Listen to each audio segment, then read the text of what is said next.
continue to watch SOUQ News. Adenike Adeyemi, Executive Director of Faith Foundation. Keep watching SOUQ News. My name is Shepherd Michael Adewale Onofuye. I enjoy you all to always watch SOUQ News TV. Hey everyone, Majuli Obaje here representing Gigi. Keep watching SOUQ News, okay? Stay updated with SOUQ News. My name is Aton Keme. I am the head of MSME Banking.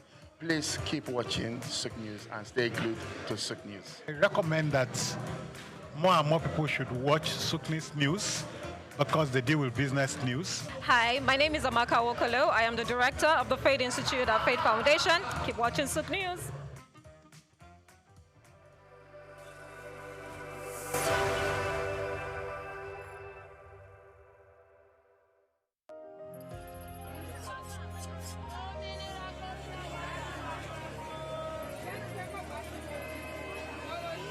Hello Lagos, make we yarn. Hello, boy, this POS matter, don't pass joke. Person go swipe, alert no enter. Before you know it, jump. Wait oh, wetin really happen? Then they use fake alert, they warriors. Okay, so wanna listen to If you dey do POS business, no expose your alert. Hello, Ogbefi. They don't walk that road where they warrior for our local government for years. This one sweet me, I no lie you. Because you know what, development with the work, it deserve loudspeaker. Now why we dey here be that? For here, we know the abuse, we dey bring solution. My name, it is Ikechukwu Oyemike, aka Ogbefi Ishegwari. Make we yarn every weekday from 10 a.m. go to 12 o'clock on Top the Eye 95.9 FM.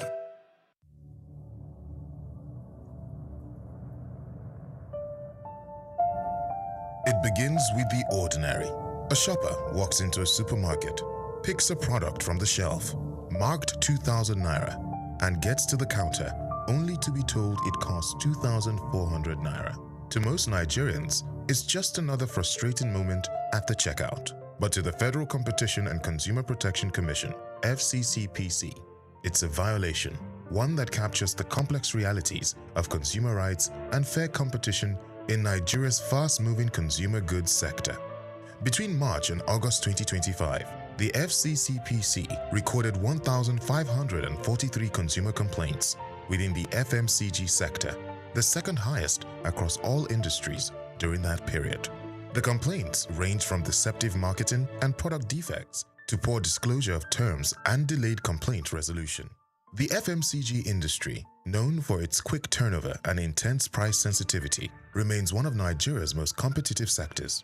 Yet, beneath its vibrancy lies a network of compliance hurdles and market pressure points. Bayo Olaoye notes in this special report that the FCCPC continues to face tough challenges in maintaining balance between regulation and market realities. He explains that some trade associations allegedly adopt restrictive practices such as uniform pricing, high membership fees, and entry barriers, which can distort fair competition if unchecked.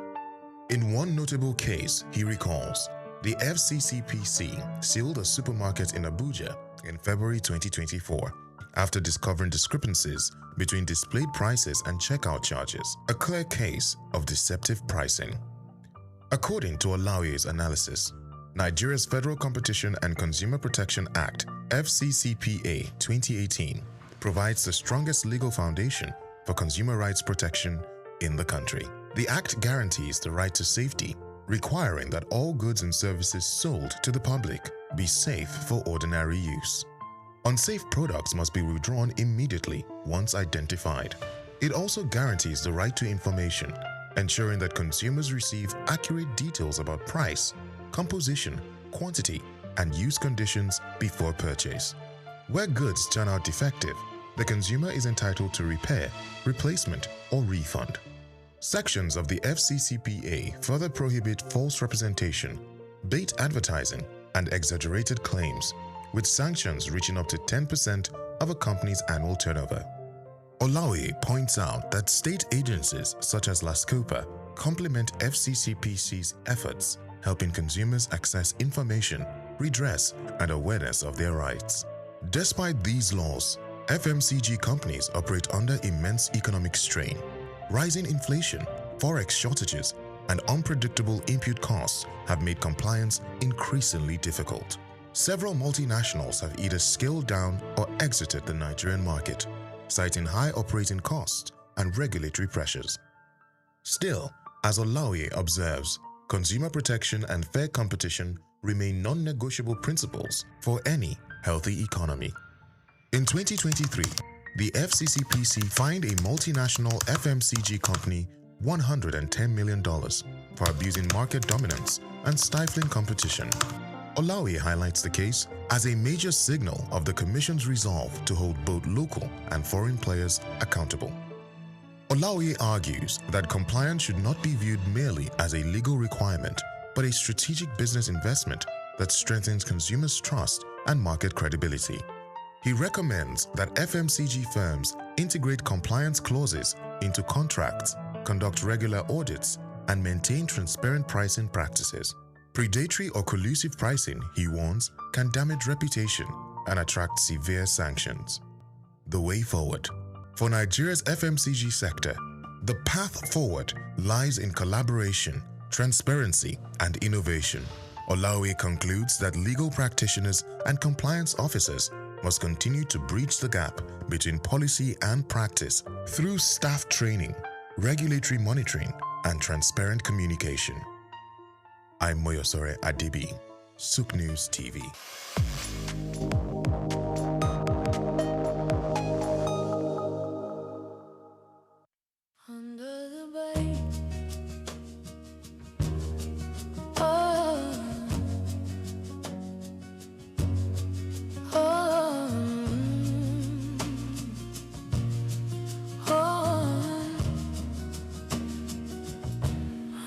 Baobab tree,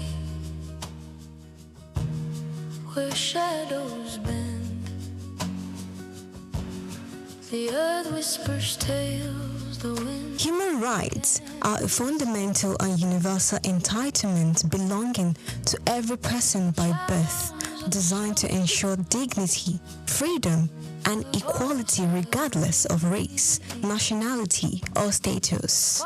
These inalienable rights form the very core of global governance. International human rights law, founded upon the Charter of the United Nations and the Universal Declaration of Human Rights, UDHR of 1948, establishes the binding obligation of government to protect these freedoms. A key success of this universal framework has been the continuous expansion of its legal body to protect vulnerable groups, including women, children, and persons with disabilities. This universal commitment forms the basis of this year's International Human Rights Day theme, Our Everyday Essentials, which seeks to reaffirm these principles not as abstract concepts, but as the practical foundation people rely on daily. Despite the strength of this legal foundation, challenges in implementation and new complexity result in an uneven global landscape. Millions are facing a critical lack of access to basic needs such as food, water, health, education due to persistent poverty and entrenched inequality. Recent World Bank estimates indicate that approximately 817 million people are currently facing extreme poverty, underscoring the severity of this implementation gap. Rapid advances in technology and digitalization also present novel hurdles concerning surveillance and privacy. Digital access, essential for modern civic participation, saw significant disruption in 2024 with 296 instances of internet service disruption, highlighting the growing threat to digital rights. This challenge is compounded by weak governance and the widespread persistence of armed conflict. These elements undermine fundamental rights by fueling instability and violence, often perpetuated by a lack of accountability for violations. The devastating impact on civilian life remains profound. The United Nations recorded a sharp 72% surge in the loss of civilian life in conflict zones in 2023, coupled with a record high of over 120 million forcibly displaced persons by the end of 2024. The human rights framework faces compounding issues such as climate change, which threatens the rights to life and health through environmental degradation. This has created a hazardous environment for advocates, with environmental human rights defenders facing substantial risk to their personal safety. Navigating a fair and constructive way forward requires key action across key primary fronts. Strengthening social safety nets through the establishment of universal social protection floors is vital to close the inequality gap and safeguard essential economic rights. Enhancing accountability is paramount. The international community must increase support for mechanisms that investigate and prosecute serious violations of humanitarian law, thereby countering impunity and restoring the rule of law. Also, the protection of civic space must be prioritized by regulating the digital sphere to ensure strong privacy rights and by enacting specific legal safeguards that protect activists, journalists, and human rights defenders from attacks, allowing them to perform their essential work without fear. Ultimately, ensuring human rights remain an ongoing commitment that demands measurable action over rhetorical assurance. By reinforcing the UDHR's principles through strategic investment in social protection, accountability, and the safeguarding of civic and digital freedoms, the global community can successfully transition these values from legal ideals into the everyday essentials that defines a life of dignity, freedom, and equality for all people. Praise Matthias, SOUQ News TV. And the rules hold the reasons why.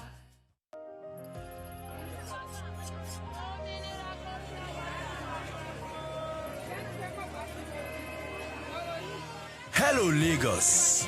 Make we yarn. Hello, boy, this POS matter, don't pass your code. Person go swipe, alarms no enter. Before you know it, jump. Wait, wetin really happen? Then they use fake alert, they warriors. Okay, so wanna listen, If you dey do POS business, no expose your alert. Hello, Ogbuefi. They don't walk Gaba Road where they warriors for our local government for years. This one sweet me, I no lie you. Because you know what? Development with the work, it deserve loudspeaker. Now why we dey here be that? For here, we know the abuse, we dey bring solution. My name, it is Ikechukwu Oyemike, aka Ogbuefi Ishegwari. Make we yarn every weekday from 10 a.m. go to 12 o'clock on Top the Eye 95.9 FM. The much-anticipated Super Leader Conference kicked off with energy and enthusiasm in Lagos as the host, Apostle Success Haruna, delivered a transformative opening presentation. The conference, themed Leader Shift, brought together renowned speakers to redefine leadership and influence.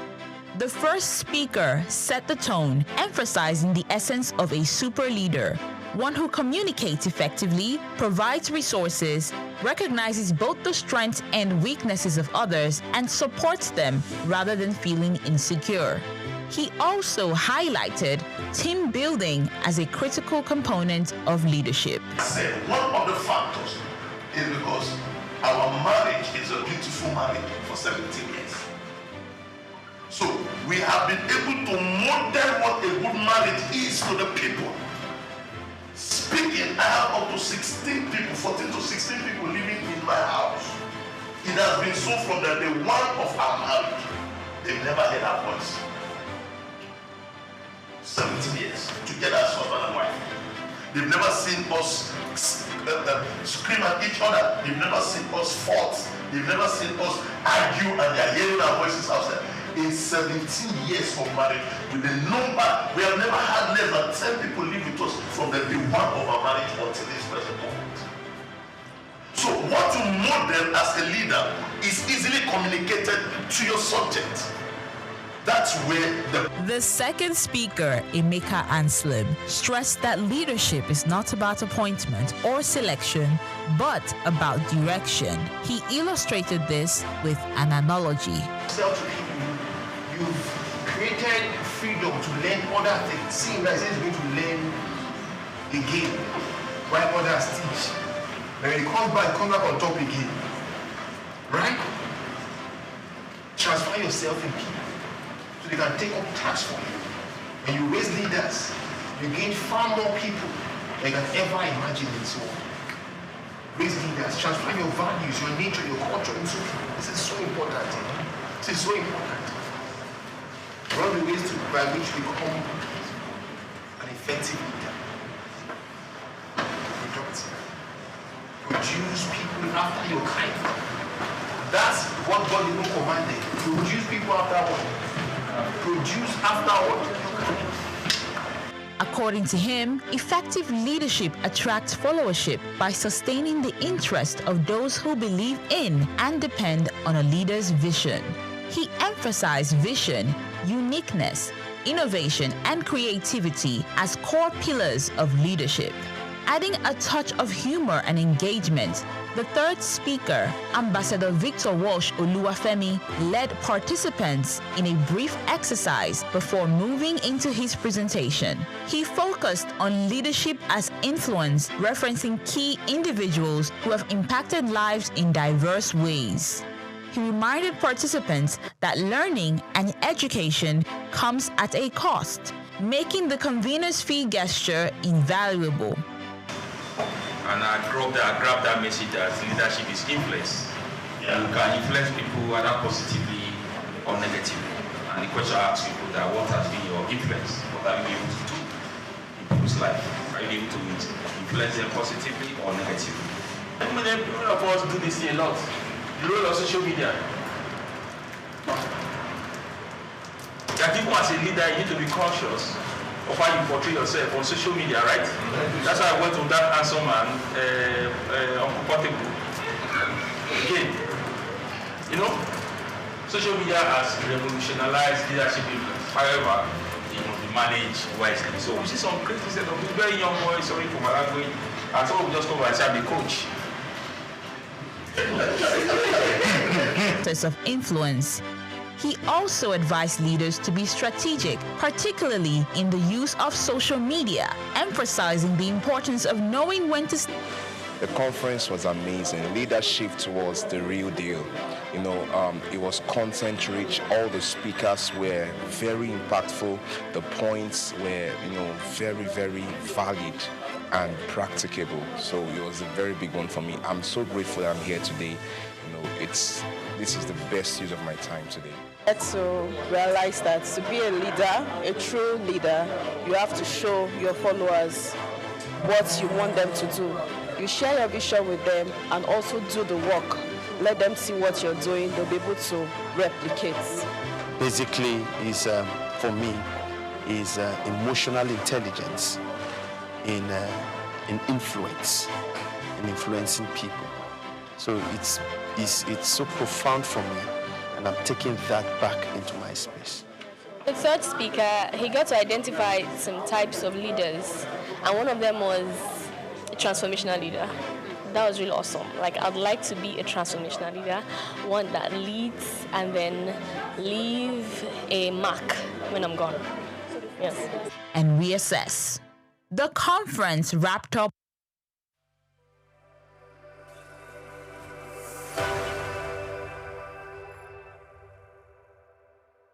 Hello Nigeria, hello Africa. Yeah, this is Sound Man. Keep watching SOUQ News. My name is Babalola from Excel LED. Keep watching SOUQ News. My name is Shepherd Michael Adewale Onofuye. I enjoy you all to always watch SOUQ News TV. Hi, I'm Tom Boggaballs, and please keep watching SOUQ News. Wale Seriki, SLG Lagos Island East, SOUQ News, keep out watching them and keep a lookout for them. They're up and coming, and we're proudly to be affiliated with them. You alone where they make me go crazy. This your love in the cool of my brain. You're my medicine, I need you all day. Yo, it's Blackface Nigeria, and you're watching SOUQ News TV. Keep it locked on this dial, don't change it. You know what I say? Blackface Nigeria, love no bad.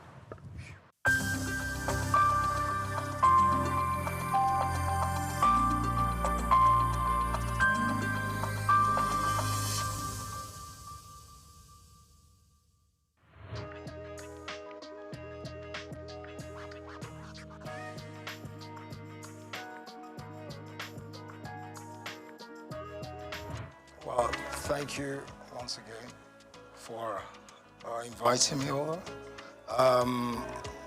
What would I say? Just doing a lot of wonderful things all over the world, working towards development of humanity in the areas of most especially sports development, football management, football administration, and other businesses I'm involved in. So that's what I've been up to.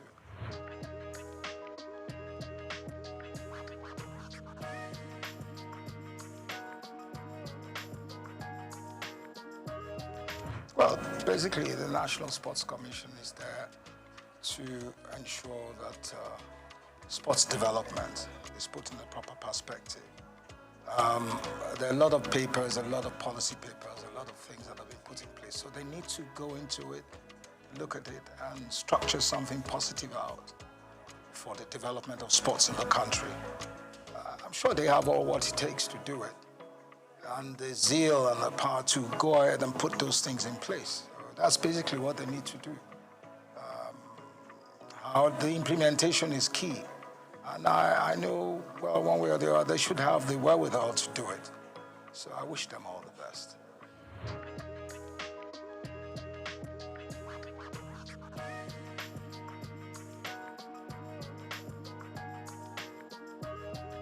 Well, you see, I don't like criticizing. I think I've gone away from areas of criticizing. But the standard of the league is very poor. And they have to put their all efforts together to improve on the league. Also, the technicalities of the game, the manpower.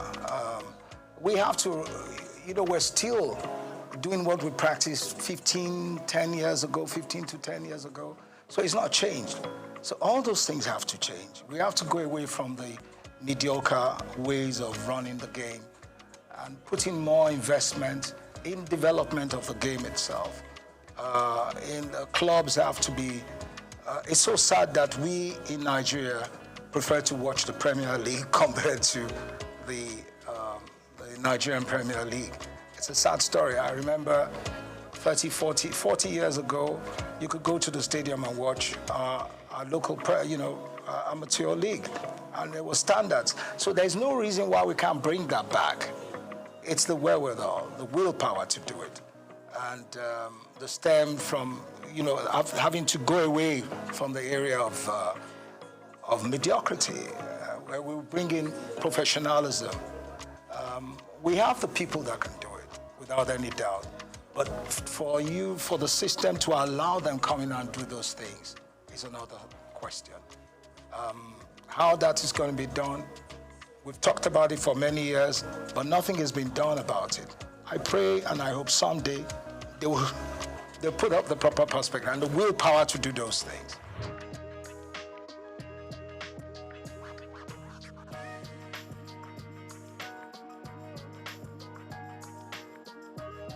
When it comes to grassroots football, we really have to start with kids from a very early age. We must have we have to start with them from age 5 to 16, to 18, to 20. So you have to have a sequence, a system where you build around from the very younger ones and you have a uniform structure.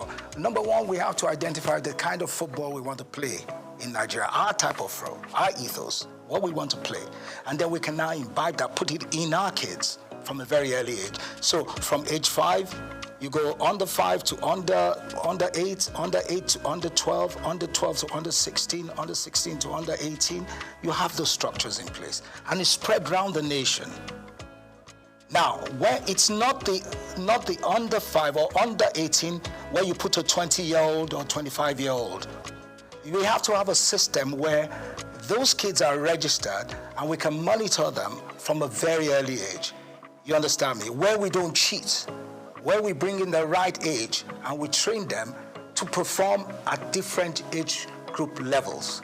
And going into from there and then going into the national sides. So we can start playing the under 10, under 15, or under 16, under 18.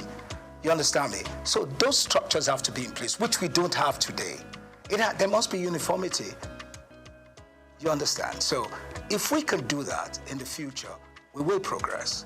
But there must be a system in place. We must have coaches that have been trained to work with the kids from that very early age. And those coaches are trained within the system, within the Nigerian Football Federation, and then they're sent out to work with those children all over the nation.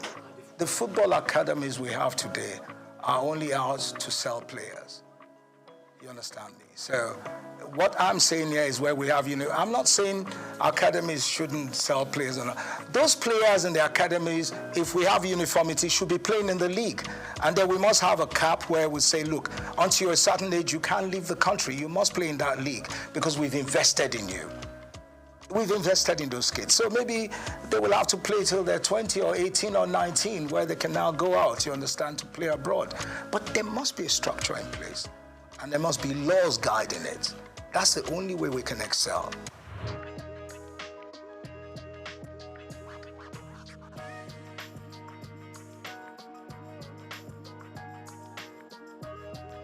It also goes to it also goes back to what I've been saying. The girls, the female team in Nigeria today, I believe the girls, I call them girls or ladies, are the ones that will ever win the World Cup first. They got the capacity, they got the women football, they can win the World Cup. They've got what it takes. But then it now goes back to our attitude and the corruption in the system. You understand me? If you allow the other girls from a very early age develop, and you have the same system I'm talking about, that cap of under 5, under 8, under 10, and you structure and you do it continuously in uniformity, we will be world beaters. We will win the World Cup at any given time because the women have got the grit. They pick up very faster than our army. They tap the balls. They are more technically better, within that range.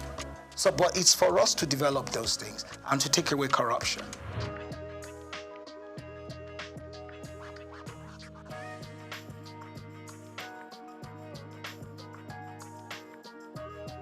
First, when we talk about indigenous coaches, what coaches do we have?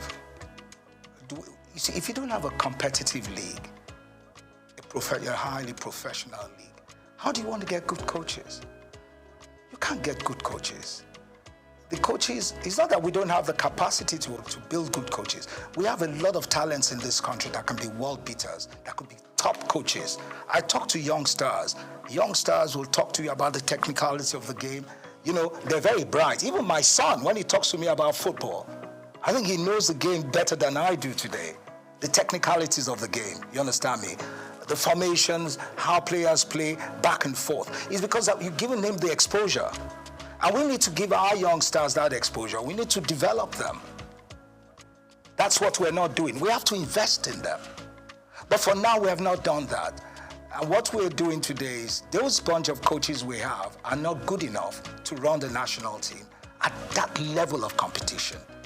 I have 1 or 2 of them in America that are sound, they're there. But how many of them can you bring into the system? You understand me?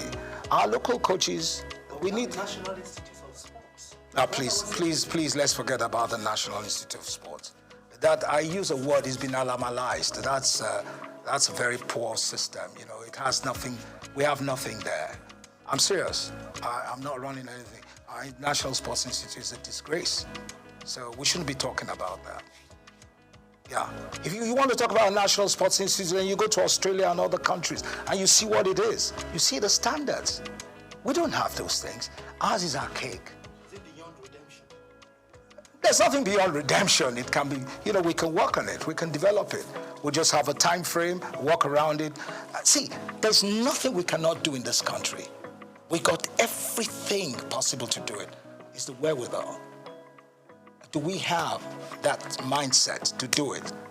Are we ready for it? Those are the things we have to look at. Or do we want to continue with our mediocrity? But really, sincerely speaking, there's nothing impossible. We can do anything here. We've got great youngsters.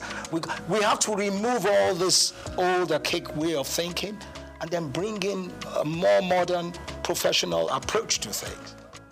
So that's it.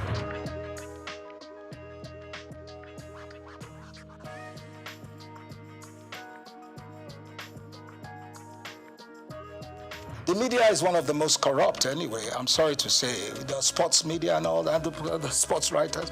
I worked in the system, I know how corrupt they are. Majority of them are corrupt. I'm saying it. They can challenge me, but it's the truth. Until we get rid of all those things, where our boys go and collect envelopes to write or favor people, we're not going to get anywhere. I'm not saying the press, but the sports writers are a disgrace.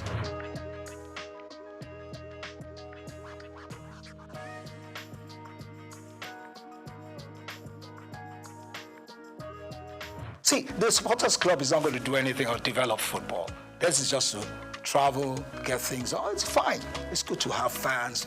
But what has that got to do with football development? Nothing. Supporters club is not going to do anything. They're playing their own politics. You understand me? They want to travel. That's it. Travel around the world, do things. But is that part of football development? That is not football development. So let's leave that aside. We're talking about the professional, the technicalities, what it takes to develop national sides or a proper league. Then the supporters club has nothing to do with it. Do you see, how many people do you see at stadiums in Nigeria instead of watching football? Scanty, there's nothing. It's not like in the days where in the 70s or even in the 60s, if you are going to play a game at 4:45 in the afternoon, the stadium is full to capacity. At 11 in the morning. You don't have that anymore. So what are we talking about supporters club? Is there a way we can bring that back, that passion? Yeah, if you build a league that, you know, has the quality, the professionalism, and all the standards are put in place, then you can bring them back.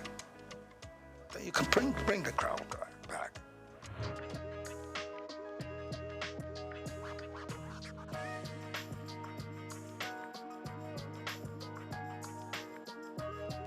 I think it's very unfair to call it lesser sports. All sports are tops. Yeah, it's very wrong to call them. They're top sports. Basketball is tops. Athletics is tops. It's very wrong. I think it's very unfair to call them lesser sports.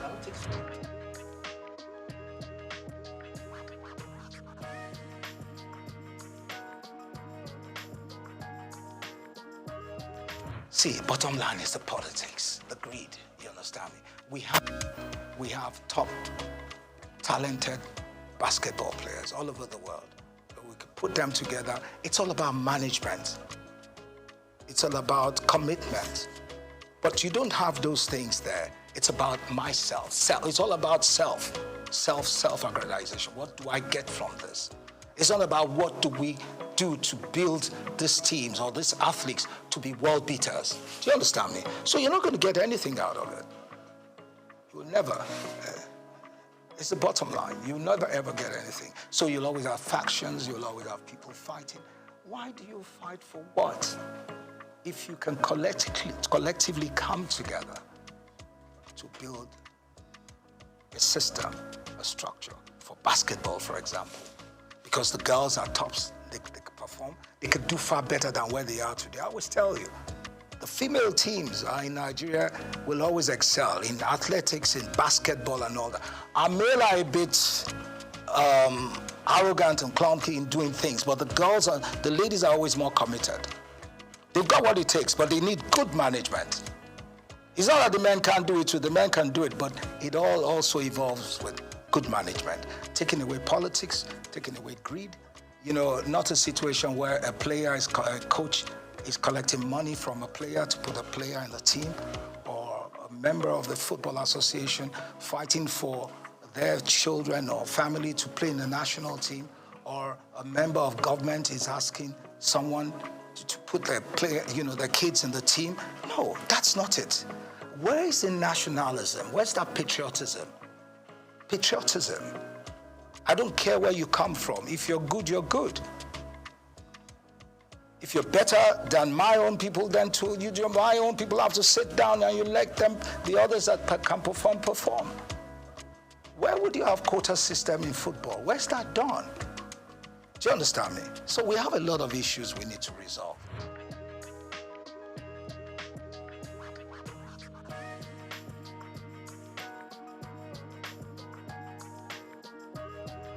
Well, what do you expect? The athletes themselves are far more successful and far more exposed than the administrators.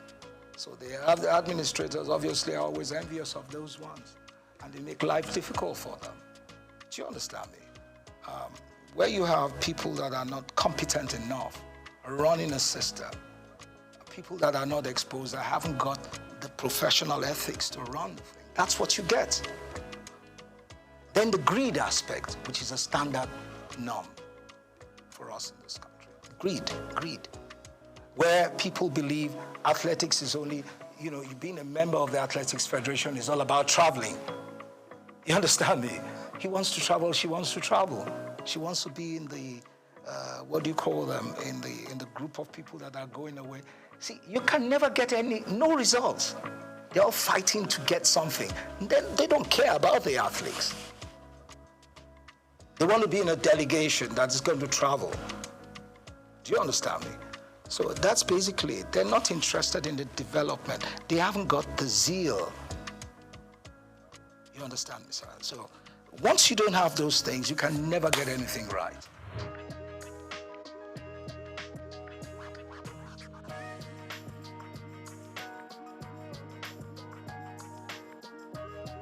Yeah, the private sector is one.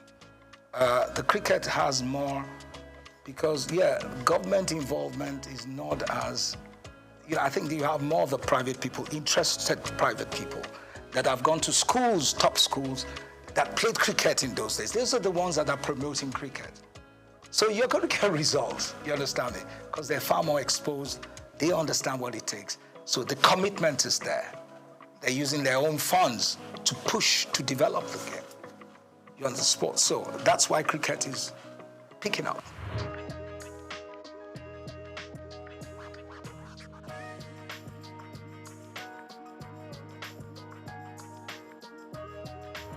Oh, you mean the National Sports Festival? I think for now, we don't really need that. We need to do more with the private sector. I think the new chairman of the National Sports Commission, it seems he's an exposed person. I think he's got to sit right and see how he can provide solutions to these things and change the course of. He's got what it takes to do it. He just has to come out of that shell, come out of that darkness, I'll call it darkness, come into real light. I think he has it. But National Sports Festival, I don't think we're ready. We really need that now. We need to do more with youth development programs. You see, a National Sports Festival in those days was more interesting because you had more schools, inter-school sports. And that is where the best athletes came from. We don't have that anymore. So first we need to build the school sports, schools, athletics and all that, build it to a standard and then go into national sports festivals. For now, we don't have that. And I think the National Sports Commission has to look into that, how they can work with the Ministry of Education and see how they can build that again. School sports. That's where you get the best. In those days, the best athletes, we knew those that will run, that will actually participate and run for Nigeria. We knew the ones that would do high jump, long jump, triple jump. We knew them, both male and females, from secondary school. You don't have that anymore. So where do they come from? Nowhere. So you have, like in those days where some schools will go and get mercenaries, pay for them to come and run. That's what you get today. So it's corrupt. Now, the Sports Commission has to work on that. It has to change it. I know they can do it. They just need to sit back and look at how they will change the course.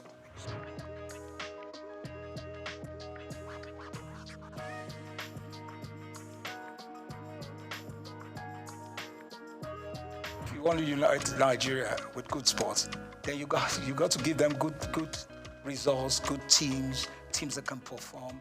You understand me? In the process of winning competitions, or they have a team, or they have teams that have got the quality that can move the nation, then you unite. Everybody wants to watch good football. Everybody wants to see a great athlete running. You want to see a good high jumper performing at the best. When you see that, it draws everybody together.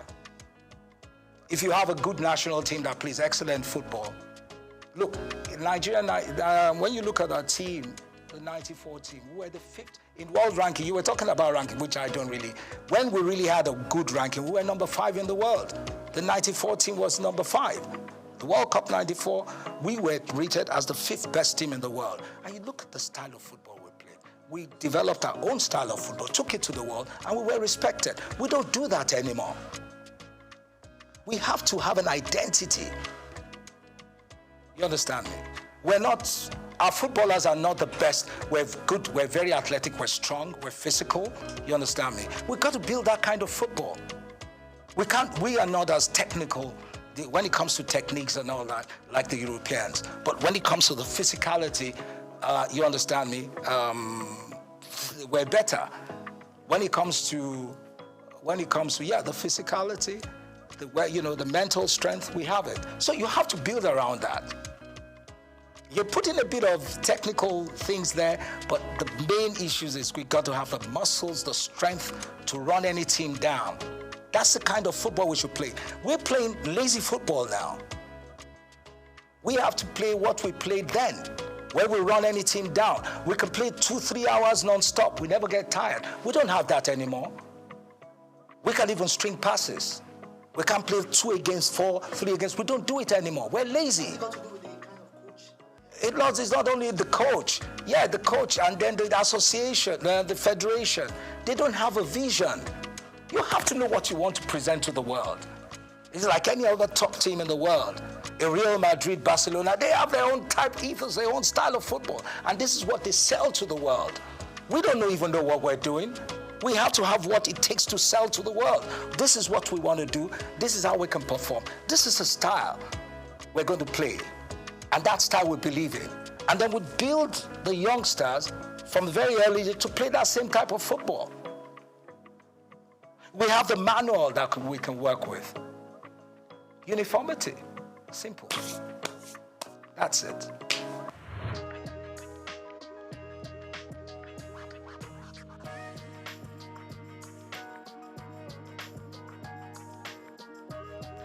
No, it's individual and the corporate organizations. They're not doing enough. Everything can't just be government. Today,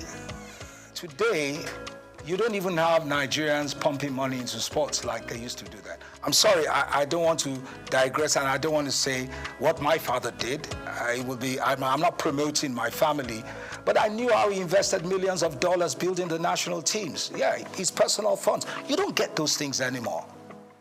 Do you understand me? You have to see the '94 team was done outside the outside government. It was done by individuals. That was why we were successful. But you don't have those things anymore. You just have a bunch of greedy leaders and greedy individuals or corporate bodies. It's all about them and their family. They're not giving it. So how do you want the kids to perform? How? All the kids are out there wasting away. We've got great talents in this country, but they're wasting away because we're not helping out. We're not encouraging them. We're not building structures, institutions where you can build those, you can develop those kids. Yeah. So they're on the street doing yahoo, doing all sorts of stupid things. Yeah. Because there's no competition. There's nothing to draw their attention. You understand me? Until we do those things, we can never ever change. We can't get it right.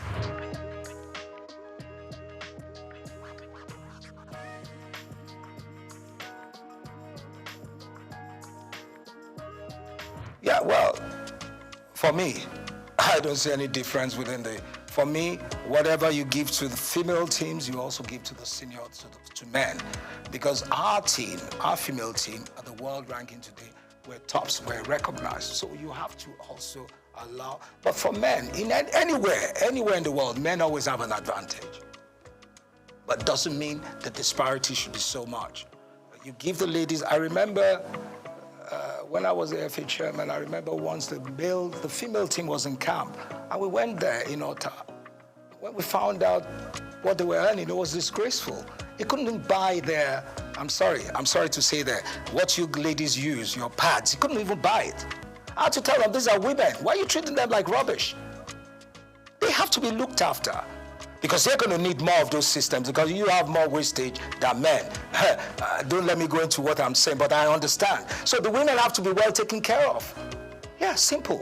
So you've got to give them what it takes. Strike a balance. You have to strike a balance.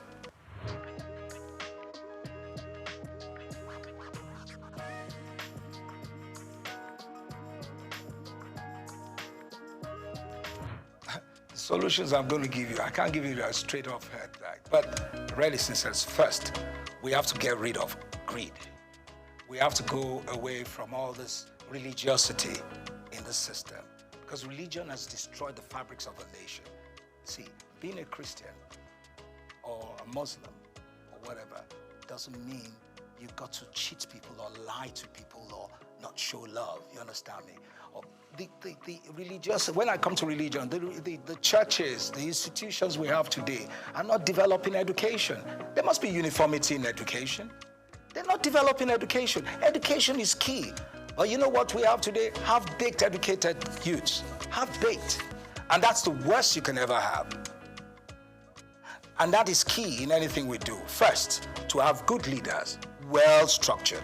In Germany, in Europe, and now, the kids that go to the best universities, some kids are developed, they're built up to the top civil servants. So they go to Oxford, they go to Cambridge, they become top politicians. Then you have the ones that will become big and top engineers, and now they go to certain universities. All those things are structured. We had it before in the past. It's gone. We've got to find the way. It's not about just giving licenses to universities. For me, the foundation, education, is very key. When you have half-baked youths and you have half-baked leaders that haven't got that structure in place, that proper education, they can never excel. What are you going to tell them? They will never get it right. So that's very key. Now, when you talk about policies, who are the ones that are going to put the policy papers together? If they have baked. Because you need policy papers, you need to have a better understanding of your environment, of the society. You have to have a better understanding of how the society will grow. So if you don't have that in mind, you can never develop. So you need those things to make the nation change. I'm just giving it in a nutshell.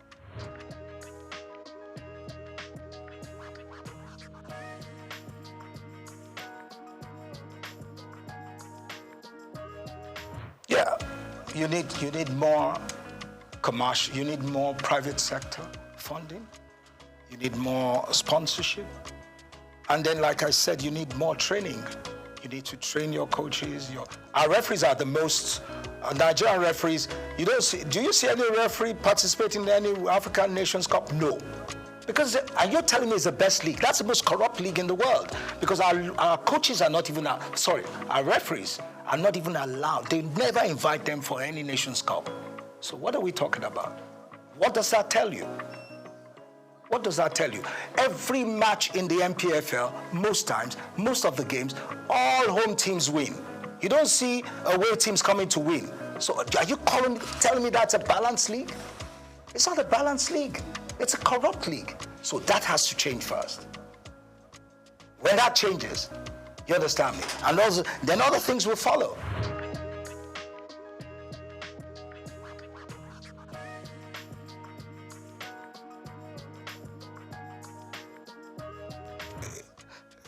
you have the National Olympic Committee that is run, by the private sector and government. Now you need to get the right people in the private sector to come in there to work with some people in government, people that have got the wherewithal, that got the financial muscle and the commitment to do those things.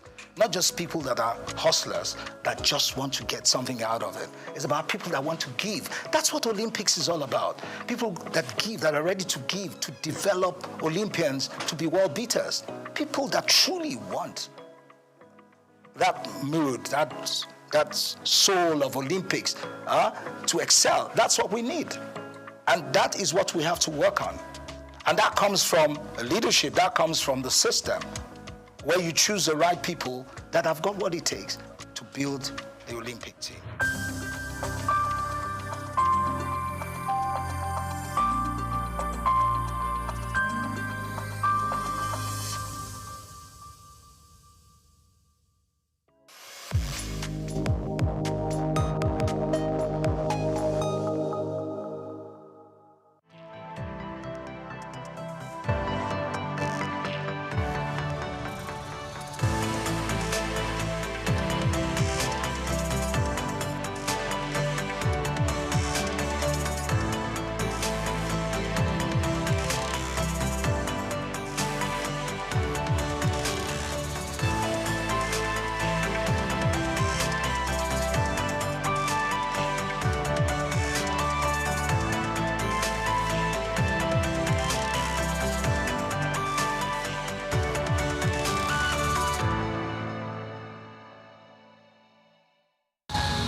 The bank was totally gone, so there was nothing to say they had. But we still approached them and said we would like to take over this bank.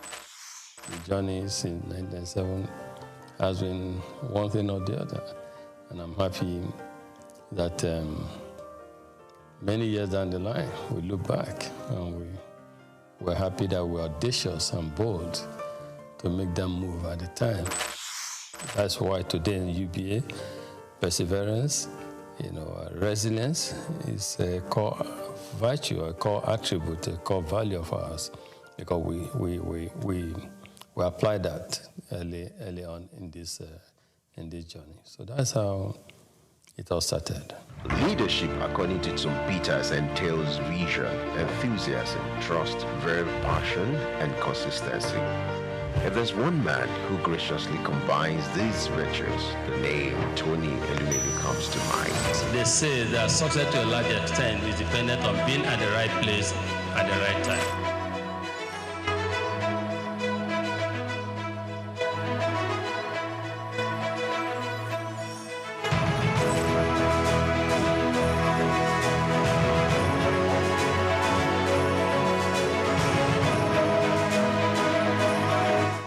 I say to people, my elder brother, who is 7 years older than me, he doesn't have gray hair. I have gray hair. My gray hair started from the merger, because making it work, serving your customers, making sure that everyone in the universe of the institution, which was we have 428 branches at the time, that it was same level of service across board. Customers of standard trust that were used to a certain level of service delivery, you will not want them to come to the new institution and have a drop. From the womb of time, Tony Elumelu has been an embodiment of nobility and excellence. He remains one of the flying eagles and shining headgears of the banking industry. The life and times of Tony is an inspiring tale.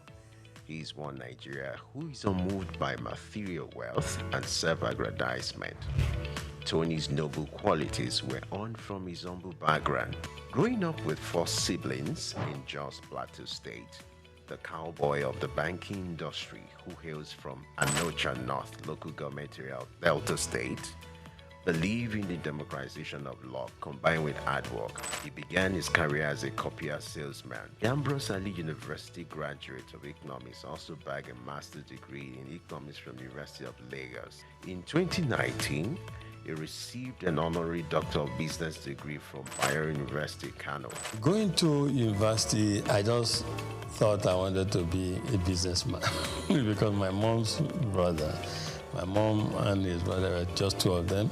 So my uncle was a businessman, in Nigeria, and was quite successful at the time. And I was influenced. I thought he was very rich, and also I wanted to be a businessman, but not knowing whether just a businessman, you know what I mean? Because he was described then as a businessman. And but in the university, that was why I read economics, just to see. But in university, I got more enlightened because I knew more how things operated. And first degree, I was saying I just wanted a good job that would give me the start. But when I came to do my master's at Unilag, being in urban or Unilag, a lot happening at the time. And that was the era of new generation banks, a lot happening.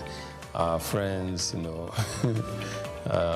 banking, our friends, some got jobs in some banks. And so that's all of us who were doing masters at the time. I did masters in economics. Who were doing masters at the time, we just became interested and fascinated. We were interested in working in a bank. New generation bank, not old generation bank, not. And so that was how it all started. And we started applying for jobs in our banks. And I got, yes, at the master's level, it was clear I wanted to work in a bank. And yes, that was starting. As in then, Santana was a posh guy. So they oppressed us in school, I must say. And then we too wanted to become the big boys in future with the brochures, suspenders, white shirt, dark suits, etc. The growth and development of any institution is determined by the quality of its leadership. For Tony Elumelu, his telling performance and leadership scorecard in the banking industry remains a reference point. He rose quickly to become the youngest bank branch manager at Allstate Trust Bank at the age of 36.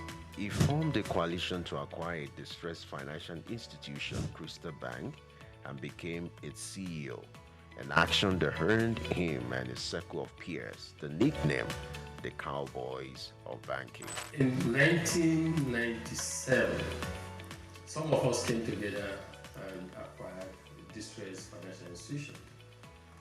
We acquired this financial institution, we turned it around, we set targets for ourselves, strategic plans. Targets, we have first year strategic intent, we want to make it a viable financial services company. Second tier intent, we want to become a leading financial services group on the continent.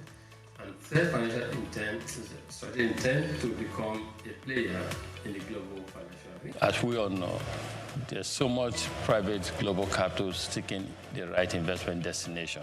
All it takes is for a leadership to show that this country is set for business and people come there.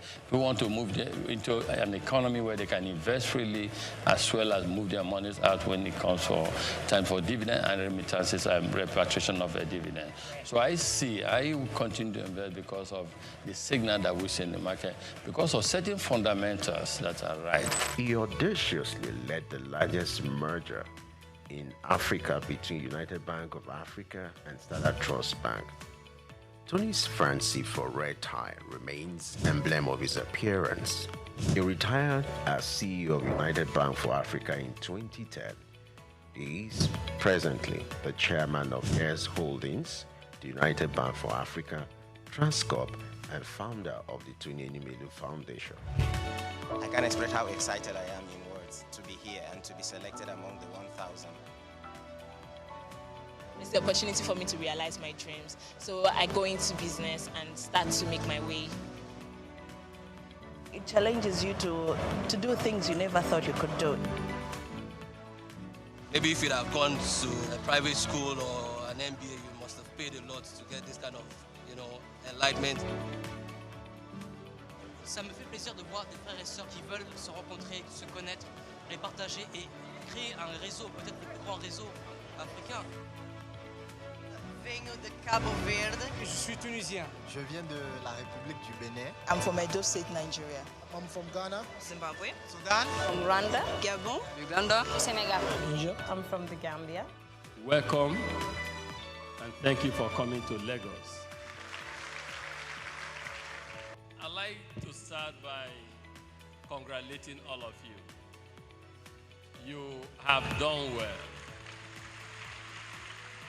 Most entrepreneurs are creative people. They have creative mindset. They're innovative. Those who dare to dream and who dare to innovate in Africa should have the opportunity to prove their innovation.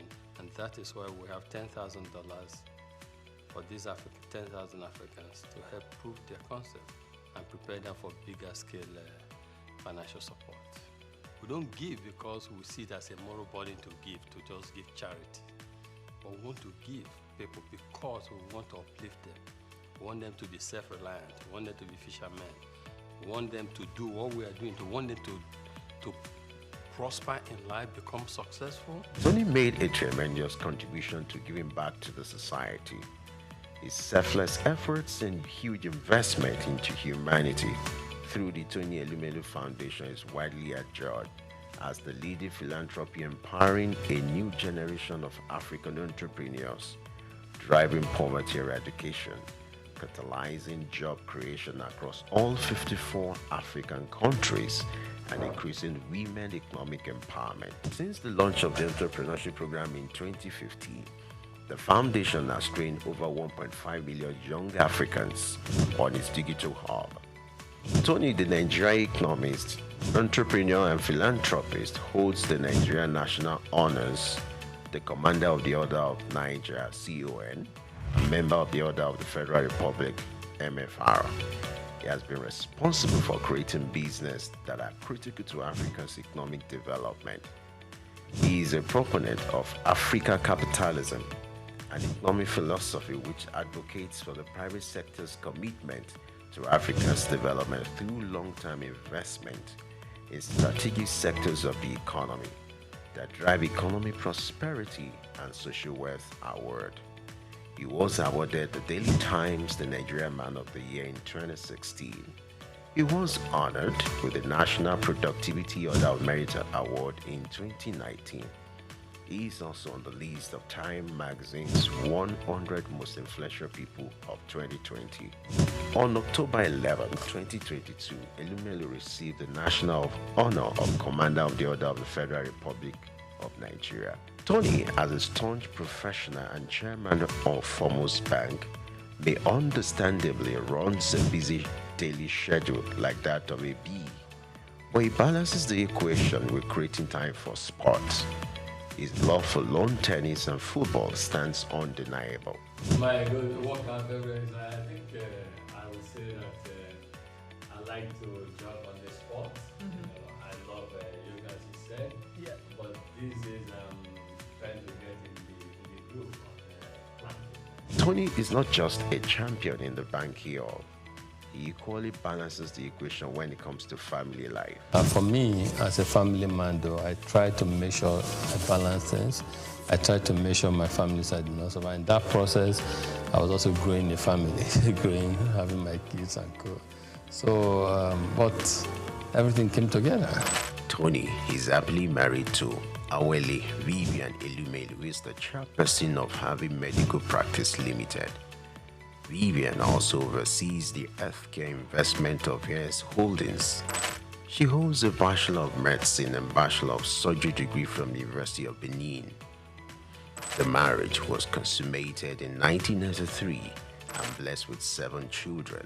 According to Forbes' list, Tony is among the top 10 richest entrepreneurs in Nigeria with a net worth estimated at $1 billion. We don't just preach. We don't just theorize, we practice. Tony has stooped to conquer not just in the banking industry, but in life. The strides of this living legend, popularly referred to as the Lion of Africa's financial industry, remains iconic. So entrepreneurs who are listening, quick one, short one, straight to the point. Entrepreneurship is a long-term journey. Stop seeing it as a short-term goal. Long-term journey. Great companies, great and accomplished entrepreneurs did not make it in 1 year. They didn't make it in 3 years. It's a long-term journey. So move in, dare to dream, implement your dream, and stay focused.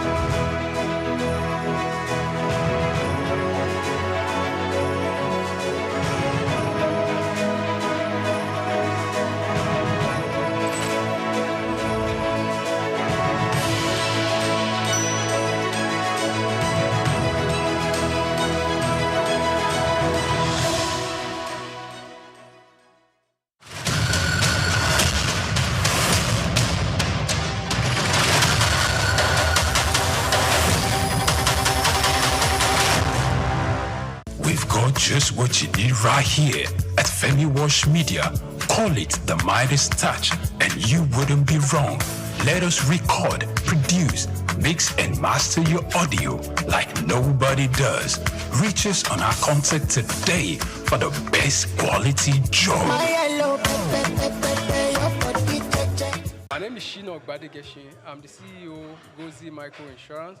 Continue to watch SOUQ News. Adenike Adeyemi, Executive Director of Faith Foundation. Keep watching SOUQ News. My name is Shepherd Michael Adewale Onofuye. I enjoy you all to always watch SOUQ News TV. Hey everyone, Majuli Obaje here representing Gigi. Keep watching SOUQ News, okay? Stay updated with SOUQ News. My name is Aton Keme. I am the head of MSME Banking. Please keep watching SOUQ News and stay glued to SOUQ News. I recommend that more and more people should watch SOUQ News because they deal with business news. Hi, my name is Amaka Wokolo. I am the director of the Faith Institute at Faith Foundation. Keep watching SOUQ News.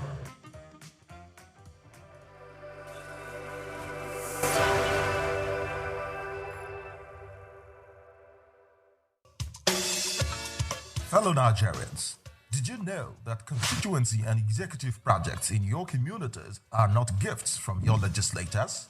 They are projects sponsored by the legislators and funded by the federal government to improve your life and the lives of those around you. These projects belong to you. Without your vigilance, they might never be completed. Don't allow them to fade away into unfulfilled promises.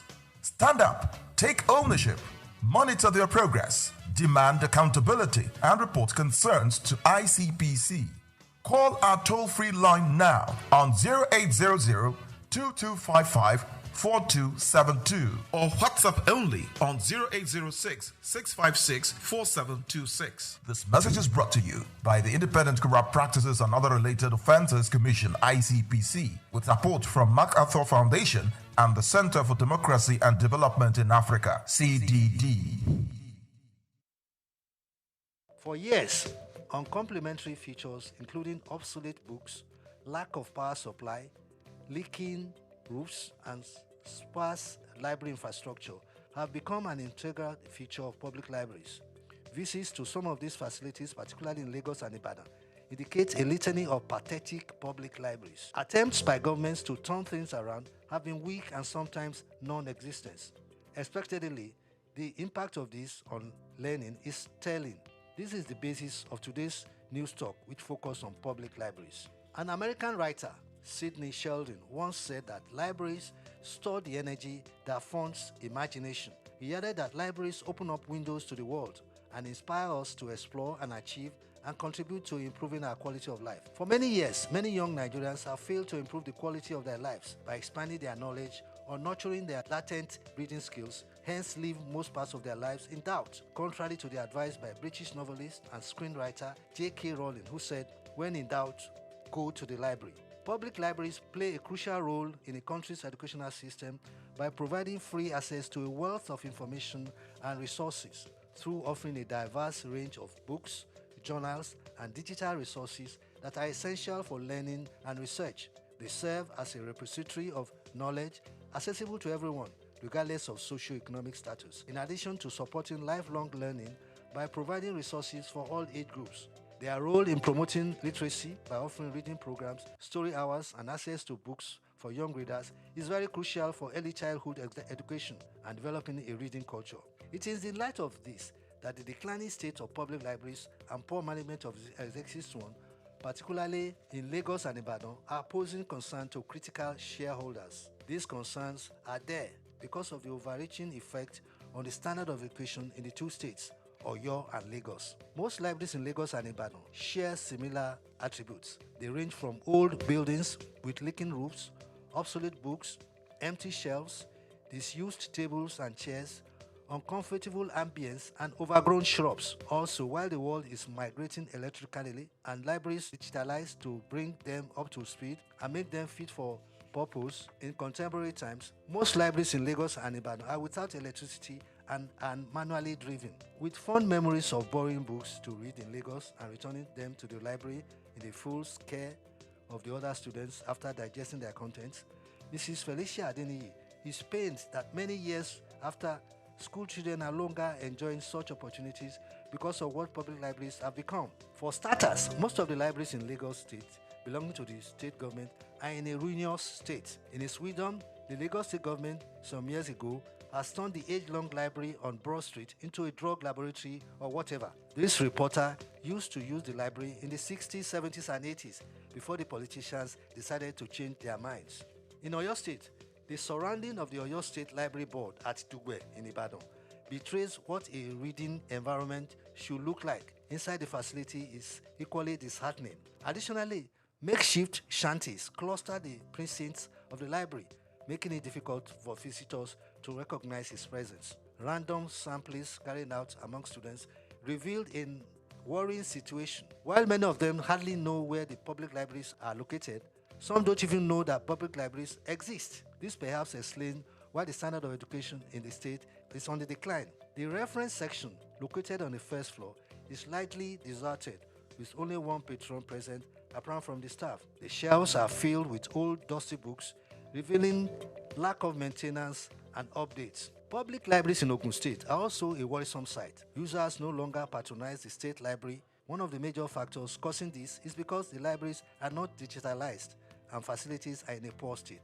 When the director of the Lagos State Library Service, Oyadipe Ashimiyu Amao, asserted that the state libraries had been standardized and are offering quality services, one can't help but wonder the cause of the growing apathy among residents so far as the use of public libraries is concerned. But the answer is not far-fetched, as some of the existing 13 libraries that exist in Lagos State have not been developed to the expected standard. Amao had recently, at a function organized by the State Library Service held for secondary students, claimed that the state libraries offered a conducive environment for libraries. But when SOUQ News visited Ikeja's Secretariat Library, the National Libraries on Macaulay Way, Butemeta, the conditions of these libraries were against the assertions made by Amao. It is completely against what the gentleman had told the public. While the National Library opens at 8:30 a.m., library users they insist that the discomfort they experience there is a discouraging factor which they have continued to bear because of the little or no choice that they have. One of the library users said that they often come to the library with their hand fans due to the lack of electricity, and when there is power supply, the air conditioners and fans may not be working. Is this what we need in the center of excellence? Let us in Lagos declare a state of emergency on public libraries because the reading culture is gradually vanishing right under our nose. My name is Bayo Olaoye.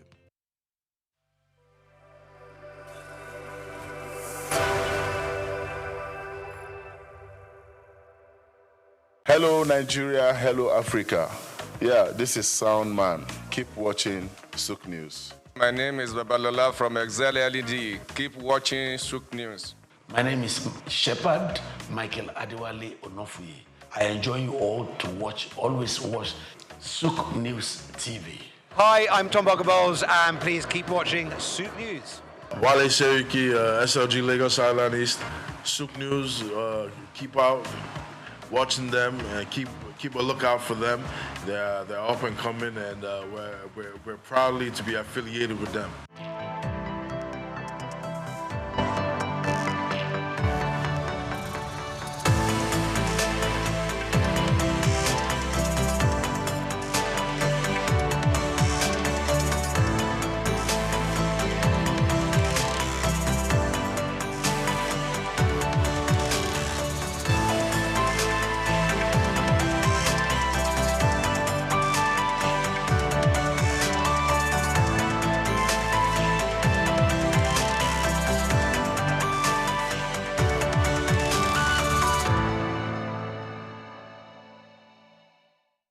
Oyeyimika Adeboye is one who comes from a lineage of entrepreneurs. Her father, Chief Timothy Adeola Odutola, was a pioneer in Nigerian manufacturing and a role model for her business ambitions. This daughter of a trailblazer began a career with Nigerian Bottling Company and broke barriers at Cadbury, an organization she joined as Finance and Strategy Director and rose to become the first female managing director. Let's explore the world of this amazing African business leader who's built a legacy of excellence, inspiring future generation of female leaders.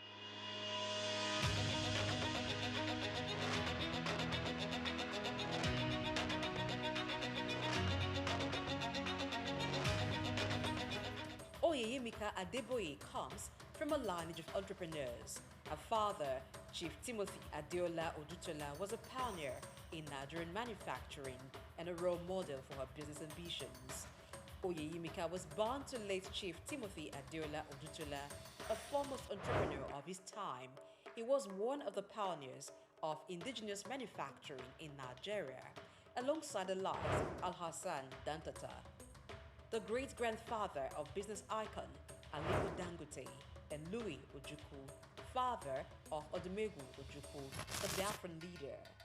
Chief Timothy Adeola Odutola became the first president of the Manufacturers Association of Nigeria when the body was formed.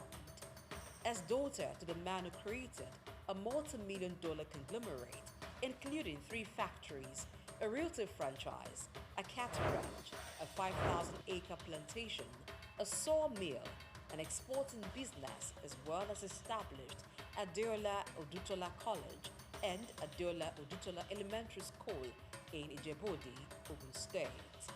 In addition to having a mother who was a very successful businesswoman, Oyeyimika was highly inspired towards business by her parents who served as role models. After her basic and secondary education, Adeboye earned a degree in economics and accountancy from the University College, Cardiff, Wales. In 1986, she qualified as a chartered accountant in the UK before returning to Nigeria in the 90s. She became a fellow of the Institute of Chartered Accountants in England and Wales and a member of the Institute of Chartered Accountants in Nigeria. She also got Executive Management Education Certification in Finance and Business Administration from the Institute of Management Development, Lausanne, Switzerland, between 2000 and 2007. Oyeyimika began a career outside the shores of Nigeria as an article clerk with a United Kingdom accounting practice. On returning to Nigeria in the 90s, Oyeyimika took up a job with the Nigerian accounting and tax practice of Arthur Addison and Co. for a couple of years. From there, she moved to Nigerian Bottling Company PLC in 1994, where she held the position of Finance Director and Chief Financial Officer for about 13 years. Returning to Nigeria from the United Kingdom proved a career-defining moment for Oyeyimika. She recalls the experience of a female English friend who worked in the UK as senior manager for many years, but didn't make partner at the same firm where other male managers were admitted into partnership. Among other reasons, the possibility of career limitation consequent on being female and black were good enough reasons to make Oyeyimika return home. In November 2008, Oyeyimika was headhunted to join the board of Cadbury West Africa as Finance and Strategy Director, West Africa, and a director on the board of Cadbury Ghana Limited. She was also a member of the Audit Committee of the company until October 19, 2016. She is a member of the Executive Management Committee and member of the Risk Assessment Committee of Cadbury Nigeria. She spent a total of 10 years and 7 months with Cadbury before being appointed as MD, Cadbury Nigeria PLC in April 2019.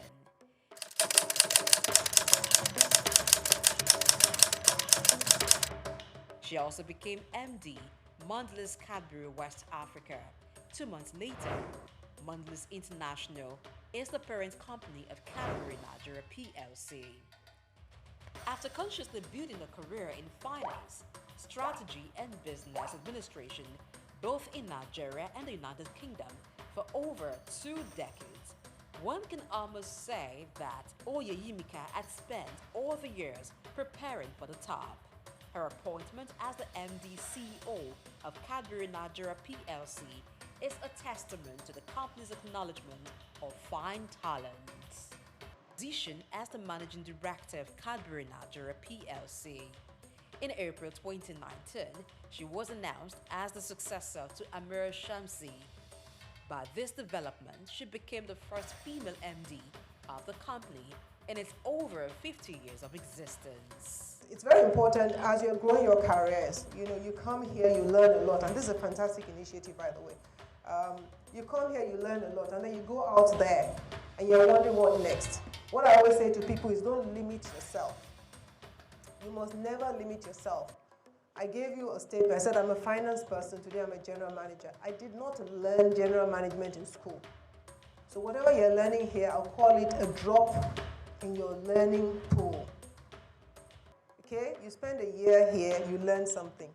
Whatever you learn from here is a drop in your learning pool. Some things you will learn in life. You know where HR people, she's gone, I wish she was here. They always tell us that your development, 80% is in your hands, 20% is in your employer's hands. Your employer can do a lot for you, but all they do for you is really 20%. If you don't get up and do something for yourself, you cannot promote yourself and you will not grow your career. Oyeyimika Adeboye sits on the board of trustees of the Timothy Adeola Odutola Foundation, named after her father. The foundation targets its philanthropic works towards providing educational, industrial, and technological development for Nigerian youths that may be unable to gain admission into tertiary institutions for their higher education. Adeboye is a member of the board of Odutola Holdings Limited, a family-owned group of companies. Oyeyimika also serves as the chairperson of the advisory board of Genesis House, a home for disadvantaged young women, which was set up by Freedom Foundation. She's a member of the board of the Parity in Income and Education Foundation. Just like Oyeyimika Adeboye was able to break the corporate glass ceiling as the first female MD of Cadbury Nigeria PLC, today, women are given the visibility and exposure that was probably not a priority in the past. While there is still a huge gap in the recognition and appointment of highly performing women into CEO roles, the trend is fast improving as organizations are intentionally taking steps to ensure that women get the opportunity to take on very senior roles. As part of her philanthropic work, Adeboye is a member of the board of trustees of YEO Foundation, which provides various initiatives to empower less privileged women. She also contributes her time to partner with Handmaidens WRLS, a Christian NGO which seeks to mentor and empower professional women along an ethical career path. Oyeyimika is a member of the board of trustees of the Timothy Adeola Odutola Foundation, a family-owned philanthropic foundation set up for the purpose of providing educational, industrial, and technological development of Nigerian youths who may be unable to gain access to higher education. For these accomplished women, only God comes before her family in the scale of priority. She enjoys running and spending time with her family over a sumptuous meal.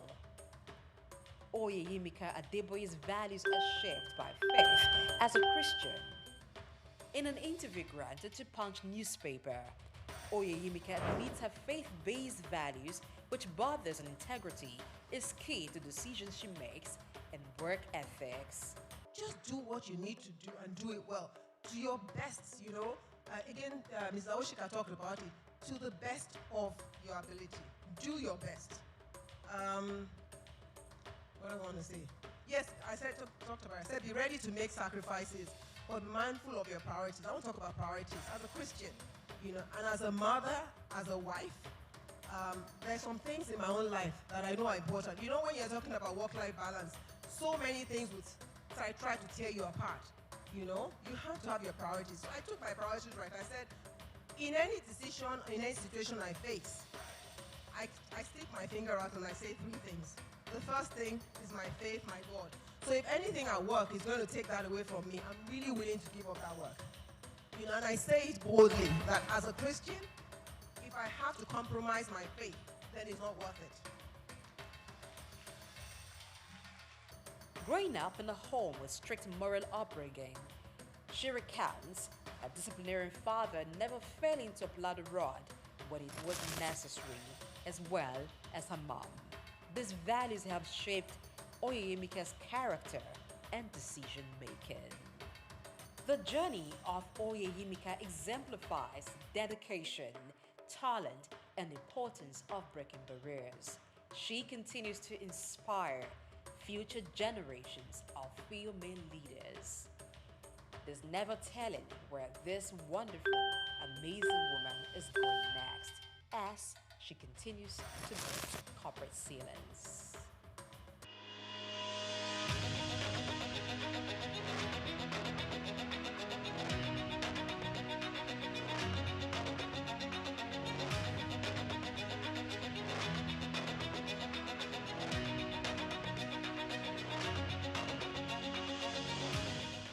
Afrobeats is a classic overnight success story, except it didn't happen overnight.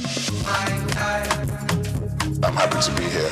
One of the key things about the Omniverse is that it's designed to go beyond an event and designed to be fully something that people can engage beyond the summit.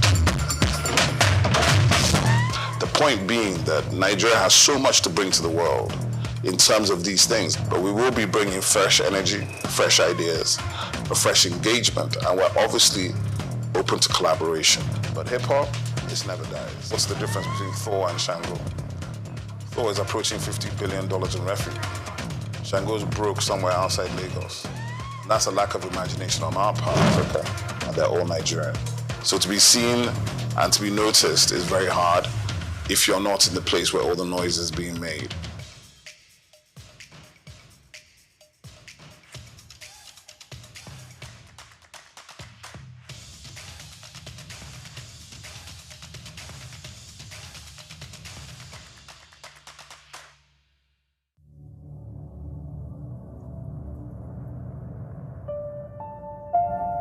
It begins with the ordinary.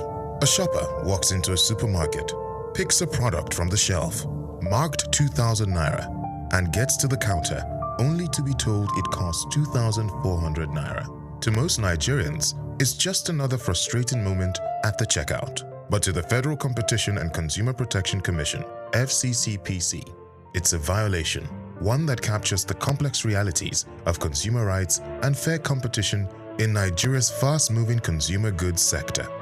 Between March and August 2025, the FCCPC recorded 1,543 consumer complaints within the FMCG sector, the second highest across all industries during that period. The complaints range from deceptive marketing and product defects to poor disclosure of terms and delayed complaint resolution. The FMCG industry, known for its quick turnover and intense price sensitivity, remains one of Nigeria's most competitive sectors. Yet, beneath its vibrancy lies a network of compliance hurdles and market pressure points. Bayo Olaoye notes in this special report that the FCCPC continues to face tough challenges in maintaining balance between regulation and market realities. He explains that some trade associations allegedly adopt restrictive practices such as uniform pricing, high membership fees, and entry barriers, which can distort fair competition if unchecked. In one notable case, he recalls, the FCCPC sealed a supermarket in Abuja in February 2024 after discovering discrepancies between displayed prices and checkout charges, a clear case of deceptive pricing. According to Olaoye's analysis, Nigeria's Federal Competition and Consumer Protection Act (FCCPA) 2018 provides the strongest legal foundation for consumer rights protection in the country. The Act guarantees the right to safety, requiring that all goods and services sold to the public be safe for ordinary use.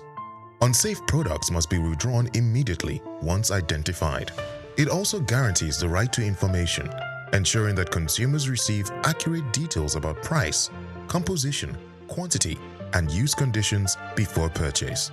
Where goods turn out defective, the consumer is entitled to repair, replacement, or refund.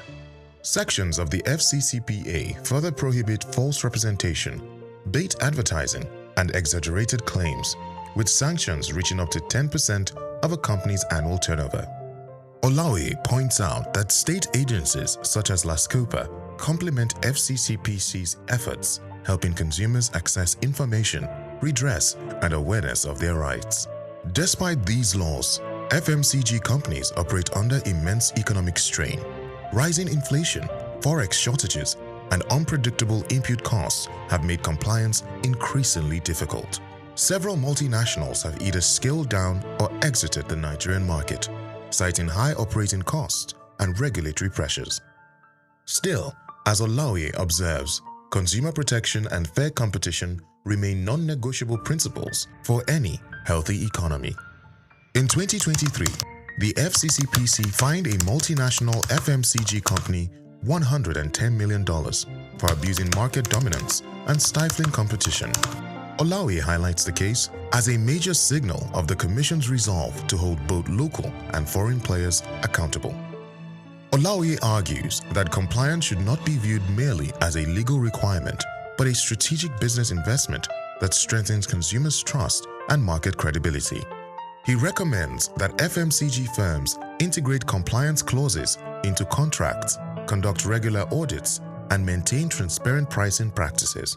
Predatory or collusive pricing, he warns, can damage reputation and attract severe sanctions. The way forward. For Nigeria's FMCG sector, the path forward lies in collaboration, transparency, and innovation. Olaoye concludes that legal practitioners and compliance officers must continue to bridge the gap between policy and practice through staff training, regulatory monitoring, and transparent communication. I'm Moyosore Adibi, SOUQ News TV.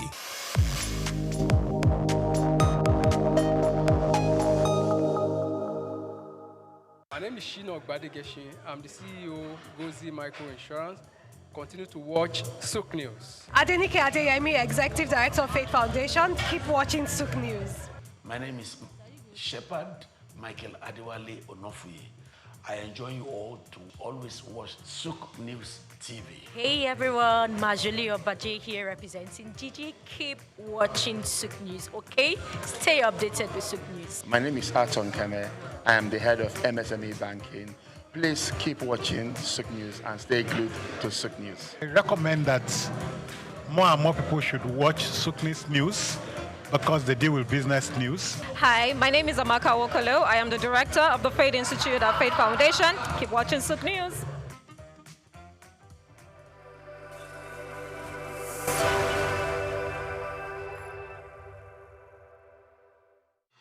Think like that because it's the mind that needs to first of all be rebranded.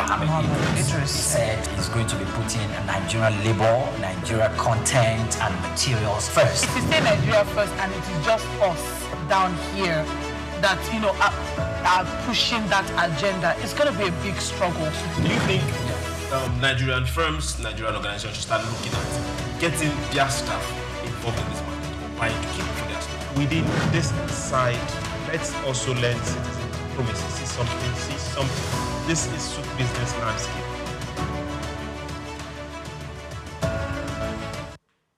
It's a beautiful Friday. They say thank God it's Friday. And with that, I welcome you to another edition, Friday's edition of SOUQ Business Landscape. This is where we get to discuss what happens, economies, markets, policies shaping Nigeria, Africa, and beyond. Of course, I am Olumide Shokoya. Of course, I'm not the only one here. I have Melanin popping, I as always call her, Sarah Owusu-Ansah. Good morning. Thank you so much, Olumide. Good morning. It's nice to be here with you on the Friday edition of the show, and thank you so much for joining us. Today is the 13th day in the month of March, and we're excited to be doing this with you this morning. Yes, it's a Friday edition of SOUQ Business Landscape. And of course, we have a whole lot of stories that we're going to be treating for you. So let's give you some of the teaser of what we have coming up on SOUQ Business Landscape. So on SOUQ Business Landscape, we have a whole lot of stories coming up right now, but we'll go on a short break, and when we come back, we'll continue with the story. Stay tuned. Take Nigeria because it's the mind that needs to first of all be rebranded. It said is going to be putting Nigerian labor, Nigeria content and materials first. If you say Nigeria first and it is just us down here that, you know, are pushing that agenda, it's going to be a big struggle. Do you think Nigerian firms, Nigerian organizations should start looking at getting their staff involved in this market or buying to keep for their staff? Within this side, let's also learn citizen diplomacy. See something. This is SOUQ Business Landscape.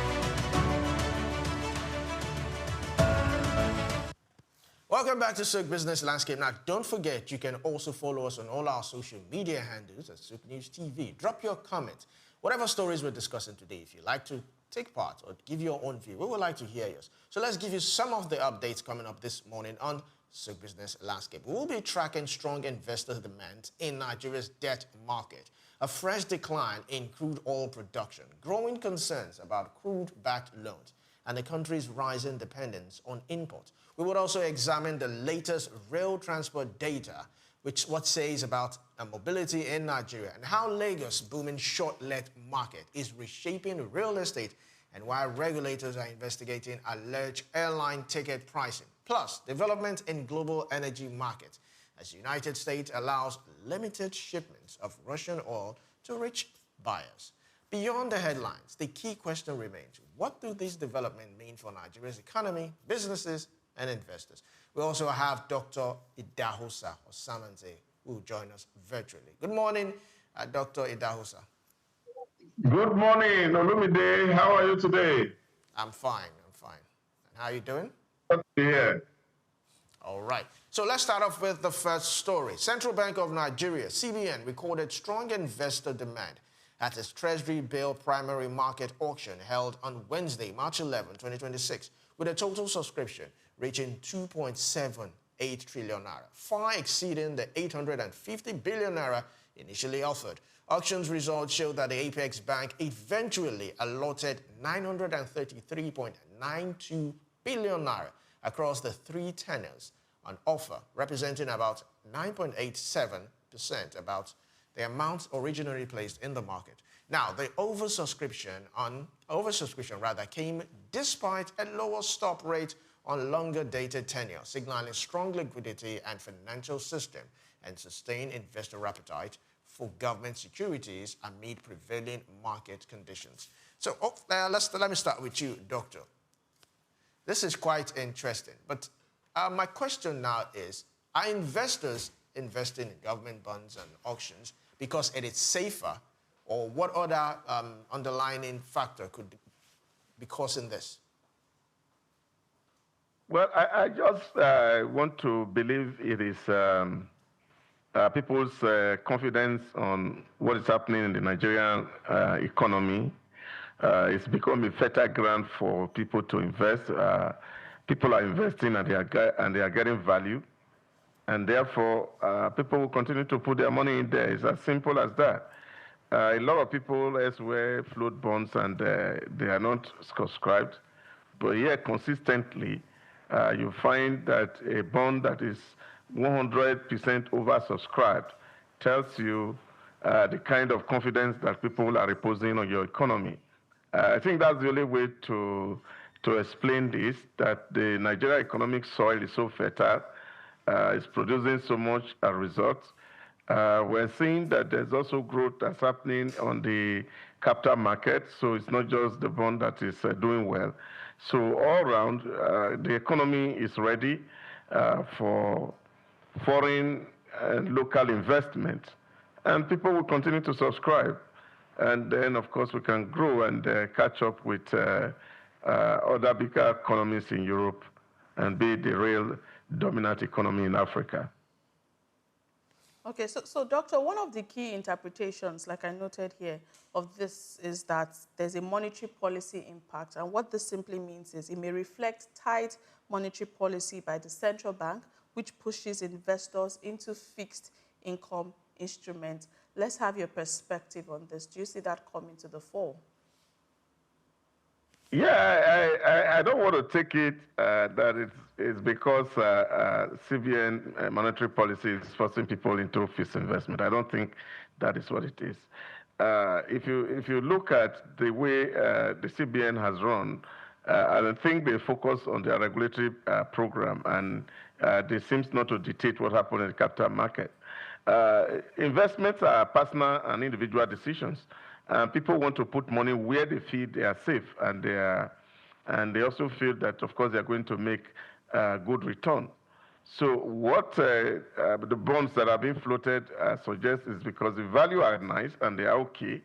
And of course, if you look at it compared to what you get in deposit money banks, you find that this gives more result. And of course, it's also more stable than what you find in the money deposit banks. So people make those decisions. So I don't think anybody is being forced or constrained to do investment. People look at the environment, see where they can put money, and that is what they will do. I remember I was talking to somebody some few years ago, and he was telling me and said, well, I think people who are wise now must be bringing their money into Africa because Europe is already oversaturated.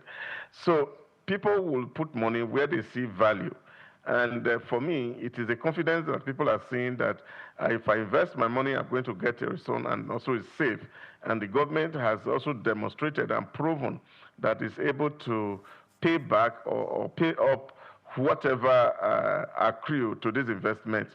Then, of course, people will continue to subscribe. I think it is that transparency in the system that's actually opening up, and a lot of people are participating. Right. So do you think this high level of demand or this level of demand could crowd out, private sector borrowing? Well, it's clear because the philosophy of the current regime is that they want to borrow unconventional. They don't want to go to money bank, commercial bank to go and take money. So they've been using this instrument to raise fund to fund their budget for since they came in. So there's a less borrowing in commercial bank for the government. And I think, again, it speaks to the prudence of the president of the Federal Republic of Nigeria as one an accountant and auditor of repute. So what we have seen is that government is looking for the easiest and cheapest way to get facility that will not put pressure in the immediate on the government. And some of all these things can run for 36 months, depending on the subscription level. But fundamentally speaking is the fact that we are having people, you are looking for 850 billion, and then, of course, you get 2.7 trillion. So it's almost times 2 of what you are looking for. Yeah. So it shows to you that the economy is having people strong confidence in what the managers of the economy are doing. And that's the way I want to interpret it. All right, thank you very much for that. Let's move on to the next story. Nigeria's crude oil production declined to 1.3 million barrels per day in February 2026, according to the latest data released by the Organization of Petroleum Exporting Countries. Now, the Oil Alliance said the figure represents a 10.69% drop from the 1.45 million barrels per day recorded in January, indicating a sharp monthly decline in output from Africa's largest oil producer. Analysts say the drop highlights ongoing challenges affecting Nigeria's oil sector, including infrastructure constraint, operational disruptions, and production volatility. Now, factors that continue to influence the country's ability to sustain higher crude output levels. So, Doctor, coming to you, do you think that we can ever get to a point where we'll have stable production? We could actually, our goal also is to get to 2.2 or 2.4 million barrels. That's the projected barrel output of our barrels.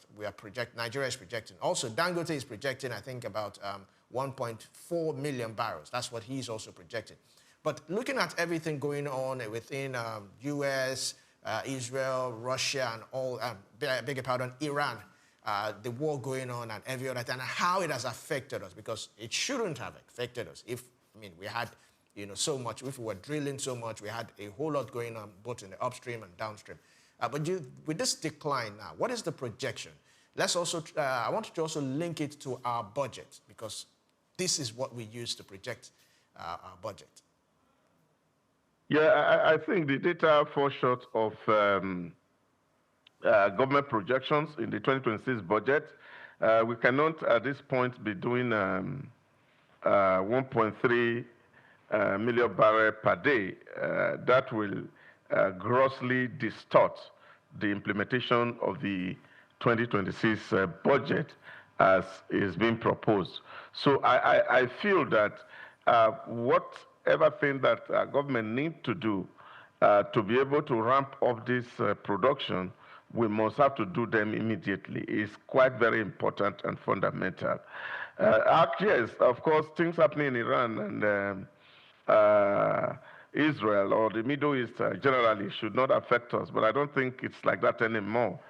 We live in a global village that when there's a shock in one country, definitely all countries of the world are affected. Nobody is isolated. As we speak now, even American with over 7,000 daily crude that goes into their reserve, yet they are faced with increases in pump price of gasoline. So I don't think anybody will be immune or insulated from global shocks as they happen. But what is important for us is the fact that we must also get to that point that Nigeria is not just producing below what OPEC had given to us legally. Whatever investment that is required in that industry, whatever cleanup that needs to be done in that industry, we thank the president for removing all the gridlock in the investments on the Bonga fish deep water exploration. So all those bottlenecks that surround crude exploration in Nigeria, we must find a way to take them away and see how we can ramp up production to the 2 million barrels per day, which is, of course, OPEC has allocated to us. And we can do far more than that, so that Nigeria can also have buffers and they have reserve, so that in case of emergencies like this, we don't need to be able to be running helter-skelter to look for crude, which is, of course, the situation that currently will affect the production by the Dangote refinery. Because if the Hormuz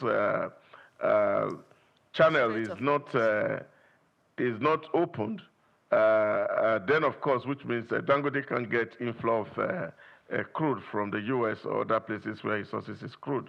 So I think that is what we need to do. We need to ramp up. We need to do more investment and build infrastructure that can help us deliver on the minimum of 2.006 barrels per day that OPEC allocates to us as a country. All right, thank you very much. Beyond that, yesterday, Japan said it will release roughly 80 million barrels of oil from its strategic reserves, covering about 45 days of supply. Now, this is proactive. This is proactive measures.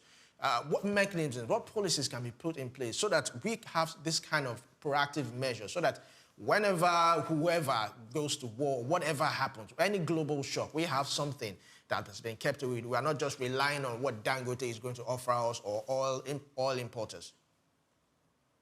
I think the bigger problem we have as a people is the fact that successive government over the years has struggled to deal with very urgent cases, and that has provided no room for strategic planning of how our economy should be managed.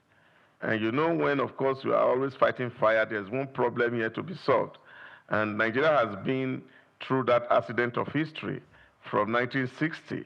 We really have not had time to sit down to think about our economic realities, how we are going to plan our future. And countries you're mentioning, like Japan, these are countries that don't have our kind of problem. If I would take you on a small cursory run through our history, what of course, like people are looking as if people are deliberately holding us down, you will see that it's a history of crisis. We got independence in 1960, and by 1963, we could not count our census. The 1964 election was a fiasco, and then by 1966, 65, 66 January, then we had a coup. And from coup to coup, to counter coup, until we got to 1999 and democracy came in. Between 1999 and today, you know the myriad of crises that we have to face. Whether it's in the Niger Delta militancy, you have to look at the issues that came, of course, with Boko Haram and the rest of the insurgency, the IPOB and the Masob crisis. So the country has gone through all crises. So we really have not had time to sit down to plan and see how do we develop our economy. I think this is actually the big problem that is in our hand. So we're dealing with emergencies every time, and so we cannot strategically position ourselves to see what will happen to us in the immediate future. So I think we as a country must be able to see how do we deal with these recurring issues that keep dragging us backwards so that we can focus on things that really matter, because that is the only way that we can add value to ourselves. Because if you look at it, between 2009 and 2026, the amount of money that Nigeria has expended fighting insurgency is enough to build the kind of reserve that you're talking about in Japan, or the one that America has. So I think we just need peace in the environment, and because without peace, we can't have development. So that's the problem that Nigeria has gone through, and we need to situate it in that context. That is why we don't have some of these things that people are talking about. Right. So we saw that in January it was 1.45 million. Then February they recorded 1.31 million. Now that's approximately a 10.69 decline. So how significant is a 10.69% monthly production decline in Nigeria's fiscal outlook, as well as Nigeria's foreign exchange stability? It's quite significant, because if you look at it, the assumptions around the budget is way over 1.5 million barrels per day. So which means what government is expecting is that we have to do consistently for 12 months between 1.6 million barrels to 1.8 million barrels per day to be able to implement the 2026 budget. And now if this is declining even by 1%, it's significantly affecting the implementation of the 2026 budget, which means likely we may not be able to get to where we say we want to get to in 2026. The goal will itself be truncated.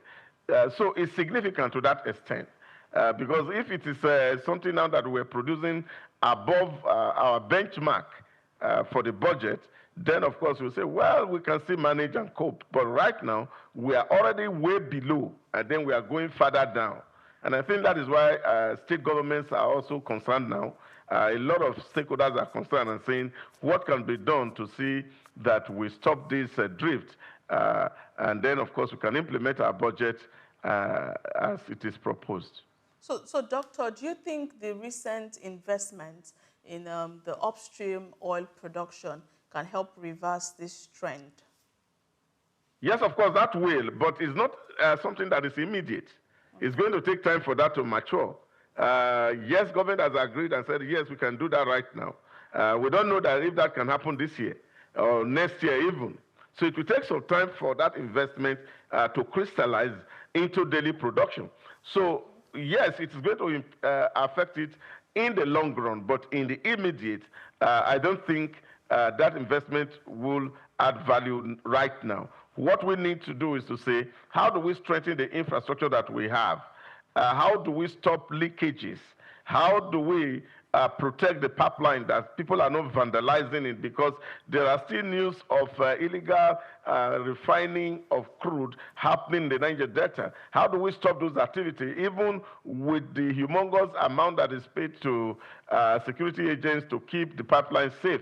So these are the issues that we can deal with in the immediate and ensure that we are drilling as we should, so that we can meet the target that we set for ourselves for 2026.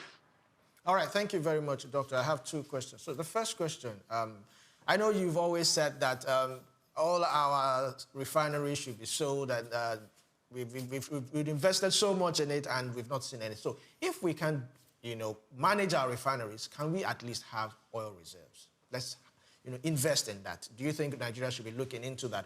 Secondly, now that we have metering system, we're applying it in one of the oil districts, do you think it is now strategic that we should have a metering system? Because that will give us the reason or where the leakages are happening, why the decline is happening. Take, for instance, Saudi Arabia. They have a control center where they monitor every drop of oil, where it's going to, where it's coming from. Do you think now is the time for us to effect that metering system across board? Well, I think for your first question, the answer is also obvious. We have demonstrated over the years that we don't have capacity to run, government does have capacity to run an effective business that is producing genuine results. So, and I think it's not just in the oil sector. Every other sector where government has played, they've all failed.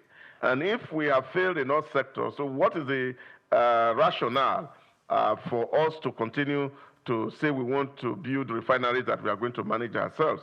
If the one we built before, we could not manage it, the airlines, we could not manage them, the shipping line, we could not manage them. So you find that this is not working.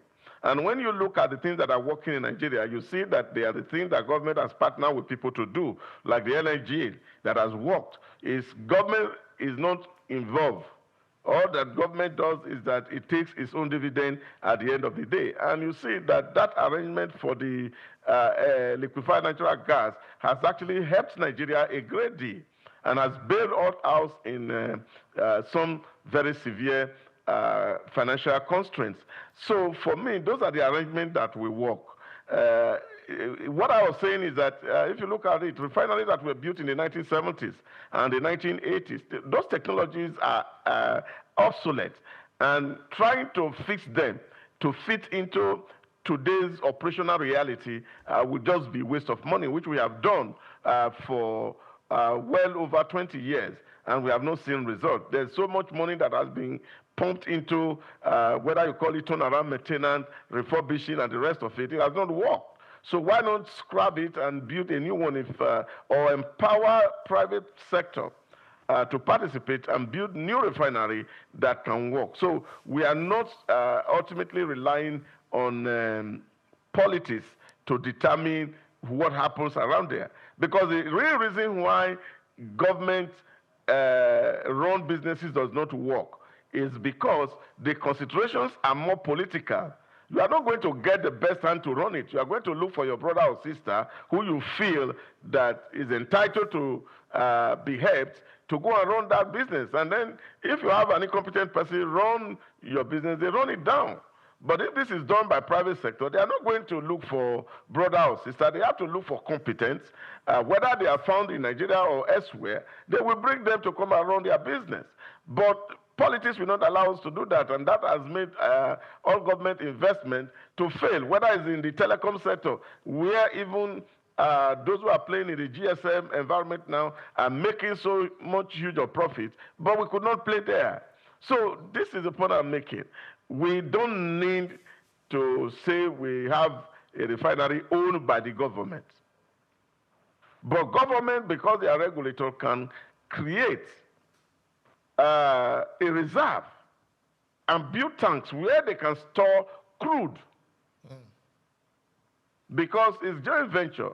You are producing and say, okay, we want 1 million barrels of crude every day to be in our reserve, so that in case of emergency, we can deploy this thing to cushion the effect of the global shock That's the point that I'm making. On the second question of the metering, yes, metering is good. We know what we are producing. But the most fundamental is the fact that it's not even knowing what is producing that is even the issue here now. It's the insecurity around what is produced. That, of course, a chunk of it goes out because people are breaking pipelines here and there to make themselves good. The level of criminality you see around those pipelines, you won't see that in Saudi Arabia. So these are the issues that, of course, also need to be addressed, that people are not busting pipeline and allow crude to flow away and not sabotaging the efforts of those who are exploring. So that, for me, is what it is.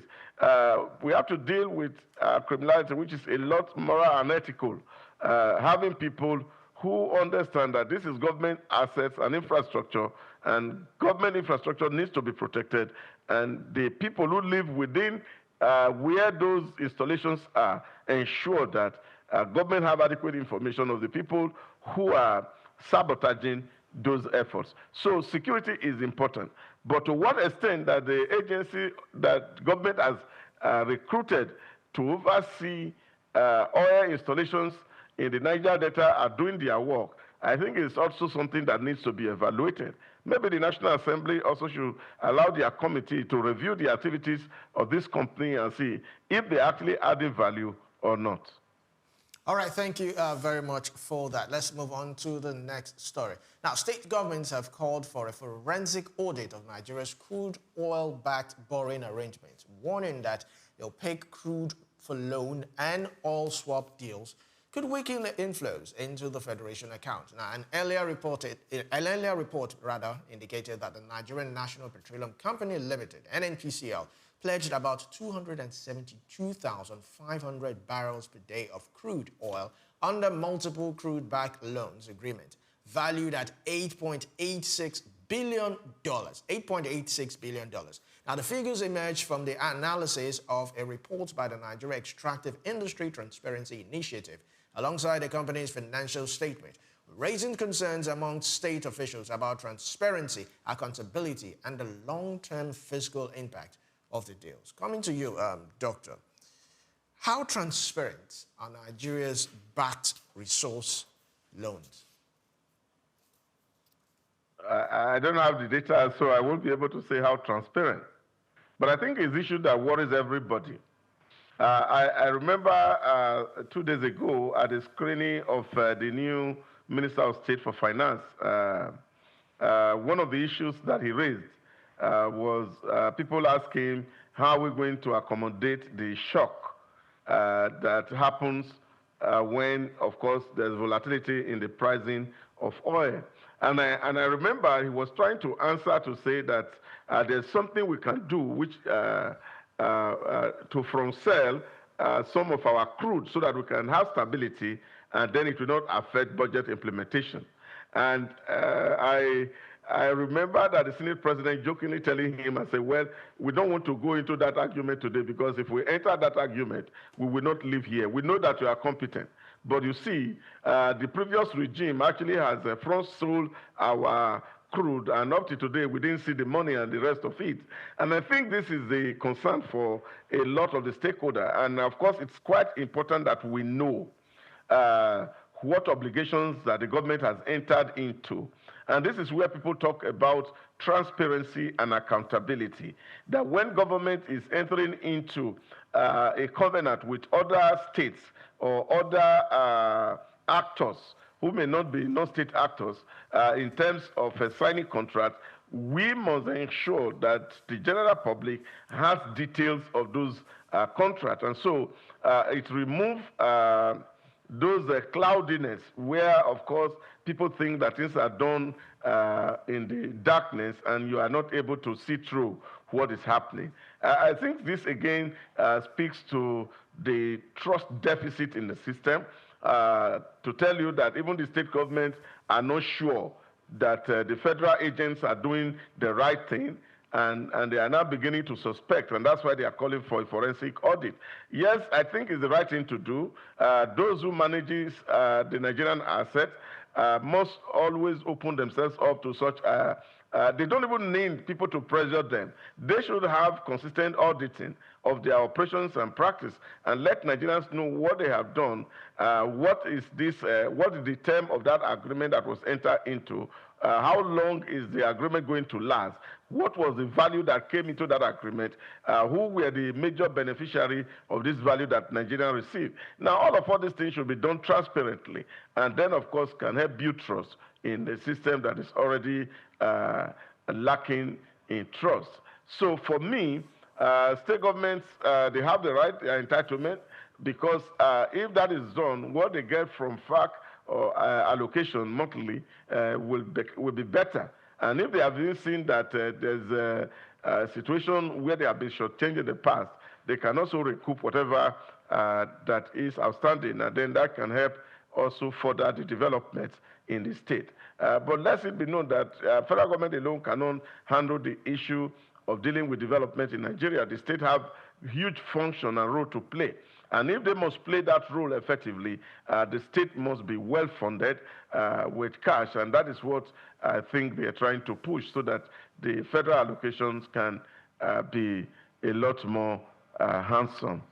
All right, Doctor. So in your perspective, do you think oil-backed loans are sustainable financing models for Nigeria at this point in time? Ideally, it should be. Okay. If they are done transparently. Okay. Now, what you understand is that today the price of crude is selling at $89 at today. And if you are planning your budget and your benchmark is saying, we are basing our assumption that crude is going to sell at 70 naira. Then, of course, all of a sudden there's a shock.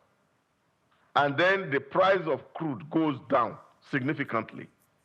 So which means your budget will completely be distorted. So what oil-backed loan does is the fact that you're actually selling this thing in the future. They do that also in electricity sales market. So you can buy what you are going to use 10 years today at today's price, and then save money in case of inflation and this thing is going up. So these are the things that people do to see how they can actually optimize their resources.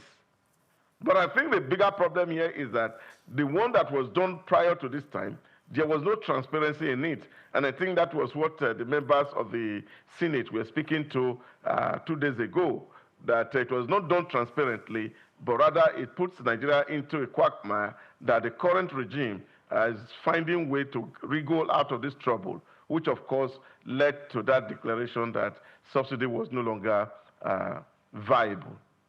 All right, thank you very much. Let's move on to one more story before we go on a break.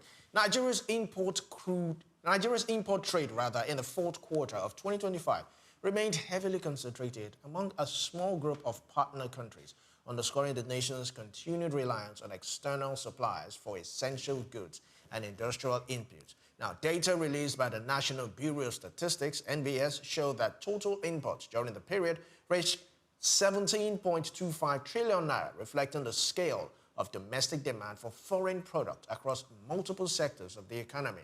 The import basket included items such as fuel, vehicles, industrial machinery, and food commodities, highlighting structural gaps in local production and persistent pressure on Nigeria's foreign exchange resources.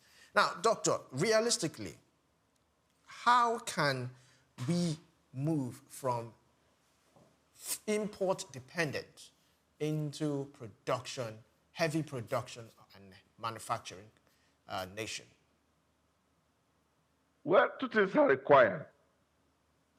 You need human resource and you need financial resource. Those are the two things that are required. And at the moment, you also need to find out, do we have both of them? We don't have the financial resource. We don't have the financial muscle. And secondly, we also do not have the requisite technology. and the relevant human resource to drive heavy industrialization, if we have to be honest and fair to ourselves. So I think that is the issue. There's a lot that needs to be done. And like I have always argued, knowledge will forever govern ignorance, as Madison once argued. And anybody who wants to be their people's governor must arm themselves with the power that knowledge gives. And that's fundamental. People argue, oh, we used to have Peugeot here, we used to have Volkswagen here, Toyota used to be doing some assembly here, Mercedes and the rest of them. But they are no longer here. And the reason they left here is known to a lot of us, because if you're operating an environment that is not stable, chances are that you are not going to make profit. So these companies, they left. Thanks to the nationalization policy and the rest of it that happened at that time. So many companies have been skeptical of the environment, of course, in terms of its volatility. So these are issues that we have to deal with, which are things that are peculiar to us. So for all we know, like I said, yes, you can ask me to buy locally made products, but you also have to guarantee me its functionality.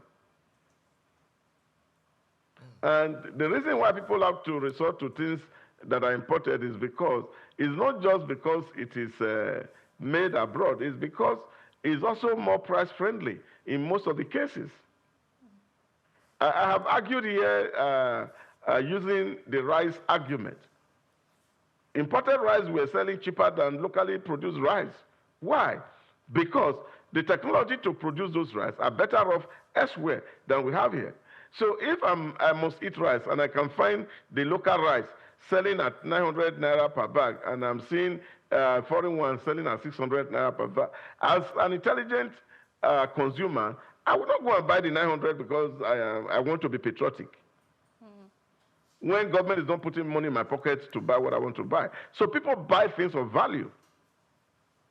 So I think that's where we need to invest in skills development. When you see a table that is imported from Turkey and you compare it with the one that is made in Nigeria, you will know the difference.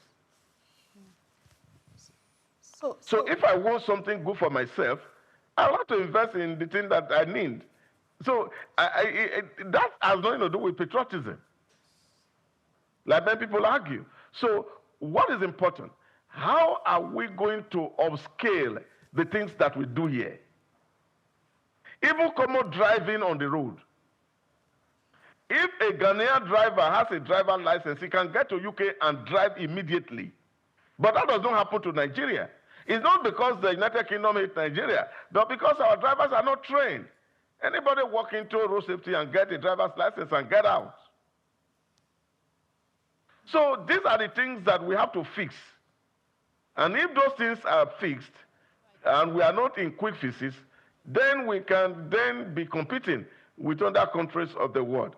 But I think it is the right time that we get to that understanding that it's not because we are not patriotic, that's why we are importing, it's because we get more value from imports. Right. Well, let's quickly talk about the foreign exchange markets, because we understand the implication of this. But what's the amount of pressure, and to what extent does this pressure on imports or put on the Nigerian foreign exchange market? Well, that we will continue to have. The pressure will always be there. As long as we are import dependent, we will continue to look for foreign exchange to go trade abroad, because local currency, even in some cases, are not working. We saw the agreement that Nigeria entered into with China for Naira to yuan swap, but it didn't work, as it were. So if we continue to import, then of course we will be relying on dollar, which is of course the international currency for trade. As long as that happens, and you are not having so much that you are selling outside, then you will find that at the end of the day, people will be looking for dollar here and there to go import, and that put pressure on your foreign exchange market. Right. But look at it. You can check globally. Our trade relations between major powers, whether it's the US, Nigeria, Britain, Nigeria, China, Nigeria, it's always in favor of the big countries, never in our favor. And the reason is because there are a lot of things that we will need to deal with. We have to deliberately clean up our environment. And until hygiene enters into our politics and into our economy, it will be difficult. I saw a YouTube, is it YouTube or TikTok, something 2 days ago. I don't know how true that is. I can't see it on air, but what I saw was the fact that you have a Heineken bottle, and the wrapper was a trophy bottle, a trophy wrapper. And somebody was supposed to drink that. So people are afraid of the things that they are buying in your market.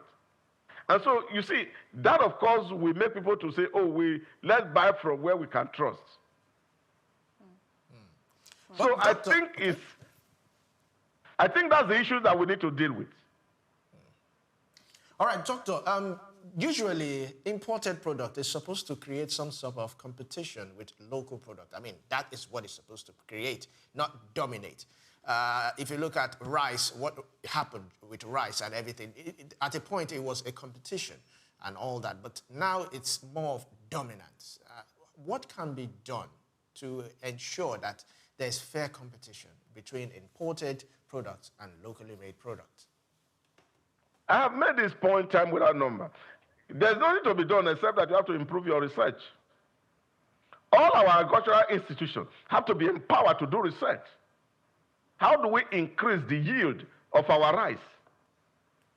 Because what you see here is, if a man have a plot of land and he farms rice here, at the end of the harvest season, he can get like 13 bags of rice.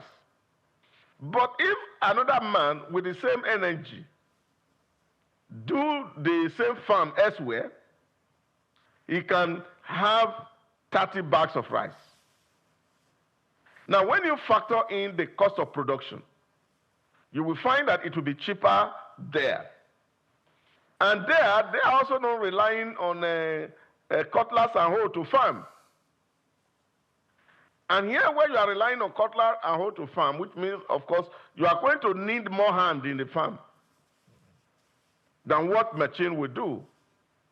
And therefore, the inputs here is far higher than the inputs that is getting into what happened elsewhere. And so that is what you factor into pricing. So I don't think it is the doing of the people who bring the rice in that the input in their own country is lower than our inputs. It is for us to work on our inputs because we have an advantage of less logistics. Okay. Because these guys have to pay for shipping to move the product from their country to your country. But you don't have to pay those prices. They have to pay custom duties for clearing. You don't need to pay those prices. So why is yours still more expensive? It's a question that you have to answer. And you don't need to push the blame or pass the buck. So we have a perennial problem investing in our technology. The universities have to be empowered. The polytechnics have to be empowered such that whatever discipline we are training our children, we must make them to be creative, we must make them to be innovative. Not just to hold paper and look for jobs, but have competence to actually deliver on the discipline that they have gone to the university to study. All right, thank you very much, Doctor. We'll go on a short break, and when we come back, we'll continue with SOUQ Business Landscape. Stay tuned. Take Nigeria because it's the mind that needs to first of all be rebranded. It said it's going to be putting Nigerian labor, Nigeria content and materials first. If you say Nigeria first and it is just us down here that, are pushing that agenda, it's going to be a big struggle. Do you think Nigerian firms, Nigerian organizations should start looking at getting their staff involved in this market or buying to keep for their staff? Within this side, let's also learn citizen diplomacy, see something. This is SOUQ business landscape.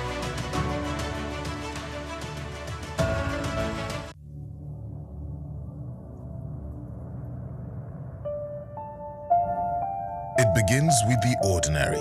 A shopper walks into a supermarket, picks a product from the shelf, marked 2,000 naira, and gets to the counter only to be told it costs 2,400 naira.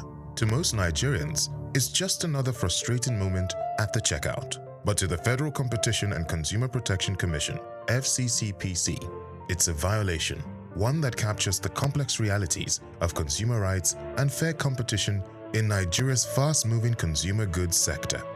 Between March and August 2025, the FCCPC recorded 1,543 consumer complaints within the FMCG sector, the second highest across all industries during that period. The complaints range from deceptive marketing and product defects to poor disclosure of terms and delayed complaint resolution. The FMCG industry, known for its quick turnover and intense price sensitivity, remains one of Nigeria's most competitive sectors. Yet, beneath its vibrancy lies a network of compliance hurdles and market pressure points. Bayo Olaoye notes in this special report that the FCCPC continues to face tough challenges in maintaining balance between regulation and market realities. He explains that some trade associations allegedly adopt restrictive practices such as uniform pricing, high membership fees, and entry barriers, which can distort fair competition if unchecked. In one notable case, he recalls, the FCCPC sealed a supermarket in Abuja in February 2024 after discovering discrepancies between displayed prices and checkout charges, a clear case of deceptive pricing. According to Olaoye's analysis, Nigeria's Federal Competition and Consumer Protection Act, FCCPA 2018, provides the strongest legal foundation for consumer rights protection in the country.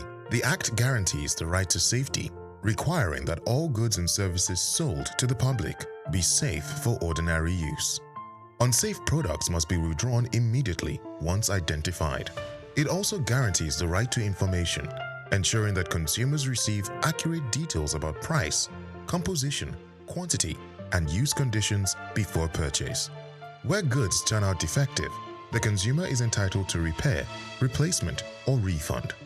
Sections of the FCCPA further prohibit false representation, bait advertising, and exaggerated claims, with sanctions reaching up to 10% of a company's annual turnover. Olaoye points out that state agencies such as LASCOPA complement FCCPC's efforts, helping consumers access information, redress, and awareness of their rights. Despite these laws, FMCG companies operate under immense economic strain. Rising inflation, forex shortages, and unpredictable input costs have made compliance increasingly difficult. Several multinationals have either scaled down or exited the Nigerian market, citing high operating costs and regulatory pressures. Still, as Olaoye observes, consumer protection and fair competition remain non-negotiable principles for any healthy economy. In 2023, the FCCPC fined a multinational FMCG company $110 million for abusing market dominance and stifling competition. Olaoye highlights the case as a major signal of the Commission's resolve to hold both local and foreign players accountable. Olaoye argues that compliance should not be viewed merely as a legal requirement, but a strategic business investment that strengthens consumers' trust and market credibility. He recommends that FMCG firms integrate compliance clauses into contracts, conduct regular audits, and maintain transparent pricing practices. Predatory or collusive pricing, he warns, can damage reputation and attract severe sanctions. The way forward.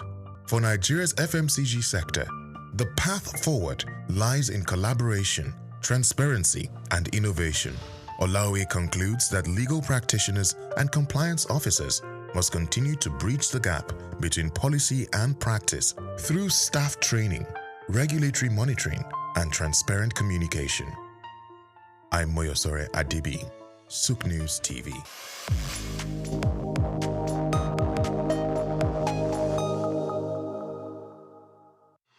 Take Nigeria because it's the mind that needs to first of all be rebranded. Idris said he's going to be putting Nigerian labor, Nigeria content and materials first. If we say Nigeria first and it is just us down here that, are pushing that agenda, it's going to be a big struggle. Do you think Nigerian firms, Nigerian organizations should start looking at getting their staff involved in this market or buying to keep for their staff? Within this side, let's also learn citizens. Obviously, see something. This is SOUQ business landscape. Welcome back to SOUQ Business Landscape. Let's move on to the next story. Nigeria's reliance on imported transport equipment and spare part intensified in 2025, with a total spending on the category reaching about 6.54 trillion naira. Now, the development highlights the country's continued dependence on foreign vehicles, machinery, and components to sustain transportation and industrial operations. Now, according to the latest foreign trade statistics report released by the National Bureau of Statistics, NBS, the imports cover a wide range of products, including automobiles, heavy-duty machinery, and spare parts used across logistics, manufacturing, and construction sectors. Now, the data shows that the steady rise in transport equipment imports over the past 4 years, reflecting a strong domestic demand alongside limited local production capacity in Nigeria's automotive and industrial supply machine. Coming to you, Doctor, when we say buy Nigeria first, we should walk the talk. It's not just say buy Nigeria first. We should also make an enabling environment to ensure this. Yes, we have Innocence, we have some other car manufacturing industries, but some people would also say that buying those cars sometimes could be expensive rather than importing them. At a point, you also mentioned it earlier on that we had Peugeot, we had some other car manufacturers, we had assembling plants, which all left.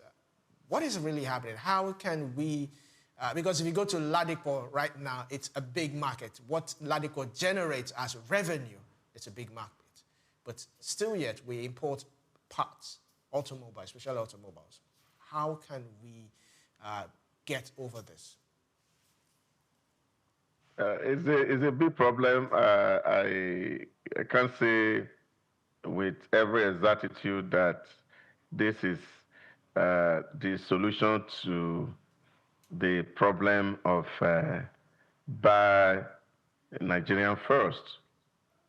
But I think also what we must also put into account is the fact that if there are solutions that are homegrown, that meets a particular need, and they are certified to be good, I think it would be a sabotage if we have to go import those goods and services elsewhere, especially if they are fairly priced. And it's also government trying to support local industries to grow. So even if it will cost more, in that regard, government should patronize things that are made in Nigeria. What that means is that you are empowering those people participating in that sector with the necessary resource to improve whatever thing that they are doing. So if we see, for example, Nigerian assembled car by Innocence or other car assemblers or manufacturers, is what our public officers are using, even when they are fairly more expensive than what is imported, these will add value to our economy because the manufacturers themselves will have enough resource to invest in better technology, invest in better human capital to produce what can be competitive going forward. And I think to that extent, it makes a lot of sense that government supports things that we can buy locally and we don't need to resort to importation for those things. And I think the current DG of procurement, Dr. Debo Adedokun, has actually be emphasizing this singular point. And you remember when he began, he made the president to adopt this Nigerian First policy. And I also know that he's also doing a lot in terms of restructuring procurement process so that some items that can be sourced locally are gotten from local sources without importation.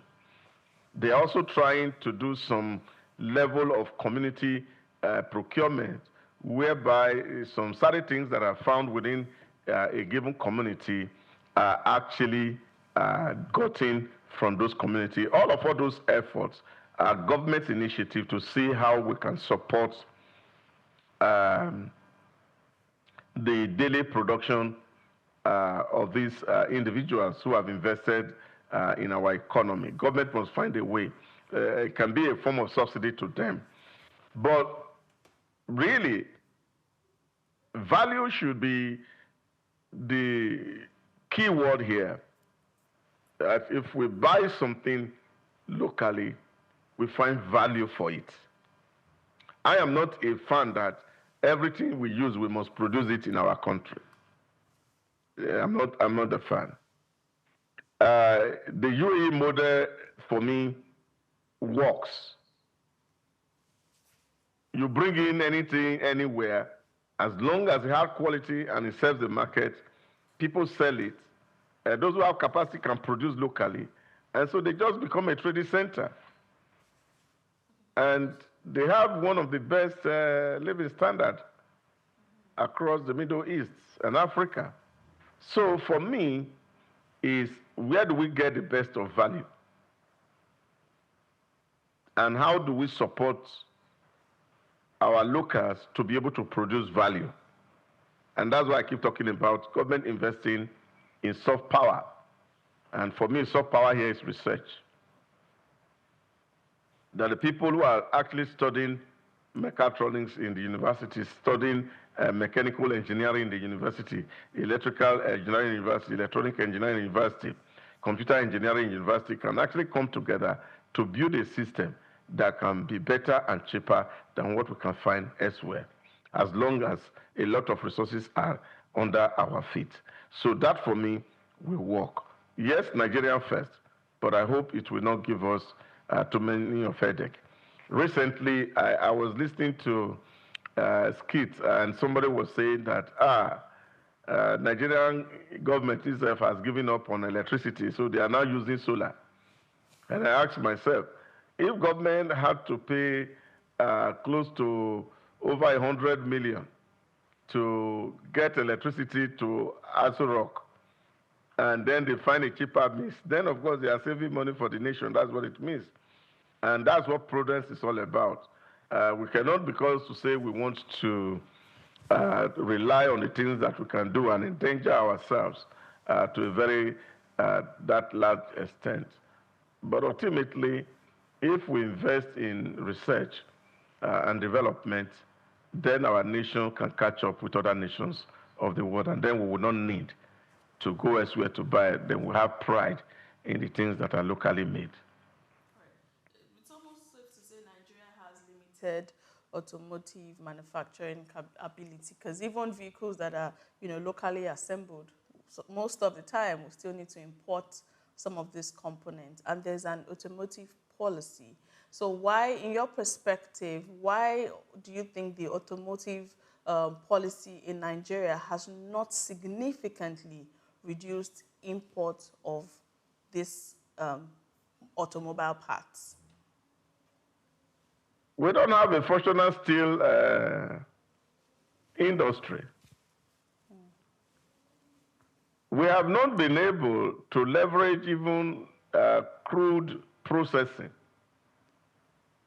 such that the waste from the refining of crude we convert them to rubbers or synthetic to produce these parts that you talk about. That is the challenge. At independence, we attempted to start a steel rolling mill, which is still in Jakarta. Up to today, is not producing any steel. And that's because we over-politicize it. So a lot of the things that we have to use to manufacture auto, we will still need to get it elsewhere where it is produced. But we have a raw input here on our ground. But what needs to be done is the political will for us to build systems. And if those systems are built, our government collaborate with private investors or stakeholders to bring in their fund and invest in those sectors. And then, of course, we can have access to very cheap raw materials and then produce our automobile that we will use here in our country. But as long as those developments are not done, what you will still find is that we get these parts from elsewhere. But again, I don't think there's anything bad about it. If you look at the technology around building a Boeing today, you will see that all the parts are supplied from over 60 countries in the world, across about 6 or 7 continents. And so everybody has a part to supply to the building of Boeing. So you see the aeroplane flying, but it's made in Germany, or made in America, but the parts come from different parts of the world. And I think that model of business is what is also operating here. So you can get your parts elsewhere, but then you can do the assembling here. But what is the quantum of the local input? Let's move on to the next story. Rail systems operated by the Nigerian Railway Corporation, NRC, transported a total of 3,888,661 passengers in 2025, generating 7.77 billion naira in passenger revenue during the period. Now, the figures were released by the National Bureau of Statistics in its annual rail transportation report, covering all lines managed by the corporation. Now, the data highlights the scale of Nigeria's federally managed rail network and its role in supporting national transportation infrastructure. Analysts say the performance reflects growing demand for rail services as passengers seek alternatives to road travel amid rising fuel costs and congestions on major highways. Doctor, 7.7 billion naira. Do you think we can go higher than this? Do you think we could double this or we can triple this before the end of the year? I mean, look, considering the blue, we have the blue line, we have the green line, we have the red line. Considering all that factor and how we can also replicate it across states, not just in Lagos alone. Absolutely, they are not adequate. If we have adequate rail transportation, the money we will make out of that will be massive compared to what we have. And this problem that we are talking about today really of commuting to places of work and business that's taking a toll on people because of these fluctuating oil prices will have been significantly reduced. And everywhere you go globally, the rail system is what connects everywhere. Here in Nigeria, we don't have such luxury. And so you can imagine if this one that we have that are just few can make this much money. Just imagine what a connected city of Lagos, for example, connected to Abeokuta, connected to Ibadan, connected to my own state in Benin, and see what money will be going there. A lot of people will travel by train. It's cheaper and sometimes also very safe and secure. So it's something that still needs to be developed. Lagos talked about the green line. I'm not sure the construction has started. The blue line is just here. It needs an extension from Mile 2 to get to Badagry. Yeah, so that has not been completed. So I think that's the story we have at the moment. There's a lot that needs to be done. And I think we must be putting our money where our mouth is, because that is the only way people can see that we are working. So if government is investing in infrastructure, I think they should prioritize rail. I don't need to drive to work this morning if I have a train service from my neighborhood that comes to the island. So that's how people travel. And if I know that I have to travel 3 hours, then I wake up in good time, catch up a train, and then go to work. So these are the things that we need to invest in. The infrastructure that are massive, but really at a deficit at our end. So the kind of money we are counting is small. But if we have to make more, then we have to do more. Right. Talking about making more, doing more, looking into real infrastructure and all of that, that's a beautiful idea, a beautiful strategy for us to go with. But let's look at the security side of it. You know, rail transportation used to be one of the safest means of transportation. But over the years, we've seen a couple of attacks, you know, and some of them were just derailments, some of them were insecurity issues. As much as the federal government should look into infrastructural development of the rail system, what are some measures or some strategies they also need to consider in terms of security of that particular system, so that people, you know, are more relaxed and more comfortable when they need to use that mode of transportation? When you look at the way the systems are built elsewhere, securities are factored into it. Okay. But when you see the way our own rail systems are built, sometimes you have to imagine whether it is the way the contract are signed that is built. You get to the UK or Paris, you see the way rail are structured. That is not easy for somebody to go and vandalize an iron plate on the rail line, which are, of course, some of the things that people do here that make the rail to the trade to derail. So, how do we build a system such that the railway is completely protected? People are not able to access or cross the lines. We can put it in the design for procurement. So it will be secured if we build security around it. There should be cameras on the line that sees what is happening per second, so that if there are security threats, people are able to be saved in good time. So that is the way I see it. It's not that we are going to be able to take away security completely, but there are some few measures that we can put in place that will actually help us to be able to do these things and guarantee the security of commuters. The incident in Kaduna some 2 or 3 years ago is still one that people still talk about. And I remember then the Minister of Transportation came out and said, oh, I said it, I asked us to put, and they removed it. And I said, oh, wow. If it was necessary, it would have been valued into the contract. And if people thought that the security was not necessary, then they would have been suspected as themselves becoming security risk. Because that's the way the rail systems are built elsewhere. Securities are factored into the construction and design, and then people can be sure that there's safety. But there can be accident here and there, but government also have the responsiveness to resolve those issues in good time.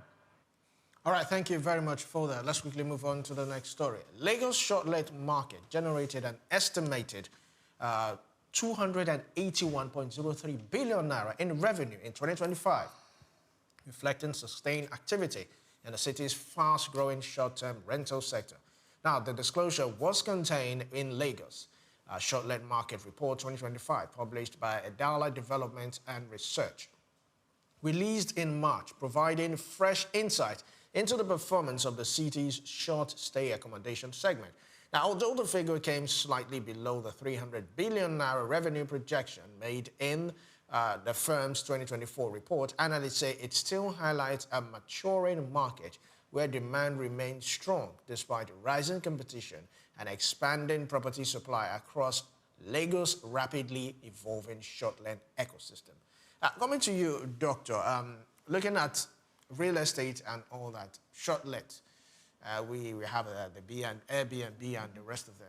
It's become something that a lot of people, especially diasporans, tend to patronize. Most people, when they come into the country, instead of just checking into a hotel, the short-lets are the next available accommodation, whereby you can just pay for about maybe a week, 2 weeks, 3 weeks, and you find out that the cost of paying for a short-let is quite cheaper than when you go to your luxury hotels and all that. But do you see a future in short-let real estate? Yeah, there's a whole lot of future in it, in my view. I also think that there needs to be a collaboration between the Culture and Tourism Ministry in Lagos State and these developers. You see, because if there are sites that needs to be seen that are well developed and built, you have a lot of people flowing into Nigeria to come spend holiday. The weather is so fantastic, and I think that's what we need to encourage. We need to invest in our tourism infrastructure. When people come, they don't just come to come and drink beer. They want to see some sites. And there are real historic sites that we need to invest in.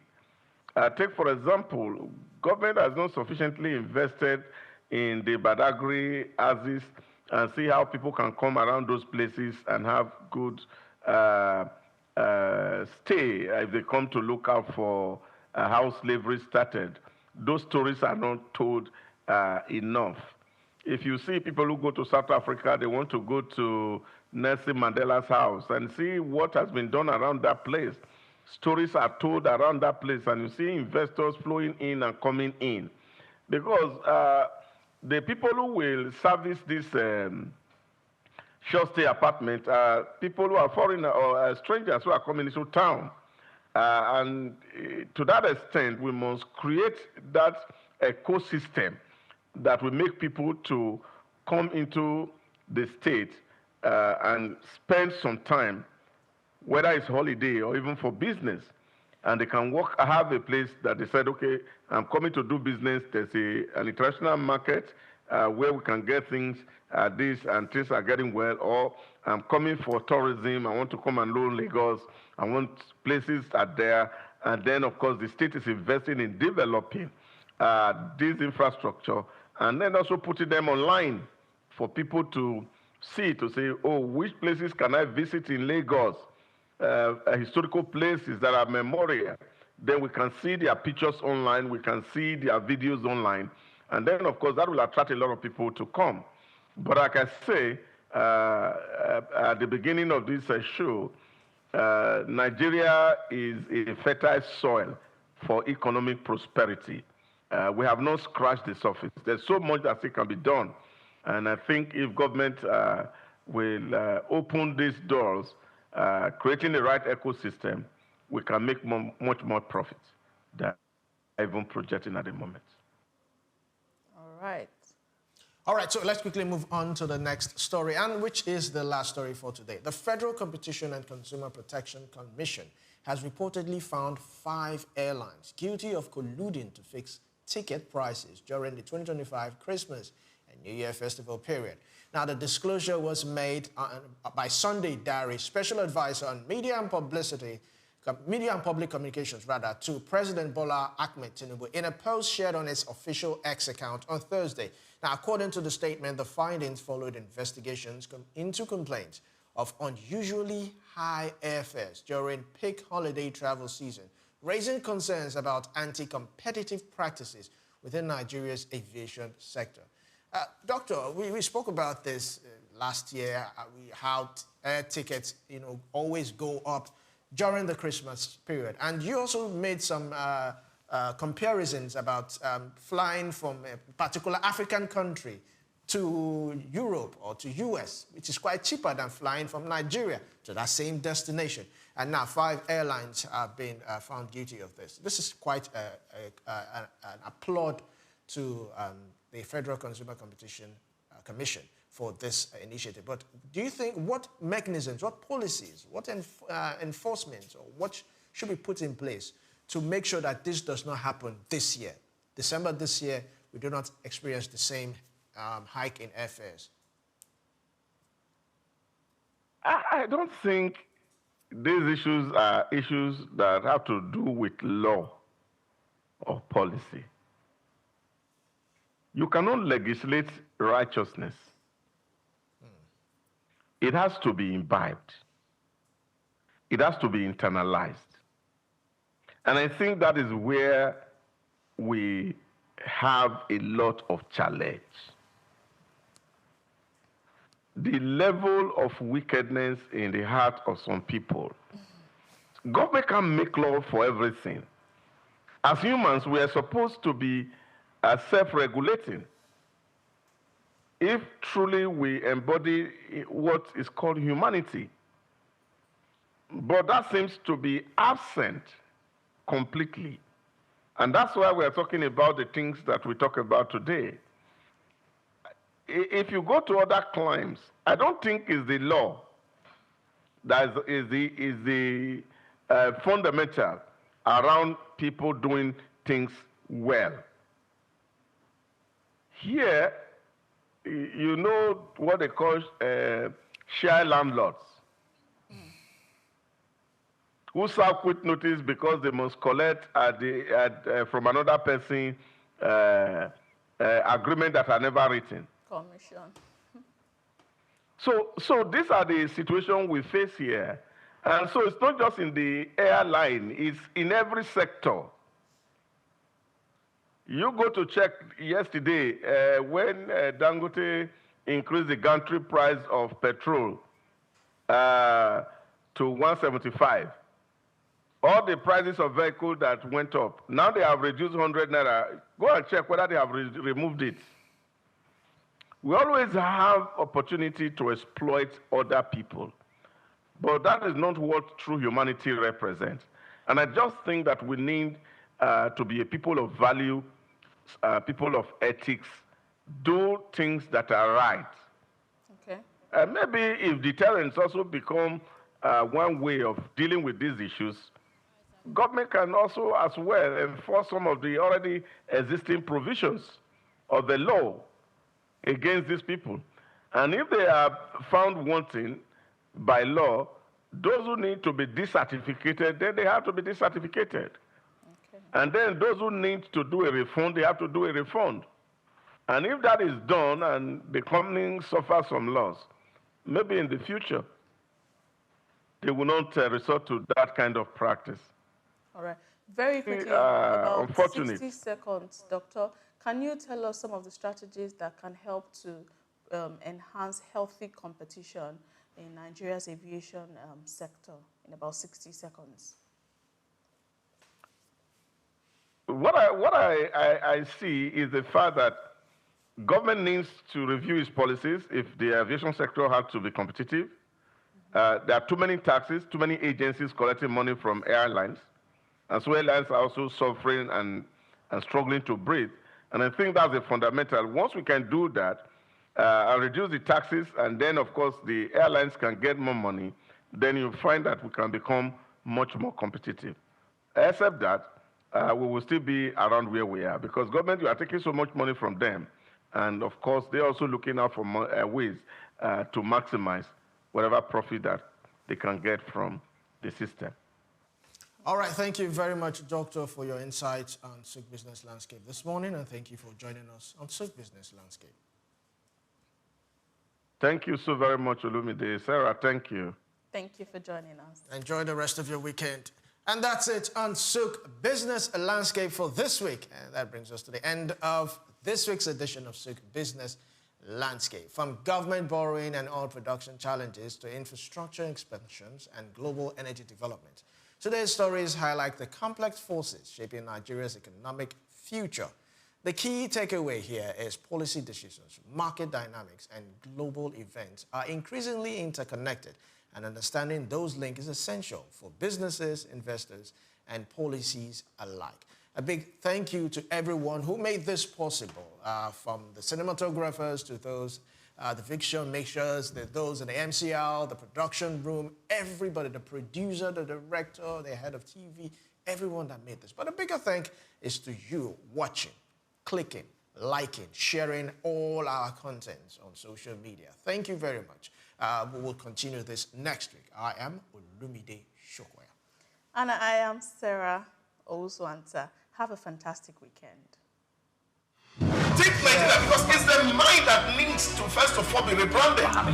Idris said he's going to be putting Nigerian labor, Nigeria content and materials first. If you say Nigeria first and it is just us down here that, are pushing that agenda, it's going to be a big struggle.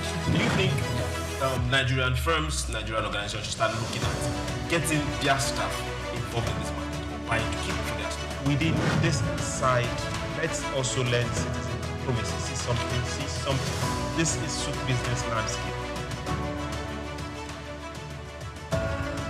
Hello Nigeria, hello Africa. Yeah, this is Sound Man. Keep watching SOUQ News. My name is Babalola from Excel LED. Keep watching SOUQ News. My name is Shepherd Michael Adewale Onofuye. I enjoy you all to watch, always watch SOUQ News TV. Hi, I'm Tom Boggables, and please keep watching SOUQ News. Wale Seriki, SLG Lagos Island East, SOUQ News, keep out watching them and keep a lookout for them. They're up and coming, and we're proudly to be affiliated with them. You alone where they make me go crazy. This your love in the cool of my brain. You're my medicine, I need you all day. Yo, it's Blackface Nigeria and you're watching SOUQ News TV. Keep it locked on this dial, don't change it. You know what I say? Blackface Nigeria, love no bad.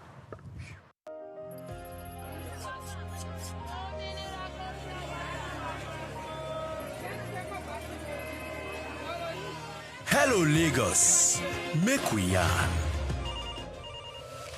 Hello, boy, this POS matter, don't pass your code.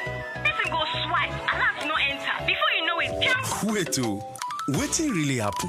Maybe you fake alert the warriors. Okay, so wanna listen, If you dey do POS business, no expose your alert. Hello, Ogbefi. They don't walk Glaba Road where they worry for our local government for years. This one sweet me, I no lie you. Because you know what, development where they work, it deserve loudspeaker. Now why we dey here be that? For here, we know the abuse, we dey bring solution. My name, it is Ikechukwu Oyemike, aka Ogbefi Ishegwari. Make we yarn every weekday from 10 a.m. go to 12 o'clock on Top the Eye 95.9 FM. Welcome to Cashcraft, where opportunities meet insight. Today, we're journeying into the field of prosperity where towering oil palms wave not just leaves, but the promise of wealth. From the humid groves of Edo to the rich red earth of Delta, a quiet boom is unfolding. Dough has been there for many years, but we could take advantage of this. This is one opportunity that holds the key to food security, foreign exchange savings, and thousands of jobs. Yes, we're talking about palm oil, Africa's red gold. But how do you tap into this opportunity? What does it take to build a business around palm oil, from plantation to profit? Let's break it down, step by step. 1. Understand the landscape. The first step is knowledge. Nigeria's oil palm production has risen by over 41% in the past decades, from 8.2 million metric tons in 2014 to 11.6 million in 2023, according to the Food and Agriculture Organization. Yet, with over 200 million mouths to feed and rising global demand, we are still importing palm oil to close the gap. That's your opportunity to become a local producer or processor. Step 2, choose your entry point. There are 3 main ways to enter into the palm oil value chain. Palm plantation farming. Cultivating your own palm trees is long-term but rewarding. Now you can look at processing. Buying palm fruits, popularly known as banga, I'm sure you know that. And converting it into oil with machines. That's another one. And trading. You can buy and sell finished oil in local or export markets. Each has different startup costs and time frames. So you must match your capital, patience, and passion. Before I go further, remember that this is not a professional guide, rather a wake-up call that there are opportunities everywhere. Now let's go to step 3. Get land or source supply. According to research, some initiatives like the Edo Oil Palm Development Program, EOPDP, and Delta State Delcom Scheme are making access to land to become easier. Findings shows that in Edo State, over 114,000 hectares have been allocated to both big and small investors, and over 65,000 hectares have already been accessed. In Delta, 130,000 hectares have been provided by communities under a cooperative model, with over 3,000 smallholders farmers already on board. Even if you can't own land, you can start small by sourcing fruit from cooperatives or leasing a small processing space. Of course you can. Now let's move to 4. Know the cost and time frame. It costs between $7,000 to $8,000 to cultivate 1 hectare of palm from nursery to maturity. But it takes about 3 to 4 years for the trees to start yielding. If you want quick returns, processing and trading may be better.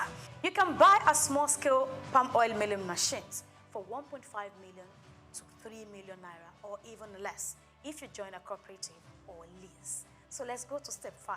Invest in knowledge and market access. Join farmer cooperatives like those in Delcom. They give access to training, markets, and funding. You can also link up with established companies like Presco and Okomo Oil. Yeah, I'm not marketing, but it's a way to tell you that, look, there are opportunities everywhere. All of these are listed on the Nigerian Stock Exchange. Step 6, think sustainability and value addition. Palm oil is not just for stew and soup. Yeah, think big. You can produce refined oil, cosmetics, biodiesel, and export-grade products. Investors are already joining this, and governments are backing it. You can do your research. There is also growing interest in eco-friendly farming and traceable supply chains. If you do it right, foreign buyers will come looking. Palm oil may have its controversies, but in Africa, especially in Nigeria, it is heritage, it is economy, it is future. The rise of Edo and Delta as palm oil giants is not just about hectares or harvest. It is about people, creating jobs, reducing imports, and saving foreign exchange. If you are looking for a business with cheap roots and wide branches, palm oil may just be your calling. This has been Cashcraft, your guide to turning ideas into income. I am Grace Komalafe. Join us again next time, and remember, the ground beneath your feet might be your next big break. See you again.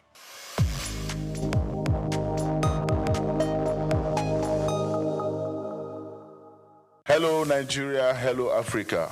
Yeah, this is Sound Man. Keep watching SOUQ News. My name is Babalola from Excel LED. Keep watching SOUQ News. My name is Shepherd Michael Adewale Onofuye. I enjoy you all to watch, always watch SOUQ News TV. Hi, I'm Tom Boggaballs, and please keep watching SOUQ News. Wale Seriki, SLG Lagos Island East, SOUQ News. Keep out watching them and keep a lookout for them. They're up and coming, and we're proudly to be affiliated with them. You alone where they make me go crazy. This your love in the cool of my brain. You're my medicine, I need you all day. Yo, it's Blackface Nigeria, and you're watching SOUQ News TV. Keep it locked on this dial, don't change it. You know what I say? Blackface Nigeria, love no bad. We've got just what you need right here at Femi Wash Media. Call it the Midas Touch, and you wouldn't be wrong. Let us record, produce, mix, and master your audio like nobody does. Reach us on our contact today for the best quality job.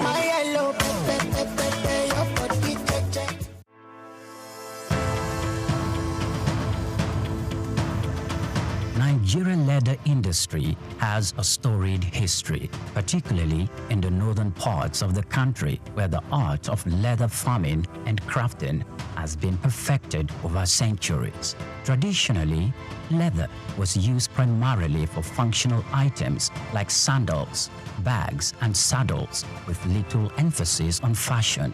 However, the narrative has changed drastically in recent years as Nigerian leather has evolved from a utilitarian product to a symbol of luxury and high fashion. Here is a special report by Bayo Olaoye. The turning point for Nigerian leather came as local designers began to recognize its potential beyond traditional uses. They started to experiment with new designs, creating products that appeal to the modern consumer while maintaining the heritage of craftsmanship. The result has been a wave of leather products that are not only functional, but also stylish and desirable on the global stage. One of the key factors driving the revolution is the exceptional quality of Nigerian leather. Known for its durability and unique texture, Nigerian leather, particularly from goats and cattle, has become highly sought after by fashion houses both within and outside Africa. This demand has encouraged local artisans to up their game, focusing on quality control and finishing techniques to meet international standards. Moreover, Nigerian leather products have benefited from the global trend towards sustainable and ethically produced goods. Consumers are increasingly turning away from massively produced items in favor of the handcrafted, sustainable alternatives. Nigerian leather made using traditional methods with minimal environmental impact fits perfectly into this narrative. This has opened up markets for Nigerian leather goods, particularly in Europe and North America, where there is a growing appreciation for products with a story and a conscience. The rise of Nigerian leather on the fashion scene is also closely tied to the country's booming creative industry.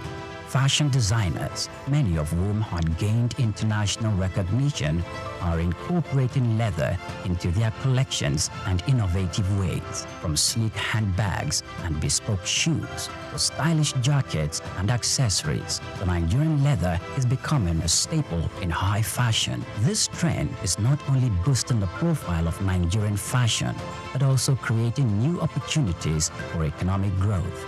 The leather industry, once dominated by small-scale craftsmen, is now attracting significant investment. Entrepreneurs are setting up modern tannery and workshops, creating jobs and fostering skills development in the process. This industrialization of leather products is helping to formalize what was once an informal sector, leading to better working conditions and high incomes for artisans. However, the success of Nigerian leather market did not emerge without challenges. The industry still faces issues related to infrastructure, access to finance, and competition from imported goods. Additionally, there is the need for more investment in technology and innovation to further enhance the quality of leather products and make them more competitive in the global market. Despite these challenges, the future of Nigerian leather products looks bright. There is a growing recognition of the value of locally produced leather goods, both within Nigeria and globally.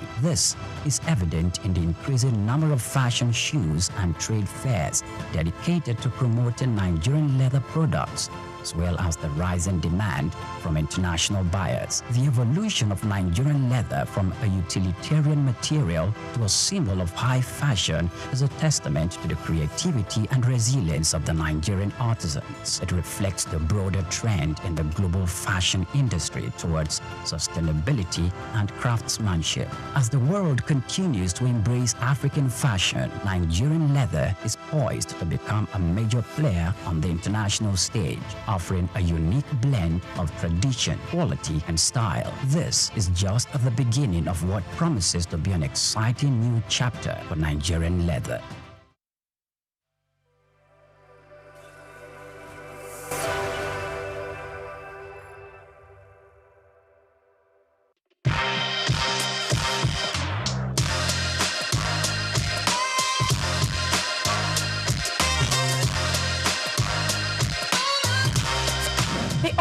rapid rise of Ankara fabric in West Africa has transformed it from merely an industry into a vital part of culture, identity, and art woven into everyday life. This evolution has encouraged many to enter into the business side of Ankara. Today, the fabric is not only worn, but also used in interior decorations and artworks, making it a significant item in our changing world. Despite this, the industry stands at a crossroads, balancing tradition, modern challenges, and global market demands. My name is Grace Komolafe, and I invite you to join me on this second episode of Ankara as we explore the current state of production, the hurdles it faces, particularly in Nigeria, and the abundant opportunities that exist within this vibrant sector. Ankara's journey from West African markets to the global stage highlights its enduring appeal and the resilience of its producers. However, to fully harness its export potential, addressing quality, policy, and logistical challenges is essential. Ankara has become a global fashion statement with its bold patterns and rich colors now staples on international runways, reflecting a growing appreciation for African aesthetics. Nigeria and Ghana have long anchored Ankara production, keeping alive an industry with deep cultural significance. In Nigeria, there is a specialized market where you can find all kinds of Ankara fabric to suit your needs, whether for business parties or home use. Are you aware that Oshodi Market in Lagos is the major Ankara market in the country? People travel from every part of Nigeria to this market to make purchases for different reasons, either for Ashwebi, different occasions, or for business. In this market, you would find importers, you would find wholesalers, and again, you would find retailers. Are you thinking of going into Ankara business? In this report, we have more information to share with you. No, this one is a different company.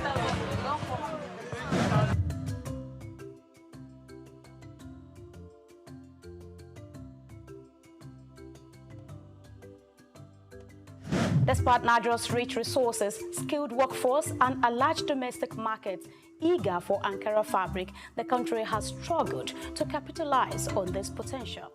In the face of rising imports and global competition, the Ankara industry is looking inward towards alternatives that preserve cultural heritage while empowering local economies. Innovative approaches and traditional methods are revitalizing Ankara production across West Africa, particularly in Nigeria. While the future is bright, it is not without challenges. The high reliance on cheaper imports has led to an overwhelming dependence on foreign textiles, which now dominates over 80% of Nigeria's fabric market. How have Ankara sellers and business owners been able to sustain growth in the industry?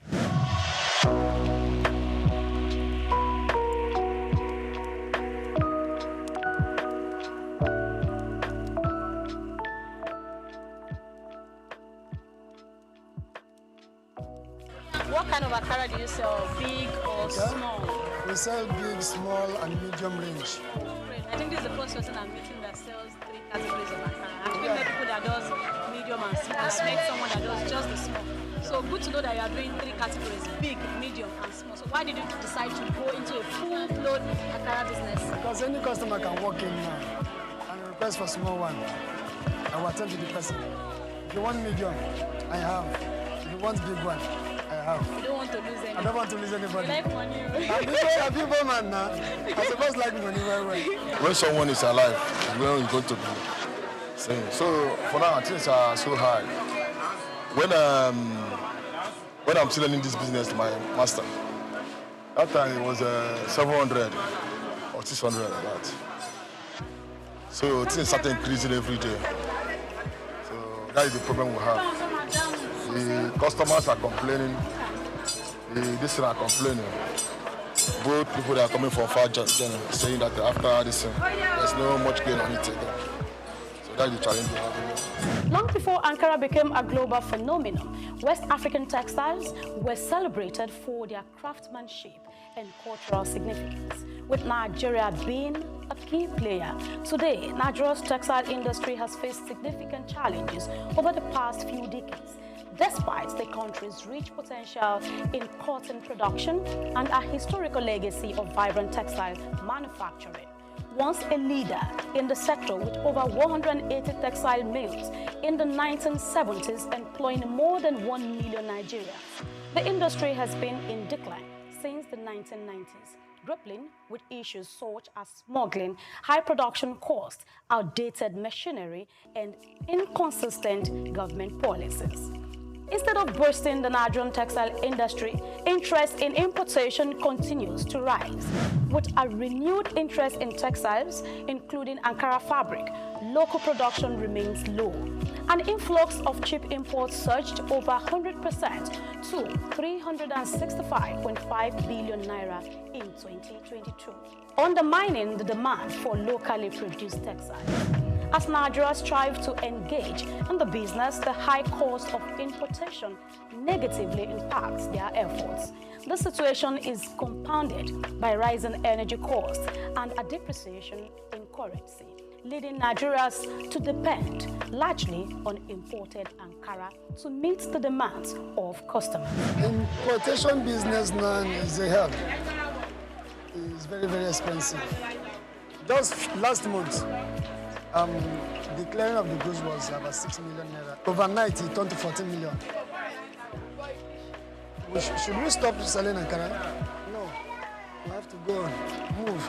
The price that we give customer, in 1 hour, it changed automatically. But because we are into the system, we know how to manage the price.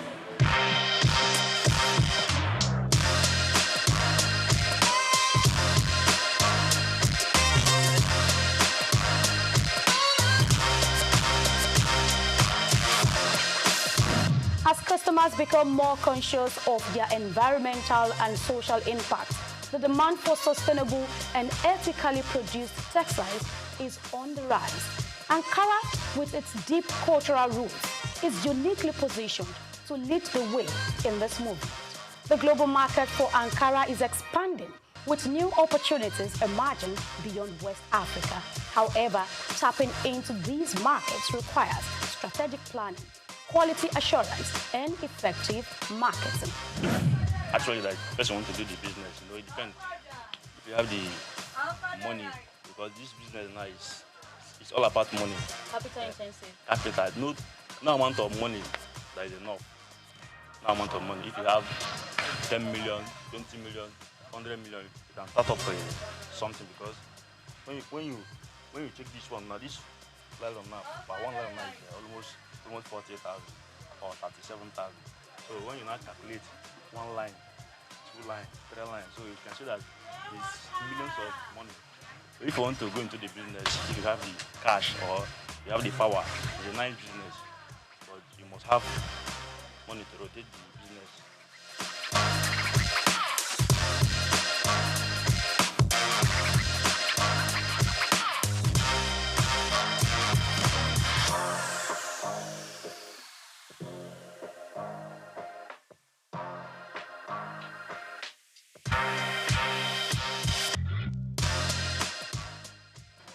Business is not a child's play. I want to say, with what I've heard today, you want to go into Ankara business, of course you can start a very small scale.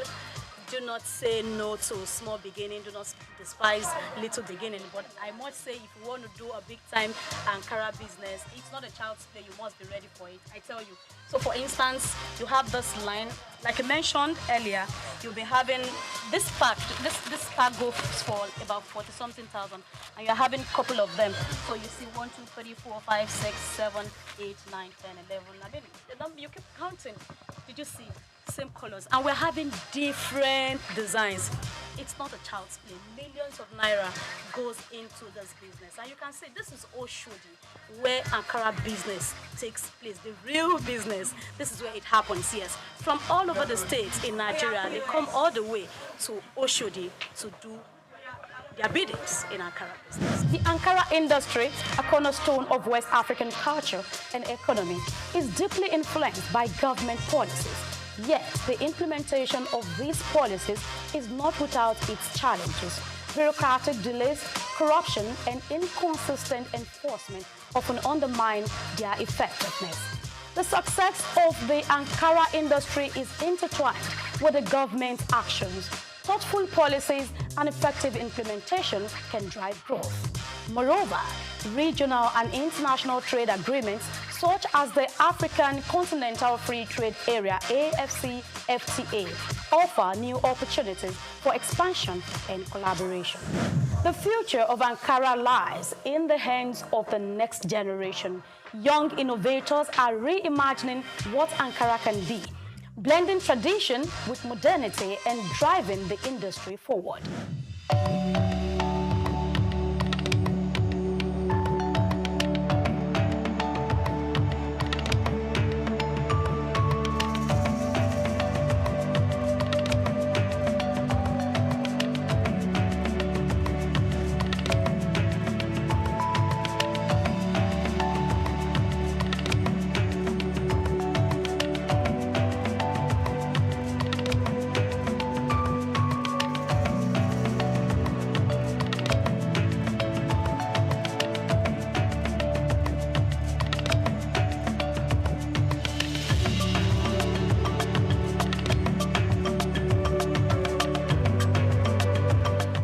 Is more than just a fabric. It symbolizes African heritage, creativity, and resilience.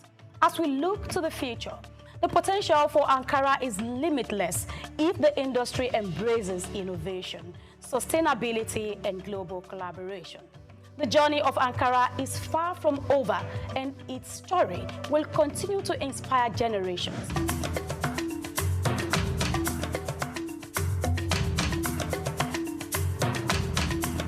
As we conclude our journey through the vibrant world of Ankara, we turn our attention to the future. What lies ahead for this iconic fabric? How will it evolve to meet the demands of a rapidly changing world? And what opportunities and challenges will shape its future? Questions you may have quality answers for. See you again on another interesting topic on SOUQ Perspective. I am Grace Komolafe.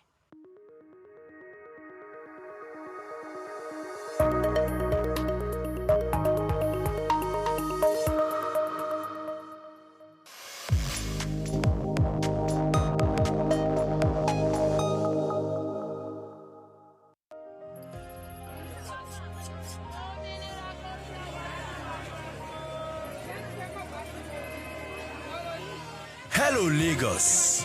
Make we yarn. Hello, boy, this POS matter don't pass your code. Person go swipe, alert no enter. Before you know it, jump. Wait, wetin really happen? Maybe you fake alert the warriors. Okay, so wanna listen, If you dey do POS business, no expose your alert. Hello, Ogbefi. They don't walk that road where they warriors for down local government for years. This one sweet me, I no lie you. Because you know what? Development with the work, it deserve loudspeaker. Now why we dey here be that? For here, we know the abuse, we dey bring solution. My name, it is Ikechukwu Oyemike, aka Ogbefi Ishegwari. Make we yarn every weekday from 10 a.m. go reach 12 o'clock on Top the Eye 95.9 FM. Fellow Nigerians, did you know that constituency and executive projects in your communities are not gifts from your legislators? They are projects sponsored by the legislators and funded by the federal government to improve your life and the lives of those around you. These projects belong to you. Without your vigilance, they might never be completed. Don't allow them to fade away into unfulfilled promises. Stand up, take ownership, monitor their progress, demand accountability, and report concerns to ICPC. Call our toll-free line now on 0800 2255 4272 or WhatsApp only on 0806 656 4726. This message is brought to you by the Independent Corrupt Practices and Other Related Offences Commission ICPC with support from MacArthur Foundation and the Center for Democracy and Development in Africa CDD. My name is Shino Gbadegeshin. I'm the CEO Gozi Micro Insurance. Continue to watch SOUQ News. Adenike Adeyemi, Executive Director of Faith Foundation. Keep watching SOUQ News. My name is Shepherd Michael Adewale Onofuye. I enjoy you all to always watch SOUQ News TV. Hey everyone, Majuli Obaje here representing Gigi. Keep watching SOUQ News, okay? Stay updated with SOUQ News. My name is Aton Keme. I am the head of MSME Banking. Please keep watching SOUQ News and stay glued to SOUQ News. I recommend that more and more people should watch SOUQ News because they deal with business news. Hi, my name is Amaka Wokolo. I am the director of the Faith Institute at Faith Foundation. Keep watching SOUQ News.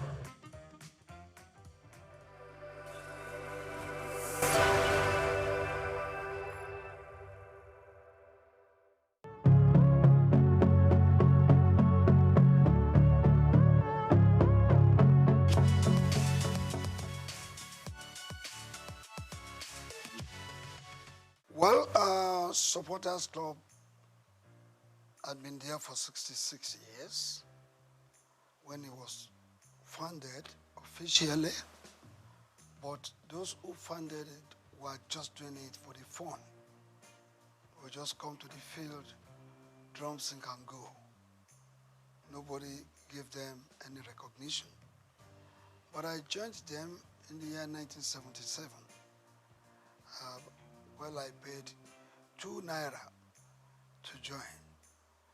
And how did I join? It was because of an incident that happened at the National Stadium. The Shooting Stars of Ibadan and the Bendel Insurance of Benin were playing the semi-final of the FA competition that year. And I had to go to enter the stadium. I paid 4 naira to watch the game. While entering the stadium, the whole place was filled. And when I got inside, there was no place for me to sit down. So many of us were standing. Out there, people outside the gate of the stadium, there were more than the people right inside. So as at a point in time, while standing, some people just took me off ground and threw me into the crowd. And I started rolling until I landed on the culvert, concrete. Concrete slab. Before I knew it, over 50 people were on my top. And I could no longer breathe. So to me that day, it appeared I was going to die.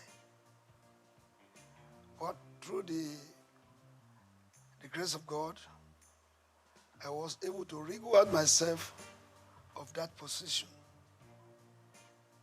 And the man directly up on top of me had to leave, because what I did was by biting him. And I had to struggle to go under the concrete slab.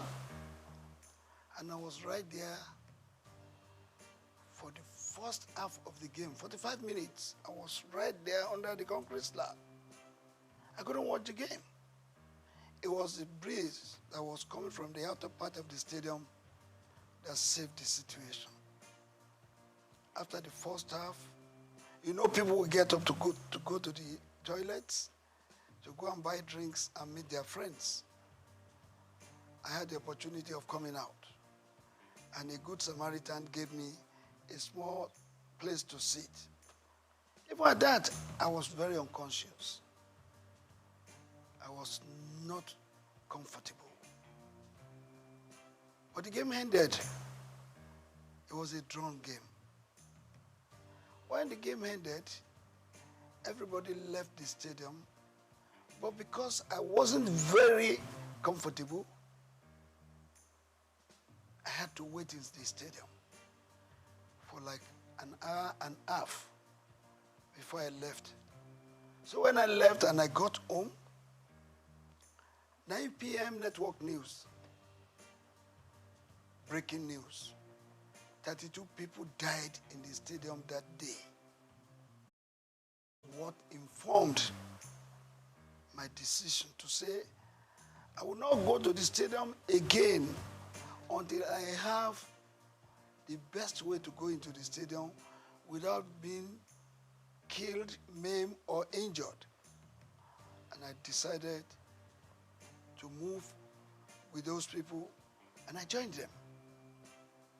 But then we were just doing it.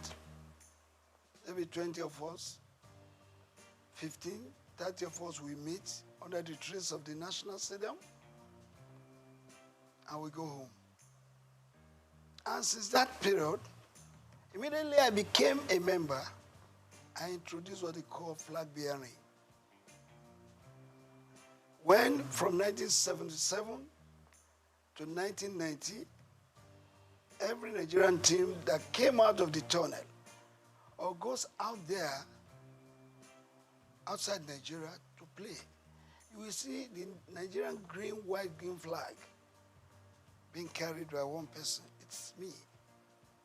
I did that flag bearing for 13 whole years.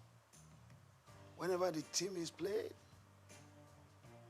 I will be there with them, whether it's the Super Eagles, the under-20, the under-23, the Falcons, and the rest, all our national teams.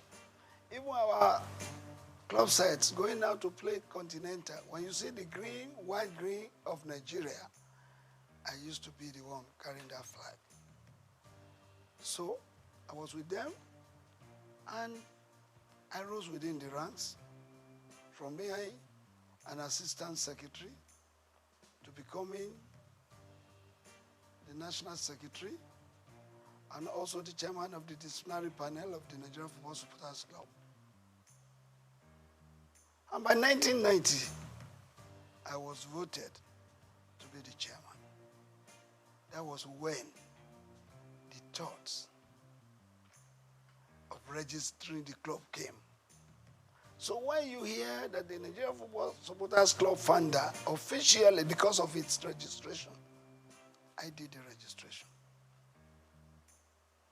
Registering the club, I moved it from Lagos to Ibadan, Oyo State. I'm an Ibadan man. Charity begins at home, they say. So I went to Ibadan. From Ibadan, I moved to Bauchi. I moved to Abuja, Kano, Port Harcourt, all the states of the Federation. By 1992, I went to Cote d'Ivoire, in Abidjan precisely, to launch the Supporters Club. I went there physically, bringing the Nigerians together, those living in Abidjan. I formed the Supporters Club and launched it officially. I left that place, I went to Ghana. I launched it in Ghana. Leaving Ghana, I went to Gambia. I went to Burkina Faso. I went to Mali. I went to Republic of Benin. I went to Togo. I went to all the countries of Africa, putting the Supporters Club in place in those countries. By 1995, I moved to the United States of America. I launched the Supporters Club at the Giant Sports Stadium in New Jersey in 1995. After that, I went to France in 1997 to launch the Supporters Club in France in 1997 because we were already thinking of going to France to play in the World Cup. And if the Super Eagles will not have enough supporters there, what will happen to them? Don't forget that I led the Supporters Club to the United States of America for the very first time we played in the World Cup in 1994.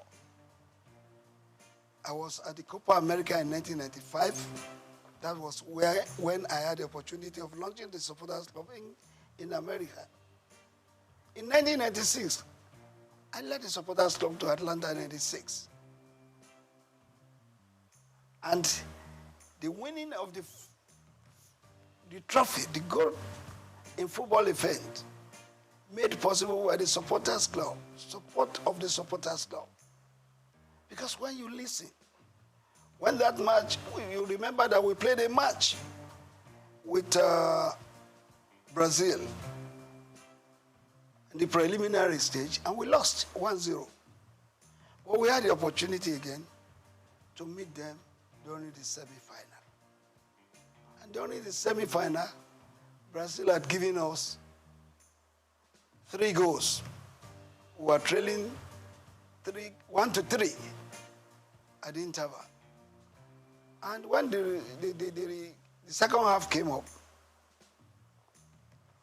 we were given a penalty, I think 25 minutes to the end of the game. One of our players, I don't want to mention the name, but he knows, he lost that penalty kick. That was when God told me, sing this song. It's a miracle working God. It's a miracle working God. He's the Alpha and Omega. He's a miracle working God. Of course, my members chorused. Indeed, miracle came.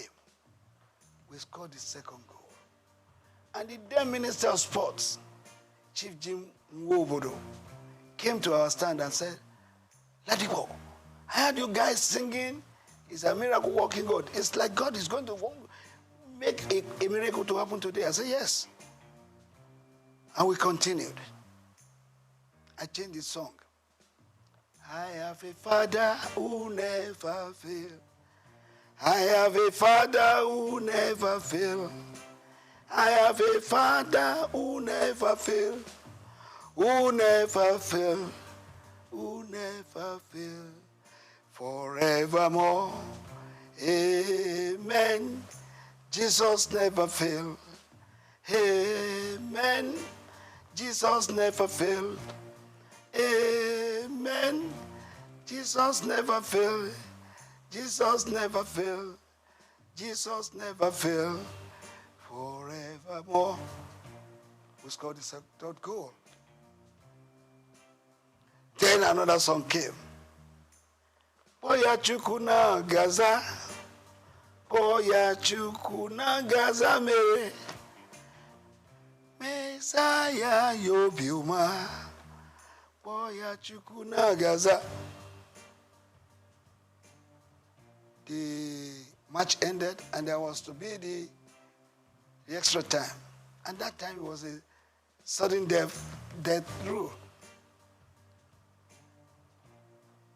Immediately I sang that song, my people chorused. And the ball was coming to Kanu Nwakwo. He was backing the goalkeeper.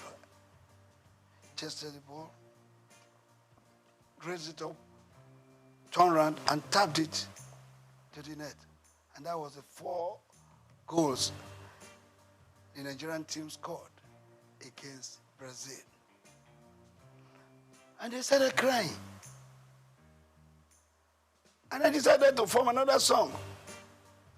When Nigeria beat Brazil, when Nigeria beat Brazil, oh, Bebeto start to cry. When Nigeria beat Brazil, why Bebeto? Because they pulled him out. They were thinking they were reserving him because they thought they would meet Argentina in the final.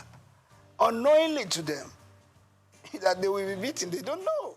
So I did that song, and we sailed into the final, meeting Argentina in the final. And that again happened. Argentina was leading us 2-1, but we came from 1-2 to beat them 3-2. Yeah, to answer your question, I did that to tell you what the supporters club is to the team. And what this man felt by registering the club is that I have that belief. And it is general. Everybody must have it. That this is Nigeria, it's our country. We have to do something by giving it a positive image, whether in Nigeria or outside. You do know that all of us cannot be Mr. President of Nigeria. All of us cannot be govern us. And not all of us will be members of the National Assembly. But all of us as Nigerians have special roles to play in giving our country a befitting and positive image. That is the reason why this man has been following football supportership all the time to date.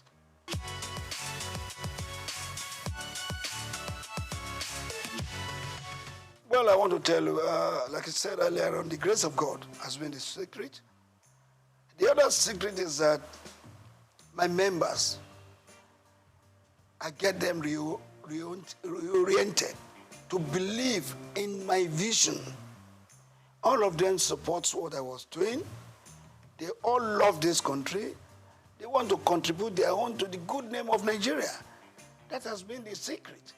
And don't forget, any member of the supporters club should be referred to as a patron par excellence because they are not paid.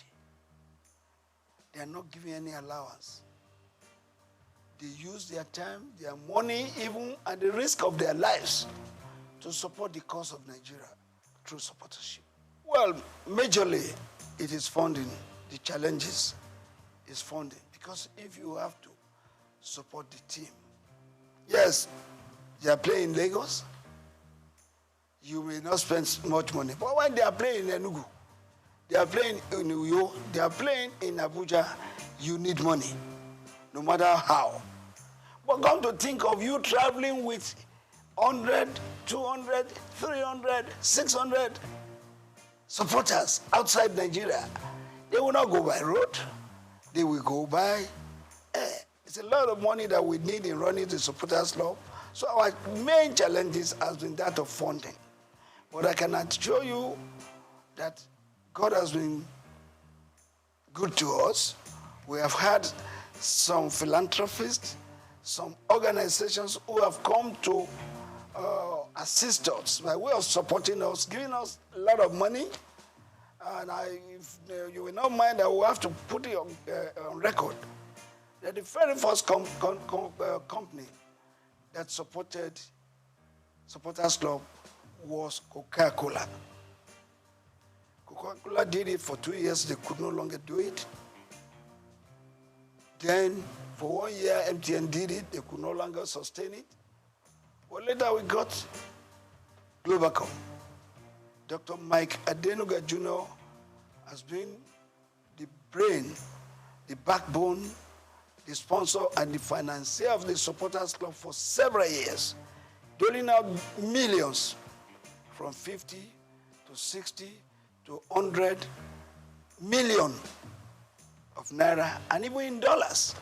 So that has been the way, that has been how we have been able to surmount it. We have some philanthropists. We have Taiwo Afolabi, who has always supported us whenever we are going out. I remember Alhaji Aliko Dangote in 1996. He supported us. And some other Nigerians too. Esther Ajayi, when we were going to Russia 2018, I went to this woman and I told her our problems. The second day, she was able to give us 20 million. I went to meet the then governor of Lagos State, His Excellency Governor Ambody. He gave me 10 million. The club, not me per se, he gave the club.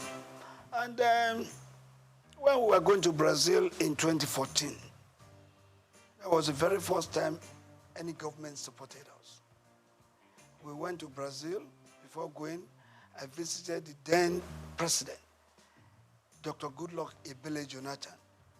After decorating him as our patron, he pronounced a 50 million naira grant for us to go to Brazil. Actually, we were going to request from him a whole plane to take us there because we were going for a national assignment. Supporters Club is a selfless service. But the president gave us 50 million. Goodluck Jonathan. But we ended up spending 189 million. The difference of that was raised by me, going to Dr. Mike Adenuga, Taiwo Afolabi, Esther Ajayi, Ambode, and the rest. That's how we've been running the club. We've been running the club, meeting people who lost the game of football, who lost Nigeria, and they have been helping us.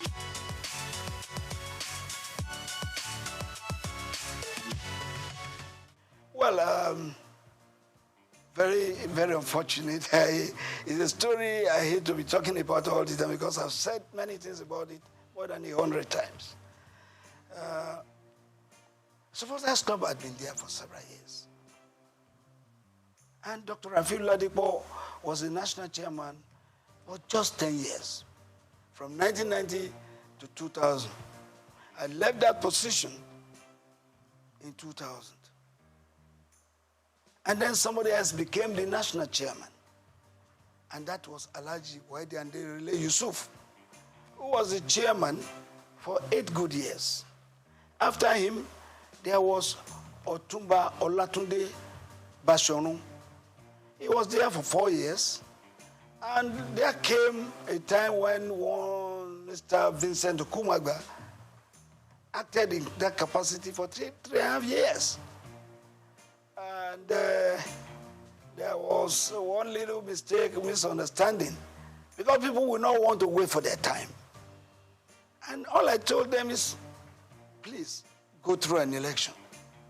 Anybody who would not want to go through an election is not supposed to be on that chair of the national chairman. That's what came up.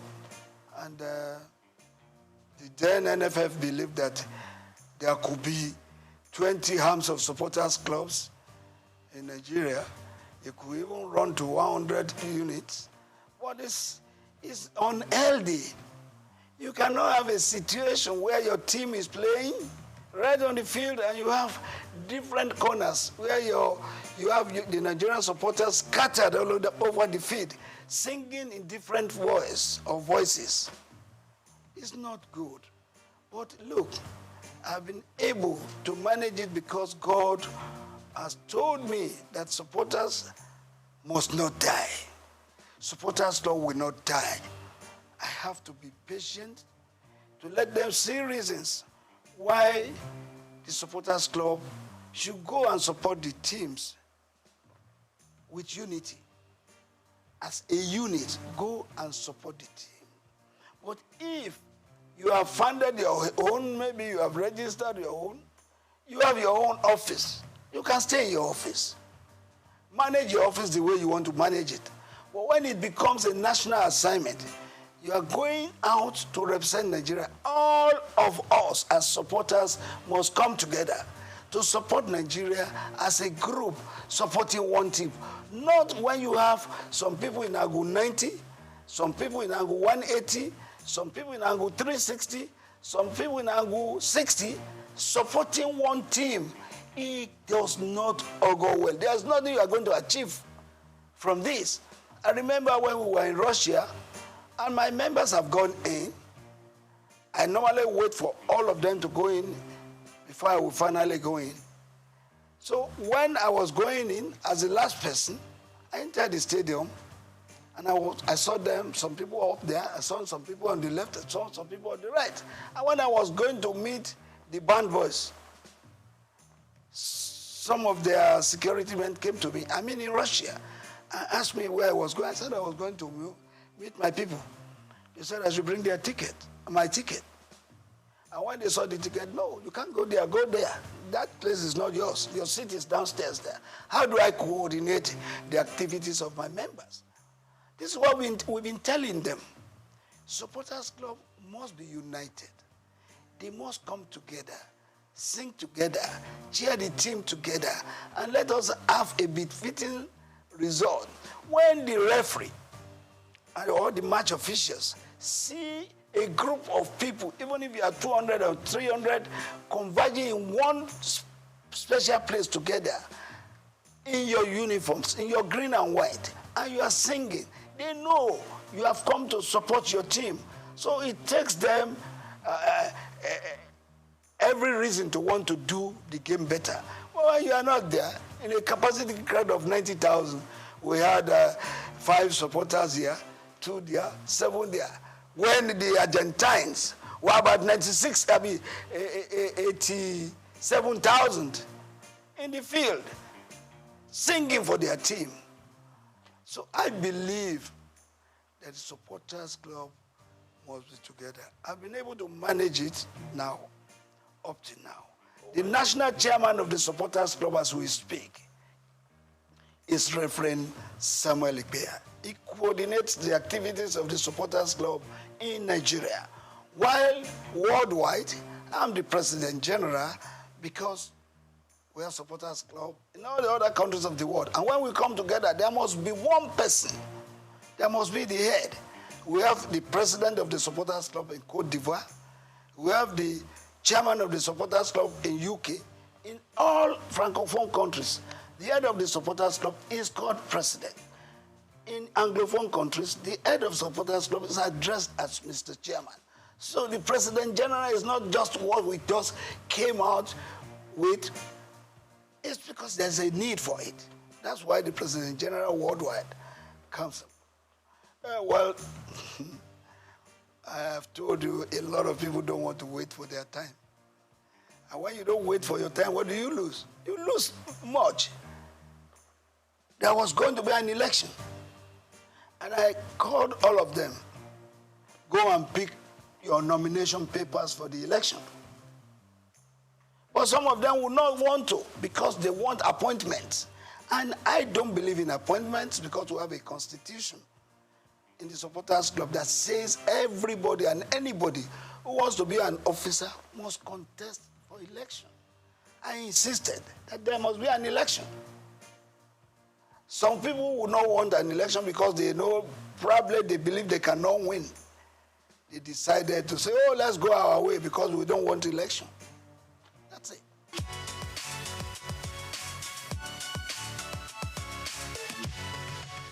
Before now,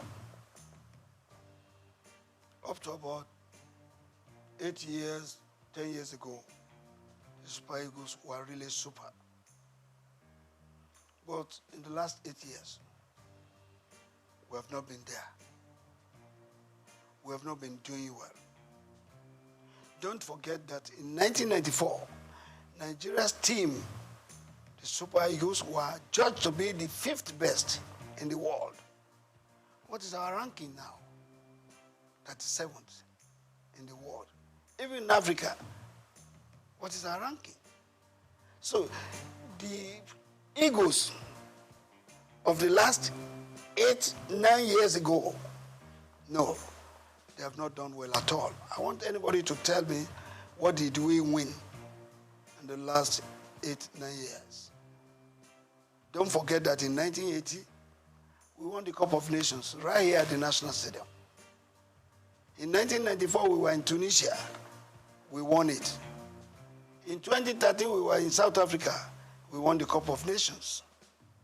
In 1996, we won the Atlanta Olympics. Since then, what can we point to that we have won? So the Eagles of the last 8, 9 years, no. They did their best, but their best was not good enough for Nigeria. And that's why we didn't win nothing. But I want to believe that the present crop of Eagles being put together now, going for the Cup of Nations, we want to write their names in gold. And if that is so, it means they have to put in their best to see that going to Cote d'Ivoire 2024 will not just be going there to make a number. We're going there to give a very good account of ourselves. Who says it is not possible for Nigeria to win the Cup of Nations again? It is possible, but it takes a determined group of people as players who wants to write their names in gold to do that. When you are rating the coach, a coach is as good as his last match. Pasero was employed, he was given a target, and the NFF has the power to either sack or renew his contract. I think according to them, maybe he has performed according to what they want. But for me, as a Nigerian, I want Parceiro to go to Cote d'Ivoire and show us that he is serious and show us that the Super Eagles can still fly and make us get minimally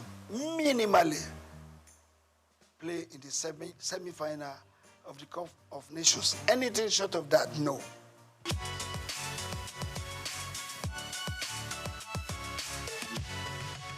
Well, I want to believe that our Nigerian coaches are good. There have been 2 or 3 foreign coaches that have done well. Westhoff, Bonfrejo, and this which doctor, what's his name again? I'll remember his name. This guy qualified us to play in the World Cup with a match to go. The witch doctor. Well, the witch coach, we call him, we remember it's now it will come back. So, since then, there's no foreign coach that has done better. I was one of the people that went to London to recruit this man I'm talking about. When we recruited him, he came to Nigeria, and he made us to qualify for the World Cup with a match still to go. Philippe Troussé. I was there in England where we interviewed him. Well, since then, it has been one coach coming to take our money, not giving a very good account of us, of himself. But the Nigerian coaches, let's also praise some of them. Some of them. The late Shuaibu Amadu qualified us to play in the World Cup, even though he did not take us there. The late Stephen Keshi also made us to win the Cup of Nations of 2013 in South Africa. So if that happens, who says the Nigerian coaches are not good? Some Nigerian coaches have proved themselves, but they still need to do more. But these 2 coaches, exceptional. That is the real reason, the real controversy we're having between the NFF and the coaches. You don't hire a coach if you know you cannot pay his wages. You must be ready to pay his salary as at when due. There's no coach who will labor and after which he would have trained your players and you are owing him salaries of 5 months, 7 months. Which coach will take that? Where is that happening across the world? Nobody will accept that. So that has to be looked into. And that is why the NFF has got to look for serious sponsors and raise funds for them to be self-sufficient, to be able to take all these challenges of paying the coaches wages. That is a big problem.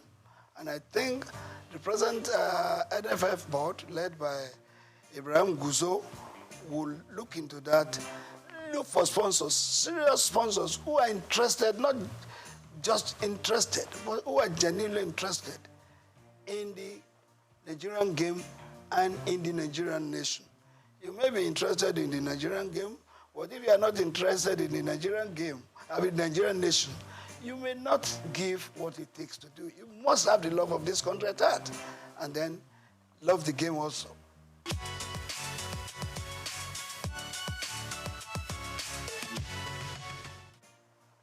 The last 15, 10, 8 years, our boxing went down. In the last 5 years to today, our boxing has come up. I am the president of the Nigerian Boxing Board of Control, and I confirm to you that every week now, we have a boxing championship. We had one last week. Tomorrow, We will have one in Abuja. When I come back the following week, there's another one. We have promoters now promoting our boxes events. And our boxers are now earning big money other than what they were earning before. In those days, they were earning 20, 30,000. They go on the ring, they hit them, they shed blood, and they sweat. What do they earn? But since the last 3-4 years, our boxers have been earning big money. Some of them earning millions. Some of them traveling abroad to earn $5,000, $10,000. And that is made possible because we have a group of people in the Nigerian Boxing Board of Control who respects each other, who respect the boxers, who respects the coaches, and who respects the promoters. Take, for instance, I'm sorry to mention, Go TV. Go TV night every day. They've had about 29 Go TV sessions. You know what that means? Go TV for every boxing fight. They don't spend less than 20 million. They even spend more. And our boxing now is being watched all over the world, if not just Africa.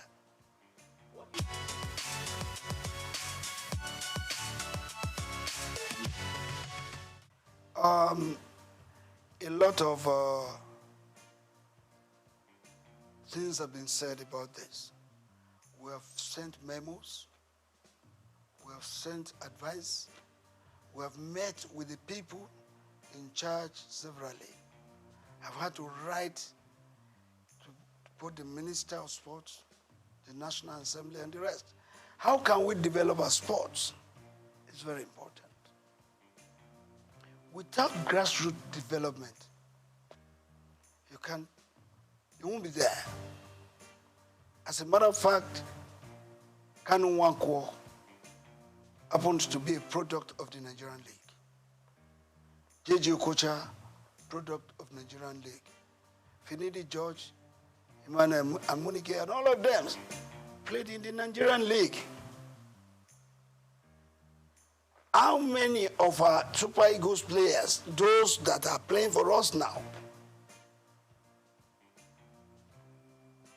do you see what developed here? Maybe you have 2 or 3 home-based players playing. But the real product for our football development, they are here in Nigeria. We have to go back to those things we were doing that time when we got the likes of the Segun Odegbami, Henry Nwosu, Christian Chukwu, down to Stephen Keshi, Okocha, and the rest. We have to go back. We don't have to rely on those players who have been serving us in the last 12, 15 years, believing that they will continue to serve us the same way. No matter what you do, players will get weak. They will age. And when they are aging, that's when they start referring to them as tiring legs. You need replacements for them. How do you get that? You can only get them from the local scenes. We have various clubs in Nigeria playing the leagues, the Premiership, the National League, and the rest. 20 teams in one. Do you know how many of our boys out there that can play football?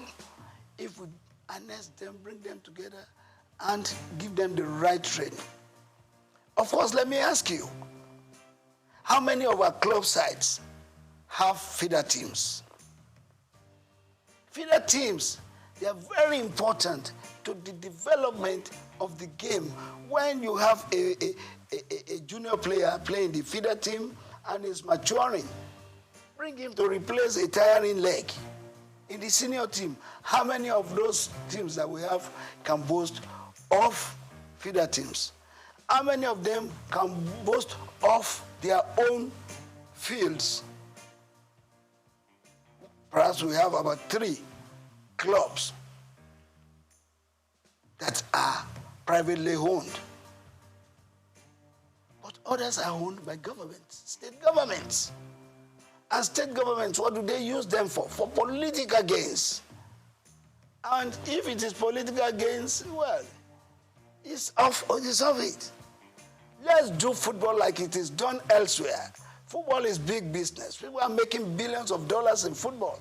Nigeria can do same. If we do same, we will take off all this nonsense. The boys going about doing a lot of violence, going to do yahoo, going to do kidnapping and the rest.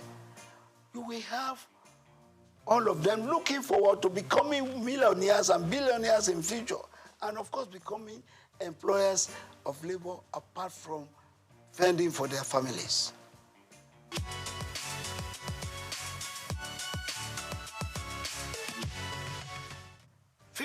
Above 50 football. Yeah, it's above 50. I'm the chairman worldwide for that. And my president is Ambassador Edward Olutoke, who has given his support, his finances to be able to do this game. The thing is this, if you have played football, you have played up to the level that you are about 40, and you are no longer playing, you are no longer doing what you know how best to do, you now go and sit down, not doing nothing. Boredom sets in. And within that period, rather than getting fit, you are aging. Some of them developing sickness, various sicknesses that they ought not to have. But because they were no longer doing what they know how best to do, they sit down. So the concept is bringing them back. Not just the footballers, but anybody above 50 could play football, keeping fit, and above all, living a standard life, making money. There's a way, we have one thing we are developing with the above 50 concept for you to make money. Anybody who is above 50 and has no car of ease or no house of ease or a home has not been living standard.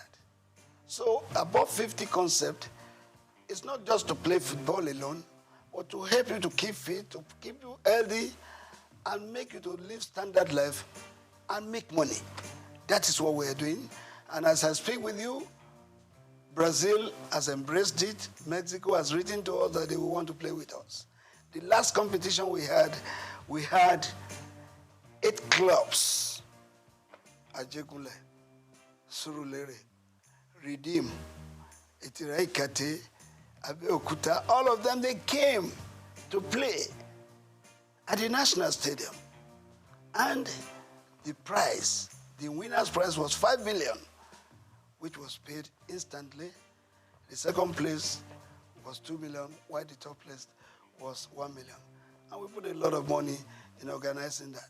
We are going to start the second edition very soon.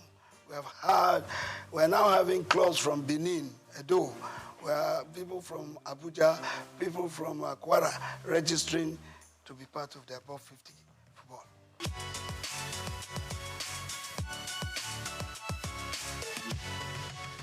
How much do they put into sports? What you have in sports is noise. How much money do they put into sports? They need more money to run sports, particularly the development of the sports, not just taking part in competitions. Because if you have to develop sports, it takes a lot of money. And all those successful countries doing sports, it's because they have put money into its development. So government has got to put more money into the development of sports. Fantastic women. They've done us proud severally, having been champions of Africa for 9 times. I don't think any country in Africa can boast of that. But beyond that, we should also realize that these ladies, they are getting old. Some of them are 40, 38, 36, down the ladder. You need replacements for them. That is where we're asking that we should put more money. We should put more focus in the development of sports, both male and female. I think with what the female national team has done for Nigeria, we owe it a duty to put more money into the development of female football.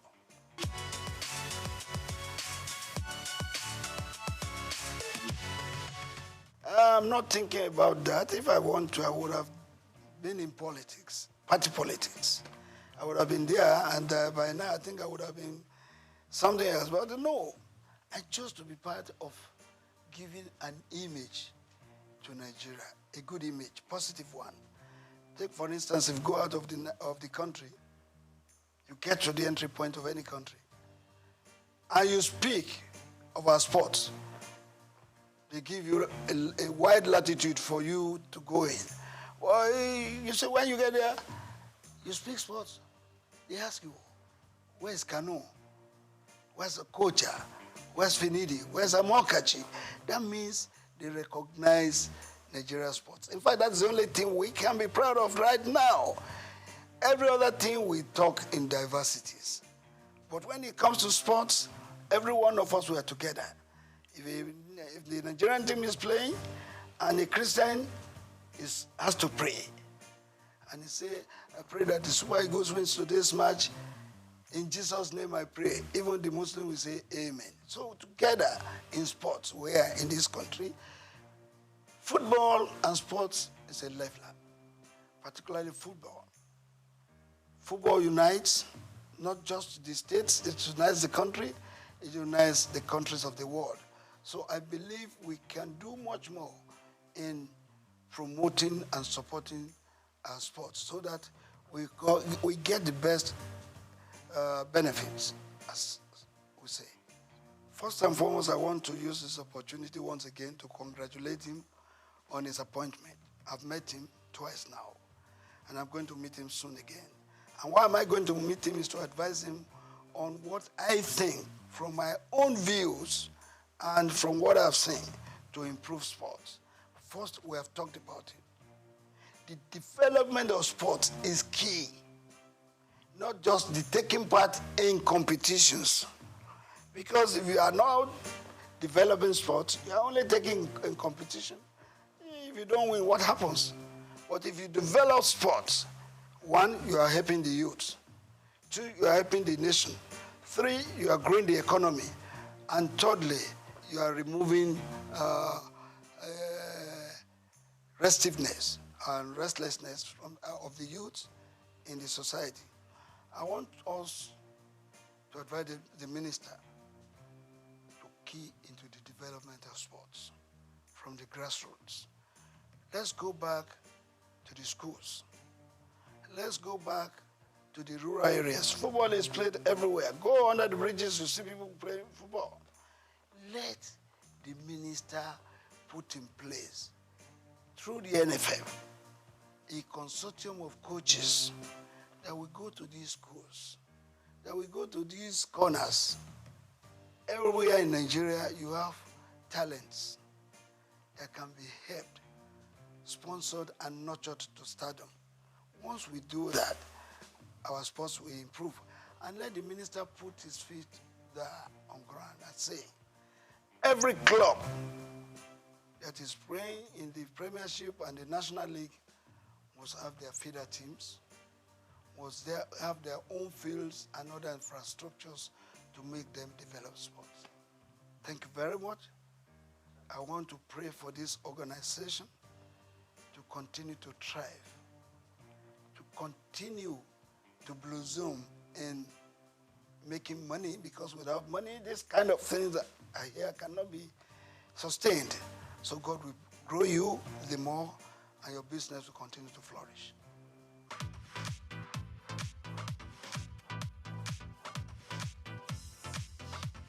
Afrobeats is a classic overnight success story, except it didn't happen overnight. I'm happy to be here. One of the key things about the Omniverse is that it's designed to go beyond an event and designed to be fully something that people can engage beyond the summit. The point being that Nigeria has so much to bring to the world in terms of these things, but we will be bringing fresh energy, fresh ideas, a fresh engagement, and we're obviously open to collaboration. But hip-hop, it never dies. What's the difference between Thor and Shango? Singapore is approaching $50 billion in revenue. Shango's broke somewhere outside Lagos. And that's a lack of imagination on our part of Africa, and they're all Nigerian. So to be seen and to be noticed is very hard if you're not in the place where all the noise is being made.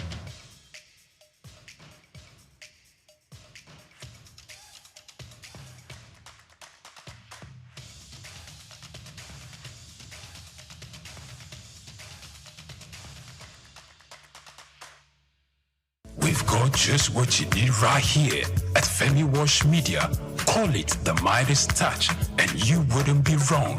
Let us record, produce, mix, and master your audio like nobody does. Reach us on our contact today for the best quality job.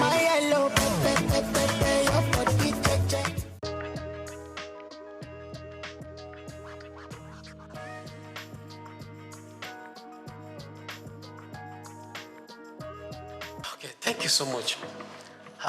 I think the bill is a good one for Nigeria. And I think that the bill will be a catalyst for business to thrive in Nigeria. So my position and my perspective to the bill would be that to be a very positive one for Nigeria going forward. If eventually the bill scale through the legislative processes and it have actually eventually become a law. So that would be my position.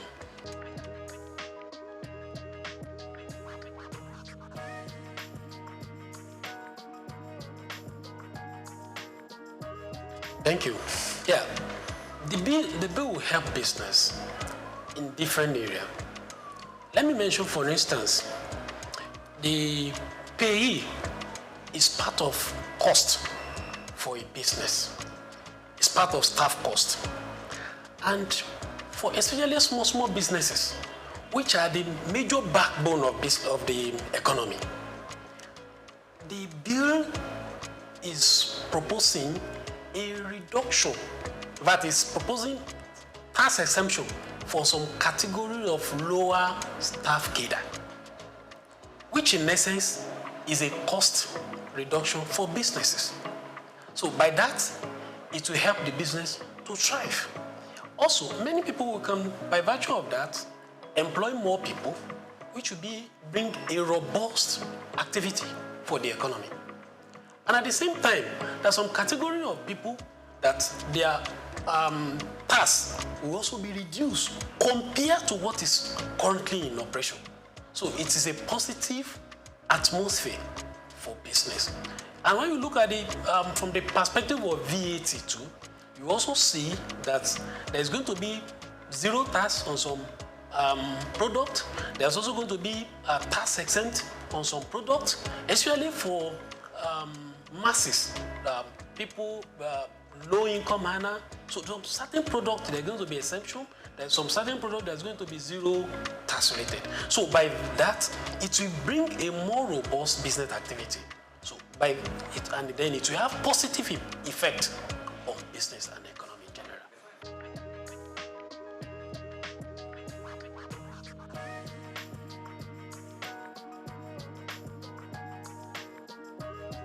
Yeah, the argument is important.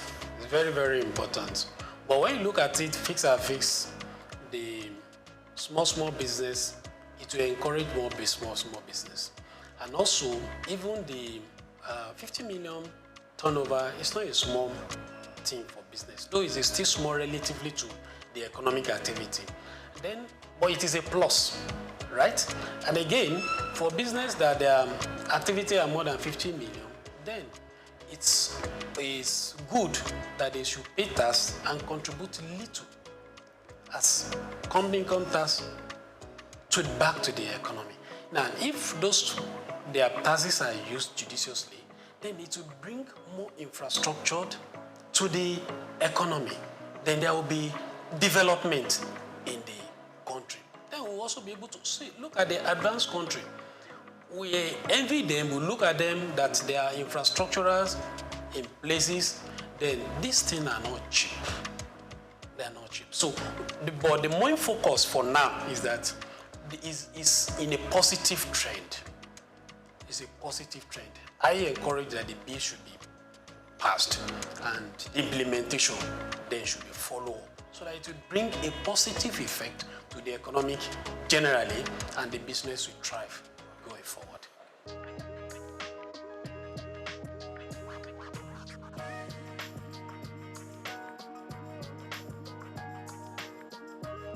Well, I don't see disadvantage, but I see challenge. Okay. Yeah, one of the things is that naturally, human beings were adverse to change. So if something is bringing a change, especially when you want to take us out of a comfort zone, we may not want to willingly agree with it. But for me, I think the positive and the benefits outweigh whatever probably challenge or the disadvantage we may envisage. So I still strongly believe that the bill is in the right direction for us.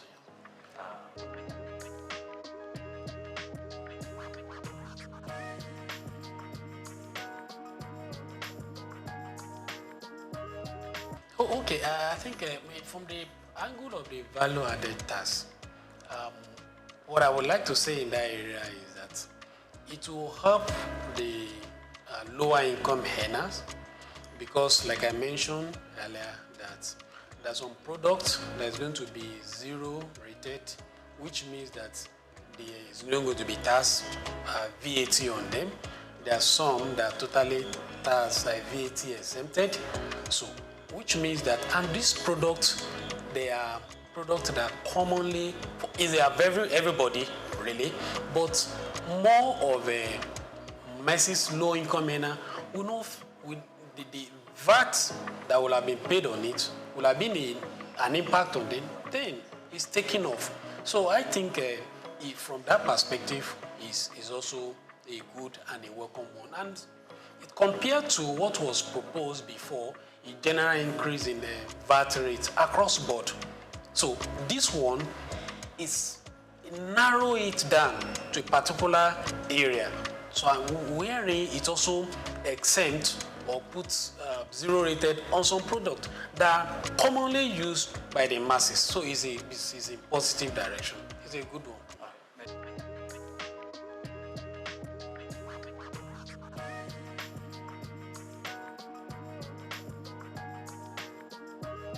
Yeah, okay. One, from the tax perspective, one of the very good things about this bill is that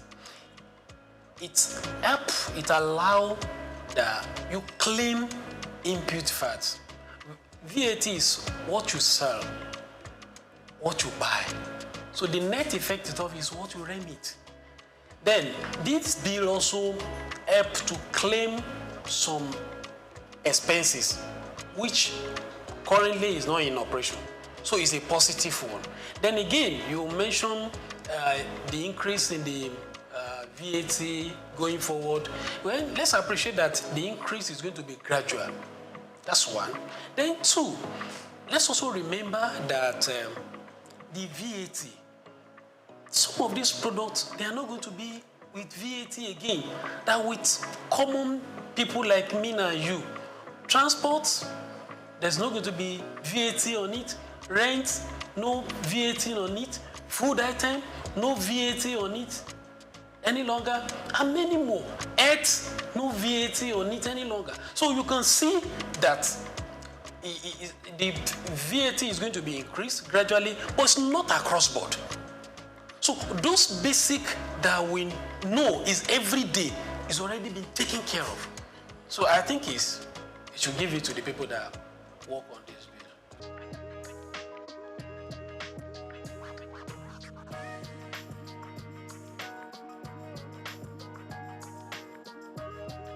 Okay, thank you so much for that angle and the question. I want to say that Federal Inland Revenue Services, they are really trying. And I can tell you, there's no system that doesn't have its own challenge. For FRS, they are trying. And they are moving from those days of analog. Now we have tax promise. You can do your filing right from the comfort of your office. You don't need to visit their office except there is a challenge. Right? So they are doing well, but they are not yet at the best. So, and there is room for improvement. They are already deploying technology. So what they need to do is to scale up and up to the task. But currently, they are doing well. So they just need to improve.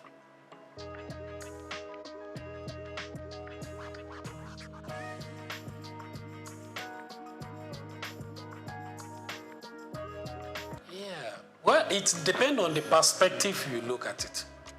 Is it shrinking? Yes, we have some companies that are no more within the soul of the Nigerian. So in that case, their taxes is no more coming to us. But again, look at other businesses that are springing forth. So definitely those are coming to the tax net. And then again, there are some companies that are not businesses that are not in tax net. So through the use of technologies by FRS, they're already bringing them to tax net. So the tax net is increasing. So the net effect of it, you can say, is increasing. Though we have some that are leaving the soul of Nigeria. So net effect of it, the tax net is increasing. Because we have people that businesses that are coming to Nigeria, and we have people that are businesses that are already in Nigeria, but they are not in tax net, but they are already bringing them to tax net. So it's like they are looking at perspective of increasing the threshold from 25 million to 50 million, as the case may be. Yeah. So are they saying that government should also still be taxing 25 million threshold? So we should applaud the bill that give opportunity for businesses that their threshold is less than 50 million, as the case may be. So, but from that angle, if you are looking at it that the business is shrinking, I don't see from that angle. I see from the angle of if the business is doing well and you are not to pay tax, right, then your business is becoming robust, then you exceed the 50 million threshold. Then you also come back to the tax to be paying. So it's a way of giving boost to the business. And by the time the business is doing well beyond that threshold, then they'll be able to give back to the society. So it's a win-win situation. It's like giving a kind of relief to a business for them to thrive. And when they become better, doing well, then it's an encouragement to business, which they will also come to the net after that. So it's a good one.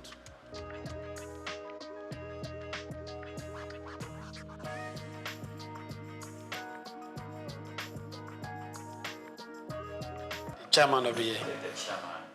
SOUQ. Yes. How would you assess his performance so far? Yeah, I think Mr. SOUQ is a reformer. Yes. Looking at the step he has taken after assuming the office, and I also see that he's somebody that is listening. He has a close relationship with the former chairman of FRS. Probably he has learned some of things from him, challenges that he faced when he was there. So I think he's helping the current chairman. And if you look at the revenue they are getting, they are meeting up with the target. And at the same time, if you look at the staff, I don't see much of issues, challenges within them. So those are the indices that you can look at from the performance of a leader. Look at the staff that is leading. Look at the target, the businesses also. Are they failing? So I think he's doing well, but he can do better.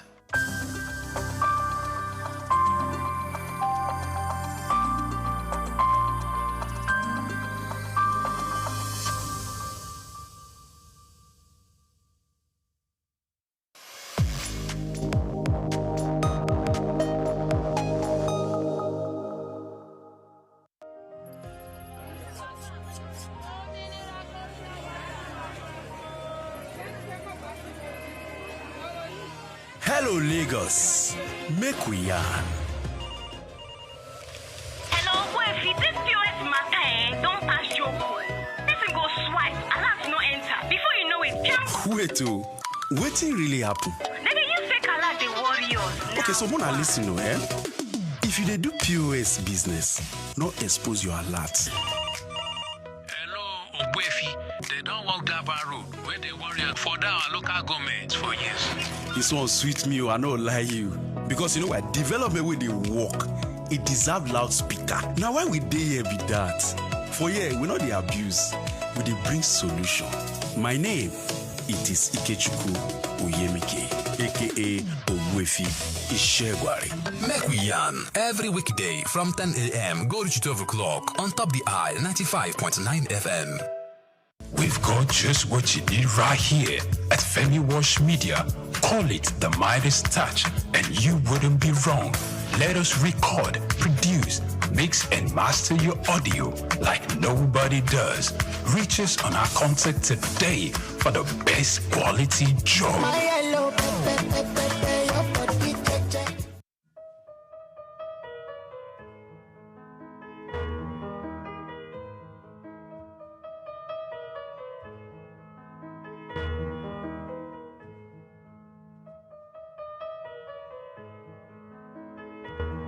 We're going to have increase in the number of facilities that we would visit in the year 2025 by 30%.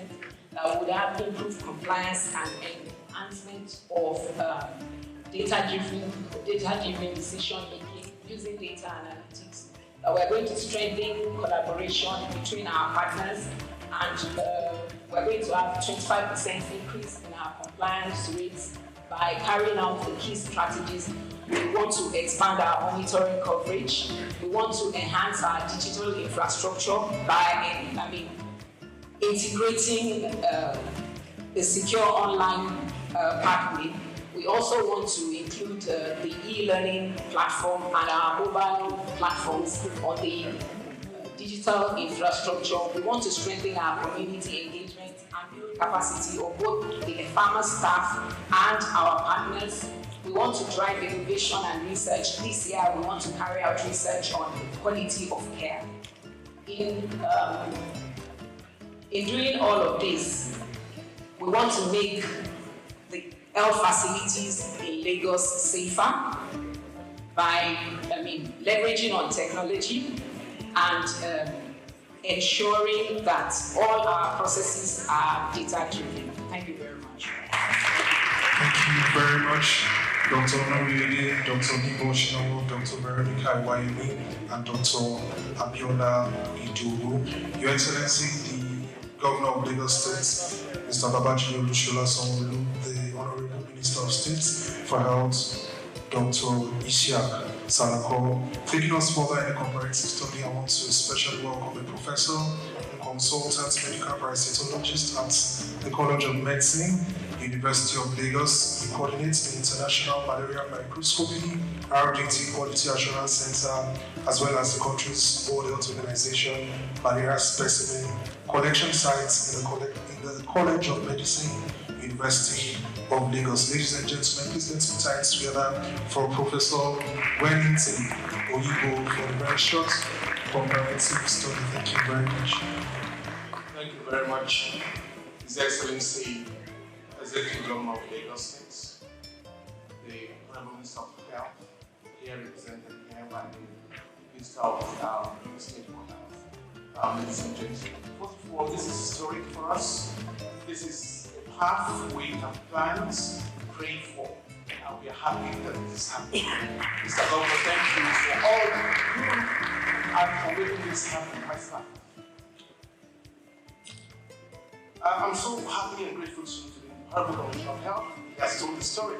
So I'm going to build on those stories as I make this presentation. I don't have much time.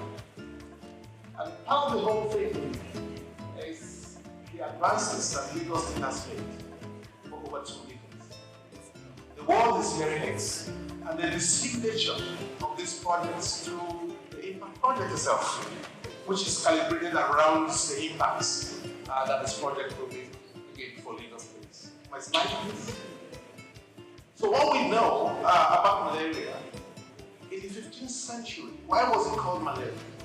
It was called malaria because the cause of that fever illness was not known. And it was connected to marshy waters. So malaria in Greek is foul. And that was all they could do. And it took some another 100 years before it was connected to mosquito bites. And today we are talking about fever and say all fevers are malaria. So are we going to the 15th century? And this is what we're trying to really unbundle in Lagos as we stay over to my slides.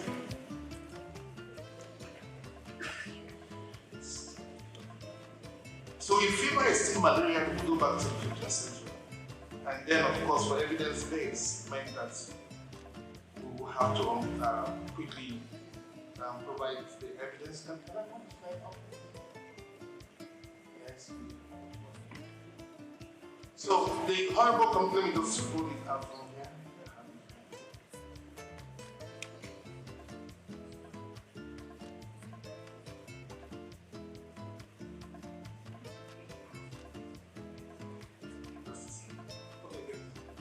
So I've given this background. Most health workers will not accept the test results when it's negative. And that's the challenge. Next slide, please. Okay, and if you don't have data, which we are talking about digitization, you cannot calibrate where you are. And so if we look at the entire program and the plan of projects, is to see that real-time data is available and that tests are done. And when the test is done, we can say quickly, cost-effectively, this is where we are. Because you can get the line on routine data. The country do not have quality data, and that's the challenge. Next slide. So low confidence in the test. Basic things are being used. Lagos is making progress. How do we handle this? 94 to 96% of the reporting for malaria in the DHIS that categorizes states and Nigeria comes from the primary healthcare center, and it's from the public sector. It's important to recognize this. Next slide. And we're bringing this on board because we provide the quality platform for quality diagnosis at the College of Medicine. Next slide. And we do all of this carefully to ensure that these tests are good to be used for urine. Next slide. And what is known? Please just keep on going on the slide because I'll just go through them. There are changes in Nigeria in terms of malaria epidemiology. Next slide. And then we see from the 2021 malaria indicator survey where Lagos is. Next slide. And you can see where we are here at 2.6%. Hopeful. And next slide. Good progress. And we're talking about the path for pre-elimination. We are on that path. And we are happy that this is being mentioned here today. And like I said, this signature. And in line with the stratification strategy and subnational tailoring by WHO. So we are quite on course on this. Next slide. And then you can see the different tests available. You can keep on hitting enter. You have microscopy that is powered by a human being. And then you have this rapid diagnostic test that is technology. But somehow we refuse to accept technology and we stay with humans with all the challenges. So that's what you see with microscopy. Just keep on pressing enter. And all of this, and this is the test 15 minutes, the result is out. The other one will take any time. It will be 1 day. And then based on that, we have done the scoping assessment of facility in Lagos. Recent times, cosmetic clinics. So we're finding it difficult. We have limited capacity to ensure monitoring of these facilities. We also have inefficient manual processes because our digital platform is unable to carry out some of the processes in the agency. We're sitting on a lot of data in the agency. with AI to make sure that the test is actually having the results that the pharmacy or PPMD says it does. We then verify that the treatment, the appropriate treatment. And then in the impact program, we have referrals to the public health system for malaria-negative patients to ensure that they're getting the proper diagnosis that they need and have a better understanding of what other febrile illnesses patients might have. Next slide, please.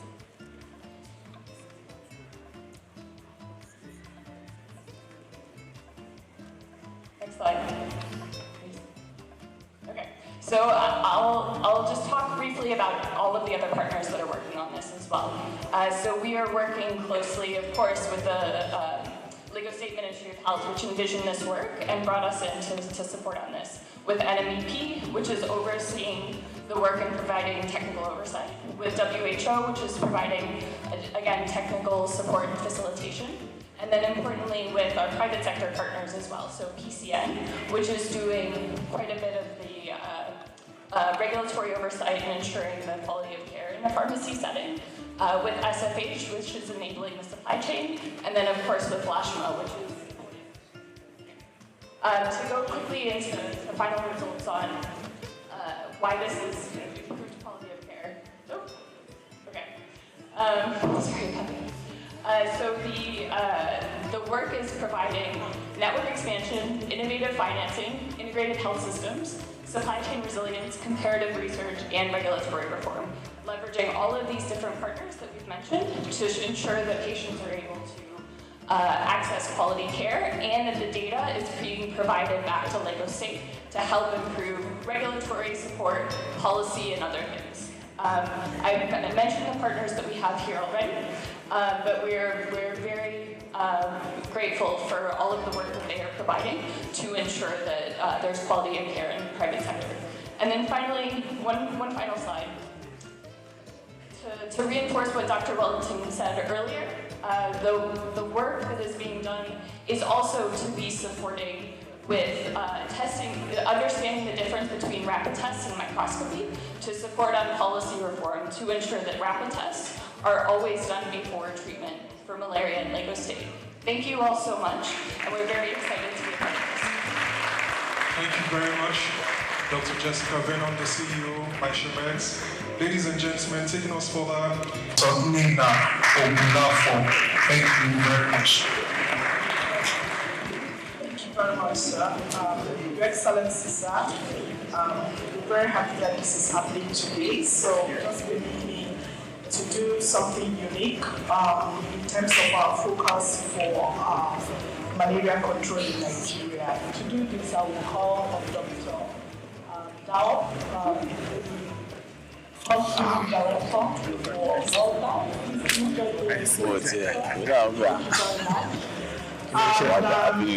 we're going to have the Honorable Minister being tested for malaria. Honorable Minister, please.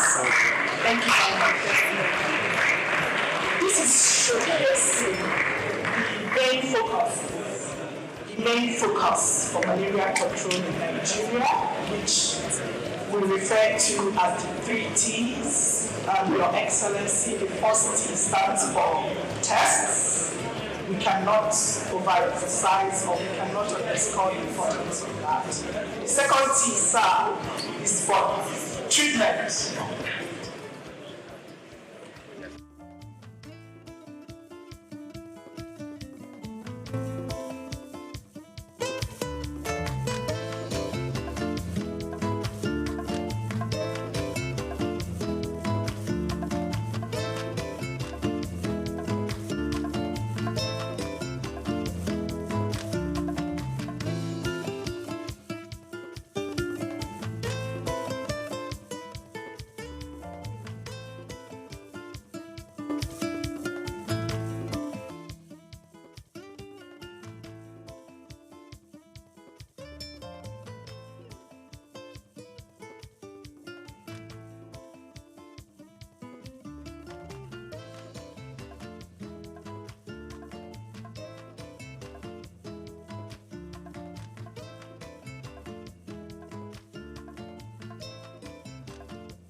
cannot have His Excellency and the Minister of Health standing for long, so once we take their samples, we're going to have them seated again.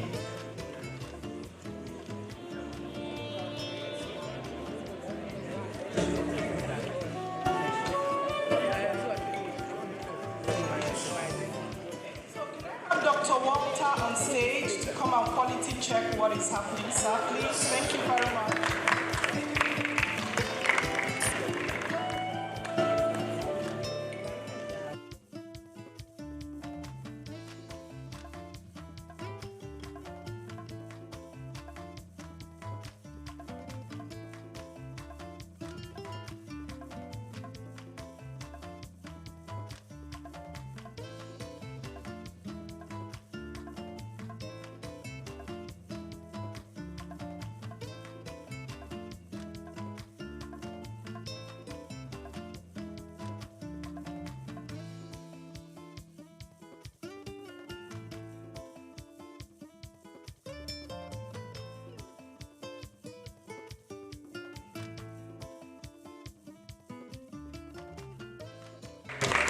We are witnessing leadership by example.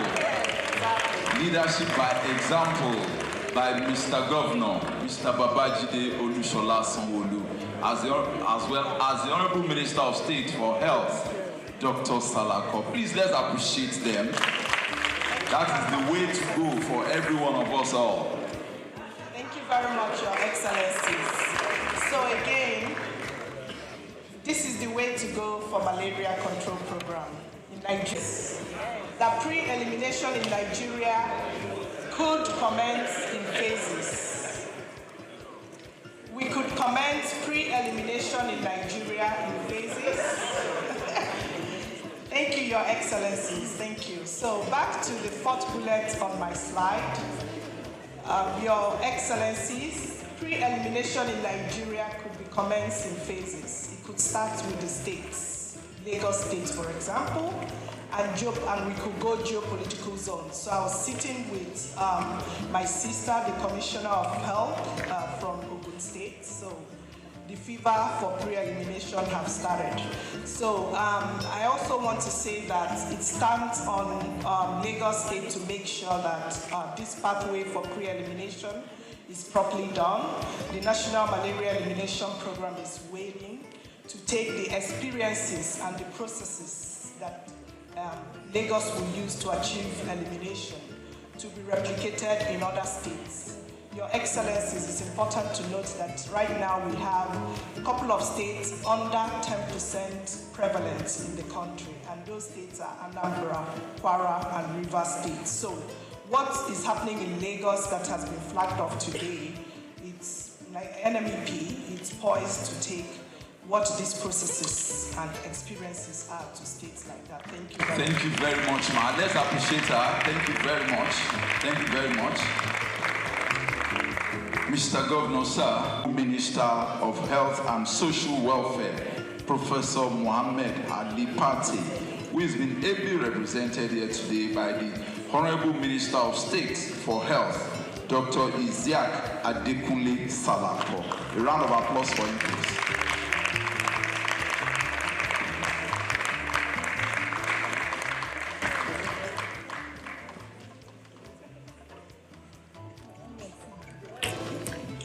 Your Excellency, the excellent Governor of the Center of Excellence, Mr. Babajide Olusola Sanwo-Olu. I must recognize my brother, who is one who has summoned all of us here today, the Honorable Commissioner for Health for Lagos State. All members of the Lagos State Cabinet here present, our partners, WHO, World Bank, distinguished stakeholders in the health sector, gentlemen of the press. Because of time, let me say all protocols to be extended. We cannot keep the governor for malaria alone.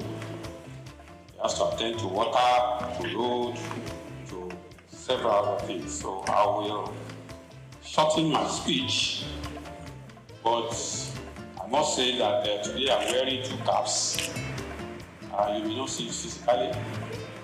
Standing in for myself and also standing in for my brother, the coordinating minister for health and social welfare, Professor Party, who is unable to attend because of other assignments.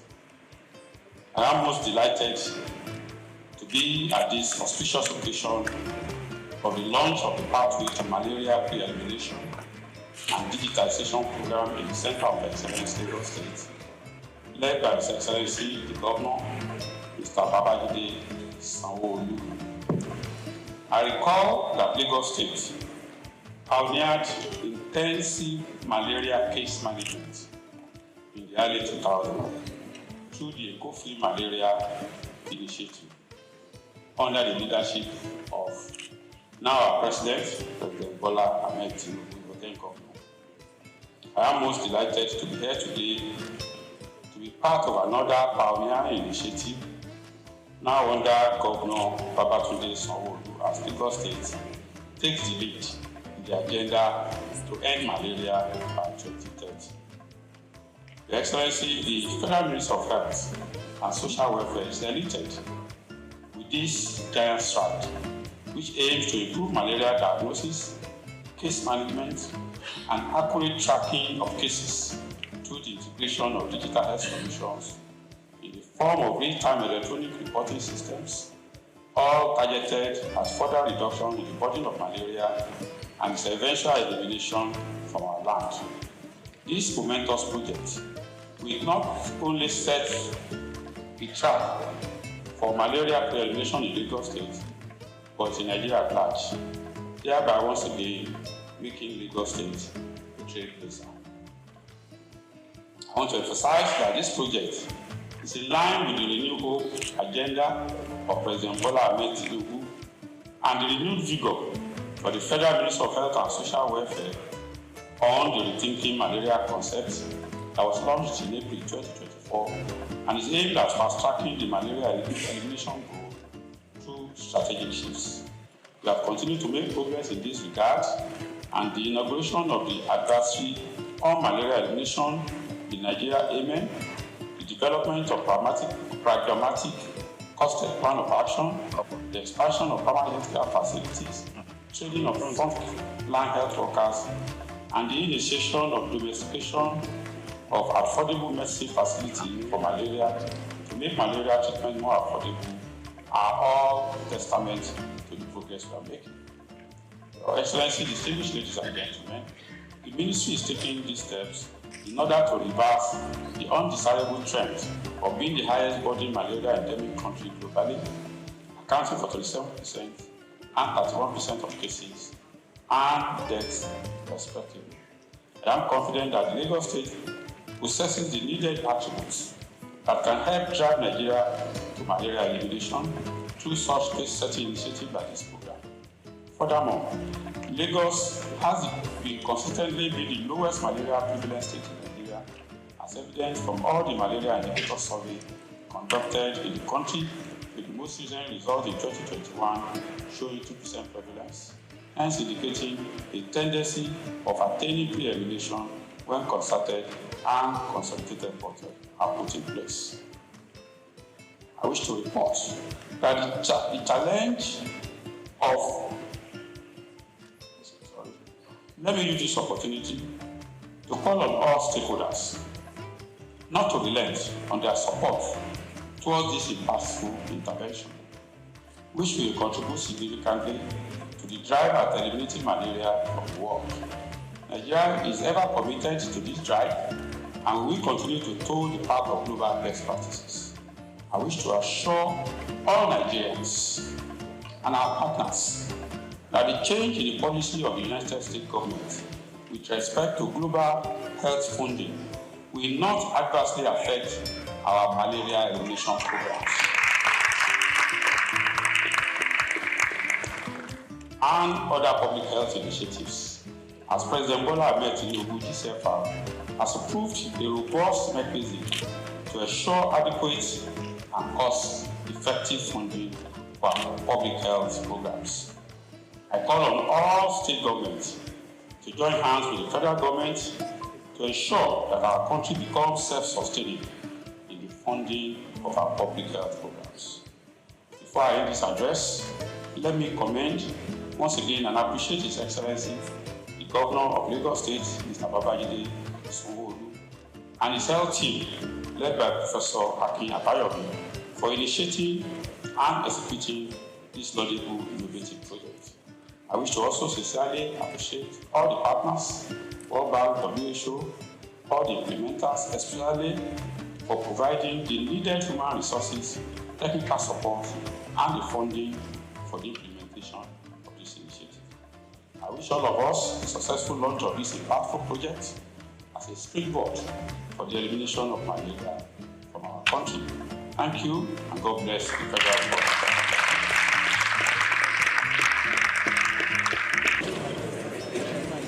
Distinguished invited guests, Your Excellencies, Minister of State, have your results.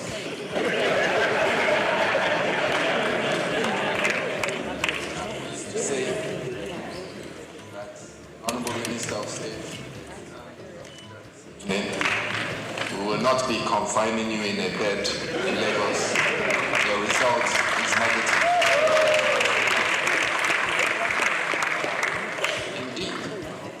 When patients go to clinics and the doctors tell you that they've performed a test, it is your responsibility as a patient to see the test. Please ask for the test and take a picture of it and have a record on your phone. My Governor, the Excellency of Lagos State, I'm pleased to tell you that you may continue with your duties. Congratulations, sir.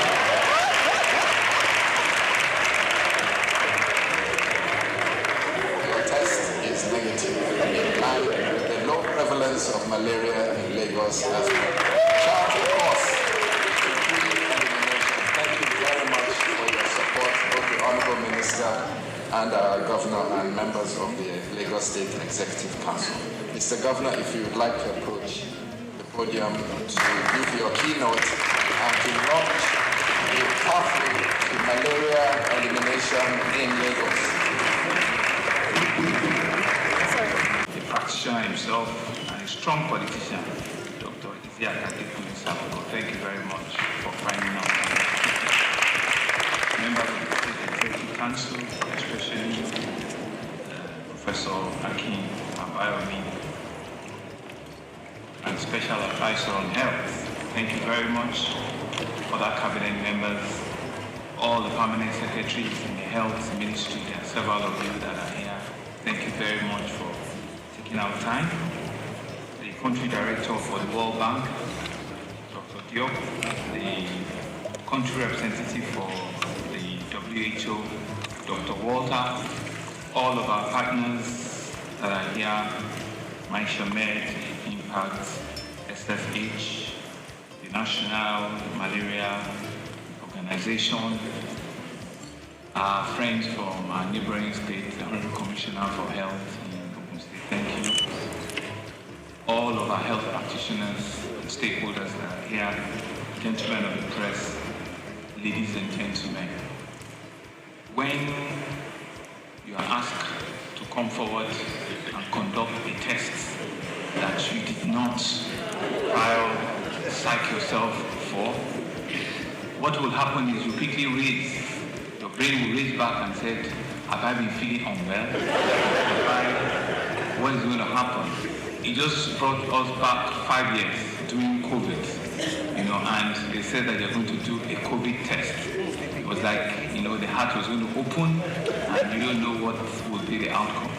But you see, it's an important activity that we need to continue to subject ourselves to. You might think it's a simple thing, but it's so important. And that ability for you to come forward, if it has turned positive, what it will have just meant is that we need to make a treatment. It's not a death penalty, but it's really just for all of us to know that we need to do this thing and we need to be able to come forward transparently at all times and let us end all of these things that we don't want again in our sight. Thank you very much. And so it's an honor for all of you in this room are very strategic to launch the first in the country, another Lagos first, the pathway to malaria pre-elimination and digitalization program. We're here to affirm our commitment to safeguarding lives and the livelihood of every Lagosian. Malaria is more than a disease. It's a social-economic burden that has held back individuals, it has held back families and communities for such a long time. It robs us of our productivity, it drains us of our household incomes. And for many households in Lagos, especially those modest earners, malaria, the name it alone brings shivers. It reduces their earning and reduces their ability to continue to earn more for their family. And so this financial strain often affects families and a lot of times causes heartbreaks and the rest of it. But we're here to put a stop or to even bring a voice to the step at which we want to eliminate that completely. It has affected school children from going to school, it has affected businesses, it has seen a whole lot of absenteeism and a lot of challenges in our society for several decades. But today, we have to change all of that narrative. The eradication of malaria is not just a good health news, it is indeed an economic imperative. It's a good news that all of us must beat our chest and be able to carry, if there's a P, that we need to have a pre-elimination, the campaign for it, we need to have it and we need to be able to dot it everywhere. We know from statistics how much malaria has cost our GDP, billions and billions of dollars. Imagine what Lagos could achieve with a lot of resources if we're able to eliminate all of this. We no longer have to choose between survival and opportunity. Imagine a Lagos where every child can attend school uninterrupted because of ill health, or an adult can contribute fully to the economy. And one thing that is instructive was the demonstration of the slide by Professor Akiambam, and I saw others as well. I can see that Prof already has a side job in animation and cartooning. It's a job that he can conveniently retire into. And the narratives were very clear. But the message was very, very transparently done. And all of us, in one form or the other, are guilty of this. You feel unwell, you think you have a fever, the next thing is you are diagnosing yourself with malaria. Very easy. Just give me injection. Just give me this tablet. I know what it is. We are all self-diagnosing ourselves and self-telling ourselves that that is what it can only be and that is what it is. So just give us. Well, we can see that with knowledge and with communication, a lot of all of those negative things you can rewrite them. And so this program represents a hope rooted on innovation, collaboration, and determination by leveraging digital tools that will ensure that every malaria case is tracked in real time. This is digital. Long are those days when you need to take a whole full blood from your body to just do a simple malaria test. I was asking for my bottle of Martina because those days when they take your blood test, they must replenish it with a bottle of Martina.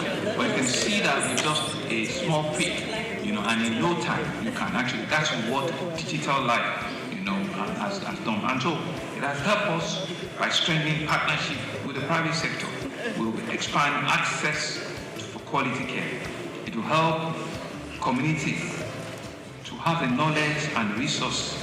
It will build a culture of preventing that leaves no one behind. And that's a message we need to come out of from here.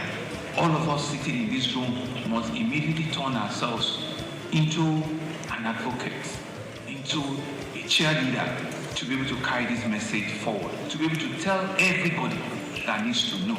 Go into our communities, pass on this message that this pre-elimination launch program has started, and it's for all of us to see it, to buy into it, and to work with it. The benefit of eradicating malaria goes beyond just health. In malaria-free Lagos, and indeed in future, in malaria-free Nigeria, it it's achievable in our time, and we've all put our minds to it. It's something that could be done. We believe that if we can eliminate it, it will increase productivity, it will improve educational outcomes for my children, it will reduce considerably our health costs. It would also enhance quality of life. I mean, all of these points speaks to a better livability standards in all indices. And so this vision, though ambitious, I believe is achievable. It's because, therefore, all of us, government agencies, healthcare practitioners, healthcare providers, community leaders, development partners, and indeed all citizens, to work together with an unwavering resolve. Success will not come overnight, but will be sustained effort and collaborative action. We will prevail. You saw the slides that a farmer and doctor, the lady on malaria and the lady on immunization. You saw the statistics between January and February, what the run rate should be. Yes, we will say that, this is just March, but we need to be able to double those numbers. We need to push those numbers to be able to achieve the 2025 target. We need to be able to push and achieve, because there is no magic to it. If your target is 2 million, and at the end of February we are still doing less than 200,000, you are doing far, far less. So you need to double, your spike shoots. You need to work harder, twice as fast, twice as much, for you to achieve the 2025 record. And Doctor told us, Prof told us from WHO that it's 2025, they are going to close the envelope. Hello? Yes, they said they are going to close it. And there's a 20, where is it? I thought it was, they're going to close it. Our target is that we'll have to take that $20 million. We'll have to do everything to make sure that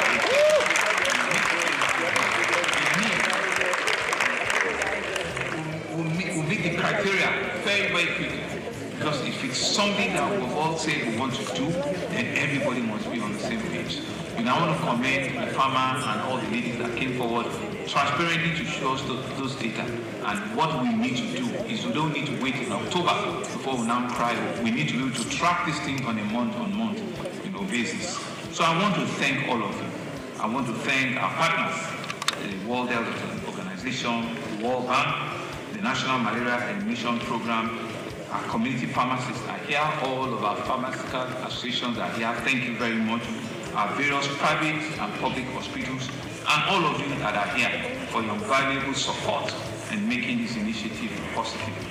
Of course, permit me to thank in absentia our very hardworking Honorable Minister of Health and Social Welfare, Professor Mohammed Al-Pate. Our best regards and our best wishes to him. We know all of the things that he has brought about in his tenure as the Honorable Minister of Health. We wish him well. We are also tracking and monitoring, all of his deliverables, so that we can say at the end of the day, in your time, you did all of this. And to also thank the Honorable Minister of State for cooperating and operations with the Honorable Minister.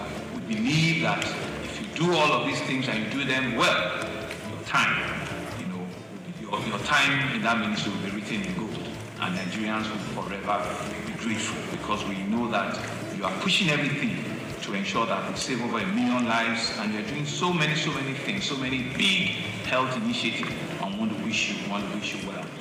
To Dr. Diop, our country director for the World Bank, thank you for your invaluable support at all times, funding your technical assistance. We believe it will continue to catalyze our health initiative.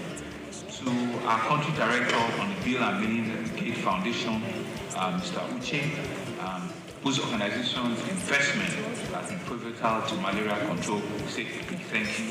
Dr. Walter, our WHO country representative, we believe that your expertise and your advocacy capacity has helped us to push this forward. Thank you very, very much. To all of our partners, Marshall, Nets, who I met last week, I did promise, I said I'll be here in person. And to all of our other partners, please, let's see this as a start work. It's only when we achieve what we have said for ourselves that we have done the job. They don't pay people for attempts, they pay people for results. And it's the result that is important. It's the result that takes us to that final breathing point in which we all can say that yes, we've done our best, we've contributed what we needed, and we've seen the results. I believe that we have everything to make it work. I believe we have all it takes to eliminate, malaria completely in Lagos State. I want to congratulate our own Ministry of Health. Congratulating ourselves is telling you that you have a lot more to do, Prof, and all of you. But I will be watching, and I will do everything to continue to encourage you. And as a demonstration of that encouragement, I was whispering to Prof that I will also do something different. I will be promoting Dr. Idu as the permanent secretary.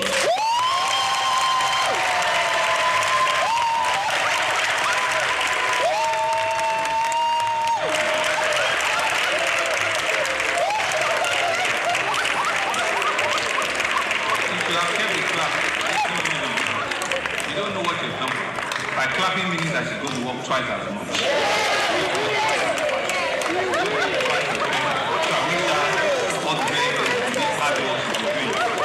My fellow Lagosians, fight belongs to each of us. Let us embrace a preventive measure like eliminating mosquitoes, adapt, test before treatment. And I think that is the message we need to take away. All of our pharmaceutical establishments ensure that we can pass this message. Test before treatment. It is so important that we do not just take this for granted. Let us ensure that we can take this advocacy into our communities, into our nooks and crannies, and show really that once we have started this campaign in Lagos, we will go around every part of the city. We can rewrite the history of malaria in Lagos, and it is in our hand. It's all of us in this room that can help. I want to wish you all the very best, and I believe that when we work together, there's absolutely nothing that we cannot achieve together. Thank you very much. Mr. Governor, sir, may I plead your indulgence on the president? When we were meeting, she thought I really didn't like her. She was frowning her face one day. It was between her eye and her eye.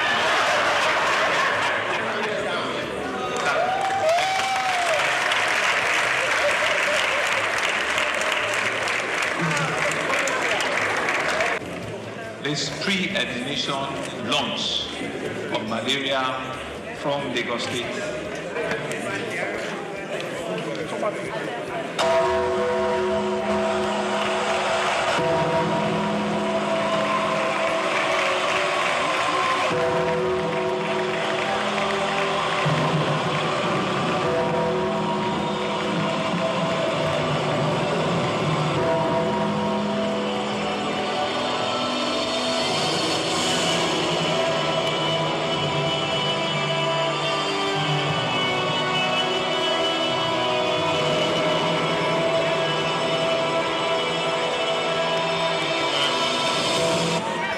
Pathway to malaria pre-admission and sterilization program in Lagos. Thank you very much. Thank you. Mr. Governor, sir, may I crave your indulgence to quickly invite this Honorable Commissioner for Health, Special Advisor on Health and Permanent Secretary, Ministry of Health, to join you for the first photo op.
And as soon as we are done, also we are inviting all the permanent secretaries in Lagos State to join the executive governor, actors from the Federal Ministry of Health, all the directors that have accompanied the Minister of State for Health, all the directors in the Federal Ministry.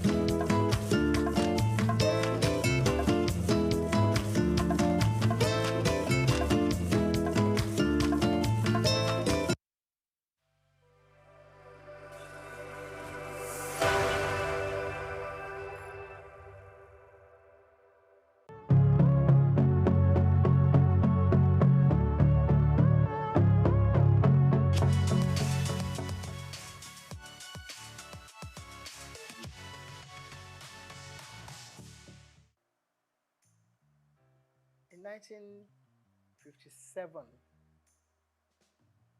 just a greenhorn leaving school and looking for a job, going into broadcasting was something that I dreamt of.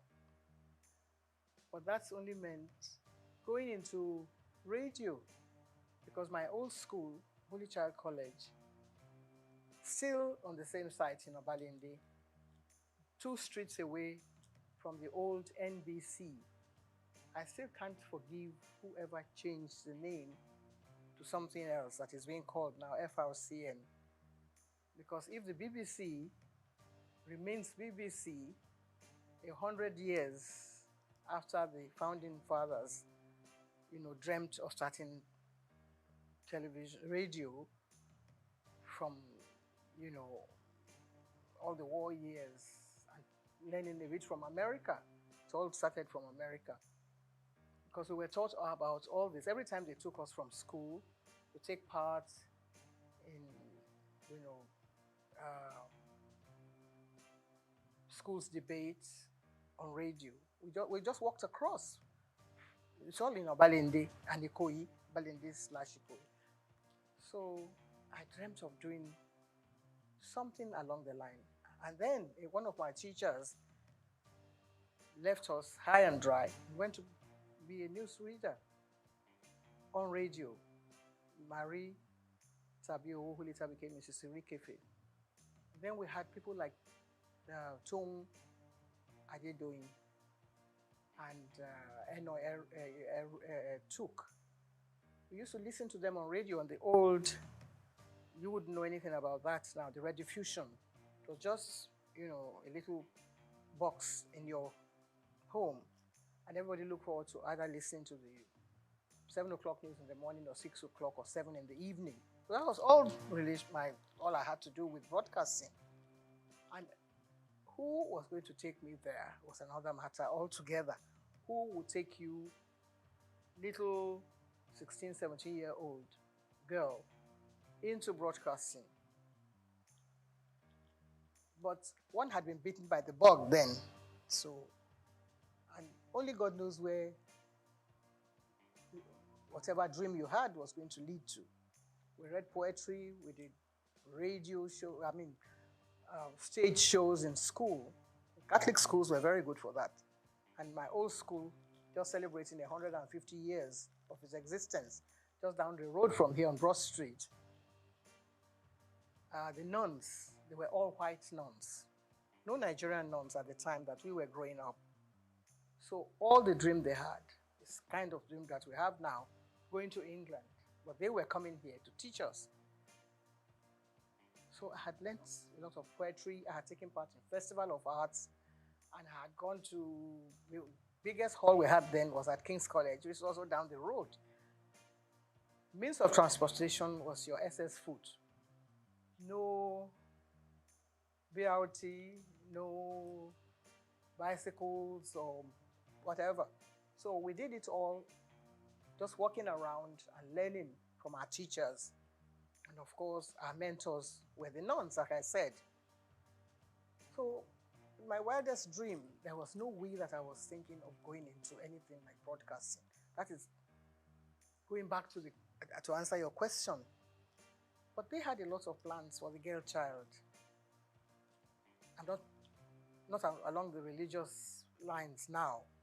But actually, they came to actually engender this whole idea of pushing the girl child forward. And not just me, a lot of us. People like Mrs. Francesca Emmanuel, they also went through the whole gamut of all this dream that I'm talking about. Television itself was brand new in the world. I have to talk about radio because that was what I knew as a child. But television, when it started, we didn't even know. Maybe in America, and then it went to Australia, and then to France. No. France came after Nigeria. You wouldn't believe that, would you? That we were number 6. America, Britain, Germany, Australia, one other country, and coming now home to Nigeria, where you cannot help but give a lot of credit to the dreams of people like late Chief Obafemi Awolowo and one of his ministers then, Chief Anthony Enahoro. So that's how I believe this whole package was placed on their laps and sold to Nigeria, to the Western Nigeria government. On the radar were lots of other people like me who had dreams about becoming Miss Nigeria. So maybe that will now give you a little background about how I took part in the Miss Nigeria pageant, Western Nigeria, and I became Miss Western Nigeria. Somebody must have fine-tuned some little knots somewhere and said, okay, you probably might be able to deliver. Because you are being interviewed when you go before the panel of judges. And somebody must have said, okay, that's a good material, you can come and take part in this. Before then, we had other people, Anike Agbaje Williams, Oliola Sokwe, who were working on radio. My dream was to work in radio, but then I missed that. And I was nursing, that dream of still going to radio. Never knew what television was all about. So maybe that answers your question, I'm not sure. But I took part in the Miss Western Nigeria pageant and I won. Took part in the Miss Nigeria contest and came second. So that meant that I didn't win. And if one of the, maybe the prize was to go on TV, it wasn't even there. It wasn't written into the, program that whoever did this, but the person was going to go to England. And so Helena Yemeluna, who won that contest, went to London and fulfilled her own dream. But I was still biting my nails, waiting for when I'll be able to get a job. There were other things that girls could do. You could be a nurse, you could be a teacher, you could be an assistant, a dental assistant. All those were things that people, young ladies, can, fulfill their dreams along those lines. They're still there. You still have young ladies. Mrs. Muritala Muhammad, the first time I met her, she was a dental assistant. Little did we know that her husband was going to be the head of state and she would be first. So you see, lots of things were there for the young girl who wanted to learn, who had the talent, and who wanted to perform, and who wanted to work hard. But now I don't know if girls want to work hard. All they want is, the table to be set, and then they come and, partake of whatever is there. It wasn't too difficult at the time that I was picked as one of the people to come and appear in WNTV. The audition was actually carried out before my time. I got involved in so many other things, trying to get a job, something to secure, something, to alleviate poverty. There was not too much poverty in Nigeria at the time because people could still eke a living for themselves and, get by in society. But I was lucky that I had an aunt who was a nurse in the hospital in Ibadan, UCH in Ibadan. And she was married to an Englishman, and the man's friend happened to have been the man, Mr. Mathers, who was brought as one of the technical partners to WNTV. So we met at a dinner party, and just as you and I are chatting, I was only 18 plus. I was 17 when I took part in the pageant. But by this time, I was growing up, and I thought I was a big girl. So I opened my mouth, and I said a few things. And the man looked at me and said, "How come you are not speaking with a Nigerian accent?" And I didn't know what he meant, because we were taught at St. Mary's to deliver whatever lines we were given to deliver. The Festival of Arts, I came second after an English boy from Corona School. And I was given a beating for coming second.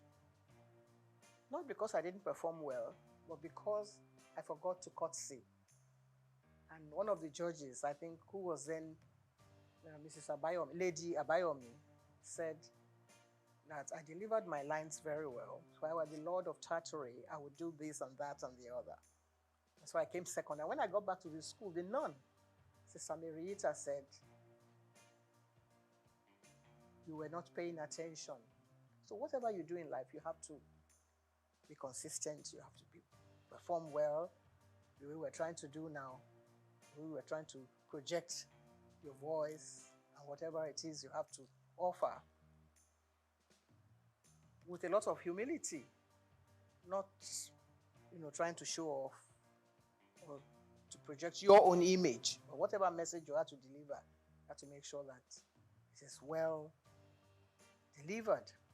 The following year, St. Mary's Convent School, which is my old school, which is 150 years old in existence, went to the same King's College Hall, and we beat a lot of secondary schools. We came first. Pied Piper of Hamelin. Have you ever heard of that poetry? Pied Piper of Hamelin was about someone who wanted to get rid of all the rats in Europe. And all he did was to play the pipe. So that is what we were more or less doing. That's what you and I are being a Pied Piper, trying to get off all the ills in society. That's the main job of a broadcaster. There's so many things happening in the country, and it's only TV and radio that binds the country together. If the country falls apart tomorrow, we will rely on someone from radio or from television to make the announcement, to introduce the head of state who has just won the election, or the one who has just taken over. It's a huge responsibility. At that age, at 19, we had to introduce people like Chief Obafemi Awolowo on TV.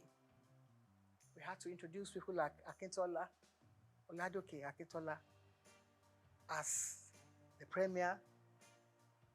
And when everything broke down and it all went into smithereens, they brought in Chief Majekodumi as the administrator of the Western region. All this happening before our eyes. There were no other stations in the country except WNTV. And we were there, so we learned quite a lot. In fact, I believe that the whole country revolves around broadcasting. And if you are part of that organization, how would you feel at my age, at 80-something? As young people, perhaps you don't know all this history that I'm telling you about. It's a long, long story. But when you sit down, you have to put it all into perspective. You see that, well, some people are actually meant to be in different positions. Some people are meant to be doctors. Some people are meant to be nurses. But those of us that are in broadcasting, it's a huge responsibility. It's a passion. Sometimes you don't even know how you got there in the first place. Or somebody may have discovered you. It's like being in Hollywood in those days. Someone has to develop, so you have the talent, the latent talent, and then somebody will discover you. So that's how I was discovered by Mr. Mathers at a dinner. I was put in that place because I had won the Miss Western Nigeria contest. If I hadn't done that, I probably would be somewhere in the kitchen washing plates, washing all the dishes. So there you are, if that answers your question.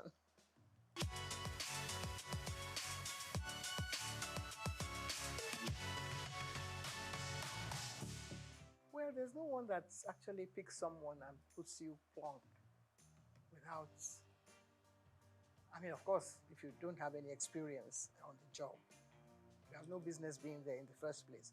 But if I had taken part in firefighter of Hamelin towns in Brunswick, I was only 13.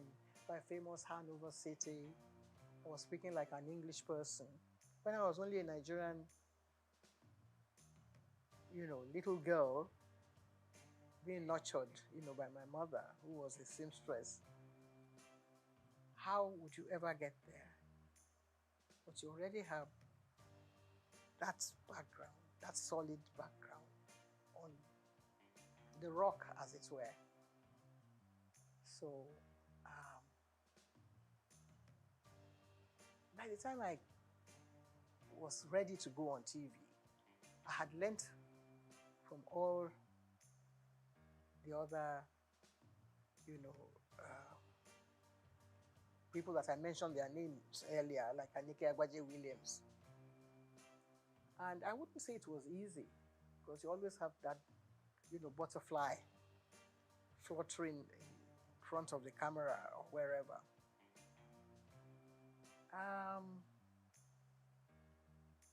I think I took to television like I was meant to be there, with all humility. If I had been groomed by all these nuns that I have mentioned their names, they came to Nigeria to serve the people. They were not earning salaries, To become a nun, you have to take the oath of obedience, chastity, poverty, and all that. So you're not earning a salary.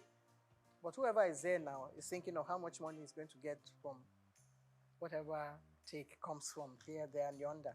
So they taught us well. And nobody said you're going to go and appear on TV or you're going to be on radio. But just do what you're meant to do properly, with a lot of sense of responsibility and diligence. And that stands at the back of your mind.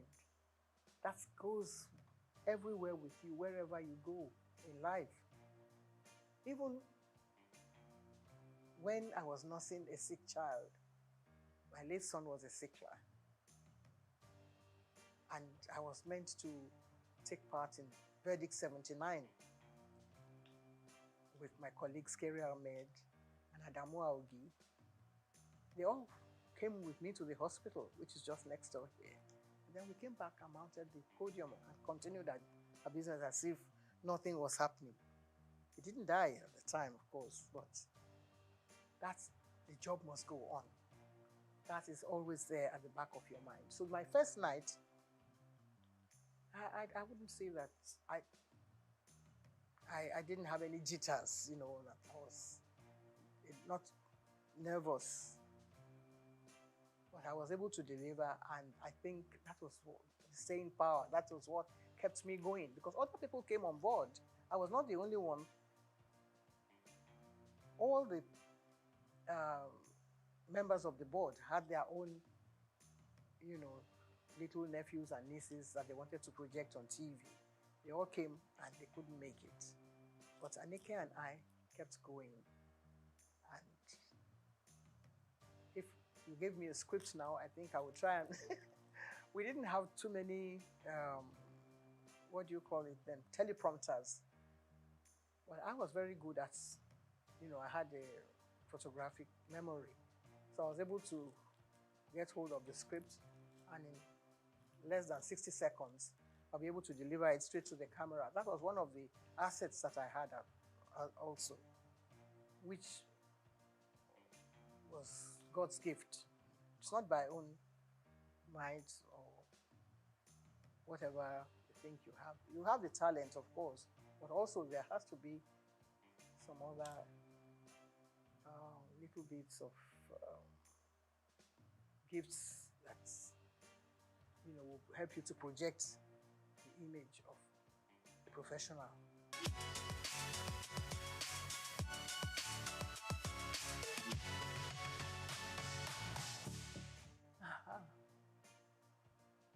lot of controversy.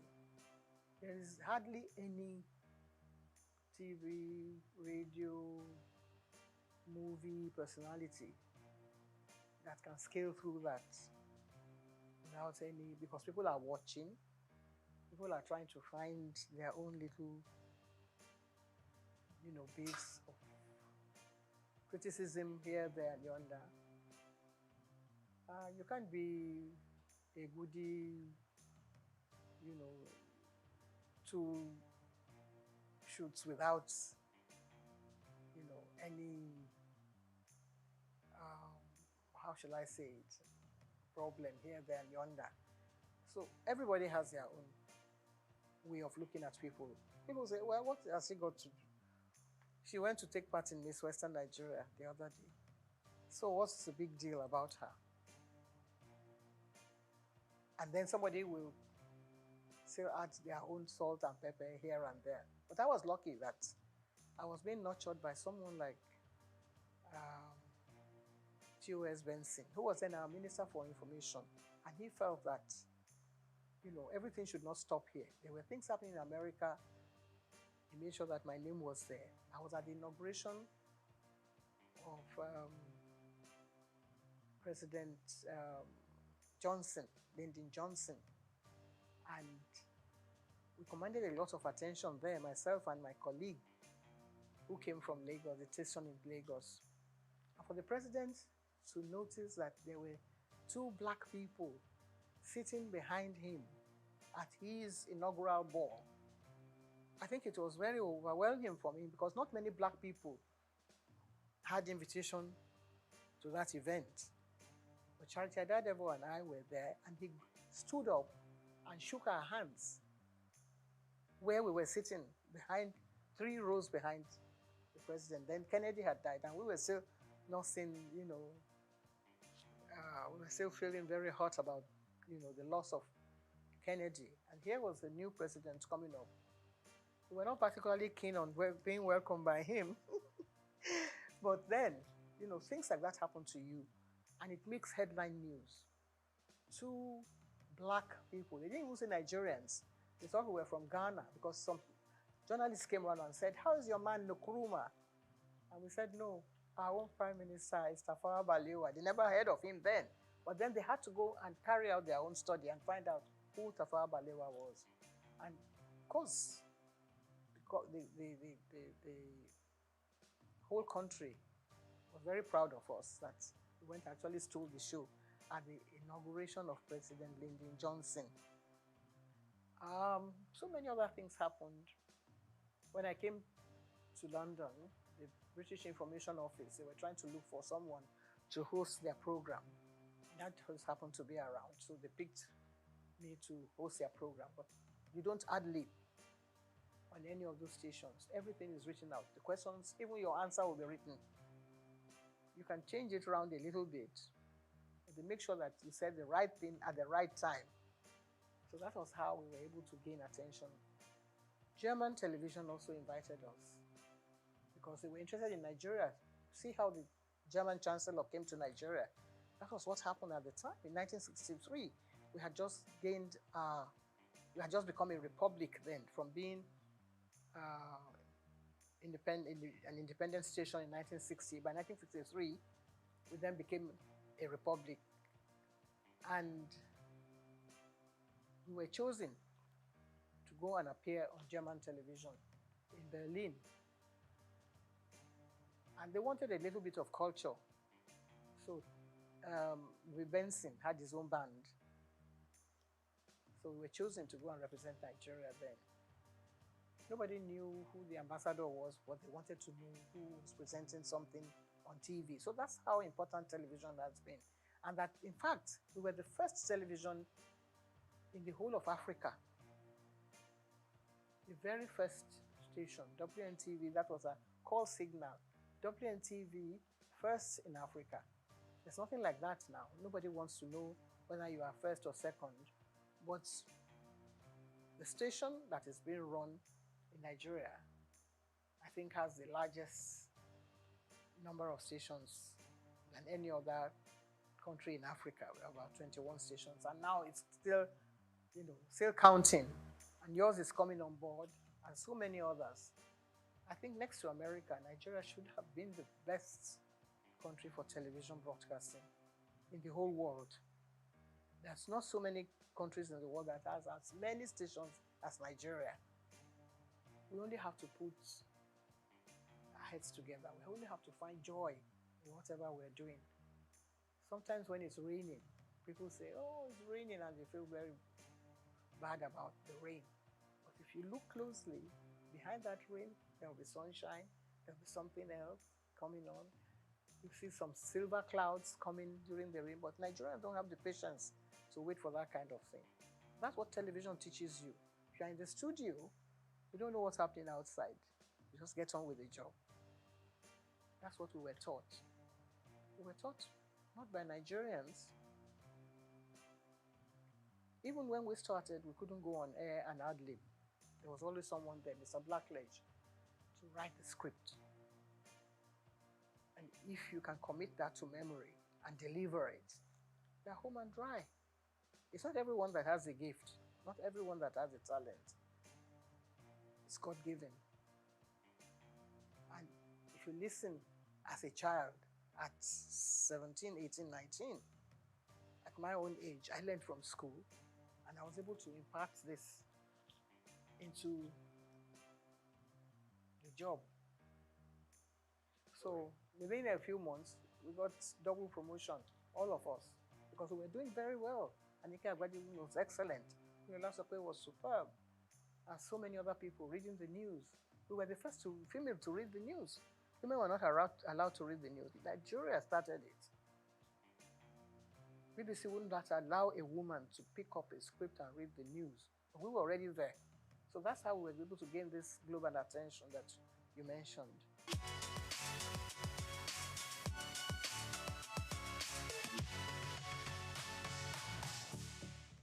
It's not easy. Not easy. Like I said, when we were taught by, not by Nigerians. But somebody came along the line and said, we don't have to speak like English people. You can just carry on and use your own parochial background. If you are a Roboman, you can speak English the way you like.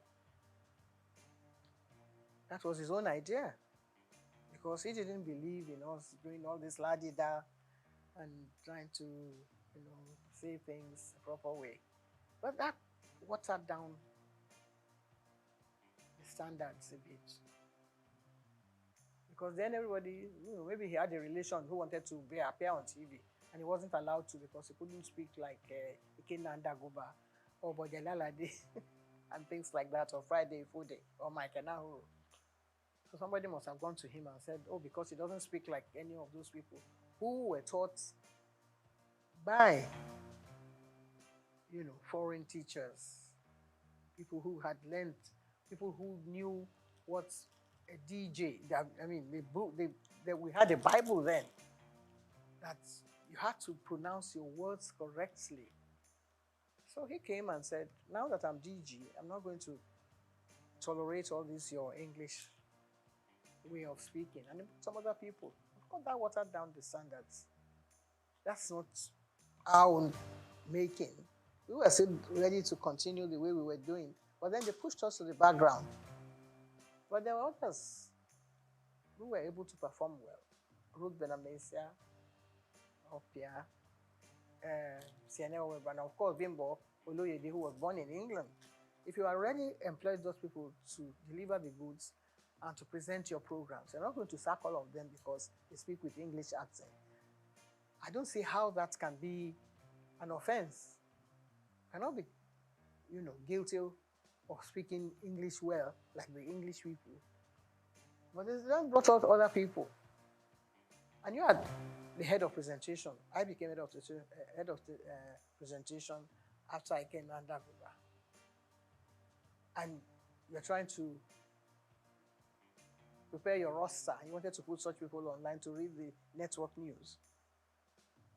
They say, okay, bring somebody who can speak like the Radididu and do a little bit of Ewe on the side. It's part of our culture. So that is what is happening to TV broadcasting in Nigeria. It's all very interesting. So, this cultural milieu and bringing, a touch of Nigeria. Nigeria is doing well. In that aspect in the music world, I think we're leading. Some of us who grew up on Handel's Messiah and Mozart, we have to sort of put our hands behind our back now and watch, all the way things have turned around. And Nigerian music is doing well. Afrobeat is reigning everywhere in the world. So really you can't find faults with that. So when they watch a bit of Fela and his children and all his grandchildren doing well, then listen to the channels on TV, you have to take what you get from there as well.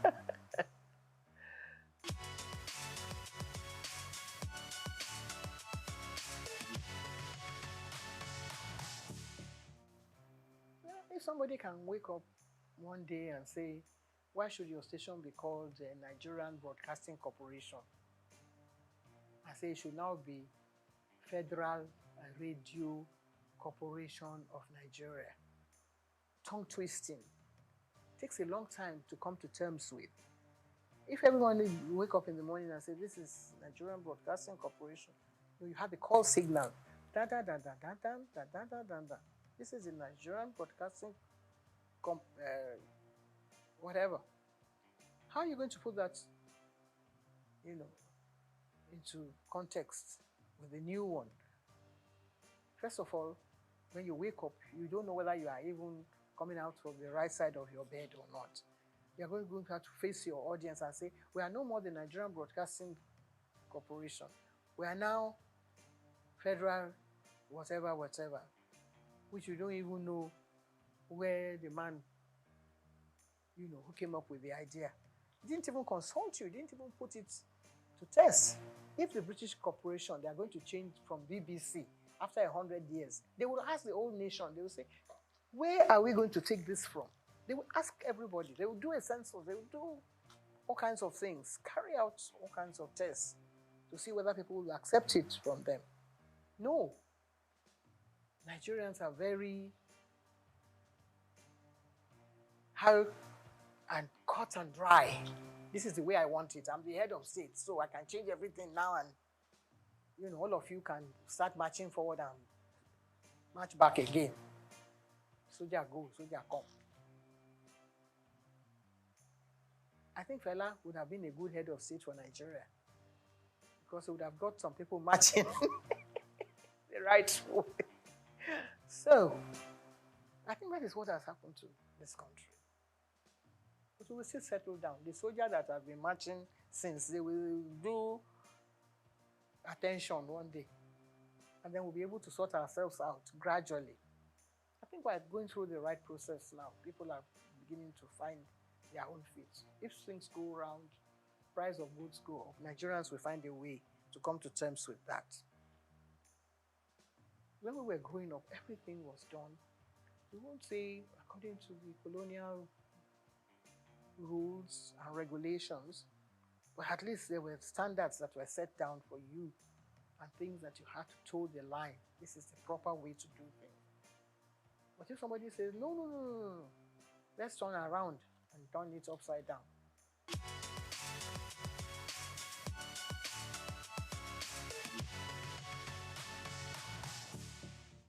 First stack. It's the only thing that has happened to the whole world from Nigeria that shook the whole world.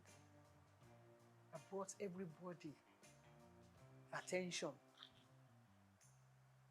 to see what Africa has to offer the whole world. It happened here on this soil in Nigeria. I was a member of the ceremonial committee. I remember the opening ceremony. There were about 15 heads of state. We've never had anything like that since then. That is what we should ask ourselves. Every head of state that takes over from Nigeria should find out again. It's not from broadcasting that you can get the answer. You can get the answer from technocrats who had worked in all those areas. What happened? How come it couldn't happen again? It's like Armageddon. Every country was represented. Every culture was represented. Miriam Akiva was watching us and called us at the station one day and said, even the way we linked programs, they couldn't expect that it could be happening in Nigeria. We received phone calls. People were sending us bottles of champagne on the air. The links. Bimbo Oloyede was there with me. I was at the opening ceremony. I was yanked from there to come back to the station. From, interacting with the head of state or with our head of state at the time to come and man the station because it was phenomenal. How come we've not been able to do it? 77 years, how long ago was that? I was only 37 years old then. I'm going on 90 now. It hasn't happened again. We should examine that. Even the head of state that was there is still alive. Let us ask him again. Let us put him down and say, Oga, please explain to us what happened. Some people came up with a theory that the symbol that was used was fetish, that is what has happened and Nigeria has turned upside down. If that is acceptable, it may be superstitious in your eyes, but let us find out. Let's go call the Babalawo. Is it bad that it is a Nigerian that carved this image? And it is making news outside the world. Now you say, no, it is not good that Nigeria should be able to project an image that would attract the whole world, something that will bring everybody on their knees. After the first attack, we were still recovering, just bathing in the glory of first attack. What's this artist, the blind one, who was not part of it, who didn't believe in it? He came and had his own first attack, all on his own, from America. Stevie Wonder, he came with his whole team. We had to mount all the cameras back in the studio for him. He had his own 7-day festival here in Nigeria. What prompted him to do that? Other people came. They wanted to know what was happening in Nigeria. What has happened? We couldn't have another festival since then. What do you think went wrong? Nothing went wrong. Everything went so well that people wanted to destroy our own Nigerian people. Wanted to destroy the glory that's this whole thing that's emanated from it. It hit the whole world. People are asking, when you go to Britain, you say, what happened? Why aren't you having? I had a friend who was head of the, he was from the British Guyana, a black guy. He was friends with everybody. He knew all Nigerians. Said, what happened? Why are we going to have another festa? Professor Ian Hall, he keeps asking me. Even if we can't have it because it was very expensive anyway, Nigeria had all the money. Even though we had a coup after, it was first of all the brainchild of Gawan. And then Muritala came on board. Muritala was killed, but in spite of that, they couldn't kill that dream of having a festa in Nigeria. If we are able to bring out all those programs again, I think we'll be able to answer those questions. I'm still alive. There are a lot of people who will still want to know the answer to that. It's a very, very brilliant question that you have asked. I think if it was another country, we'll set up an inquiry and say, what happened? Can we resuscitate this whole dream? Some of the tapes that we had then in WNTV, some people put them in one place and set fire to them because they felt maybe somebody in their religious organization said, you are the one projecting all these things, so Nigerians are bringing idols around. Who gave them the idea to make the idol? It's God now. It's from God. Whatever thing you're able to put together. The Bible was put together because God loved the world so much, and He wanted us to learn about, things that had gone out from the time of Adam and Eve. God loved the whole world and created Muhammad and said, put people together and let them say Allah Akbar every day, morning, noon, night. God created so many wonderful things for us, so many images that we can imbibe from, so many things that we can learn from. People want to come and learn about our country. Instead, we say, oh, we want our sculptures back. What are you going to do with them? You don't have a museum where you're going to put them to make them thrive and people come here to Nigeria. It's a good idea for them to come, but if they learn about your country, what your people have done over the past 2,000 years. 2,000 years of Nigeria image was put together by the BBC. Nigeria went and tore it up in shreds. He tore it up. He said, what are you doing with that? What you call bad belly. I don't know if anybody sang a song with that title. If we maybe start from there and say, what do you do with your own bad belly? Some people, they're not a stadium. There is no theater in England, in London, that I know that I've gone to watch plays and things that have not been in existence for over 500 years. So many studios. We have one big one, the dream of Nigerians. And now we want to go and do banking there. We want to go and do trade. It's supposed to be for culture, for our own culture. Lagos State will be dragging federal government by the neck and say, no, we own the theater now. And we want somebody to come and do something there. If we can only put all these things behind us, the evil that people have done in the past, people like Julius Caesar, when they were writing all those, when Shakespeare was writing all those things like that have happened in the past. We should examine them. Get people like Wale Soyinka to sit down and rewrite the whole history again.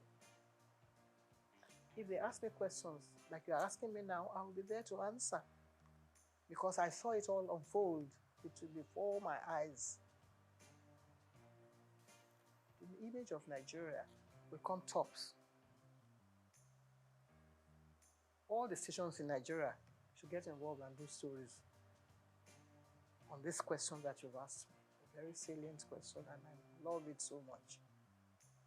That might be able to revive the image of this country and let us know where we are heading, in what direction, and bring us back to really the point of salvation.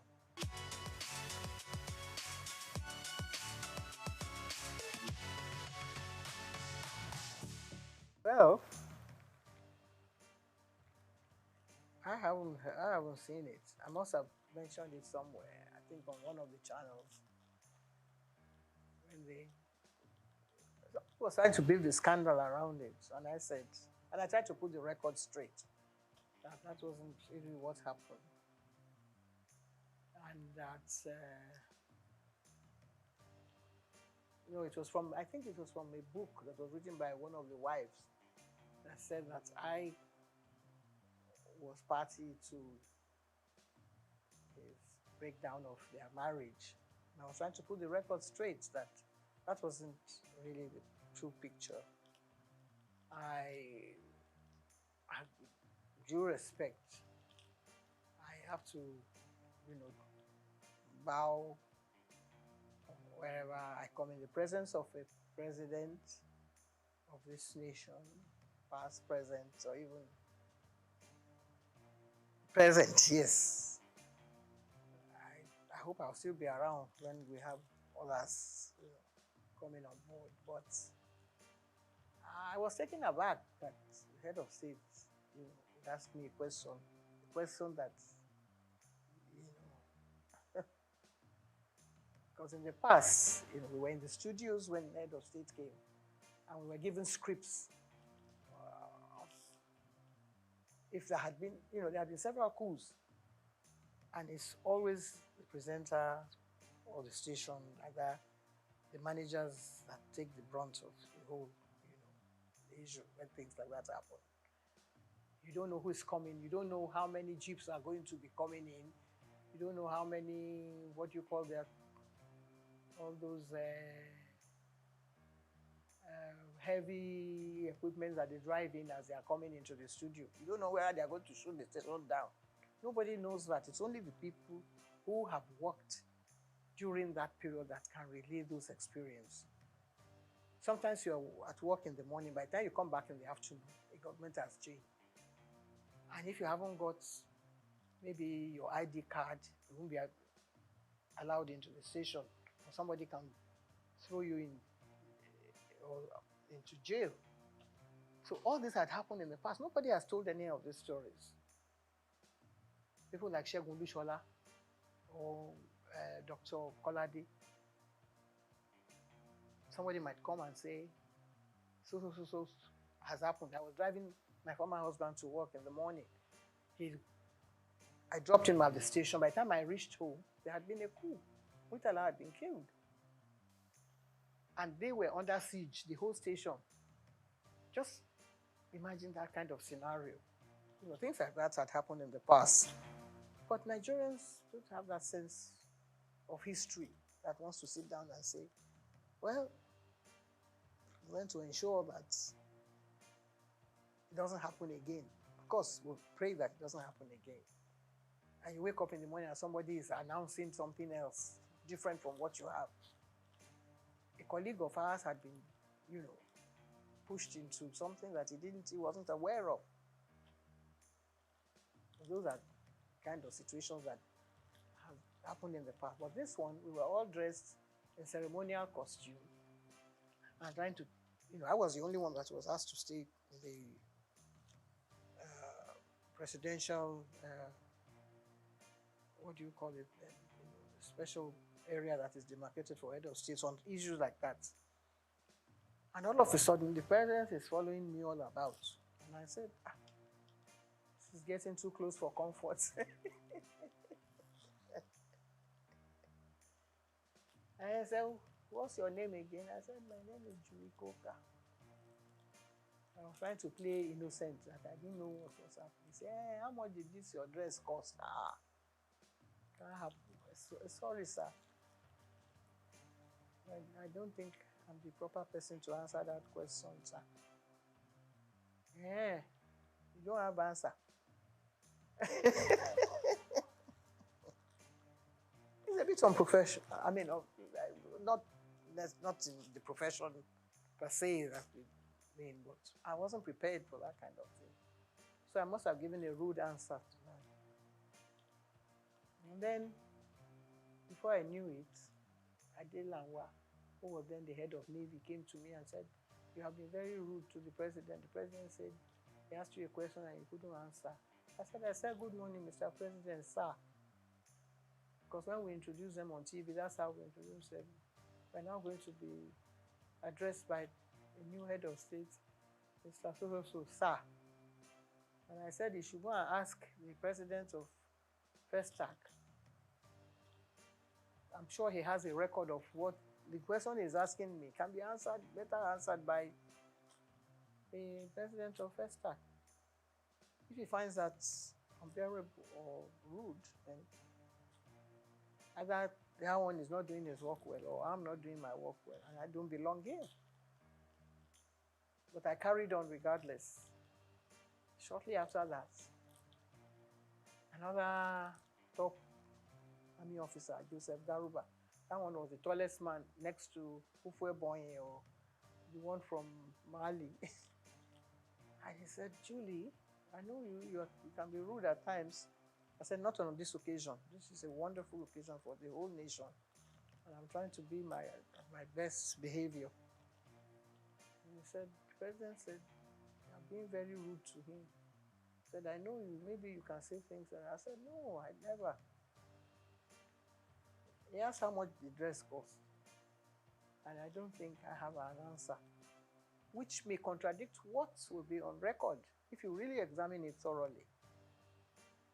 I was getting very nervous at the time. So I dropped everything and disappeared from the scene, and I never went back again. But the thing reverberated right down to all the committees and members. My late auntie, what's her name? Kentebe, which was a lady, commodore of the Navy.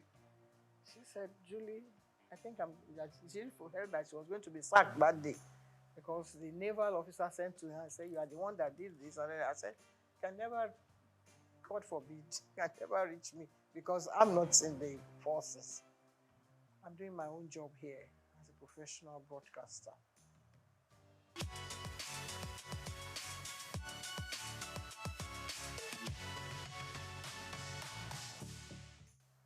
Well, I think it has reached a stage now where whatever you say might be taken against you because there are so many people going to court now and people sent to jail, but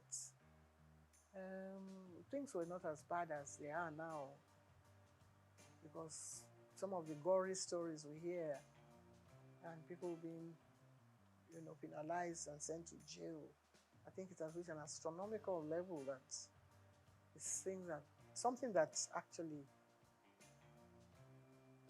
maybe it was there and people did not want to open the canker worms and let us see what is really happening. In my own case, it was a deliberate attempt on the part of an aunt of mine who felt that there's no child that should continue going to school at a certain age. And they were trying to arrange for me to get married to somebody.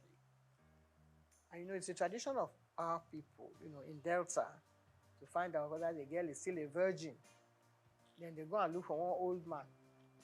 It's not this, the one that is happening is child abuse now. I don't know what to call that one. There are other cases too of children being sold into, prostitution and apply this a trade that by some madams, which is not really acceptable. But there are other areas that maybe some parents cannot pay for their children's school fees, so they send them, into child labor or whatever. I think every child should be given a chance to have, proper education. If Awolowo can start free and fair education to children, whether all genders, boys and girls, see what the results that have come out of that. But in some other parts of Nigeria, they believe that that it's not acceptable in their religion, and so they still keep the children down and send them into early marriage. And a lot of people have dealt, people like Dr. Simi Johnson, they were in the front of that vanguard to liberate the children who have been kept into powder at age 13. And when they have children, they are not able, either they die, premature deaths from, being too early to go into pregnancies and have the children properly and things like that. Different stages, it's a very serious issue that actually I think has been well looked into, not by the United Nations or by, but Nigerian government itself should look at it more, more serious terms and try to find how to deal with it. But there's something that happened in some homes, which is now coming out now, which in the past, members of the family will not allow maybe a woman that is a victim. The child is a victim, but there are other, things that sort of trigger down the line, like a wife, for instance, who is watching her husband, trying to abuse children that are under their care. And the children definitely cannot, rise to the level that a child who is being abused at an early stage cannot continue with her education. So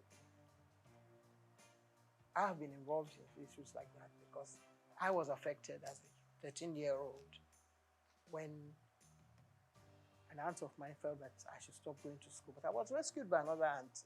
So I was lucky at the time. Not many people have been able to, get through all those kind of trauma.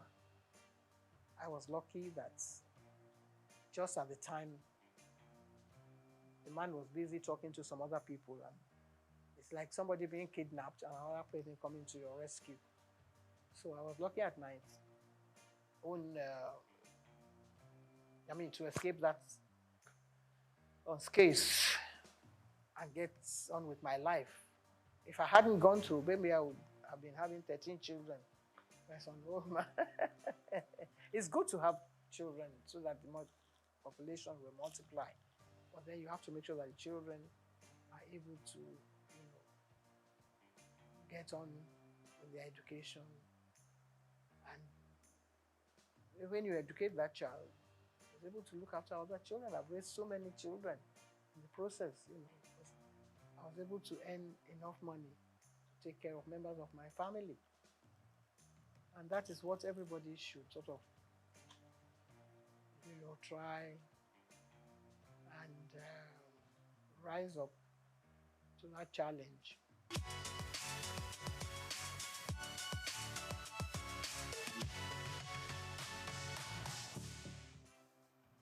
Our chief, Folani Koka, was the Babeto of Lagos.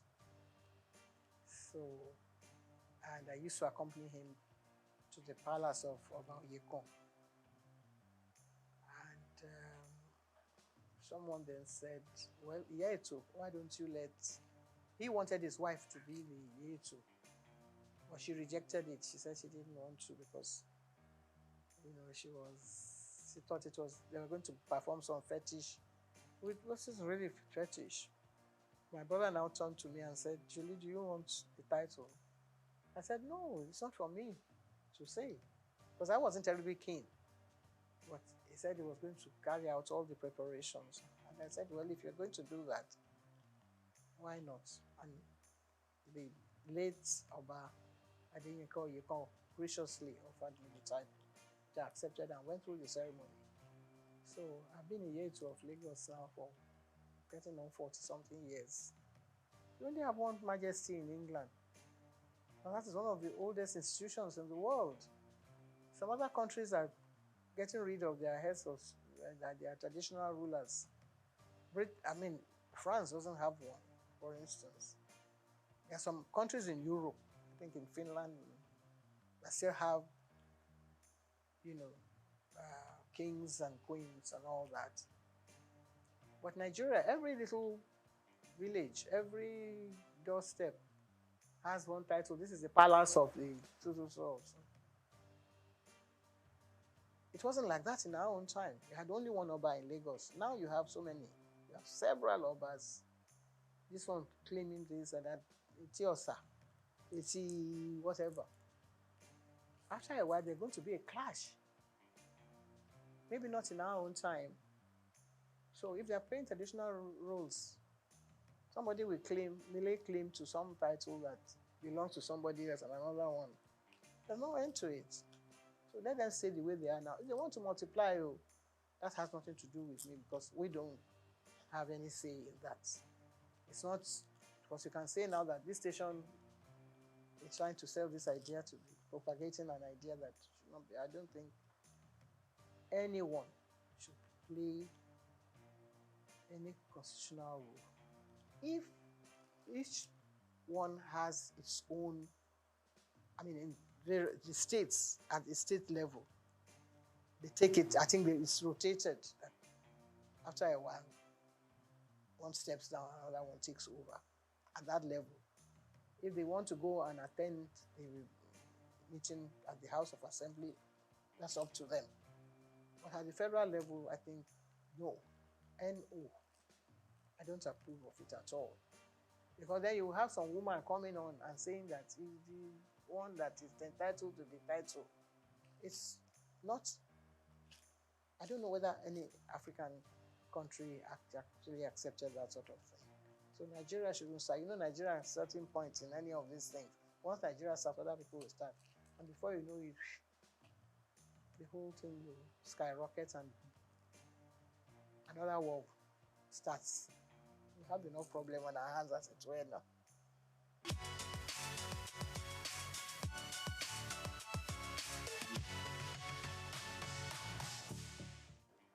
No, we are lagging behind.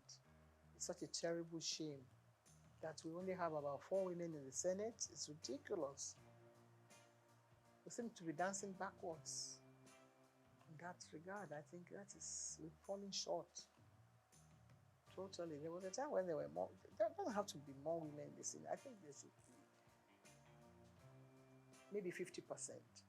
Not even 30-something affirmative, whatever that they're going to Beijing to talk about. There should be more. There should be more women participating in politics. I don't know whether it's because,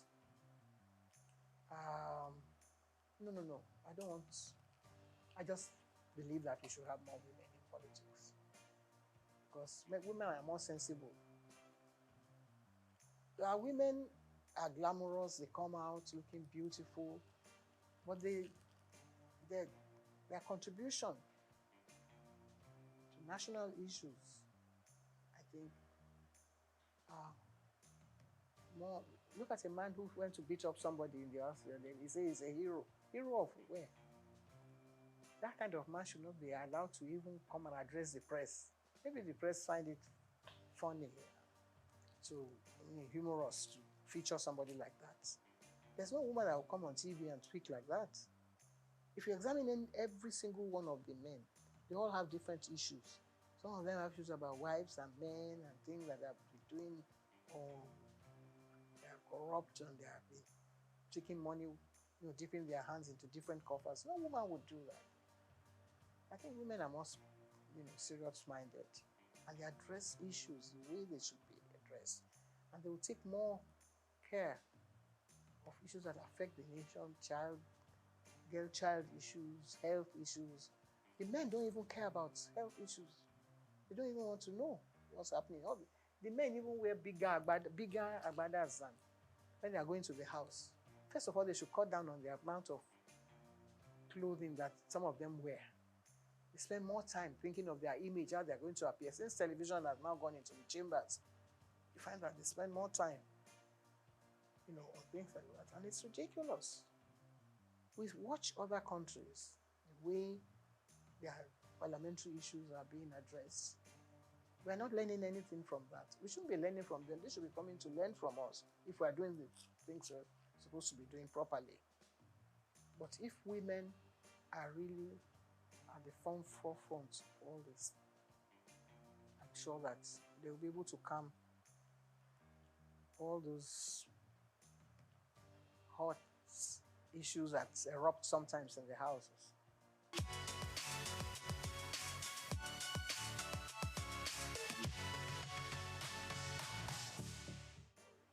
With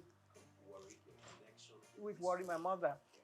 I was brought up as an Ichekiri child by my mother. I was taught to sing Ichekiri songs, to speak Ichekiri well, to address issues that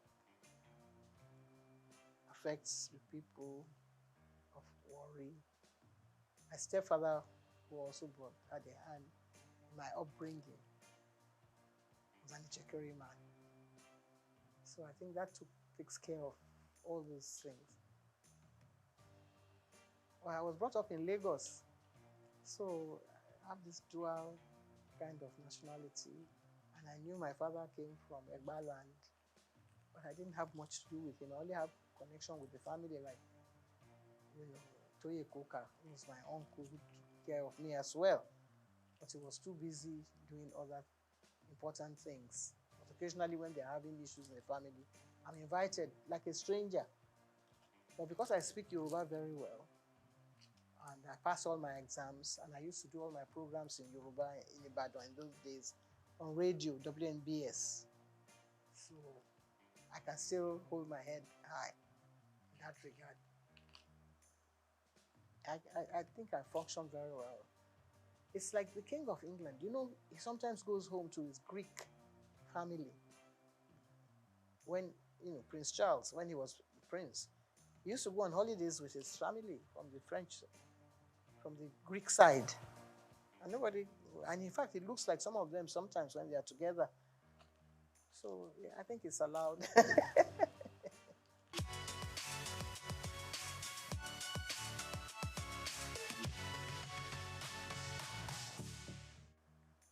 Well, one of the first one, my 40 years in TV, which is actually showcasing all the my life in broadcasting from the early stages, which actually should have answered some of the questions, was a textbook in Kenya for many years, because the minister came to Nigeria and my DG then, Mohammed Ibrahim, had a whole box full of the books and he gave them to the minister. And when the minister got there, he requested for more copies of the book. I never got paid for it, but I was delighted that they found the book so interesting. So maybe I'll get someone to serialize the book on TV sometime. We tried to do it some years ago because I cannot be telling the stories all over again. This is about maybe another 30 years story. Again, we've done another sort of edition. My Life in the Limelight, which is the latest one. So if you have time, if you create space, you might be able to tell the stories and take it stage by stage. That's why I sell the book, and also, you know, we get some media attention from sponsors and get things going. The sky will be the limits then.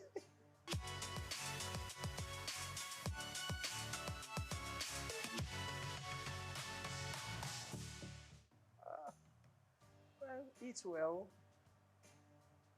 eat the right food, type of food, eat chicory pepper soup, or anybody else who's cooking pepper soup now, because then you don't have too much oil. I think that damages certain things in the tissues. And if you want to avoid having cancer, there's nobody in my family that has ever died of cancer because of the type of food we eat. So get someone, you know, to prepare. You know, there was a time when chicory food was being prepared in the museum, and people used to go there to collect the ingredients and the menu, and people live well. So like people are eating Chinese food, which is good. It's healthy and lots of vegetables. I recommend that for people. I'm not saying that I very good health, but I still walk about on crutches. I don't know, my knees are not functioning very well. But still, if you say you paid me compliments, I accept it. Thank you very much indeed.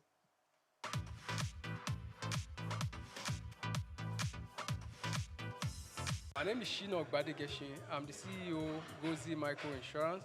Continue to watch SOUQ News. Adenike Adeyemi, Executive Director of Faith Foundation. Keep watching SOUQ News. My name is Shepherd Michael Adewale Onofuye. I enjoy you all to always watch SOUQ News TV. Hey everyone, Majuli Obaje here representing Gigi. Keep watching SOUQ News, okay? Stay updated with SOUQ News. My name is Aton Keme. I am the head of MSME Banking. Please keep watching SOUQ News and stay glued to SOUQ News. I recommend that more and more people should watch SOUQ News because they deal with business news. Hi, my name is Amaka Wokolo. I am the director of the Faith Institute at Faith Foundation. Keep watching SOUQ News.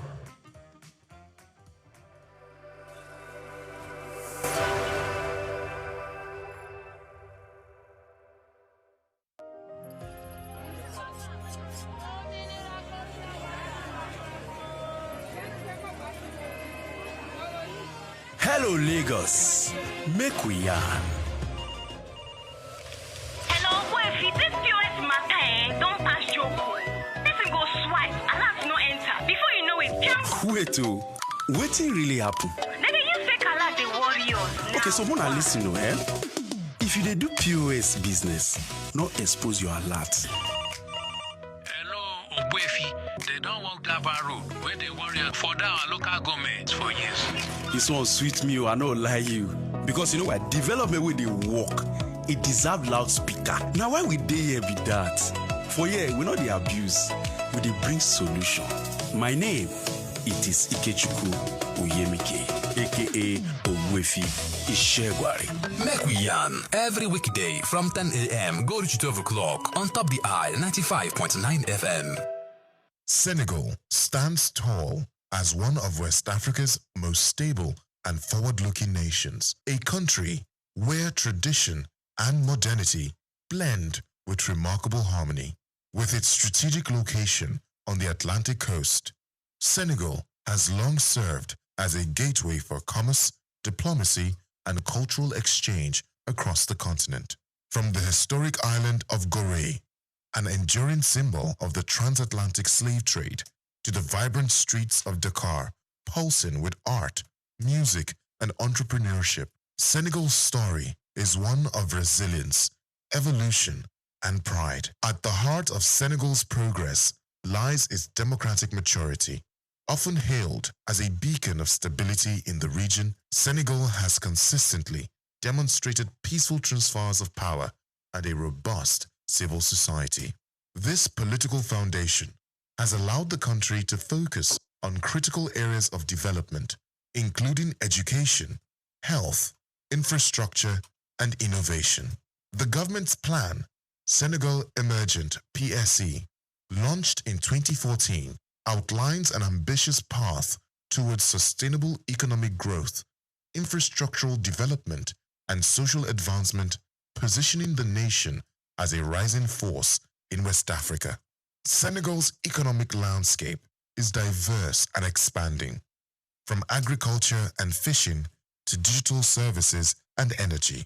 The country continues to attract foreign investment and regional partnerships. The new city of Diamaniadio, a flagship project under the PSC, is transforming into a hub for technology, education, and governance, reducing the strain on Dakar and symbolizing a vision of decentralized, inclusive development. Culturally, Senegal is a powerhouse. The influence of Sufi Islam, particularly the Mahrite Brotherhood, has shaped not only spiritual life, but also economic cooperation and communal cohesion. The nation's music, literature, and visual arts are internationally celebrated, with artists like Youssou N'Dour and filmmakers like Ousmane Sembene leaving indelible marks on global culture. This rich cultural identity reinforces a sense of unity and purpose, even amidst economic or political challenges. Socially, Senegal continues to prioritize youth empowerment and gender inclusion, with over 60% of the population under the age of 25. Investments in education, vocational training, and entrepreneurship are vital. Women's roles in politics, business, and civil society are increasingly visible and impactful, further strengthening national development. Senegal also leads in diplomacy and regional integration. It is a founding member of ECOWAS and plays an active role in African Union affairs and peacekeeping missions. This outward-looking approach reinforces Senegal's role as a stabilizing force and a champion of Pan-African ideals. With its deep historical roots, visionary leadership, and unwavering commitment to progress, Senegal continues to inspire a model of African development, grounded in cultural pride, democratic values, and inclusive growth. I am Moyasore Adibi for SOUQ News TV.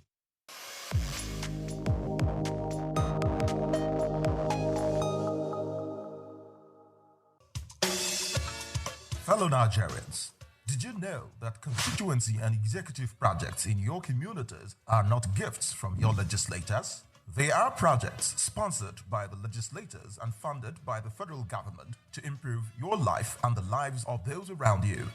These projects belong to you. Without your vigilance, they might never be completed.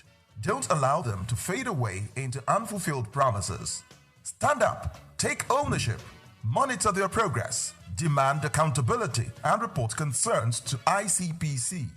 Call our toll-free line now on 0800-2255-4272 or WhatsApp only on 0806-656-4726. This message is brought to you by the Independent Corrupt Practices and Other Related Offences Commission, ICPC, with support from MacArthur Foundation and the Center for Democracy and Development in Africa, CDD. Some people hear the sound of wood being cut and they think stress, dust, wahala. They say, I beg, who won't suffer with saw and hammer? To them, woodworking is messy, tiring, and just not worth the trouble. But others, they see something else. They see polished tables, handcrafted shelves, stylish stools. They see beauty, value, and serious money. Because yes, cutting wood may be tough, but the hustle can turn into pure profit. My name is Grace Komolafe. Welcome to Cash Craft, where we show you how every skills can become money-making ventures. Today, we are talking woodworking, from basic tools to beautiful designs, and how to turn timber into treasure. Now, let's cut into it. Step 1. Pick your project. Before you saw your first board, ask yourself, what do you want to build? Furniture, shelves, decorative wall panels, or maybe customized kitchen boards. Start small. A simple stool or bookshelf can teach you the basics and still fetch good money. Let's move to step 2. Tools, timber, and a plan. You don't need a massive workshop to start. Basic tools like a measuring tape, hand saw, drill, clamps, and sandpaper will do. Choose durable wood like teak, mahogany, or poplar for long-lasting products. And don't forget the blueprint. Sketch a project or download free woodworking plans online. A clear-cut list saves you time, wood, and costly mistakes. Let's move to step 3. Cut, build, finish. Measure twice, cut once. That's the golden rule. Then assemble carefully. Use wood glue and screws for strong joints. Once it's built, sand smooth and apply a finished varnished wax or paint to protect and beautify. That rustic table or wine rack, it just went from workshop to showroom. Let's move ahead. Step 4. Sell like a pro. Now the magic part is turning your craft into cash. Who is your customer? Young couples, urban decorators, cafe owners. They love custom, handmade, and unique. Use social media to showcase your work. Instagram, Pinterest, and all of that are gold mines for visibility. You can add pricing, yes, delivery info, and behind-the-scenes videos. Look, that's a great catch. You need to let people see your videos where you are doing your work uniquely. That's an addition and validation. Now, want more reach? Yes, attend fairs, pop-up shops, or sell via platforms that you know. A whole lot of them are out there. Let's move to step 5. Stand out to scale. Offer engraving, custom size, or eco-friendly finishes. Don't just sell a table. Sell a story. Yes, you can see the emphasis. Sell a story. Handcrafted in Ibadan or upcycled from reclaimed wood. People pay more when the product means more. Network with interior decorators, real estate agents, and even planners. Your one shelf may become a hotel's full order. But of course, no business is all smooth wood. Power issues could happen, tool costs, and inconsistent wood supply can slow you down. Still, with skills, strategy, and smart marketing, woodworking can take you from small workshop to a big warehouse. So here is your takeaway. And don't forget to do your proper research, because this is only a heads up, a wake-up call that you can do it. Woodworking is not just craftsmanship, it's cashmanship. It's a business of creativity, precision, and pride. Whether you are making one stool a week or outfitting full apartments, this is a hustle that builds literally. This has been Cashcraft, and I am Grace Komolafe, reminding you that if life gives you timber, turn it into treasure. Until next time, build bold, build good smart.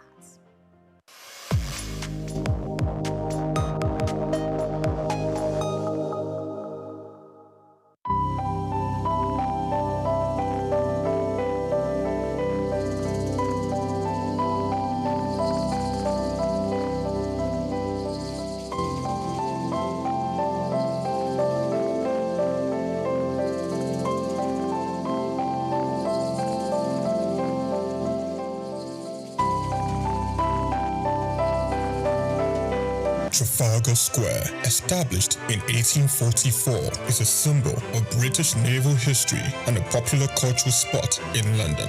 Named after the 1805 Battle of Trafalgar, it has been the site of celebrations, protests, and cultural events, representing the changing identity of the city.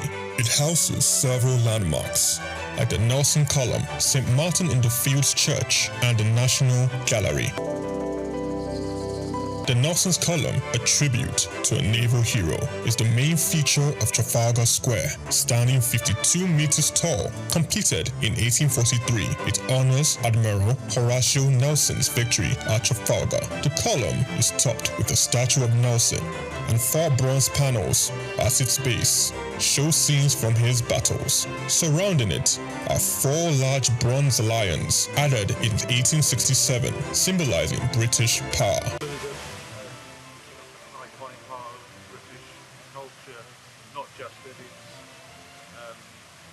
Look, but this is very much the sort of centre of London. You know, whenever there's a celebration, a protest, it's a public space that's very important for a lot of, not just people that live in London, but for the UK. You know, it's a place where people would congregate. You know, I remember being here all around the 2012 Olympics, but it was very much one of the centerpieces of British iconic culture. Yeah, no, you used to be able to climb on the lions when I was younger, but you can't do anymore. So there you go. That's progress for you. St. Martin's in the Fields Church, reputed as an architectural gem, was built between 1722 and 1726. It is known for its neoclassical design by architect James Gibbs, and is famous for its portico and steeple, and has influenced architecture worldwide. The church also a rich musical history, hosting concerts and helping the homeless. Yeah, I actually came to London just on a little day trip, and then I remembered that this church sometimes has classical music on. So I just popped in, and there's no concert, but there were some people practicing. So there's a quartet of violins, and they made some lovely, sort of practice for some classical concerts. So I really enjoyed just sitting there for 10 minutes, listening to it. It's lovely, it's a really nice church, and it's nice that people don't do music much time.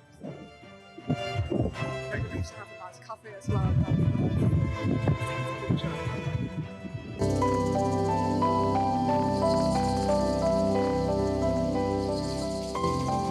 The National Gallery, founded in 1824, is a treasure trove of art. Located on the north side of Trafalgar Square, it houses over 2,300 artworks from the 13th to 20th century, with free public access to masterpieces from major European artists. I'm not really sure. I haven't been through the museum yet, but I'm here for a Christian heritage tour to kind of learn more about the history of the Protestant Reformation in England and Christian history here in England through the paintings that are in the gallery. So that's what I'm here for today. Trafalgar Square blends Britain's naval history with modern art and culture. It remains an important public space, attracting millions of visitors each year to experience London's rich heritage and vibrant atmosphere. Hello Nigeria, hello Africa. Yeah, this is Sound Man. Keep watching SOUQ News. My name is Babalola from Excel LED. Keep watching SOUQ News. My name is Shepherd Michael Adewale Onofuye. I enjoy you all to always watch SOUQ News TV. Hi, I'm Tom Buggaballs, and please keep watching SOUQ News. Wale Seriki, SLG Lagos Island East, SOUQ News, keep out watching them and keep a lookout for them. They're up and coming, and we're proudly to be affiliated with them. You alone where they make me go crazy. This your love in the cool of my brain. You're my medicine, I need you all day. Yo, it's Blackface Nigeria, and you're watching SOUQ News TV. Keep it locked on this dial, don't change it. You know what I say? Blackface Nigeria, love no bad. For more than a century, Zambia has stood as a prominent figure in the mining sector, particularly renowned for its copper production, which remains a cornerstone of the nation's economy. Accounting for 3/4 of the country's export earnings, mining plays a pivotal role in Zambia's economic landscape. The focal point of this mining activity is the Copperbelt province, home to major copper mines like Lumwana and Konkola, alongside Sentinel in the northwestern province. These mines, operated by renowned international firms such as Barrick and Vendetta Resources, hold majority foreign ownership, with Zambia Consolidated Copper Mine Investment Holdings retaining minority stakes. Smaller mines in the Copperbelt region, backed by investors from countries like China, Brazil, and South Africa, contribute to Zambia's diversified mining landscape. However, the country's mining sector faces various challenges, hindering the potential growth trajectory. Fiscal policies introduced by the government, including royalty increases, the taxation policies, have negatively impacted mining profitability. Also, price volatility in global markets, infrastructural deficiencies like inadequate transportation networks, power shortages, and an uncertain regulatory environment further increases the sector's challenges. Moreover, labor disputes, safety concerns, and geopolitical risks stemming from political instability poses additional hurdles to Zambia's mining sector. To propel the nation towards its 3 million tons copper production goal, strategic measures are crucial, and these include leveraging digital technology through partnerships with AI and machine learning firms to enhance sector's efficiency and investment, stable policy framework in order to attract and retain investment, and provision of a conducive regulatory environment. Infrastructure strengthening supported by donor funding and concessional financing can also alleviate critical constraints such as transportation and power shortages. More so, environmental conservation is vital for sustainable development. Hence, mining companies must provide government-approved environmental management plans, prioritize durable equipment, and proper waste disposal techniques to minimize environmental degradation. Given copper's expected dominance in Zambia's exports, maintaining its position as Africa's economic hub demands a concerted effort. Israel Adeyemi, SOUQ News.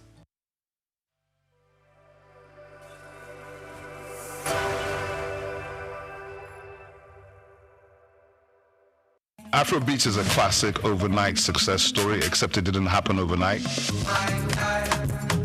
I'm happy to be here. One of the key things about the Omniverse is that it's designed to go beyond an event and designed to be fully something that people can engage beyond the summit. The point being that Nigeria has so much to bring to the world in terms of these things, but we will be bringing fresh energy, fresh ideas, a fresh engagement, and we're obviously open to collaboration. But hip-hop, it never dies. What's the difference between Thor and Shango? Thor is approaching $50 billion in revenue. Shango's broke somewhere outside Lagos. And that's a lack of imagination on our part, Africa, and they're all Nigerian. So to be seen and to be noticed is very hard if you're not in the place where all the noise is being made.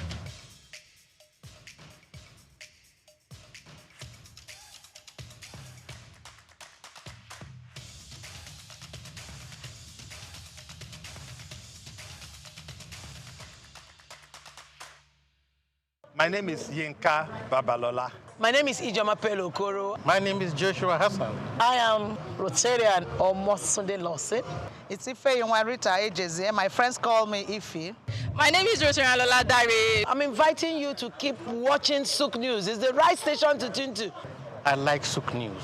SOUQ News is good. I want to charge you all to listen to SOUQ News, watch the news. You can have unlimited news, first time. Find SOUQ News.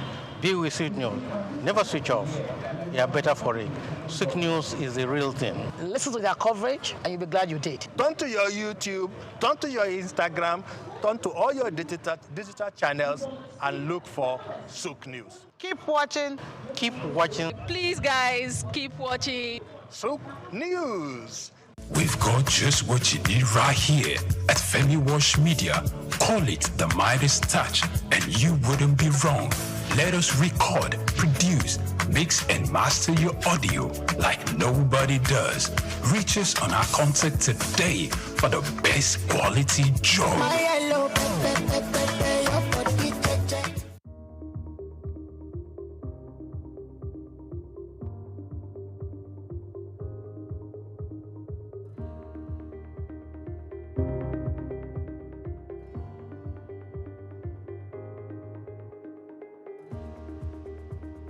In the heart of Africa's growing hospitality landscape, where service and professionalism go hand in hand, the Hotel Managers Conference Africa 2025 unfolded in grand style. Held on the 28th and 29th of June at the Lagos Continental Hotel, the two-day gathering welcomed top hospitality professionals, experts, students, and stakeholders from across the continent. Hosted by Sunday Olubenga Omotayo, the conference was a celebration of growth, excellence, and the power of local talent. Welcome to Lagos. Welcome to Africa.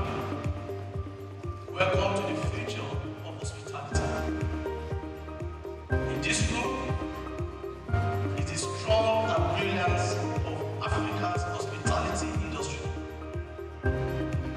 Professionals who have turned challenges into success, created unforgettable guest experiences, and driven measurable growth. You are not here by chance. You are here because you recognize that the hospitality landscape is evolving faster than ever. What worked 5 years ago may be obsolete today. Those in this room don't just keep up with change. You lead. Talk to someone, you lead. This is more than a conference. It's a movement. A movement to raise the standard of African hospitality and prove that we don't just follow global trends. We sit here, put your hands together and put it up. So, be present.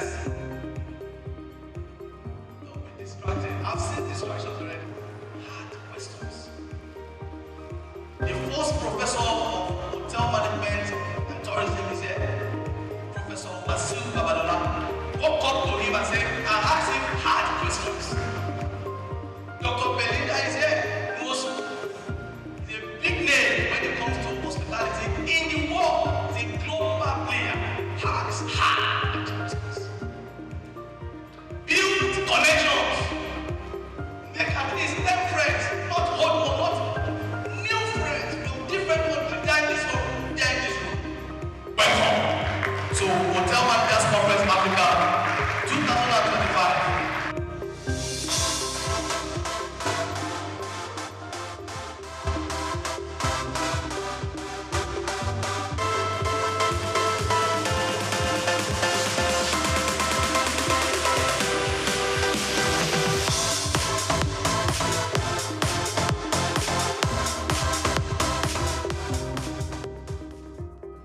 Adding to the event's impact was the presence of Femi Wash Limited, whose media subsidiary, SOUQ News Television, served as the official media partner, offering live coverage, red carpet interviews, and podcast sessions that amplified the voices and stories shaping the industry.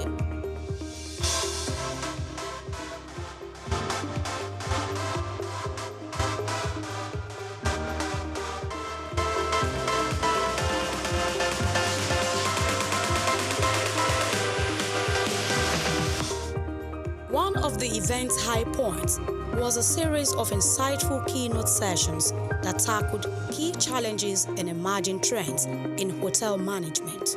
Professor Wasiu Babalola, SVP Africa at Content Worldwide Hotels, Turkey, and Academia with Atiba University, Oyo State, Nigeria, shared a thought-provoking address. Ahmed Raza, District Director, Nigeria, Radisson Hotel Group, shared insight on hospitality in Africa, driving excellence through local talent, highlighting the importance of investing in indigenous professionals for long-term growth. Dr. Belinda Nwosu, FIH of Lagos Business School, also gave a powerful talk on the future of hospitality, integrating global standards to drive excellence. Other speakers included Dr. Michael Pinda, General Manager of JS Signature Hotel, and Dr. Iyaduni Badebo, Director of Sales and Marketing at Eco Hotels and Suites, who contributed to discussions on hospitality development across the continent. It's a pleasure to be here. Every one of you in this room, you are a gift. Thank you for the work that you do. A round of applause for yourself. I was reflecting this morning, thinking about how long I've been in the industry. Since 1998. Some of you were not born. And this is just an honor to be here and to see how far this industry has come over the years, over the decades. I'm going to talk about the future of hospitality. The future is already here, like Rega has told us. But what are we going to do on our own part to be part of that future? Global standards to deliver excellence. These global standards, we need to understand what they are and how they impact us as people and managers. So the first question I want to ask, and I want a response: if your hotel fails, who's to be fired first? I've had some very powerful insights that I want to share with you, because at the end of the day, yes, we want to be global, but we need to look within as well. What is it that needs to change? So some of these insights are here. There's 5 nuggets. One is leadership development. We're going to talk about that. Networks and sponsors.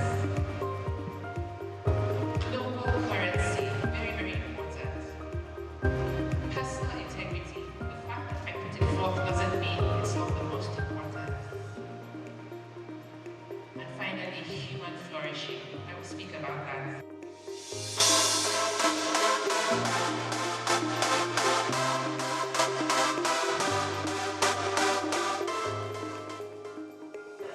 Event has been very good. It's growing every year. It's becoming dynamic, and the one place you have to come to every year to see what's going on, to network, and to help yourselves in your careers. We need to look at the future of our industry, and sustainability is important. This event is, I would cap it as a storytelling of Nigerian hospitality.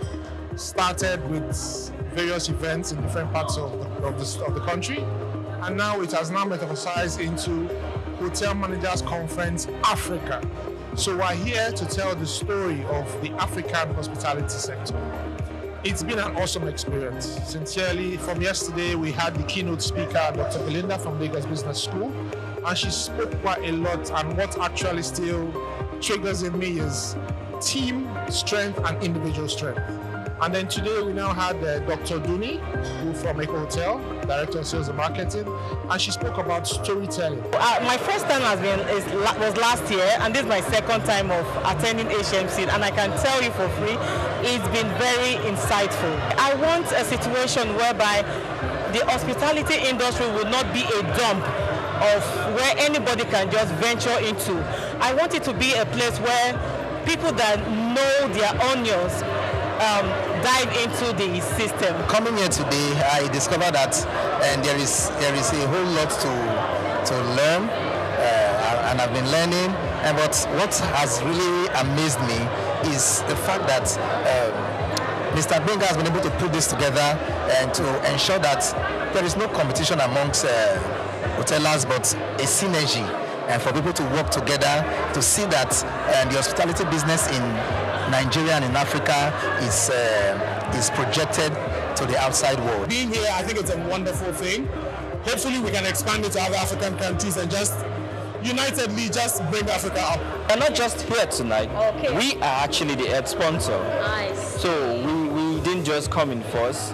It was a big one. So we just had to take the bull by the horn. You want to do this again and again? Yes, most definitely.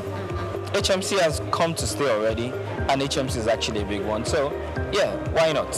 The event also marked a significant milestone for students of the Hotel Managers School, who received certificates after completing their training, symbolizing a new generation of skilled professionals ready to shape the industry. The event has been a very impactful event. It has been a very knowledgeable event. It has been an event that we need to even have it for a week long, to carry on for 1 week, because it has been an event that a lot of things have been taught here, especially when I listened to the presentation of the keynote speaker, somebody like Dr. Belinda. Dr. Belinda talked so much about the hospitality, and she shed more light of some things that we have been neglecting without knowing that that's what has been. So this event has been so much impactful, and we listened to Dr. Panda speak, and it has been so much impactful, and all the speakers for this event, they have shared knowledge. The 7th edition of Hotel Managers Conference has been remarkable. It's been educating, informative, and transformative.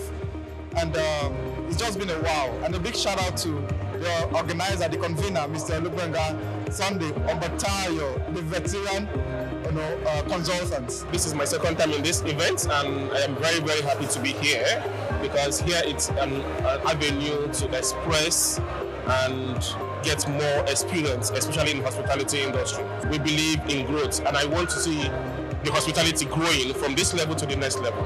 So we're here to learn, to relearn, and to unlearn. We've been into hospitality for years, so we know things have been evolving, things have been changing, so we are here to learn, to relearn, and to unlearn. Why we are both here is because hospitality is a very vast industry. So we see it as something that can improve us on what we are doing on our business, how to relate with people, then to network with the employers of labor, I mean the owners of the hotels, because we give them more work and we do businesses with them. And sincerely, at the conference, I've learned a lot. We've learned a lot, because when we got home, we always do briefing on it. So after the briefing, I saw so many things, and even up till now, we're still learning on it. Okay, so this is my first time at the conference, and it was honestly a great experience. I am enthusiastic about the numbers. I'm happy about the number of people that want to actually get trained in hospitality, as it's a problem that's actually plaguing the industry. We need to invest more in training, and we need to ensure that people that can't even afford this training have the funding they need to access it. Rounding off the conference were photo sessions and award presentations, recognizing exceptional individuals and organizations for their contributions to hospitality.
The night concluded with a vibrant gala evening where guests, graduates, and industry leaders gathered to celebrate, connect, and look ahead to a more collaborative and innovative future for hospitality in Africa.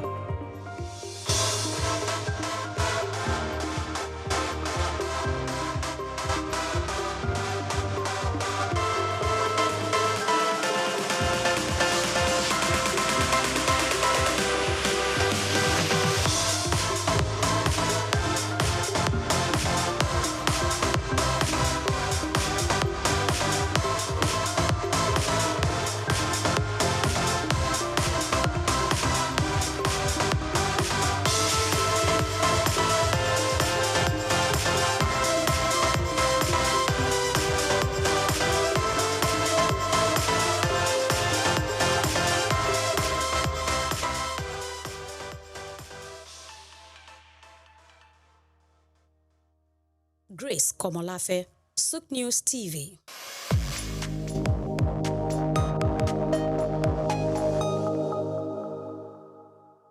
We've got just what you need right here at Femi Wash Media. Call it the Midas Touch, and you wouldn't be wrong.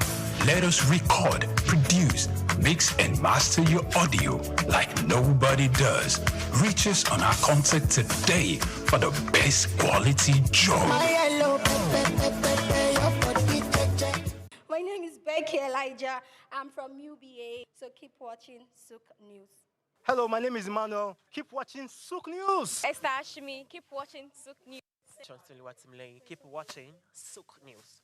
My name is Helen Otongwa. Keep watching SOUQ News. My name is Okpeyemi Temiyemi. I am an entertainer. I am representing Egypt, as you can see. So keep watching SOUQ News. Hi, my name is Nena Okavi. Keep watching SOUQ News. My name is Tom Aldo. Keep watching SOUQ News. I'm Elizabeth from POS Services UBA. Keep watching SOUQ News. Hi, my name is Kelechi Agu. Keep watching SOUQ News.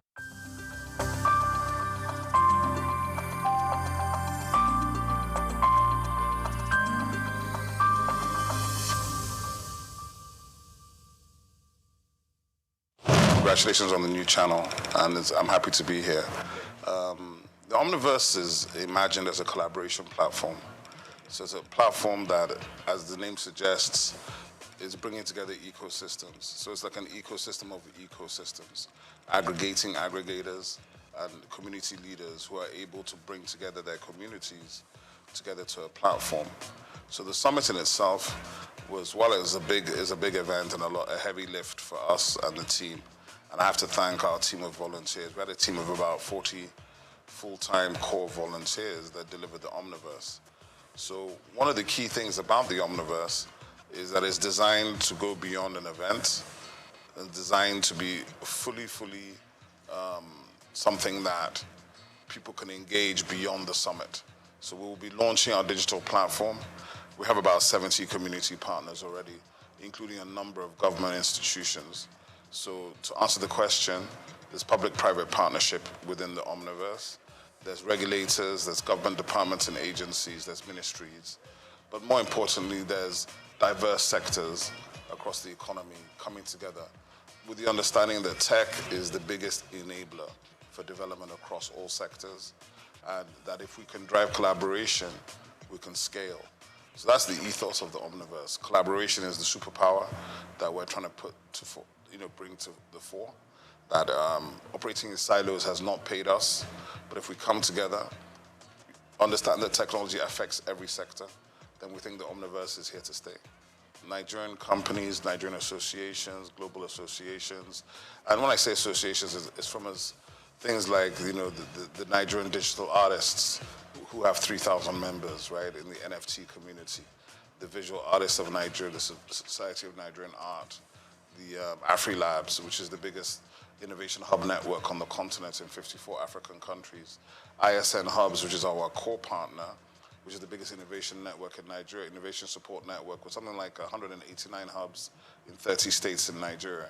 And these are primarily private sector-driven platforms, from aggregators who are major promoters of major platforms such as Lola Shone from Ake Book Festival, Choma Ode from Afrif. We have a lot of these people who are either on our advisory board, they are co-chairs, or they are community partners, because what we're building is beyond any one person. It's about collaboration both at the top level, but through the line down to the bottom. The role of my council is, first of all, the primary sort of mandate is to infuse Nigerian arts and culture into everything the Nigerian government does, at state level, at federal level, and to input it into schools, education, and everywhere. So in that sense, to make arts and culture functional and front line everywhere. This will involve the foreign minister, making sure it's embedded in our foreign policy, in our embassies, in the government policy, in every sector. So we're literally going to be reaching out to collaborate to all government at all levels.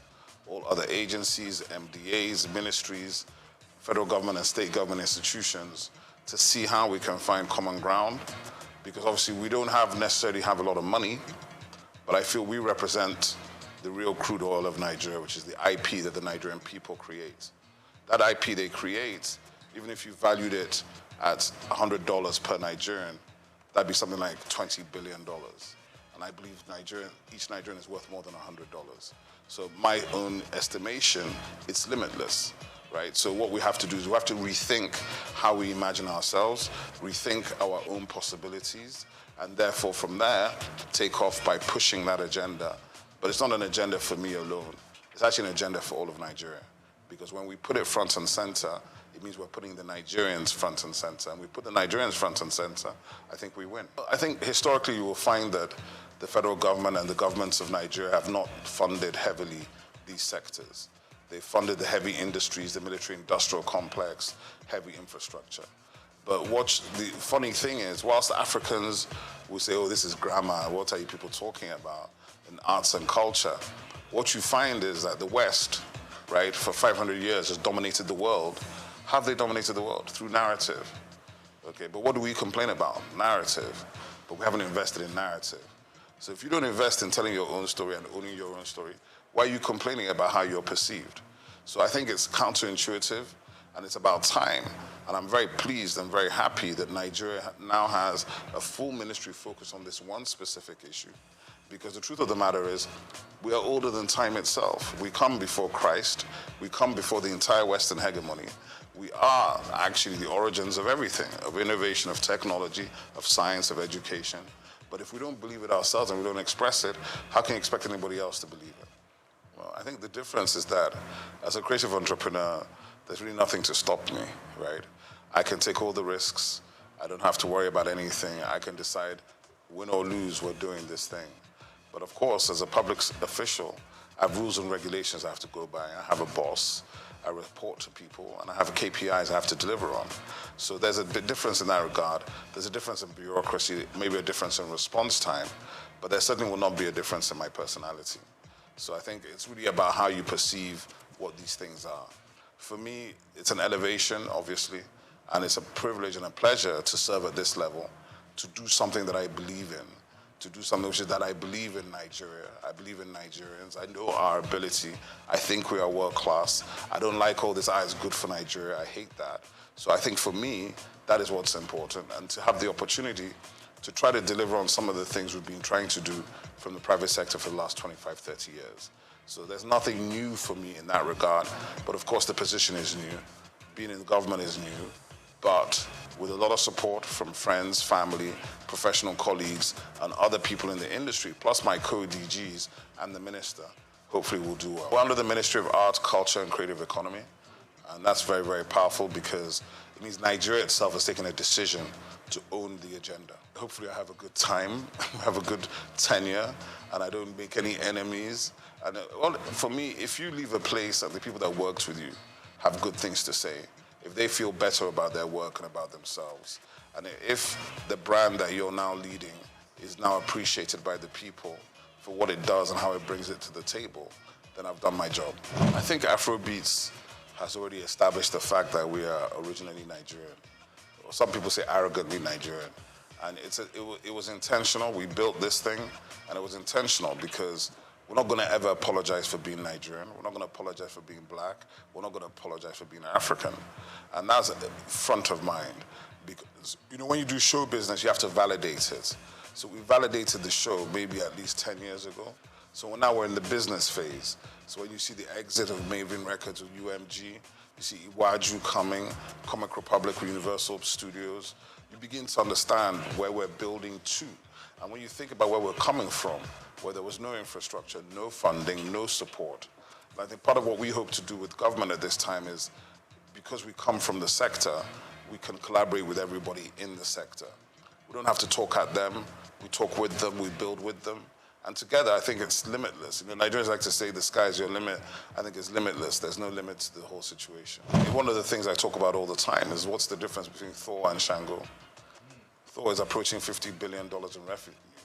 Shango's broke somewhere outside Lagos.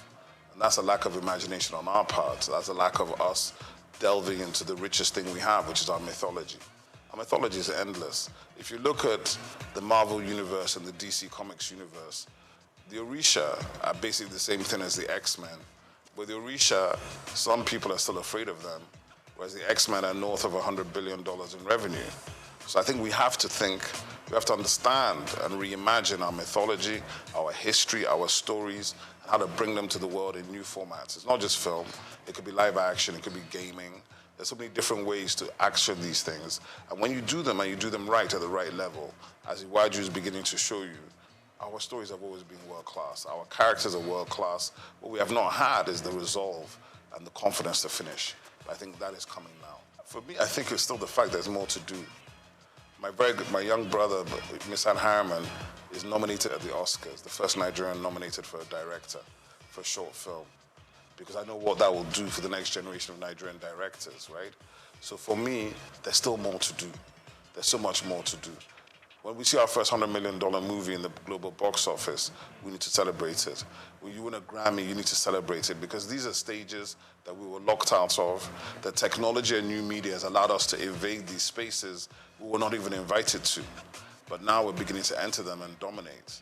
So even when you do that, you have to do it with grace and dignity, not with arrogance. And that's something that some of us have to learn. But the truth of the matter is, the greatness of the Nigerians is just beginning to come.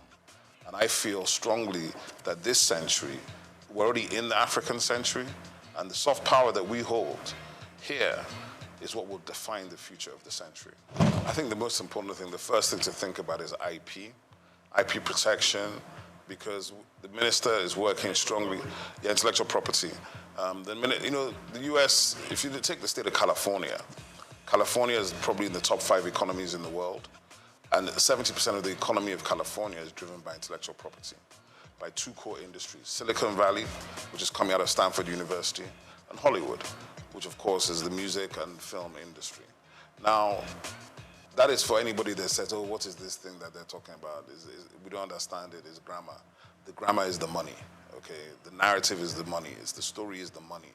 So any of your children or your nieces or nephews that have talent, visual art, performing art, arts and crafts, adire, all of these things that we've been taking as vocation, they are occupations.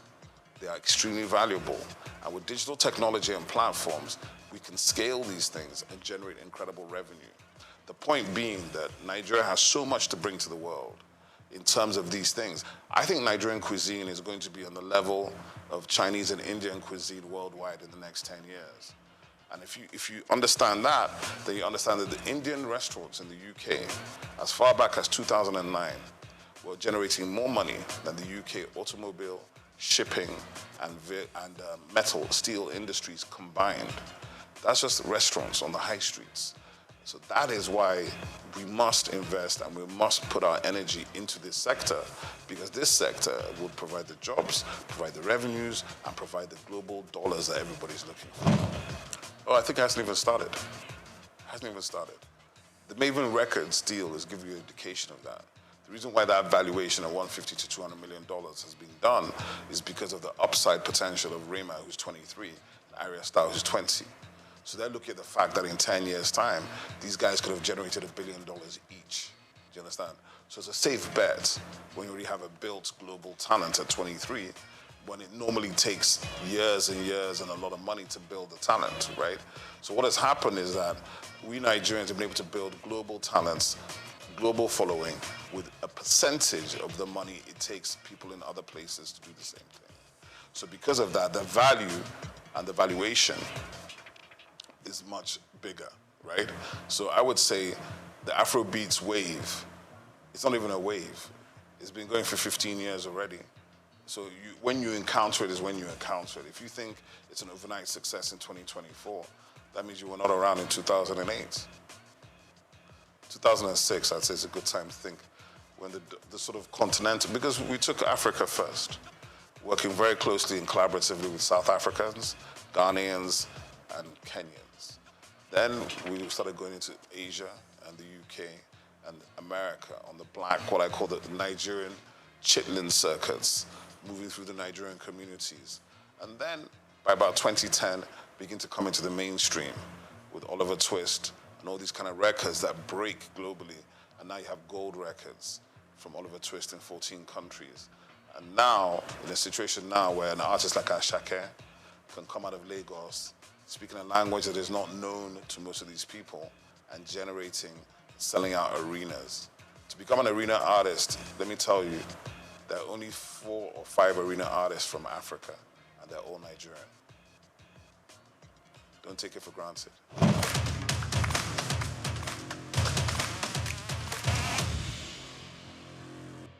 I think a lot of people feel that, but what I should tell the rest of the country is that the rest of the continent is also trying to get to Lagos as well, right? It's not just the rest of Nigeria. From Accra, from Luanda, from everywhere on this continent, they're trying to get into Lagos, because if they can break in Lagos, they can break anywhere else in the world. But what I would say is this, from the perspective of my agency, our purview is national and global. We have 10 regional offices. We'll be visiting all of them. And our duty is to spotlight and showcase everybody. So we can't deal with just Lagos. And I think as we go forward, people begin to see the activations and plans coming. But the easiest way to do it, and the way we're going to do our best to do it, is to provide digital platforms to give everybody the opportunity to be seen. Because in this world, you know, we live in the attention economy. So to be seen and to be noticed is very hard if you're not in the place where all the noise is being made. But I know for a fact there's significant talent in all parts of Nigeria. I was watching last week, a gentleman called Ehi Benite was showing me all this content from Jos with these guys rapping, serious stuff. They're rapping in Hausa, they were doing ciphers. And then he was like, what do we do about these guys? I said, just keep pushing them, because there's an audience for everything. There's an audience for everything. Don't be worried about that. There's an audience for every single thing, including the thing that you may be doing in your bedroom, but you think is not important. Somebody's interested in it. My label was a hip-hop label. I even refused to sign singers. There's almost every singer you could name was trying to get us to sign them. And I used to do it based on, can you rap? If you can't drop a freestyle, don't bother, right? It was that simple. And we helped all the other singers get signed to labels that we thought could help them and develop them in that direction. Hip-hop has changed, and obviously it's generational, right? So hip-hop has changed, and you know, everybody approaches music from their own generation. Like, oh, I like this kind of hip-hop, or that kind of hip-hop.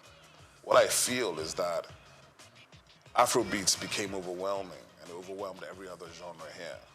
So the hip-hop guys had to fight for relevance, but the best ones always rise to the top. That's just the simple truth. So I don't worry about that. And I've heard enough guys. I even saw, there was a whole Instagram series some guy was doing about a year ago, where he was just bringing out fresh rappers every day, from Enugu, from Jos, from Kaduna, from Kano, from Benin. I love it. I think they're incredible MCs in Nigeria. A lot of times they need to focus on doing better songs, right? Not just being a freestyle rapper. If you want to get paid to rap, you've got to do better songs. You can't just do the freestyles. And that's something they've got to think about. You've got to balance the commercial side of it with the business side of it. And what has happened is, to a large extent, the commercial side has won because you've got to pay bills. But hip-hop, it never dies. I think, first of all, obviously from the perspective of I'm sitting in government, so I'm not in a position to tell government what to do or what not to do.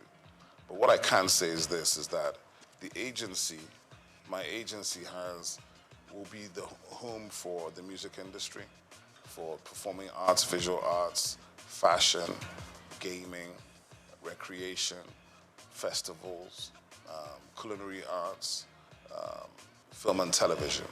We're kind of a convening agency for the ministry. So we have a lot of work to do, a lot of places to touch, but we're also going to collaborate with all the other MDAs in the ministry and heavily with the private sector and the developmental sector. Because to answer the question, I've worked in all these spaces for, it's not quite 40 years, but it's a long time. I've worked in all these spaces for a long time. In institution, we have positive relationships to bring to the table to change the approach and to change the destination of where we hope to go. What I will say as well is that the reality of it is we're just beginning the journey. And there are no magic wands. I'm not going to wave a wand and everything's going to be fixed overnight, and neither is anybody else. But we will be bringing fresh energy, fresh ideas, a fresh engagement, and we're obviously open to collaboration. And that's really important for me to say that, because people feel there are gatekeepers, but in my agency, there are no gatekeepers, right? We're not interested in whether you have the biggest reputation or the smallest reputation. We're interested in the value you're bringing to the table. Because the truth of the matter is Nigeria is massive. There's a lot of stuff going on in Nigeria. We're going to try to aggregate those things and bring them into one platform so that even as Nigerians, we can know what we're doing. Because to be honest, if you don't know and you don't follow, there's no way you can know 90% of what is happening, even in Lagos, before you talk about the rest of the 36 states in the FCT. So for me, from my perspective, the journey continues. The objective remains the same. We want to see Nigeria win, but in order to do it this time, I don't think government should ever be disinterested in the nature of the industries in which it is operating. But we also don't need to be owning the space. We want to enable, partner, collaborate, and see how we can push people to do more. Because there are already people doing a lot, and maybe they haven't been recognized, they haven't been brought out, they haven't been celebrated. All these kind of things we can help to do, help to get news stories and people to bring these things to the fore, right? Like I said, today, a Nigerian who was nominated for an Oscar as a director, the first Nigerian. It's up tonight at the Oscars. It's not news in Nigeria. That's a problem. We have to be able to tell the stories that are of greatness of our people, because if you don't do that, you can't inspire anybody.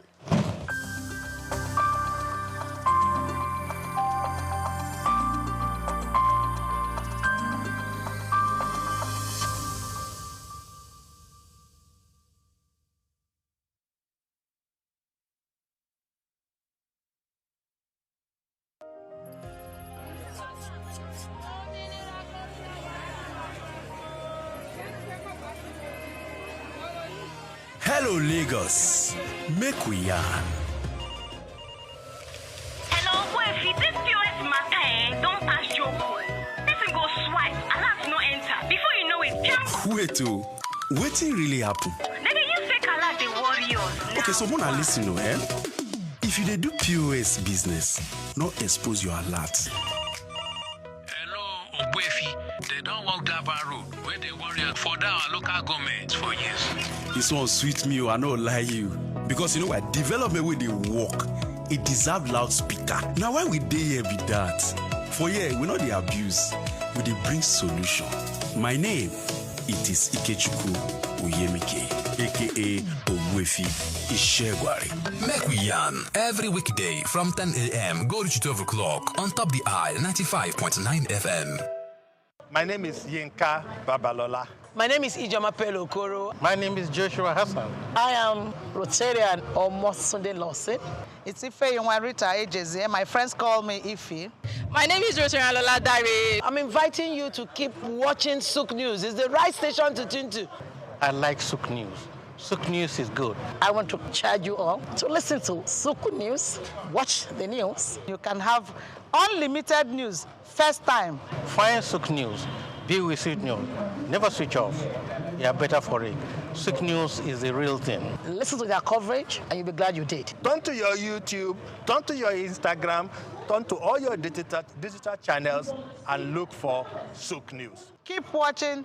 Keep watching. Please, guys, keep watching. SOUQ News. Olumorok, Lishabi, and the people of Egbala, a story of resilience and transformation. Telling the story from afar may not be as beautiful as visiting the historical scene for a more engaging storytelling.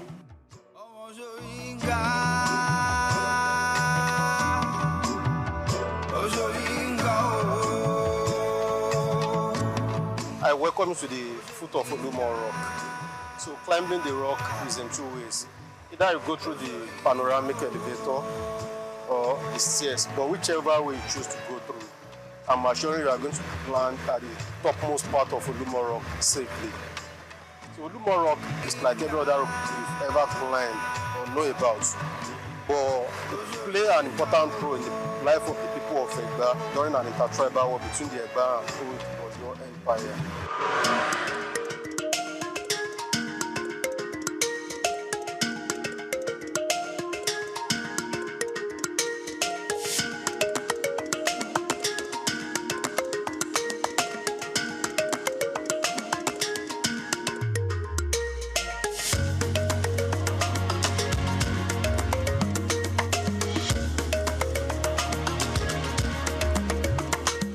History and culture are the intertwined thread that shape the identity of a people, offering a glimpse into their past struggles, triumphs, and the rich traditions that continue to define their presence. So from here we can have the glance view of the immediate environment around Olumo Rock, because Olumo Rock is centered at the middle of Abeokuta. But when we get to the topmost part on Olumo Rock, we are going to have the 360 degree of the view, which means the more you go, the more you see. So I want to encourage you to raise up, raise up so that we can get to the topmost part of the rock. So let's move.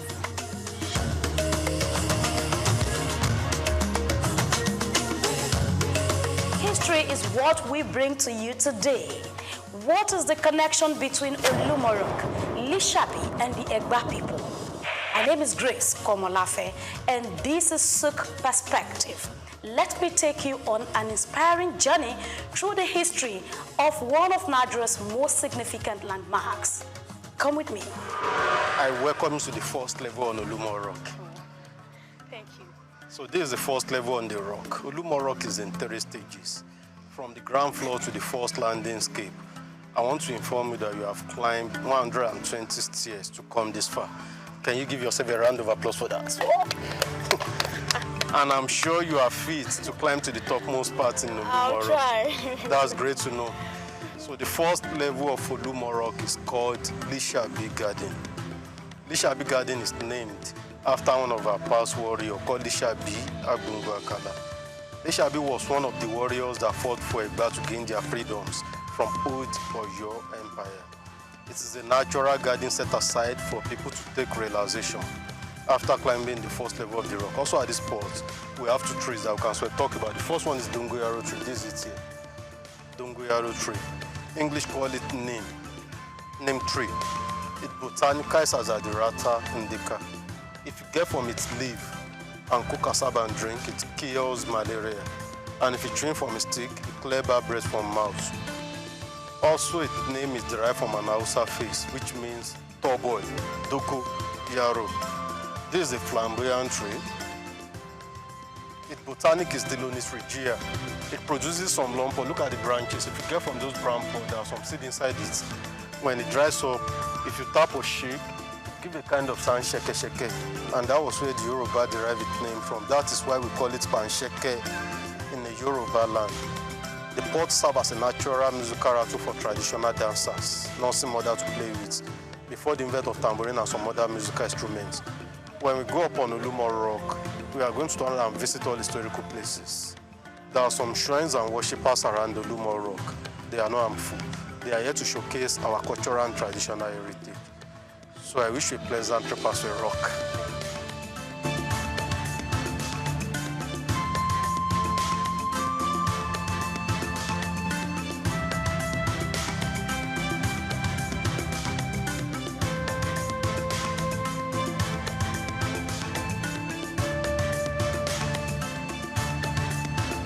Olumo Rock, a striking natural formation rising 137 meters, which is about 450 feet above Abeokuta, Nigeria. It's more than just a tourist attraction. It is a symbol of Egba people's endurance. The story of Olumorok begins in the early 19th century when it was identified by the hunter named Adagba.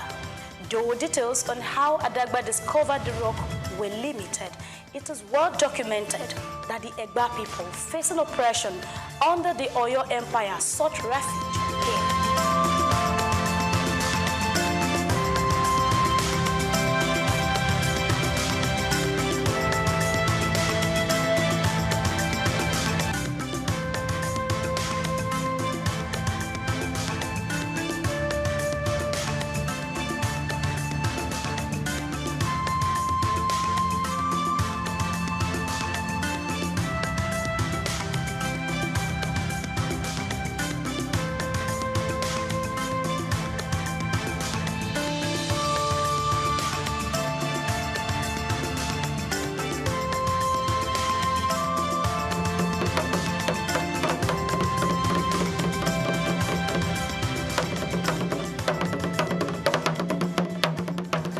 This is the cave. This was where the people of Egba took refuge during the war. From that side, there are some dripping water. Some water is to drop from that side. It is tagged the medicinal water of Olumorok. Whenever the water is gushing, traditional believers always come to pick from its drop. And they claim it cures so many ailments in the body. But the water is not flowing now because God determines when the water flows. And this grave, that's the resting place of Chief Sonny. Grave of Chief Sonny. Chief Sonny was the OC of Itoko during his lifetime. Olumorok is founded between two communities. The entry point of Olumorok, where you came in from, is called Ikija, while the backside of Olumorok is called Itoko community. And this is a chieftaincy title in the Yoruba land. That is the chief sitting at the left of the king in palace. As we have the Otunba and Osioba, Osi two top position to the king. According to the custom and tradition of Yoruba, when the chief died, they buried the chief either at the front of his house, at his bedroom, or at his backyard. He must never be taken to a cemetery. That was why Baba was buried here. And this rostry roof building is the family house of Chief Sonny. The family has an extension. Baba dies on the 23rd of January 1956. 20 years after his death, government took over this place as a tourist site. That was why government decided to fence the family house so that they will not be blocking up the passage of the tourists. So the people of Egba took refuge here during an intertribal wars. The war started in 1830. Then the people of Egba were under old Oyo Empire. They basically want freedoms and where to settle. That was why they consulted the Ifa Oreku for lead. Ifa instructed the Egbas to come and settle there.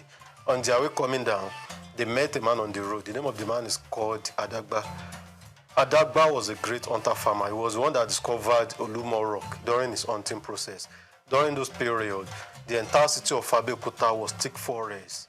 Only the powerful ones and the warriors that could come around to do anything and return back home alive. But when the Ifa instructed the Egbas to come, Shodeke, who was one of the founding fathers of Egba land, led the people of Egba down here. And they were here for years.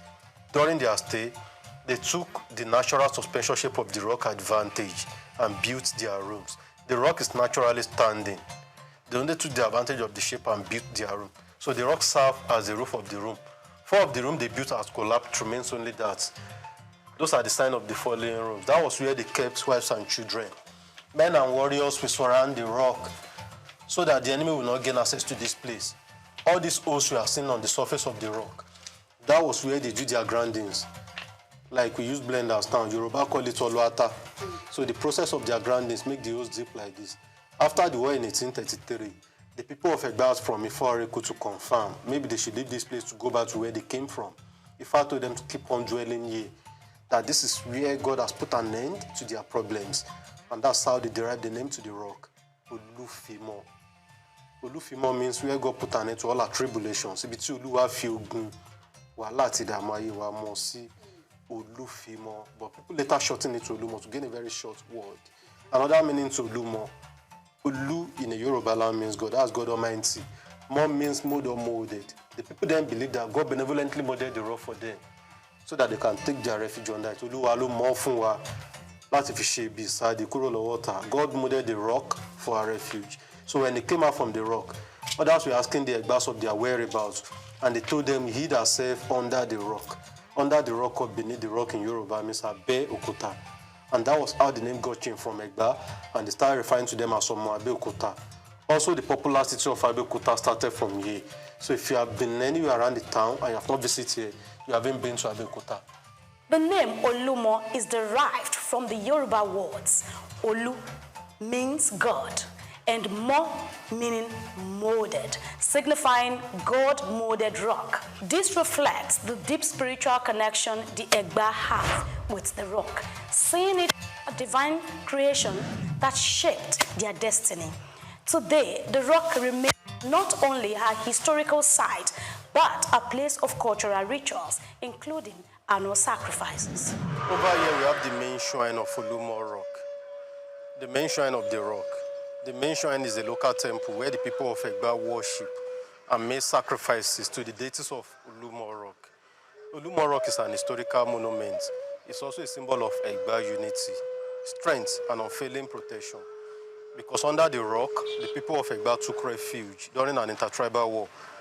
And after the war, the rock has become a deity. That is why Egba people offer sacrifice to Olumo Rock once in a year with a big black cow. During the festival, only two people have access to enter the shrine. That is why the shrine is always locked. And the two people are the paramount ruler of Egba land, that's Alake of Egba land, and the chief priest. The chief priest is called Abore in the Yoruba land. Other traditional rulers in Abeokuta invited guests, indigenous of Abeokuta, will stay outside to say amen to his prayer. During the festival, the Alake of Egba land will pray for the whole nation. He pray for Egba unity. Also the climbers of Olumo Rock, so that they will not fall. No one has ever fallen while climbing the rock. Also at the shrine, traditional believers always come to make their requests in prayers. When the prayer is answered, those that made pledges while praying will come back to redeem their pledge, ensuring appreciation to Almighty God and to Olumo that interceded for them. That is why we have those feather, blood, and cloth on the face of the shrine. Those are the sign of pledges people have been returning. And the people refer to the rock as Olumo Abelowo, Abelomo, Abeloro, Asadi Mulu Egba. There are 4 traditional rulers in Abeokuta: Laki of Egba land, the paramount ruler of Egba land, Oshilo of Okiono, Agura of Bagura, and Oluwu of Uwu.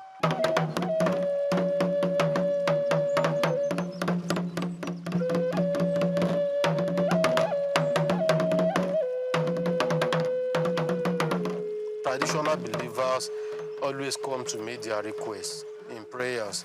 Maybe they are looking for words, children, or anything in life. So when the prayer is answered, those that make pledges while praying will usually come back with their pledges. That's why we have those feather, blood, and stuff on the face of the shrine. Those are the sign of the pledges. And the people refer to the rock as Olumo Abelowo, Abelomo, Abeloro, Asadi Mulu Egba, meaning a deity you can pray through for words, children, and every other good things in life.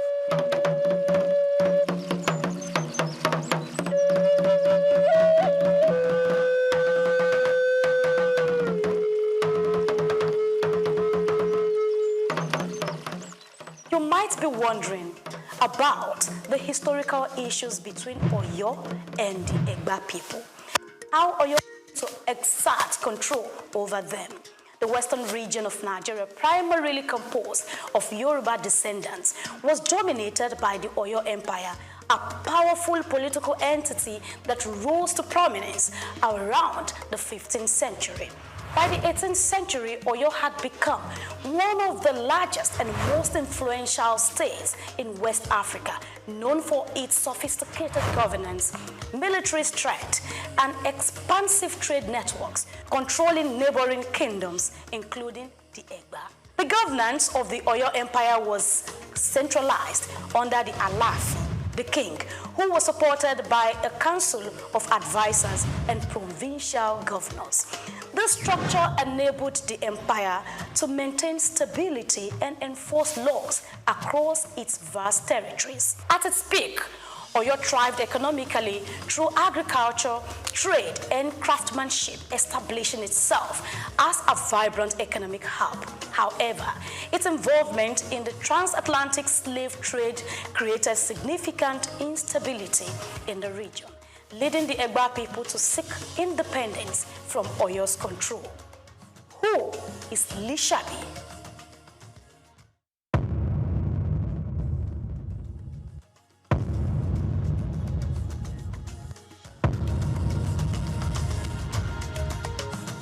No story about the Egba people is complete without mentioning Lishabi, the legendary warrior whose courage and strategic leadership freed the Egba people from the oppressive dominance of the Oyo Empire. Lishabi heroism is etched deeply in the annals of Yoruba history, as he led a rebellion that broke the chance of subjugation and paved the way for Egba autonomy. Lishabi Agbongbo Akala, a native of Itoku, Abeokuta, was not just a fearless leader, but also a tactician. In the late 18th century, the Egba were subject to heavy taxation and constant exploitation under Oyo's rule. To resist this, Lishabi secretly mobilized a group of Egba farmers and hunters into a covert warrior society called Egbearu, a vital step in organizing the rebellion. With his deep understanding of the terrain and his influence over his people, Lishabi led a series of coordinated guerrilla attacks against Oyo forces stationed in the Egba region. His strategy was not one of open warfare, but a methodical plan to undermine Oyo's authority. By ambushing Oyo tax collectors and military detachments, Lishabi weakened the empire's grip over the Egba. His leadership unified the Egba people, turning their frustration with Oyo into a force for liberation. Following their eventual victory, the Egba people were freed from the oppressive rule.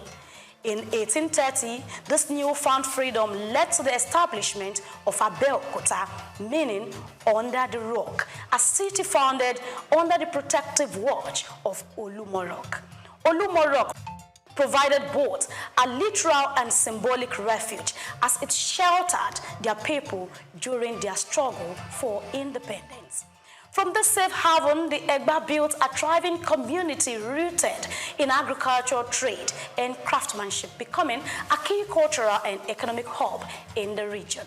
Today, Lishabi Agbongbo Akala's legacy is celebrated not just as a warrior, but as a symbol of unity and resilience. His actions not only ensured the survival of the Egba people, but also contributed to the rich historical and cultural fabric of Abeokuta and the entire Yoruba as a whole. By the mid-19th century, Abeokuta had attracted European missionaries like Thomas Freeman, whose introduction of Western education and Christianity left a lasting influence on the community. Inscription about the, just a little write-up. The next spot is where we used to have the mamas. So this was one of the water pots they drank from there. Yoruba quality cocoa.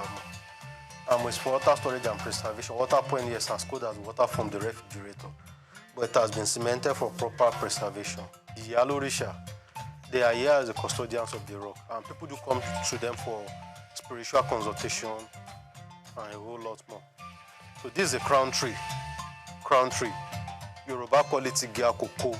If a king has to be installed, or they want to make a chieftaincy title in the Yoruba land, they pluck from the leaf away a cocoa to coronate king. But this very one is mainly used for the paramount ruler of this town, Lake of Egala, only for him. And the tree has been growing there for over 250 years. It doesn't grow than this. So it has been. Poster of the newly studied Iyalumo, she's 98 years of age. And this is a poster reflecting the old Iyalumo. She died at the age of 137 years, over 2 years ago now. They have a deity they worship here. They call it Orisha Igu. Orisha Igu. That's the deity that controls longevity. They believe the more they worship, the longer they live.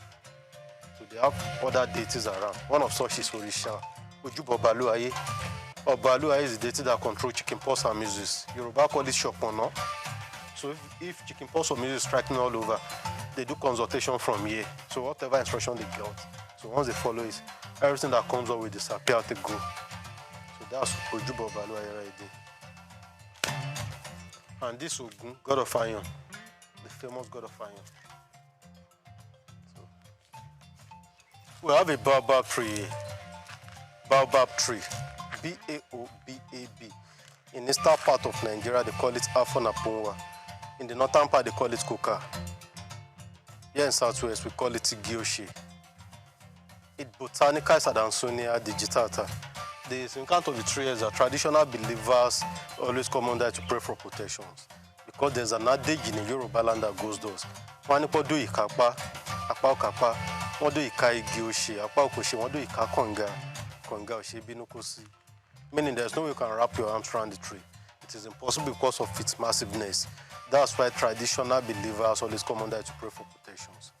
So that's the Gyoshi right there. On the floor here we have the faces of the warlord. Those that fought for Egba to gain their liberations. So their memorial sculpture was molded here. And the white share you are seeing there, that's type of money spent in the olden days. Cowrie share, Yoruba call it Owo-Eyo. But now they know it for a far consultation and traditional decoration. That's the olden days money spent in the olden days. Also they use it for a far consultation. The ancient travel to the peak of Olumo Rock. Before modernization, this is the only means of going up the rock. The ancient trail is a natural passage used by the warriors to access the rock.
stands as a beacon of history, attracting visitors from all over the world who seek to understand the resilience of the Egba people, showcasing various historical pieces, traditional items, and, on the other hand, the establishment and continuous celebration of the Lishabi Festival.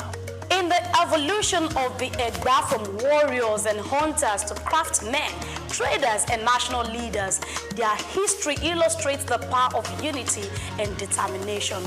Lumorok continues to tell the story of a people who overcame oppression to build a vibrant, self-sustaining community.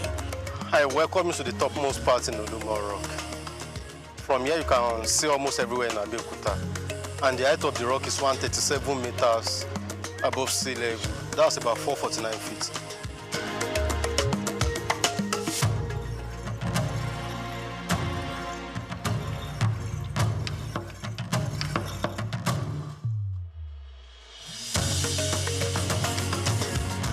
This is the rich, unyielding legacy of Olumorok, Lishabi, and the Egba people. a narrative of survival, courage, and transformation. Now you see the connection. You see the missing link. I am Grace Komolafe, and this is SOUQ Perspective on SOUQ News Television.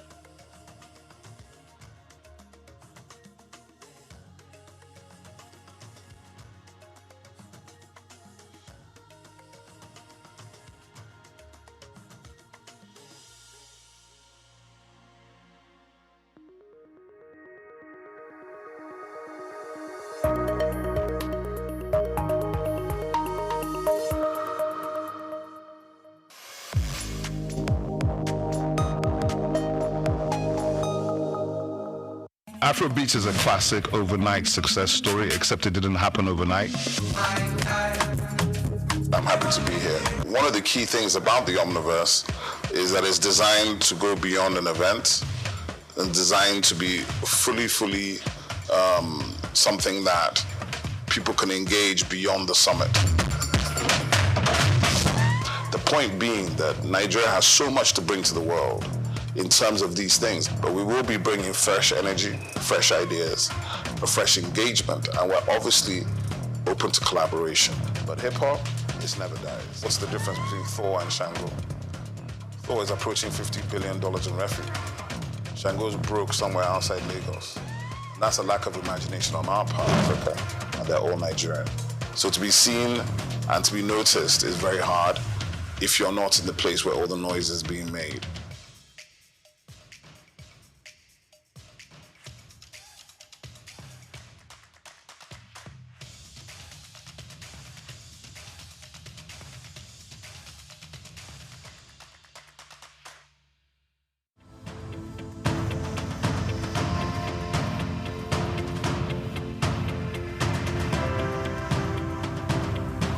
SOUQ Atlantic has become Nigeria's most sought-after city for its high-end infrastructure, prestige, and well-planned city layout, as reflected in an 8-lane boulevard, about 13 internal bridges, underground cables, and green footprints defined by over 30,000 trees. Additionally, having a building in the city has become a trend among the so-called big boys, as was the case with Old Ikoyi, Victoria Garden City, popularly called VGC, Osborne Foreshore, and now Banana Island.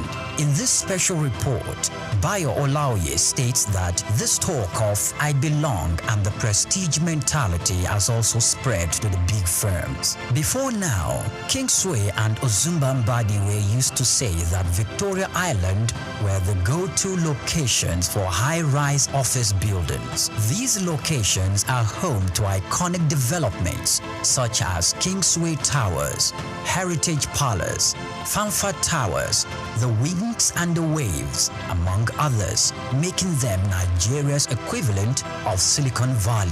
The SOUQ Atlantic City was modeled after the skyscraper district of Manhattan Island in New York City. It has become the new destination for big-ticket corporate firms which are building or relocating their new headquarters to the 10-square-kilometer city, rising off the coast of the Atlantic Ocean in Lagos. The city is attracting investment interests in both residential and commercial real estate, the latest being MTN Nigeria, preparing to build a new headquarters. MTN is coming on the heels of First Bank, which recently turned the turf to build a 40-floor corporate head office, making the city's most iconic development so far. Prior to this courageous and ambitious entry into SOUQ City by MTN, First Bank, Dangote Group, and the Embassy of the United States of America have taken positions there, developing a new head office and a diplomatic facility respectively.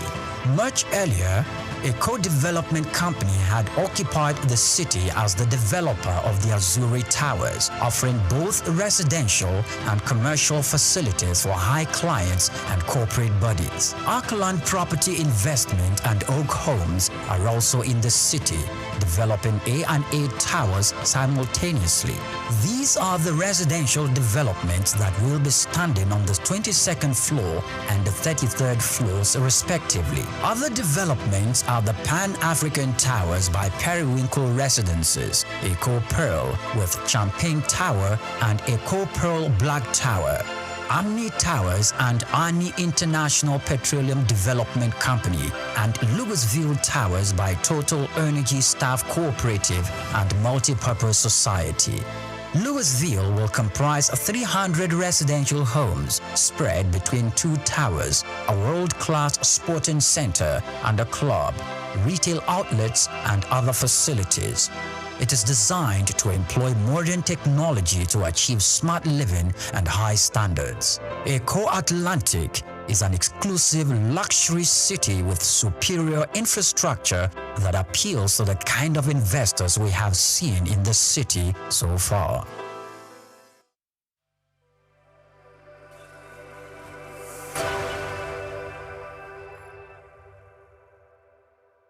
My name is Becky Elijah. I'm from UBA, so keep watching SOUQ News. Hello, my name is Emmanuel. Keep watching SOUQ News. Esther Ashimi, keep watching SOUQ News. Keep watching SOUQ News. My name is Helen Otongwa. Keep watching SOUQ News. My name is Okpeyemi Temiyemi. I am an entertainer. I am representing Egypt, as you can see. So keep watching SOUQ News. Hi, my name is Nenna Okavi. Keep watching SOUQ News. My name is Tom Aldo. Keep watching SOUQ News. I'm Elizabeth from POS Services UBA. Keep watching SOUQ News. Hi, my name is Kelechi Agu. Keep watching SOUQ News. Rising demand for healthy proteins, snail-based cosmetics, and export opportunities have driven a surge in Nigeria's snail farming industry, far outpacing local production and opening a significant gap for investors to fill. Snail farming, or heliculture, is rapidly emerging as a profitable agribusiness in Nigeria, offering sustainable solutions to food security, poverty reduction, and income generation. Rich in protein and essential nutrients, snails are incredibly sought after, fueled by a growing population, a rising interest in healthy diets, and their status as a prized delicacy in Nigerian cuisine. This expanding industry promotes substantial economic opportunities for both farmers and investors. There is a huge and growing demand for snails, which are regarded as a luxury cuisine due to their nutritional benefits. The snail industry in Nigeria is estimated at over 15 billion naira, and the business can be started with little capital. Snail farming is one of the most sustainable and money-spinning agribusiness that many people ignore. For salary earners and investors wanting to increase their income, it's an excellent choice, while it's not time-consuming and highly profitable. Agricultural experts have emphasized the export potential of snails and have urged investors and companies to seize the opportunity, as it was a lucrative venture with strong export prospects due to high global demand. According to them, the market exists, but what is needed was increased production by mobilizing people to invest and scale up production.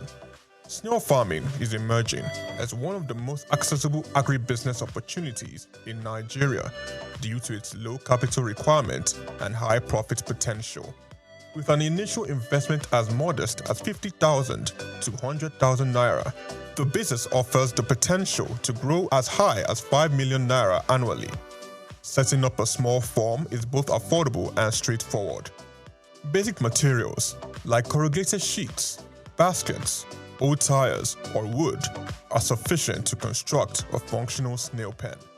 Feeding is also budget-friendly, making the overall startup cost even more appealing. A bag of snail feed is between 10,000 and 16,000 naira per 25 kg, and you can use just 2 bags to feed 50 snails for 3 months. Everything needed for snail feeding has been provided by nature. Nature itself provides most of what snails need to survive, from vegetables to watermelons and even leftover foods. One crucial factor, however, in successful snail farming is choosing the right species. Agricultural experts recommended going for the giant African land snails, which come in 3 main species: Aricantina marigata lays between 6 and 14 eggs, up to 4 times a year. Achatina achatina produces 80 to 350 eggs per clutch and lays 1 to 3 times annually. And the most profitable among them all, Achatina fuca, can lay between 100 and 400 eggs, as many as 6 times a year. Despite Achatina fuca's prolific breeding, experts tend to favor Achatina marigata, as it is considered the largest land snail in the world, and its size and market appeal make it a favorite among both farmers and consumers.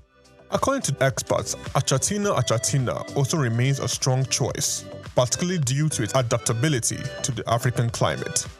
The global snail market reached $647.4 million in 2024 and is projected to grow from $706.7 million in 2025 to $1.4 billion by 2034, according to Global Market Insight, a market intelligence platform.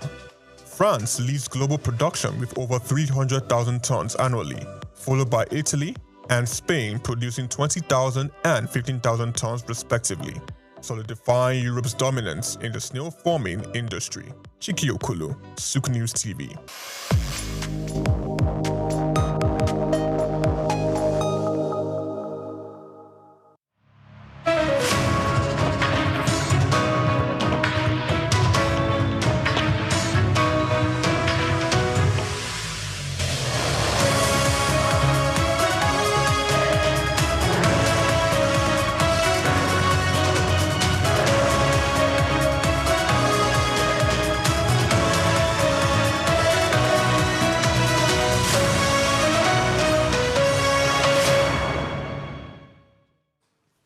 Hello and welcome to World News on SOUQ News Television, reaching you live from our studios in Lagos. I am Olumide Shokoya. Let's begin with today's top stories. The Organization of Petroleum Exporting Countries, OPEC, says Nigeria's crude oil production fell to 1.31 million barrels per day in February 2026. The Federal Competition and Consumer Protection Commission, FCCPC, says energy, fintech, and telecommunications firms stop consumer complaints in Nigeria. Senegalese Prime Minister vows sweeping resource sector reforms, revoking 71 mining licenses. U.S. President Donald Trump tells G7 leaders Iran is about to surrender, asserting confidence in military campaign's progress amid ongoing regional conflict. And in sport news, Galatasaray players will earn €5 million bonus if they eliminate Liverpool from UEFA Champions League. We'll bring you details after this break.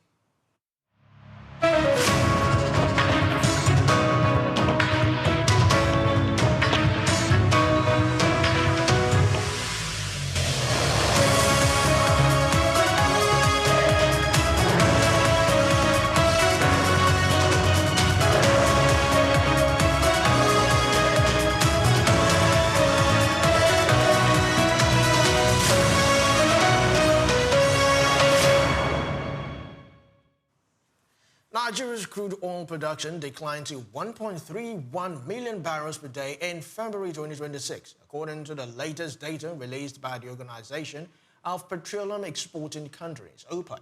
Now, the Oil Alliance said the figure represents a 10.69% drop from the 1.45 billion barrels per day recorded in January, indicating a sharp monthly decline in output from Africa's largest oil producers. Analysts say the drop highlights ongoing challenges affecting Nigeria's oil sector, including infrastructure constraints, operational disruptions, and production volatility, factors that continue to influence the country's ability to sustain higher crude output levels. The Central Bank of Nigeria, CBN, announced that the country's gross external reserves have exceeded $50 billion, marking the highest level in more than 13 years. Governor Olayemi Cardoso revealed this milestone on Thursday at an event in Lagos State. Cardoso attributed the growth in reserves to orthodox monetary policies, improved export earnings, and sustained investor confidence, noting that the development underscores Nigeria's progress under ongoing economic reforms. In the same vein, the Central Bank of Nigeria, CBN, confirmed that 30 banks have met the new minimum capital requirement under the ongoing banking sector recapitalization program. Cardoso emphasized that the exercise goes beyond regulatory compliance, stressing its strategic importance in tightening the resilience and stability of Nigeria's banking system.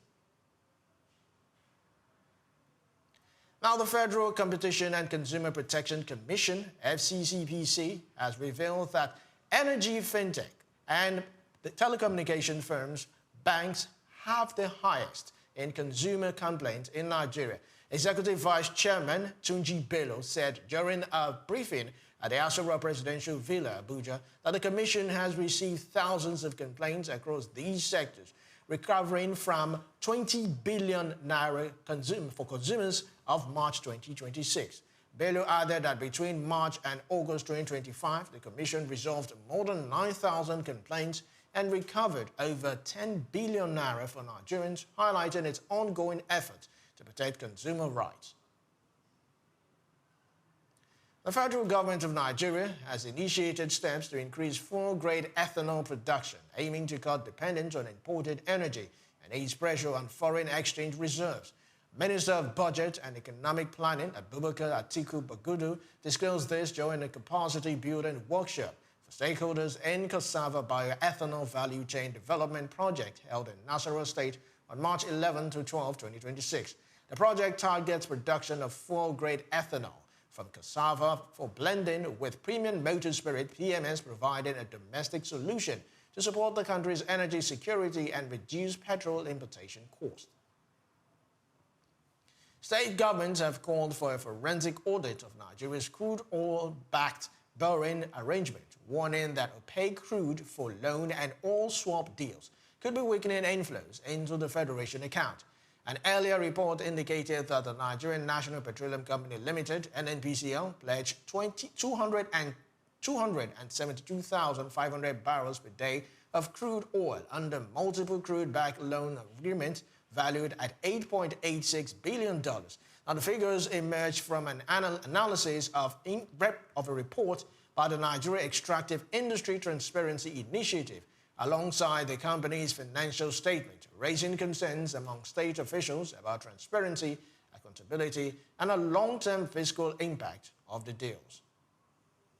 Still to come in the news, South Korean President Lee Jae-myung will host French President Emmanuel Macron for a state visit to South Korea. This is World News on SOUQ News Television. We'll be right back.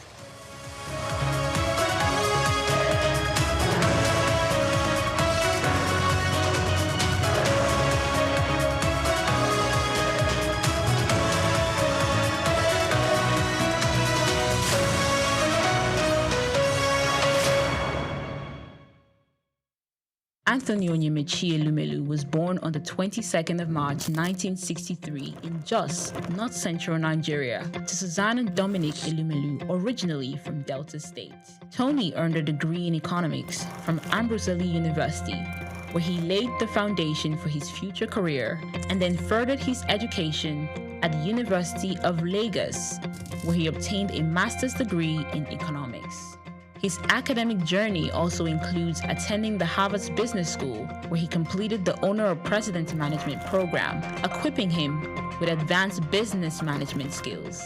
Tony currently serves as the chairman of Heirs Holdings, Transcorp, and United Bank for Africa, UBA, demonstrating his significant influence in the banking and investment sector. He founded the Tony Elumelu Foundation, which aims to empower African entrepreneurs through comprehensive training, mentorships, and funding opportunities.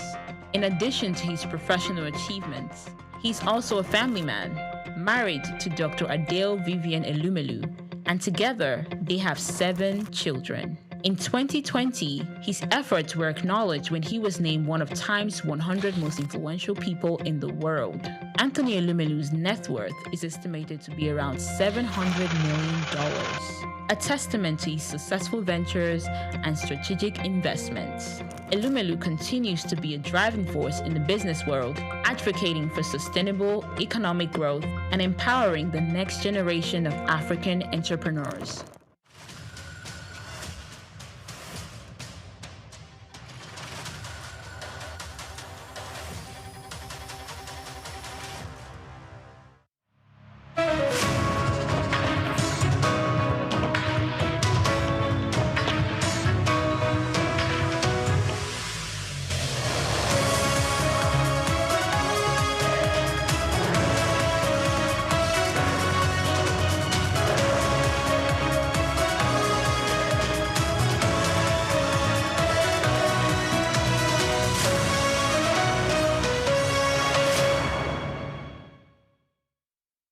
is Shino Gbadegeshin. I'm the CEO, Gozi Micro Insurance.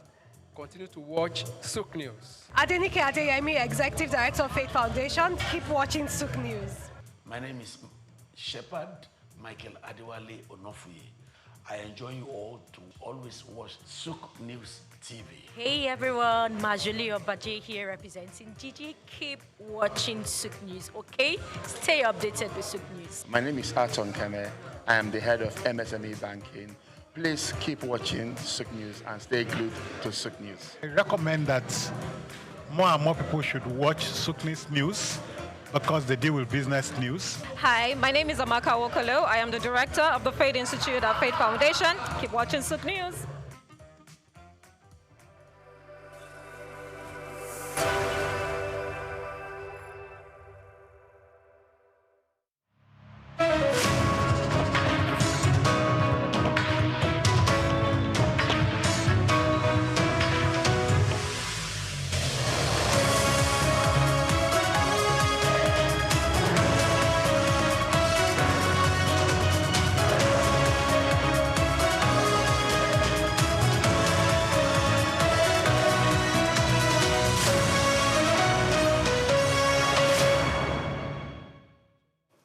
Many thanks for staying with us. Senegalese Prime Minister Ousmane Sonko has vowed sweeping reforms in the country's resource sector, declaring a gas contract with BP unfair while revoking 71 mining licenses.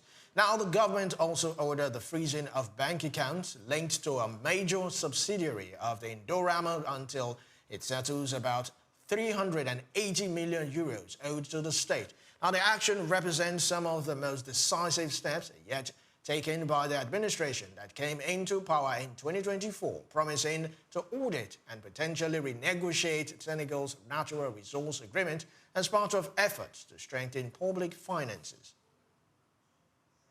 Now, India will delay signing a trade agreement with the United States for several months.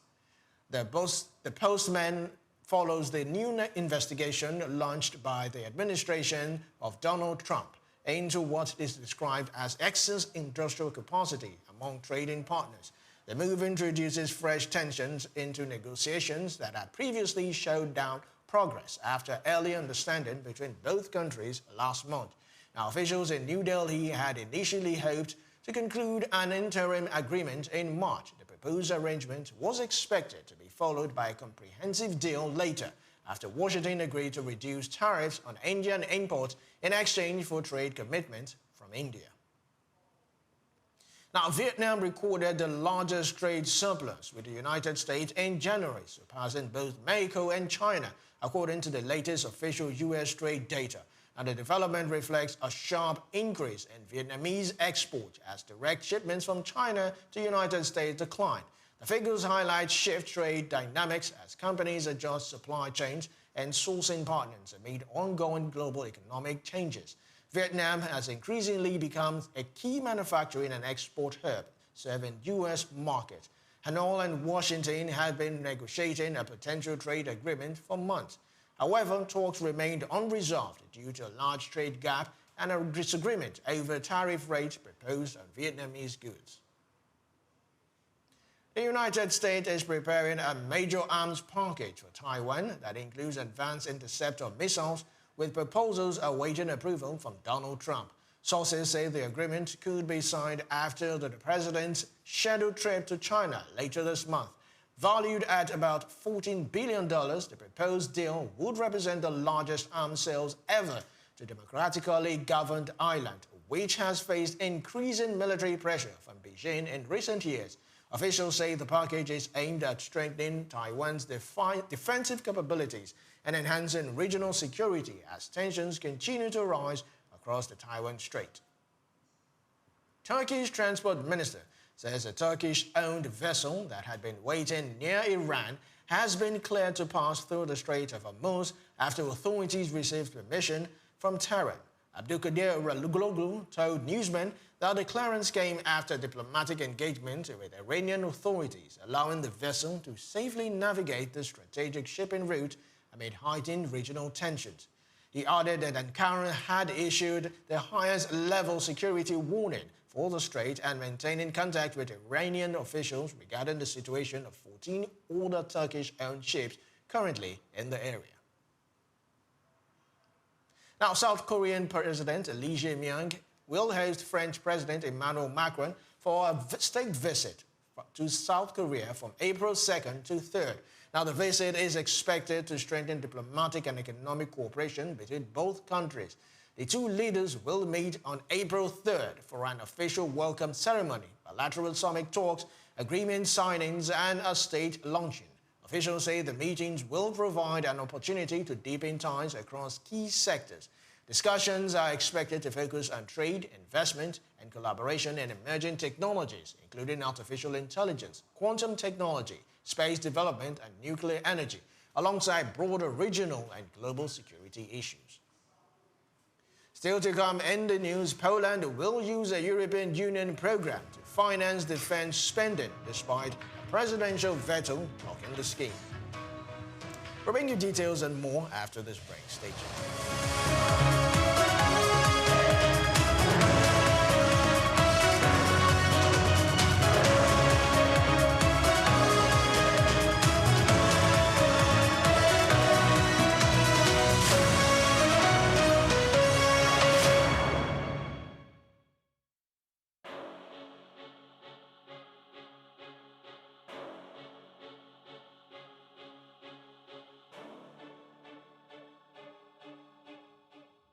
Elon Musk is a visionary entrepreneur leading innovative ventures in technology, space exploration, electric vehicles, and renewable energy. Musk was born on June 28, 1971, to a South African engineer and his mother, a Canadian model and nutritionist in Pretoria, South Africa. His talents for computers and entrepreneurship emerged early, and at age 12, he created and sold a video game. Musk studied physics and economics at Queen's University and the University of Pennsylvania. In 1995, Musk founded Zip2, sold to Compaq for $307 million. He also co-founded X.com, which became PayPal, acquired by eBay for $1.5 million in 2002. Driven by a vision for humanity's multiplanetary future, Musk founded SpaceX in 2002, developing affordable rockets to support International Space Station mission and NASA's Artemis program. He became a major investor in Tesla 2004, launching electric vehicles like Roadster, Model X, and Model 3. Tesla unveiled the Cybertruck, beginning deliveries in 2023. Musk acquired X, formerly known as Twitter, in 2022, aiming to enhance future and transparency. Musk has at least 12 children from multiple relationships, including Justin Wilson, Tallulah Riley, Grimes, and Siobhan Zilis. Through SpaceX, Tesla, and other ventures, Musk shapes technology and innovation globally, and his influence extends beyond business into politics and culture.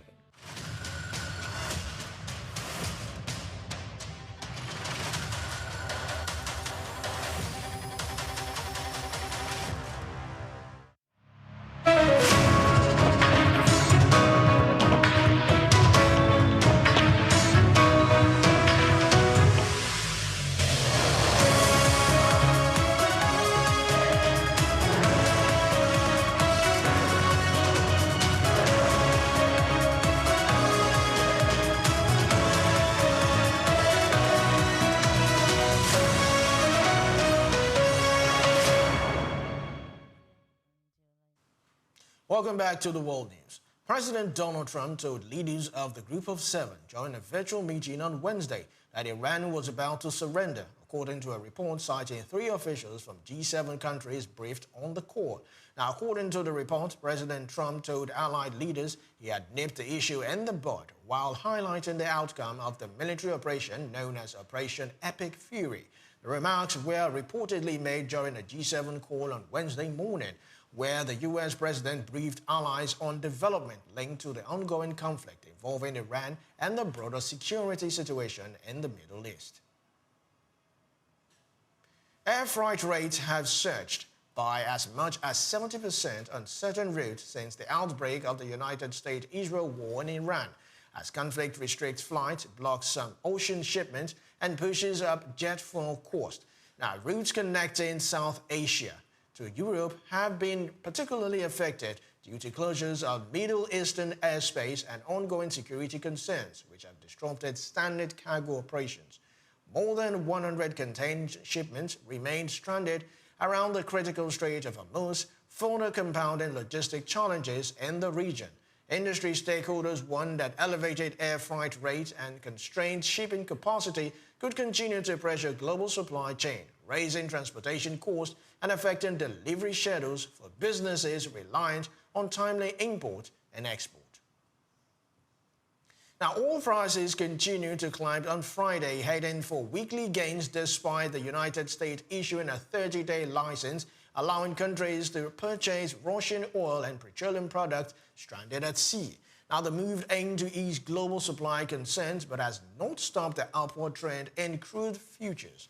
Now, Brent crude for May delivery rose $1.02 or 1% to $101.48 per barrel as at 7:30 GMT, marking a weekly increase of nearly 10%.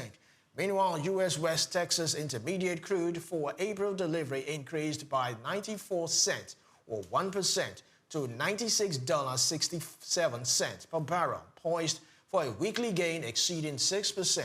Analysts say continued geopolitical tensions and supply disruptions are supporting the rise in global oil prices, despite efforts to stabilize market through temporary licensing measures. Now, Prime Minister of Poland, Donald Tusk, said on Friday that the country will use a European Union program to finance defense spending, despite a presidential veto blocking the scheme.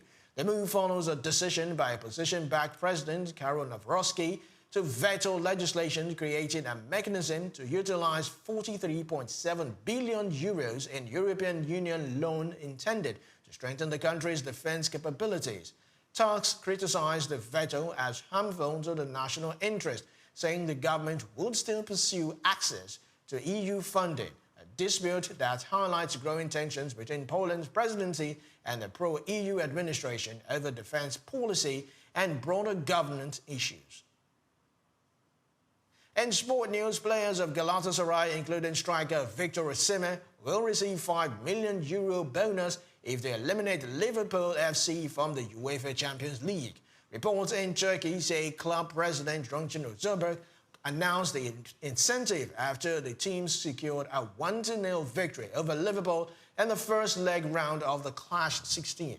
Now, according to reports, Osimhen was instrumental in negotiating the bonus for the teammates as Galatasaray prepare for the decisive second leg in England. Still in sport, South Korea's women's national basketball team ended the five-game competitive winning streak of Nigeria's women's national basketball team with a commanding 77-60 victory at the 2026 FIBA Women's Basketball World Cup qualifying tournament in Villeurbanne, France on Thursday. The defeat marked the Tigers' first competitive loss since their setback against the United States women's national basketball team at the Paris 2024 Olympic. Nigeria had entered the game on the back of an 8-match unbeaten run, a streak that culminated in their triumph at the FIBA Women's Afrobasket in 2025. And that's a wrap on the news, but before we go, here's a recap of today's top stories. Nigeria's crude oil output fell to 1.31 million barrels per day in February 2026, according to the Organization of Petroleum Exporting Countries. Energy, fintech, and telecommunication firms top consumer complaints in Nigeria, says the Federal Competition and Consumer Protection Commission. Senegalese Prime Minister Ousmane Sonko vows sweeping resource sector reforms, calling BP gas contract unfair and revoking 71 mining licenses. President Trump tells G7 leaders Iran is about to surrender, citing confidence in military campaign's progress amid ongoing regional conflict. While in sport news, Galatasaray players, including Victor Osimhen, will earn €5 million bonus if they eliminate Liverpool from UEFA Champions League. Many thanks for watching. Do well to follow us on all our social media platforms at SOUQ News TV. I am Olumide Shogara. Thanks for watching.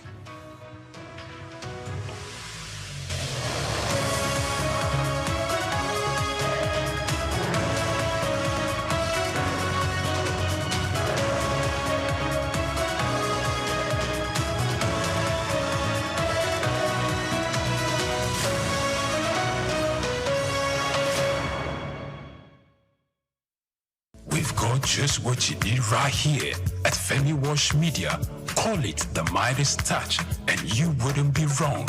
Let us record, produce, mix, and master your audio like nobody does. Reach us on our contact today for the best quality job. My name is Yinka Babalola. My name is Ijama Pelokoro. My name is Joshua Hassan. I am Rotarian Omosunde Lawson. It's Ife Yunwarita Ejeze. My friends call me Ife. My name is Rotarian Lola Dare. I'm inviting you to keep watching SOUQ News. It's the right station to tune to. I like SOUQ News. SOUQ News is good. I want to charge you all to listen to SOUQ News, watch the news. You can have unlimited news first time. Find SOUQ News. Be with SOUQ News. Never switch off. You are better for it. SOUQ News is the real thing. Listen to their coverage and you'll be glad you did. Turn to your YouTube, turn to your Instagram, turn to all your digital channels and look for SOUQ News. Keep watching. Keep watching. Please, guys, keep watching SOUQ News.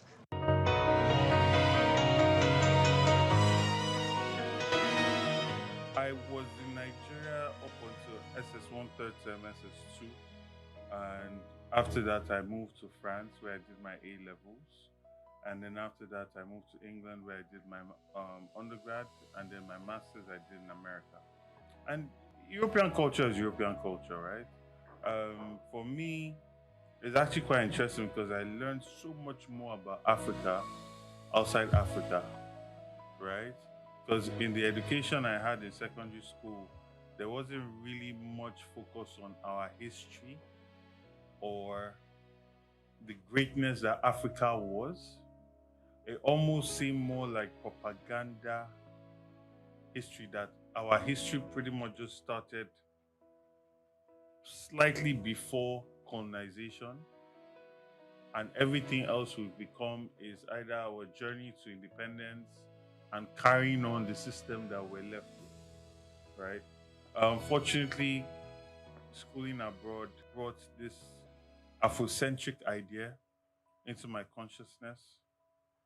Books about researchers that showed our history that goes all the way back to ancient Egypt, Timbuktu, the great empire of Mali, learn about people like Mansa Musa, connecting migrations from what is present-day Nigeria in the southwest up onto the Nile Valley, and the different movements, migration patterns that happen between those two civilizations, right? Aside that, the governance, giving one a higher expectation of what one should expect from government, giving one a higher expectation of what democracy should be or what it should look like, because you can't really operate outside of what you've been exposed to. You know, when the mind has been expanded, it cannot go back to its former size, right? And experiencing what quality education is like, experiencing what good governance is like, experiencing a health system that works, a health system that is checking on people before they get sick, because they know that on the long run, that will keep the cost of healthcare coverage lower. Preventative medicine as opposed to constantly solving problems as they're happening. Understanding the value of data-driven policy, and how all these come together to create a system that works and that people can thrive in. Understanding the value of people paying taxes, right? And the services they get in return of those taxes. I think these are some of the things that I got from my exposure schooling abroad. And then when I moved back to Nigeria, I did my NYC, and then I started working. I worked in some architecture firms while also running mine and getting some projects, and then went into business. And then when I wanted to go into politics, after leading a GMO campaign alongside other notable patriotic Nigerians, I decided that, experiencing leading a 2,000-man march on the Senate and understanding how they responded to us, which, in my opinion, did not show people that actually prioritize the well-being of their people, I felt that it's important to go into politics.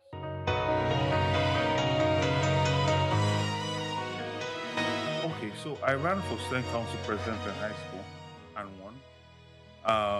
So politics that way, yeah. You can say since I was 19, having an idea, having the manifesto and selling that idea, understanding problems and proffering solutions and implementation strategies. Yeah, so I can say 18, 19. When I came back and after the GMO, for those that don't know, genetic modified foods, we led a 2-year campaign against the Ministry of Agriculture that was chaired at the time by Akinwumi Adesina to prevent the adoption of genetic modified foods in Nigeria. And that process, engaging with politicians and our representatives, I felt that Nigerians deserve better. And I'm not one to just complain and point fingers or tweet on social media. I believe if you engage in something, you need to see it all the way. So I ran for local government chairman. But before that, I actually went to Unilag and got a master's in research and public policy. Now, I had some very brilliant professors, without a doubt, some very, very brilliant professors. People like Professor Jikutu, people like Professor Logbenla, Onoha, a number of very brilliant people. But at the same time, in relation to the level of organization, there's still a way to go, and I think this also comes down to funding our universities properly, ensuring that our professors are well paid, ensuring that we have enough professors, because a lot of our professors, they are taking so many classes with so many students and they have to bring in their A game to all of these things. We need to prioritize education a lot more in this country,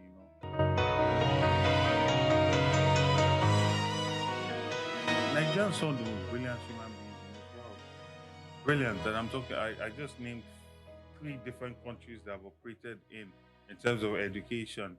And then there are some other 4 countries that I've done work in and I currently have interest in. And Nigerians are there and they are doing wonderful things, right? So we're an intelligent group of people. What we need are the structures and organization that create an enabling environment for us to thrive.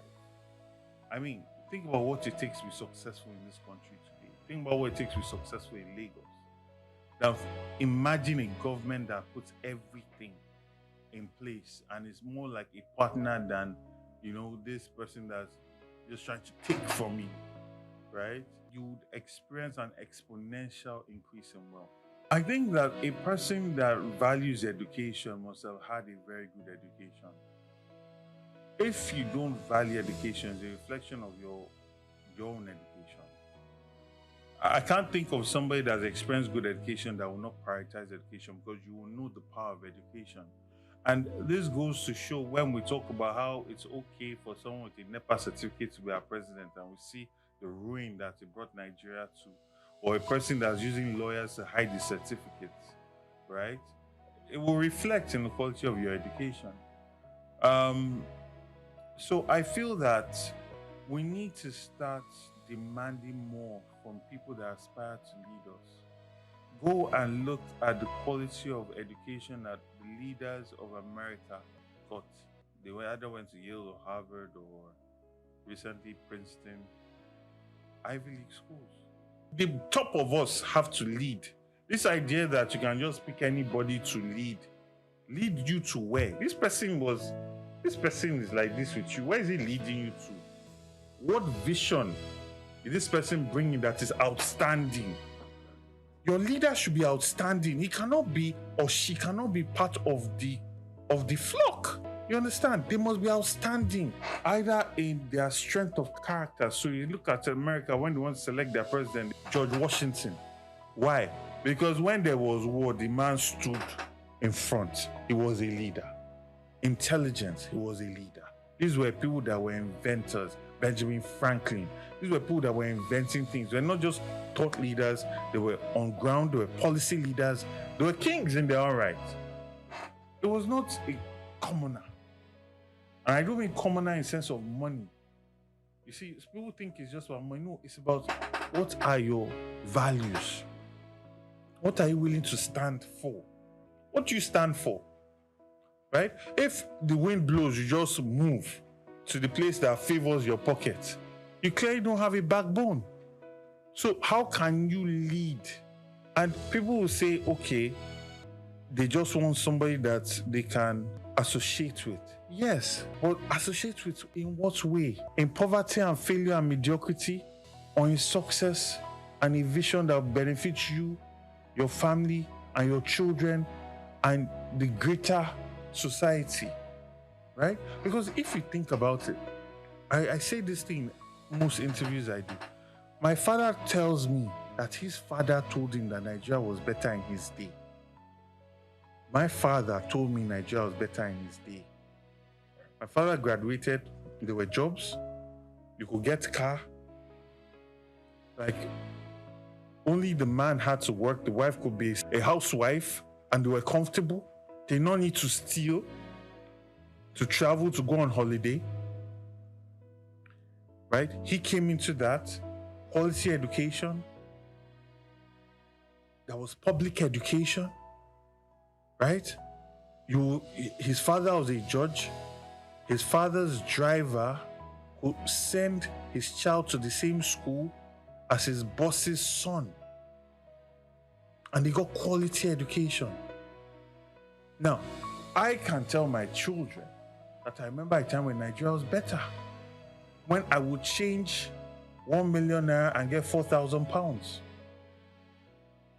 I can barely get 1 million naira now with 500 pounds. Do you understand? So it's perpetually in a nosedive. And why is that? Lack of continuity in quality leadership and visionary leadership, right?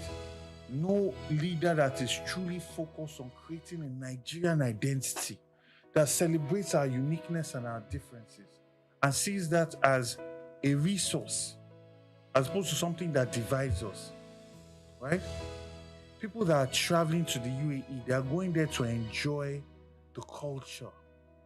And this culture is old, it's ancient, but they've repackaged it. That makes people want to come and visit, want to come and spend their hard-earned money there, right? And this is the visionary type of ideas I'm talking about that will create jobs, right?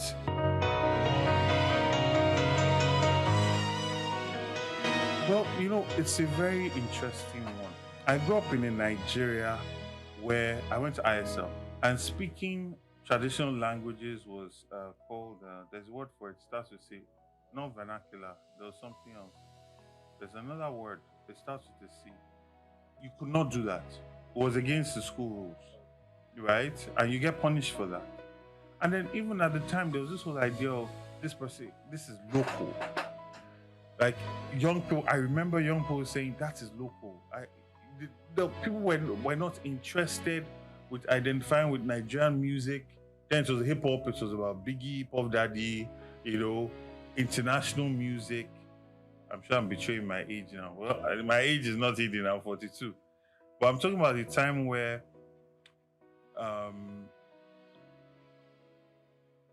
nobody was wearing trad. We grew up seeing our parents wearing suits, trousers and shirts, you know. And like I said, I don't feel that the education that we got in Nigeria really laid any foundation for you to look deeper into our history, into our culture. And I know this now because I've experienced education elsewhere. And I know how the British lay emphasis on their history. So that even if you're an art student or a science student, you had an in-depth knowledge of the history of your people. And this history is not just a linear one. It's one that is connecting different events and moments and always trying to show your people to be great, right? So you see the British will hide the idea of the part they played in slavery and enslavement. It will not be prominent in the history, but where they conquered or where they uprooted slavery from the African continent, the role they played in doing that will be highlighted, right? That is curated. Now you might say that's not right, it's not fair, but they're programming their citizenry. And that is what a thinking government will prioritize. Same thing with America, right? So I don't really feel we had that in our education system. But then there was an Afrocentric awakening that happened later on. And this had also happened earlier. The kind of thinking that informed people like Nnamdi Azikiwe when he traveled to America, the kind of thinking that informed Fela Nicola Kuti when he traveled to America, or even to England, where he met Afro-British people that knew the histories of Africa, that awoken that idea in him, in Fela, in Nnamdi Azikiwe, in a number of Africans, in Kwame Nkrumah, right? They didn't get it at home, they got it elsewhere, and they came and they brought that, we are African, we are great, black is beautiful, you know? And when you open that doorway, it then starts to lead you into understanding your culture more, understanding the depth of it, you see? And it's not our fault, right? We're conquered, our kings were removed. At least the kings that had the courage to fight, they were removed, they were exiled, some were killed. Our people were kidnapped with the collaboration of some Africans. Our people were kidnapped and sold. Some of the strongest men were kidnapped and sold. So you have diaspora cousins and everybody outside of the country, the few that were saved, you know, were brought back. But you now had a situation of religion. And unfortunately, the religion that came through in partnership with colonization pretty much said to us that everything that we were before them was bad, was evil, was demonic. So you have a people that claim that they are from a certain tribe, speak the language, but the depth of the thinking they associate with being evil. So there's still a significant level of identity crisis that we struggle with. And you don't really see that with Indians who were colonized by the British. You don't really see it with the Chinese who also dealt with their own level of colonization, nor the Japanese, right? And you see, understanding your identity or crafting your identity as a people, because China, as we're seeing it today, was not just monolithic. It was not just one group of people. There are huge, different groups of people all over China, different tribes, but they were united by a visionary king. Similar thing happened in Japan, right? Similar thing happened in England, right? In England, you had part in what you call England, or what was Great Britain or England at the point. You had the Welsh, you had the Scottish, you had the Irish, right? You know, and they were united at the point by a conqueror, right?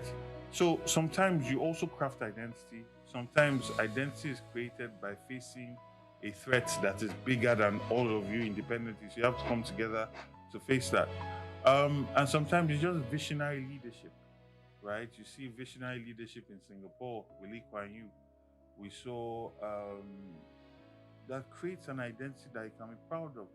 Like there is no China man now, or even if there will be very few that will not be proud of China and not want to be associated with the bigger identity of China as opposed to their identity as a tribe, because China is so great and it pays you to be associated with it. It is when there's a failure in that bigger identity that people recoil back to their small identity, right?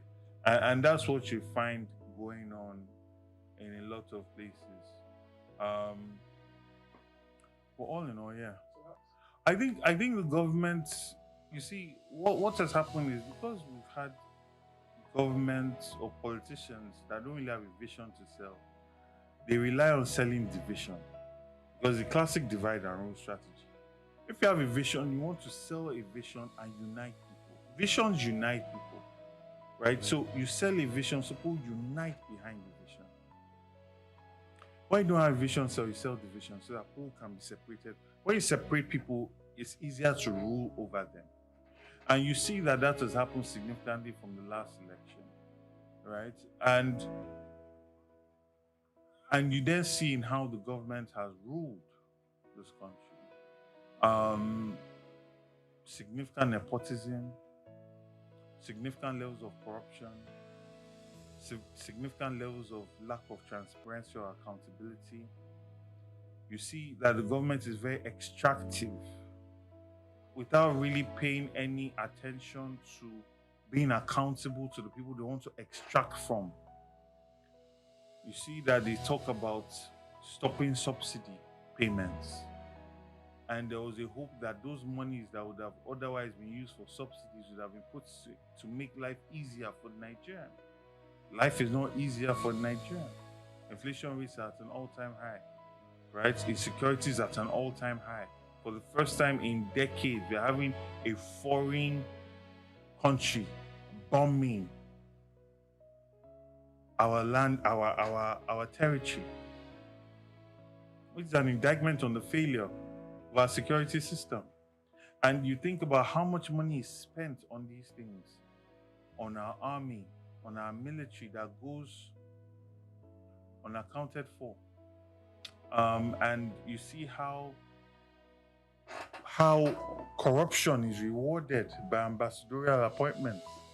You know, so there's a lot of politicking as opposed to governance. And it is in quality governance, creating excellence in governance, where you are moving away from personalities to institutions. And people are now normalizing an excellent standard of service, right? So it's no more about the personalities, it's about the quality of governance. Once that starts to be ticked, right, people will start to embrace the idea of Nigeria. When Nigeria is playing football, nobody is saying that that man is from this tribe, this person is from this tribe, especially if we are doing well. Everybody wants to be associated with that greatness that is Nigeria. When I finished school, I'm telling you, I went to a school where you did not have to leave the school to get the best jobs. Those companies came to do interview on campus. And I'm saying that myself and all my friends that were Nigerian were rushing to move back to Nigeria. It's not that we did not have the jobs or the potential jobs. We were so excited about Nigeria at the time under President Obasanjo, what he had achieved, the quality of his governance, the quality of his ministers, that there was a significant fear of missing out. And so many people, and I tell this to young people today, that there was a time where people were rushing back from countries like America, from England, and they can't imagine it, you know? So it's about creating good governance, creating excellence in governance. And everybody wants to be associated with success and greatness.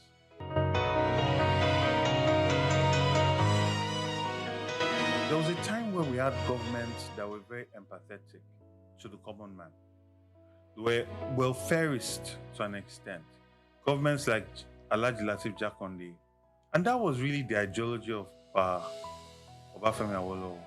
It was very welfarist.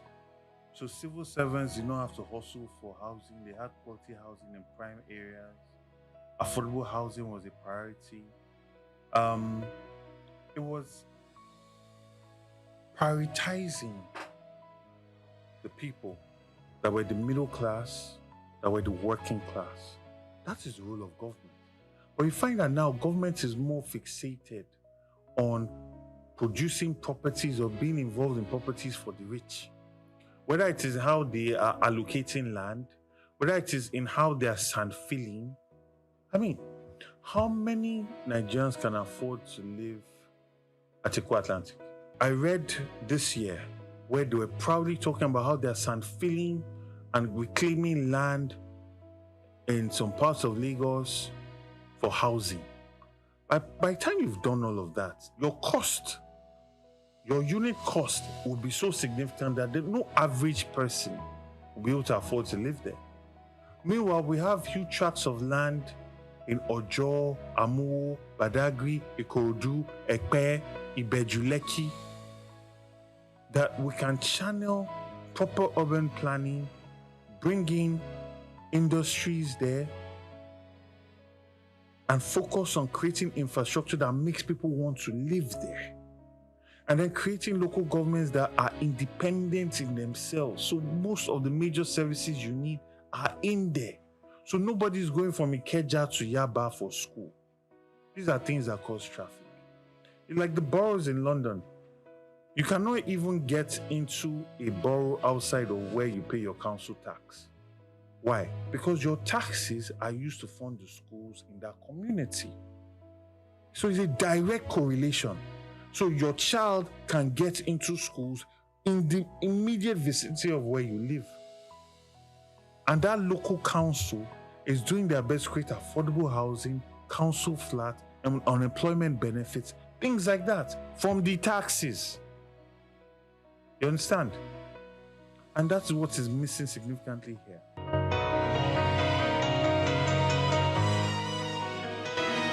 You've talked about flooding.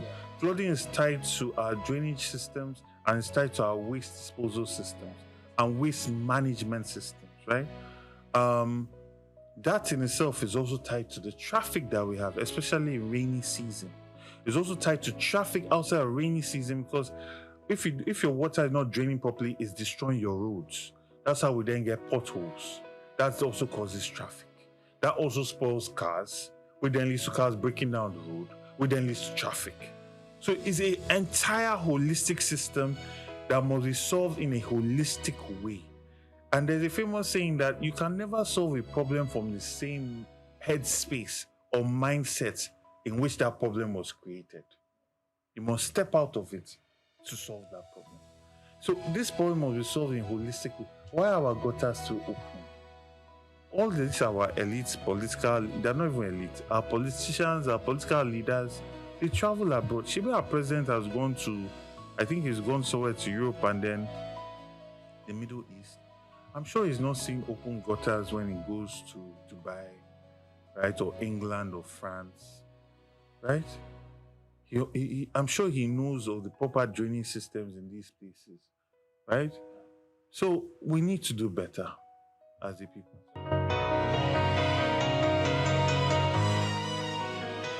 I even think it's wrong to use Lagos as a mirror. You cannot compare Lagos to any other state in this country. Lagos, first, was a water-facing arm for the Benin Empire at a point, which was very powerful at a point. It was, aside from the Awori and children of Olofin that came and settled it, the monarchy was from Benin. And it was a water-facing arm of the Benin Empire. Then Lagos then received all the influx of Europeans that came in for colonization. Lagos was the port in which Nigeria was formed. There was a time where all politics in Nigeria happened in Lagos. Everybody from all over came to Lagos. Think about the level of exposure. Think about the level of development from back then. Think about the level of commerce, level of finance from back then. Then you now had influx of returnees that had either paid for their freedom or people that were saved, that were never enslaved and got education in Sierra Leone because that was where the first secondary school was and came back. I'm talking about people like Samajai Crowder, grandfather of Herbert Macaulay, Henry Carr, H.O. Davis, and so many others that literally laid the foundation of for the freedom and independence that we then got later on. Think about the intellectual capital that came in here. Think about all the skill sets that came into Lagos, the buildings that were built, the level of development, the amount of resource that came into Lagos with that. Then after that, Lagos then became this capital. Think about all the investments that came with that, all the infrastructure that was created by the Nigerian state before it now relocated to Abuja. And then today, Lagos is now the commercial capital. Most companies that exist in this country have their headquarters here. So it's extremely unfair to compare. Lagos State it's like that child that has been blessed and blessed and blessed. You know, it's like all the other children were on the farm and all the prophets were just coming and blessing and blessing and blessing. It's not fair to compare Lagos to any other state. It cannot be compared. But yes, that's the one side of the coin. The other side of the coin is the extreme need for infrastructure, right? Which, I mean, we have huge IGR because of the human beings that are here. So those money should be put into creating infrastructure for them to have a beautiful quality of life, to be more productive, to be able to earn more, which would then increase the IGR that Lagos generates, right? You know, so it's all tied into each other.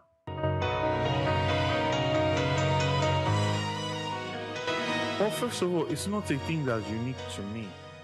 You know, the APC Lagos especially, the APC Lagos arm of politics is bigotry. It is based on bigotry. I mean, there's still pictures of banners that were hung of Jimmy Agbaje being called Jimmy Chukwu, governor of the Southeast. He's a man that is blue blood from Ikorodu. We know his grandfather. We know his antecedents. We know what he did. This is not somebody that his history or his pedigree or his name or his age or his sex is under question or under any kind of controversy. We know him. We know his grandfather. We know his father. We know his family. Right? And this is what they did. So anybody that seemingly rises to challenge the Tinubu hegemony, the first thing that is challenged is your Yorubaness. Right? I remember when they were saying that even somebody like Padi Banjo, the reason why he supported Peter Obi or was anti-Tinubu was because his mother was Igbo. Or they said Obasanjo's father is this. Anytime somebody challenges the Tinubu hegemony, they attack your identity. They try to strip you of your Yorubaness. In my situation, unfortunately for them, they could not challenge my family. They could not challenge our history. There are all sorts of nonsense. But I give God the glory that my parents are alive.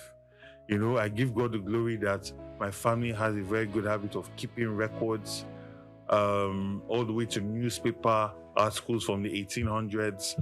So imagine if one did not have that. Imagine if one's parents were not alive and these people just came together with this propaganda. You start questioning, what's really going on? But thank God, I come from a family that history has written a lot about. You know, so we know who we are.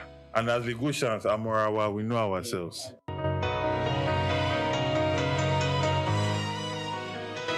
Because one is in politics now, there are a lot more things that people are saying about me. But I've been Afrocentric for a very long time. All you need to do is go and read my blogs. I still have a blog under if you search for it, The Hopeful Nigerian. And I've been advocating for history to return back to our schools, our traditions, our culture. The idea that, no, not everything that existed before the Rainbow Man came here was bad. Right? There's bad in everything. There are people that call themselves Muslims that are killing people. There are people that were calling themselves Christian, that were doing crusades and massacring people. I mean, for goodness sake, the first slave ship that came to Nigeria, to Africa, was called Jesus. The Pope blessed people that were going to go and kill indigenous people all over the world. So there are good and bad people in every culture, in every belief system, right?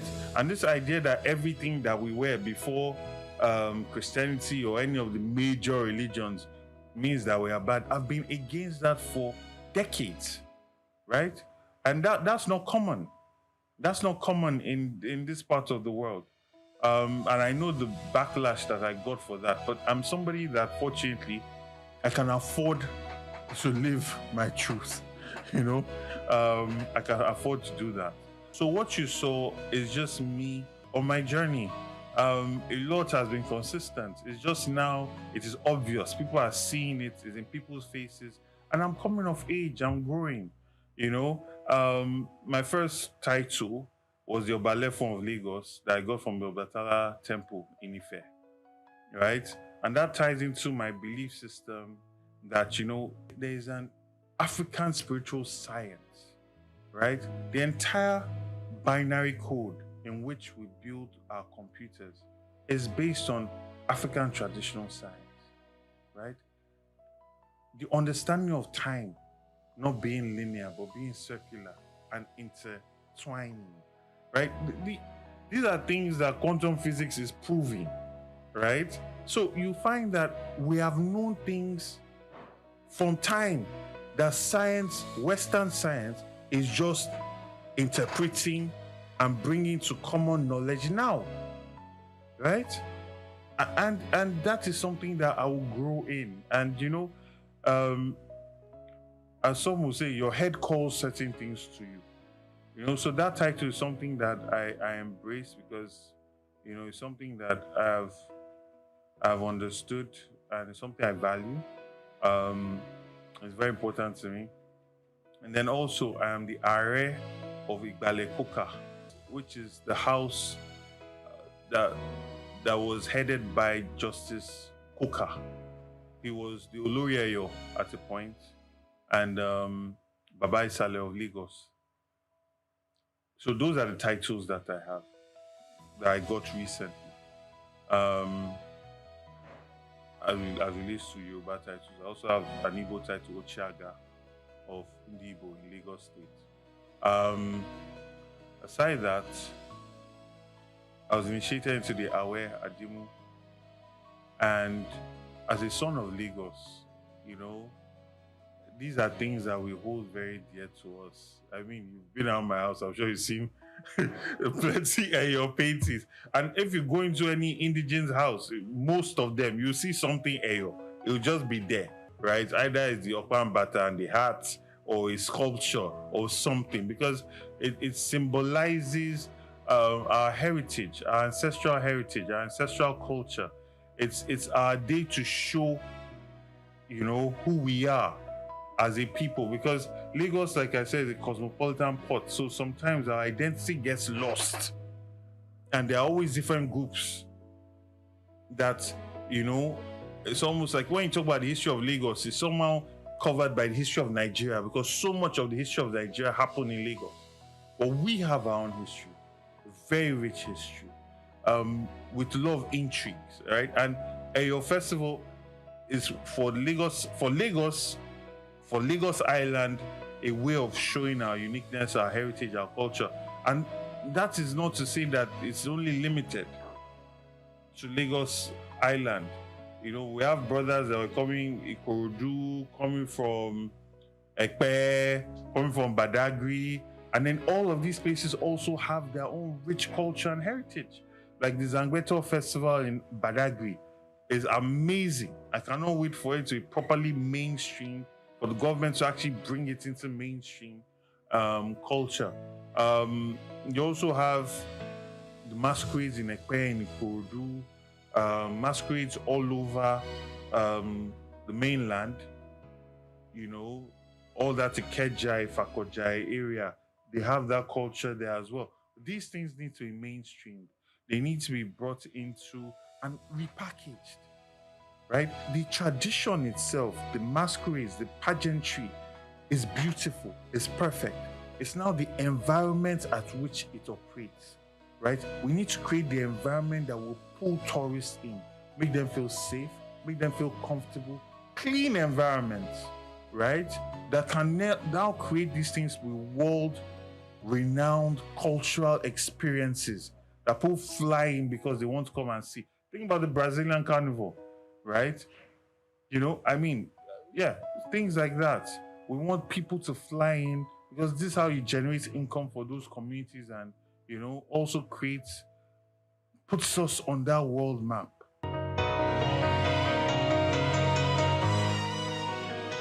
2025 was a very difficult year for a lot of people. I mean, 2024 was difficult because that was the first shock. But 2025 has not been easy at all. A lot of companies have laid off staff, right? Things like extremely expensive. Go and ask anybody that's about to pay their rent.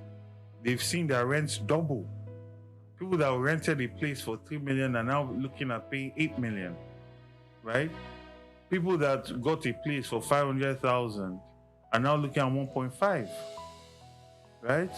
I have to acknowledge that there is a new bill that's passed in the State Assembly that is pushing for monthly payments of salaries that's protecting tenants, and I think that's a very, very good thing. Implementation of it, our laws are not the problem, it's the implementation of it.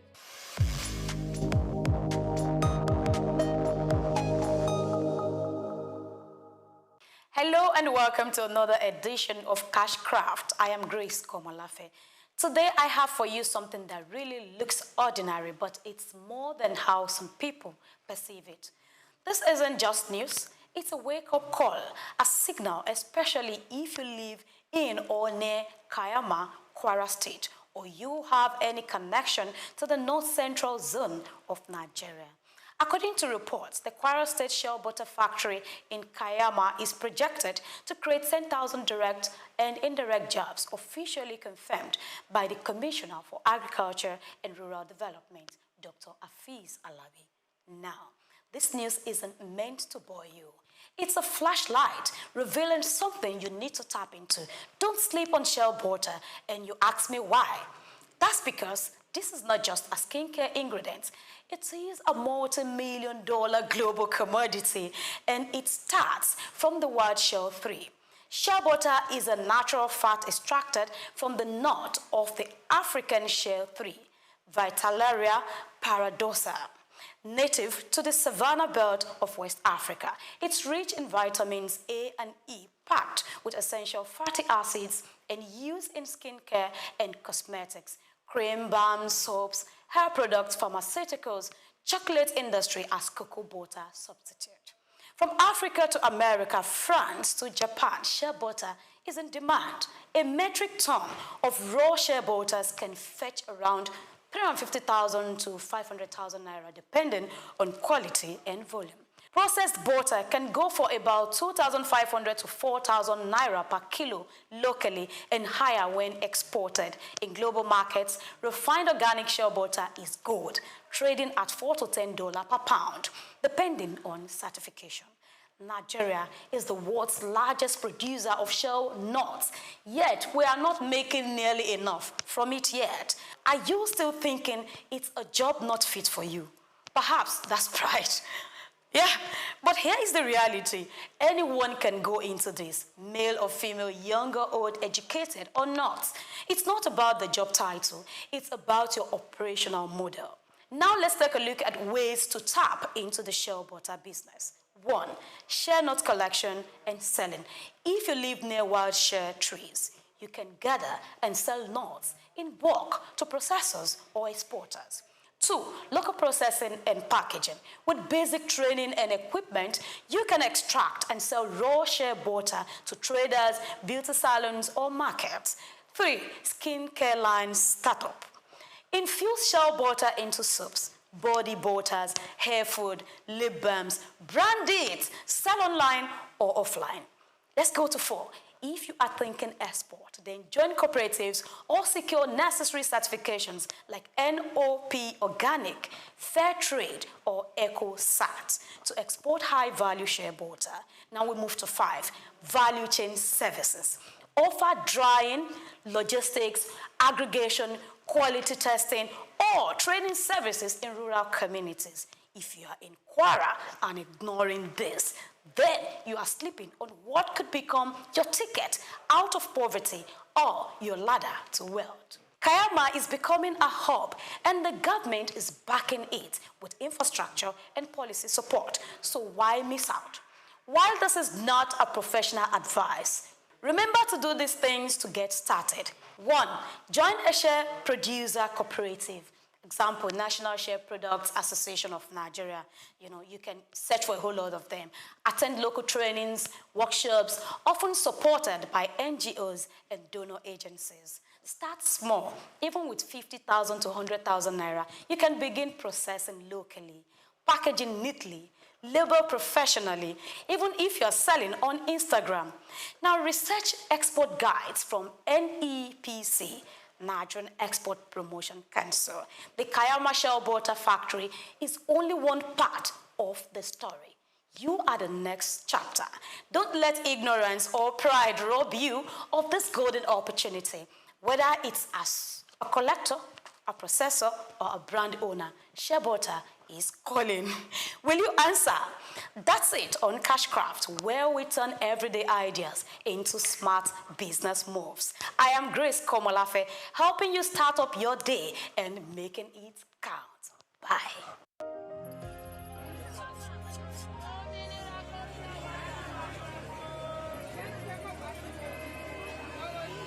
Hello, Lagos. Make we yarn. Hello, boy, this POS matter, don't pass your call. This go swipe, alert no enter. Before you know it, jump. Wait, wetin really happen? Maybe you fake alert the warriors. Okay, so wanna listen, eh? If you dey do POS business, no expose your alert. Hello, Ogbefi. They don't walk Daba Road where they worry for our local government for years. This one sweet me, I no lie you. Because you know what? Development where they work, it deserve loudspeaker. Now why we dey here be that? For here, we know the abuse. We dey bring solution. My name, it is Ikechukwu Oyemike, aka Ogbefi Ishegwari. Make we yarn every weekday from 10 a.m. go to 12 o'clock on Top the Eye 95.9 FM.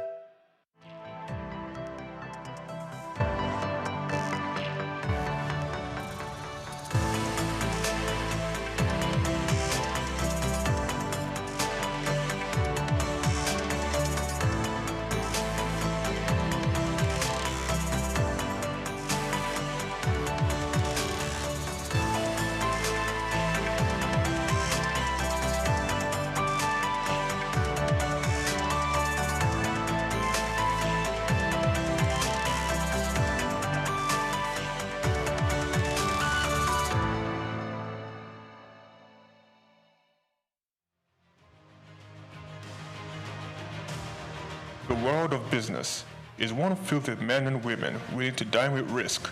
And when we seek African business shapers, we see individuals who have denied self to build conglomerates. From controlling over 90% of diesel trade in Nigeria to almost throwing in the towel, then getting on the Forbes list, we present Olufemi Peter Otedola.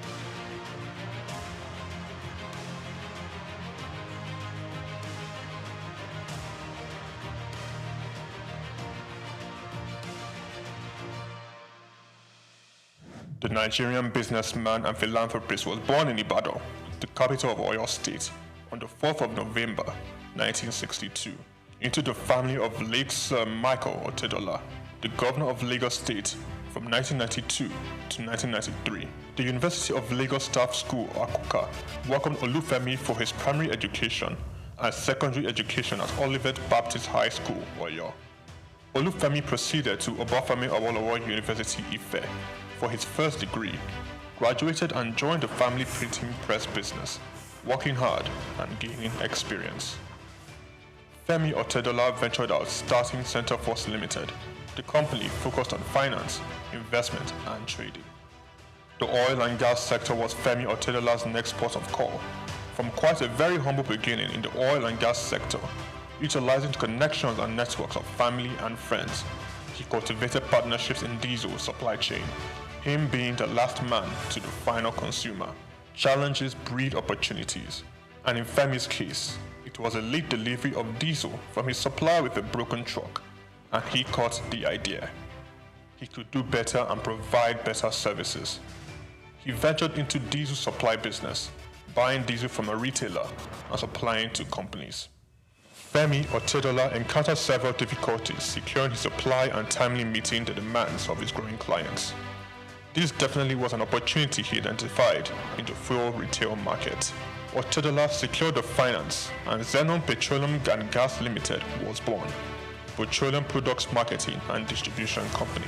Otedola, owner and chairman of Zenon, in 2004 invested 15 billion naira in downstream infrastructure development and acquired storage depots at Ibadan, Apapa, as well as 4 cargo vessels, amounting to a combined total storage capacity of 147,000 metric tons. Zenon Petroleum and Gas Limited also acquired a fleet of 100 DAF fuel tanker trucks. By 2005, Zenon controlled a major share of the Nigerian diesel market, supplying fuel to most of the major manufacturers in the country, including Dangote Group, Cadbury, Coca-Cola, Nigerian Breweries, MTN, Unilever, Nestle, and Guinness. Zenon Petroleum and Gas was the name on major invoices and Femi Otedola the name on every lips, playing toe-to-toe with major multinationals. Zenon, in a very short period, silenced the competition and almost unilaterally determined the price of diesel in Nigeria. The competitors came to Zenon for supply. Femi Otedola, with the massive success Zenon Petroleum and Gas achieved, bought a 28.7% stake in African Petroleum. Otedola branched into the financial sector and aggressively stocked up the shares of leading financial houses. He became a top shareholder in Zenith Bank, United Bank for Africa, and the largest importer of diesel in Nigeria. He acquired major shares of Africa's Finance Corporation, Mobile Oil Nigeria Limited, Chevron Texaco, and Visa Phone. Otedola has his hands deep in real estate investments, including an acquisition in February 2007 by Zenon of Sterling House in Victoria Island, Lagos from the federal government. Lagos, London, Dubai, Monaco all have the signatures of FO Property Limited. He was appointed chairman of the Transcorp Hilton Hotel Abuja and tasked with driving its expansion and upgraded to a 7-star facility. Otedola has served as a member of the Nigerian Investment Promotion Council since 2004, was appointed by President Goodluck Jonathan to Nigeria's National Economic Management Team. Otedola is Chief Executive and President of the Seaforth Shipping Company Limited and was at one point Nigeria's largest ship owner after extending control over the distribution of diesel products. One of his ships, a flat-bottom bunker vessel with a storage capacity of 16,000 metric tons, was the first of its kind in Africa. In January 2006, Otedola was appointed a non-executive director of Transnational Corporation of Nigeria PLC, a multi-sectoral conglomerate established in 2004 by then President Olusegun Obasanjo to respond to market opportunities requiring heavy capital investment in Nigeria and across sub-Saharan Africa. He held this post until February 2011. Otedola was appointed chairman and chief executive of African Petroleum in 2007 through the acquisition of controlling stake in the business. Following Otedola's entry into the company, African Petroleum's share price rose sharply, increasing the market capitalization from 36 billion to 217 billion naira in 6 months. In March 2009, Otedola became the second Nigerian after Aliko Dangote to appear on the Forbes list of dollar-denominated billionaires with an estimated net worth of $1.2 billion. Otedola announced a move to upgrade African Petroleum's liquefied petroleum gas storage terminals in Lagos, Kano, and Port Harcourt in October 2009. Harsh economic conditions necessitated by the slump in the oil prices and credit squeeze of 2008-09 led African Petroleum to record a loss in 2009. With the world oil price crash came difficult moments for Zenon and Otedola. He was very close to complete bankruptcy. I said to myself, I was not going to have friends and enemies. I was going to have only competitors.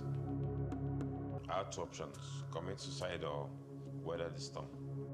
African Petroleum, rebranded in December 2010, changed its name to Fort Oil PLC. Otedola paid his near $1 billion debt and invested in the financial industry, making him a top shareholder in Zenith Bank, and United Bank for Africa, Otedola restructured the business, focusing on technology and improved corporate governance. And in 2012, Fort Oil returned to profit. Otedola financed 57% of Fort Oil subsidiary, Amperion Limited, which acquired the 414 megawatt Girigu power plant for $232 million in 2013. Fort Oil improved financial position and diversification into power generation resulted in a 1,321% rise in its share price. The first half of 2014 saw the company's pre-tax profit more than double year on year to 4.1 billion naira. Revenue growth for the whole year was 33%. Fort Oil sold 70% of its equity to Swiss commodity trader Mercuria Energy Group in September 2015, giving Fort access to global commodity markets. The deal was thought to have given Otedola an estimated $200 million. In 2019, Femi Otedola sold Fort Oil PLC and announced plans to change focus from oil to power with his company, Girigu Power PLC.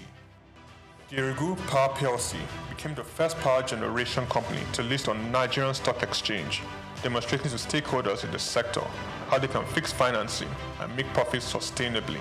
The company's market capitalization is now 726.75 billion naira, and the share price now 290.7 naira from the 2.5 billion shares that were listed at 100 naira each.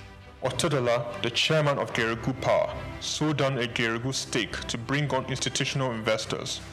In October 2021, Femi Otedola was announced as the single largest shareholder of First Bank PLC. FBN Holdings, the parent company of First Bank Limited, witnessed a commendable 437.9 billion naira surge in market capitalization. FBN Holdings appointed billionaire Femi Otedola as the new chairman of its board of directors, effective January 31st, 2024. Femi Otedola has had its share of controversies. Zeno was among the number of companies named in an alleged fuel subsidy scam report. This was followed by a case against Farouk Lawan for bribery. Otedola has also lost in the ever-evolving competing space of business acquisitions. Transcorp and Huheli Power Plant are two notable projects he closely bidded and lost. Femi Otedola philanthropy is quite remarkable. Otedola made a 300 million naira donation to the completion of the National Ecumenical Center in Abuja. In 2007, he gave 200 million to the State Security Trust Fund in a drive to reduce crime in Lagos. Donated 100 million naira to the Otedola College of Primary Education in Egbe. In 2008, he donated 80 million to the Faculty of Agriculture at the University of Port Harcourt. Femi Otedola pledged and redeemed $25,000 to the Super Eagles in the match against Algeria in 2019 AFCON. He gave all 750 students of Augustine University 1 million naira each. Femi Otedola sits comfortably on the Forbes billionaires list of top 20 richest people in Africa. Femi Otedola is married to Mrs. Nana Otedola and have 4 children: Olawumi Christy Tolani, Florence Ifeoluwa, Elizabeth Temi, and Fewa Otedola. Olufemi Peter Otedola is a standout astute business executive.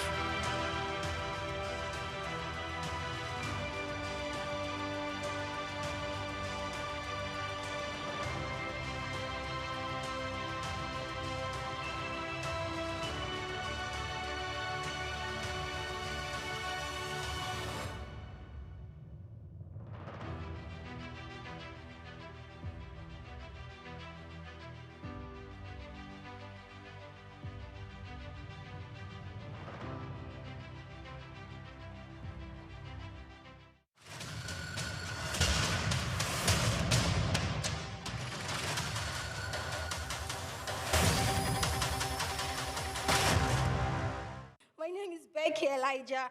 I'm from UBA, so keep watching SOUQ News.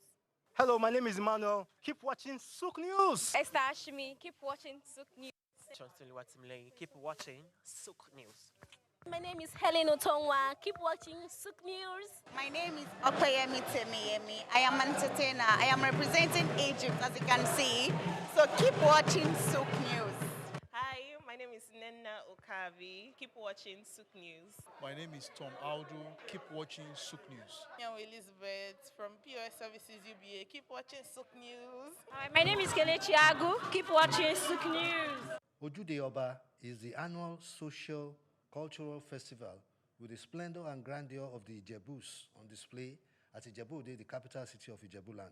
It is a nexus of cultural and sartorial elegance, social grace, and evocative dance steps that has attracted indigenous as well as local and foreign tourists over the years. It is a celebration of the enduring age-grade system called Regbe Regbe, platform of cultural identity and unity of the Ijebus, including those in the diaspora. From its origin in the 1880s as an Islamic faithful's Salah message and visit to the Awujale of Ijebuland, the Ojude Oba Festival has transformed into an all-indigenous celebration filled with fun and laughter.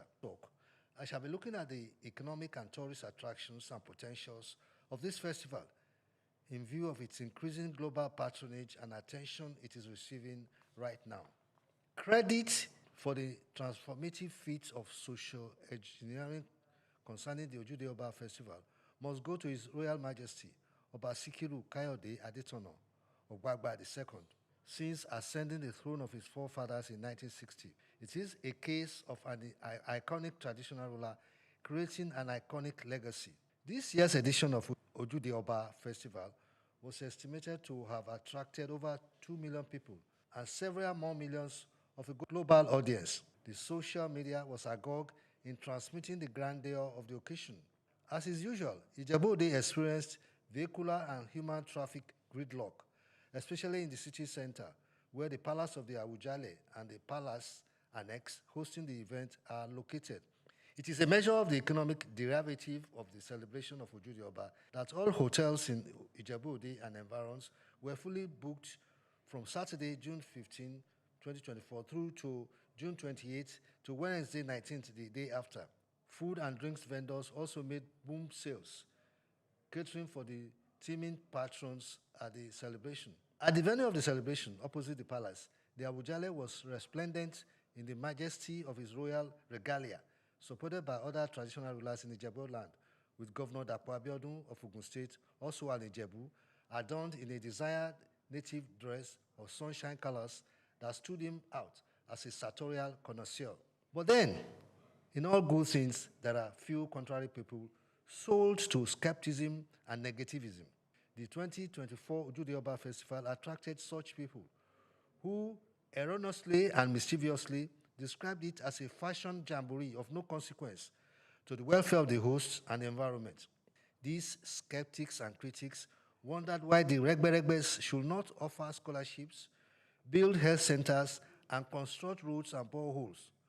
Some people even dismissed the Regbe-Regbes outing at Ojude Oba Festival as a wasteful fashion extravaganza. In their anger, they wondered what a hell is this Ojude Oba Festival? What an empty hype. The coordinator of the 2024 Ojude Oba Festival, Chief Fasi Yusuf, told journalists that the Regbe-Regbe had not only been feeding the people and educated the youths, as it were, but have also been providing infrastructural facilities. He described the Regbe-Regbes as interventionist development agents, citing such instances of their interventions to include the 20 million naira renovation of the male surgical ward at the State Hospital in Ijebu-Ode, renovation of Nigerian Police Area Command Ekpeba, Ijebu-Ode, and building of police posts in different parts of the city. The 108-page Ojude Oba Festival 2024 brochure listed some of the other activities engaged by the various Regbe-Regbes, as the resuscitation of the moribund School of Nursing and Midwifery Ijebu-Ode, scholarships to indigent students, construction of 4 blocks of classrooms at Omu Ajose Comprehensive High School, and 3 classroom blocks at Imososi Primary School, Agoiwoye. Other activities include the rehabilitation of roads, provision of boreholes and solar street lights, support to orphanages, homes, and homes for special needs, and free medical services for indigents. Chief Fasi Yusuf, who is the Bagbimo of Ijebu-Ode and secretary to the Awujale Council of Chiefs, stressed that it had become imperative to enlighten skeptics about the extensive ramifications of the Regbe-Regbes as a unique, populist, social, cultural, economic platform where services were provided for the community and also for members. He pointed out that the Regbe-Regbes had become unifying and uplifting platforms with the enhancement of the well-being of members, financial and health-wise, considered collective responsibilities of the age group, where investment loans, payment of hospital bills of sick members, and donation to families of deceased members are made. Talking personally and professionally after my private investigation, interaction, and discussion, I will say categorically clearly that the glees and colors associated with the Ojuodoba Festival is outside the ranks of any cultural festival in Nigeria. What Nigeria advertises to the world in Ojuodoba is cultural elegance and communal cohesion. It is this cultural elegance that is being proposed as a tourism potential and strength for Ojuodoba Festival as a major global tourist destination. For instance, Morocco, Africa's top tourism destination with 13.2 million tourists in 2023, has its vibrant culture as its selling point. Egypt, which is placed second with 11.5 million tourists, has its ancient wonders of the pyramid and the Valley of Kings as its attraction. While for 8th placed Kenya, with 2.6 million tourists, the premium is its wildlife safaris. Nigeria, ranked 68th in the World Tourism Index, attracted only 518,000 tourists in 2021 from the latest figures available from the United Nations World Tourism Organization. This demands that Nigeria needs to create and promote a tourism policy and strategy with a properly packaged Ojuodoba Festival as a potential tourism money spinner to tap into the gold mine of its 1.3 billion global tourists in 2023 that generated revenues of $4 trillion, according to the United Nations World Tourism Organization. The Ojuodoba Festival should be funded, supported, and promoted to rank with the world's leading tourism destinations. These destinations include Disney World in Florida, in the United States of America, California, also in America, Cancun in Mexico, the safaris in Kenya, Paradise Fund in Mauritius, the aquatic jewel of the Indian Ocean, and the historic Colosseum in Rome, Italy. We in Nigeria need to appreciate and celebrate our culture as our patriotic, passionate contribution to global tourism. And the Ojuodoba Festival is such a sellable cultural event. My name is Bayo Olaoye.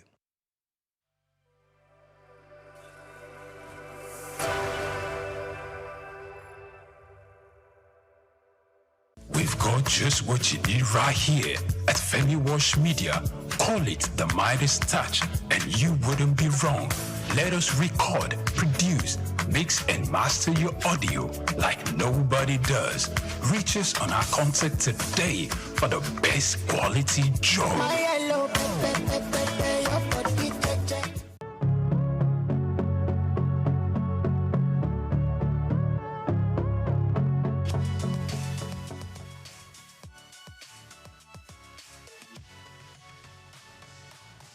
I'm Gode Odidi, the CEO of Mindset Media and Achievers Gabro Limited.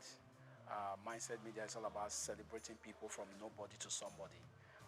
We celebrate excellence, we celebrate innovation, we're also celebrating networking people from one part of the country to another.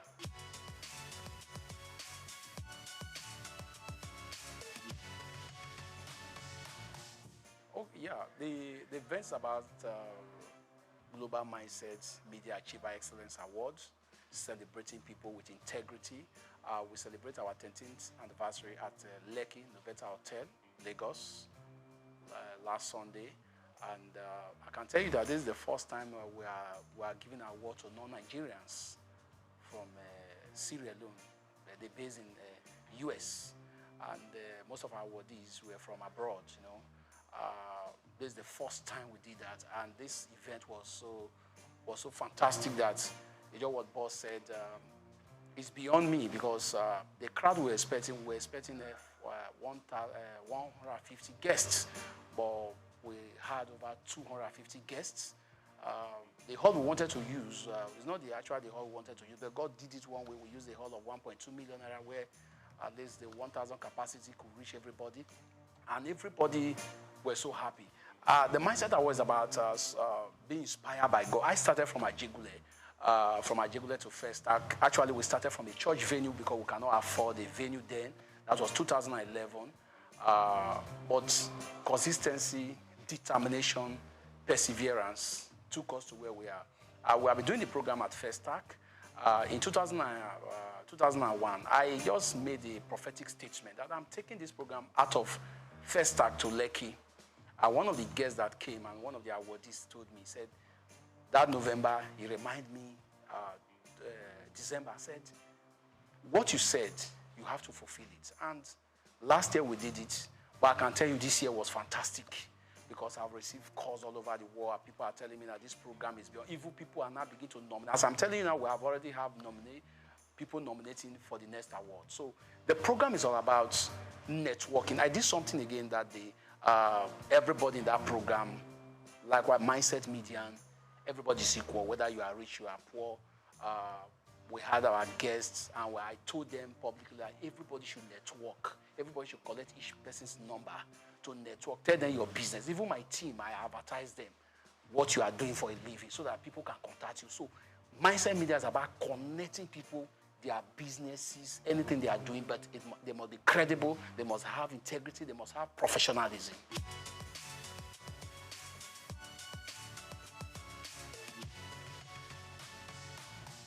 Yes, the individual that received the award, from different categories. We have people from the business world, the technology. We have people from politics. We have, and the way we nominate the people, we have a style we're doing nominating our people on website. We have our website. We advertise your name if you are nominated. We throw it to the public. We started our nominations, that was June. Our nomination was open by June, so we started nominating people. The nomination came over 700 nominees, but we have to select them with my team to 31 because we discovered that we can't just give everybody an award. People were ready to pay, but we said we are not giving an award based on money. But because of the economic hardship, we have to say, okay, let them have a standard. We have gold table, we have a platinum table, where each of the awardees they sat down and we did a lot of things to improve humanity in this award.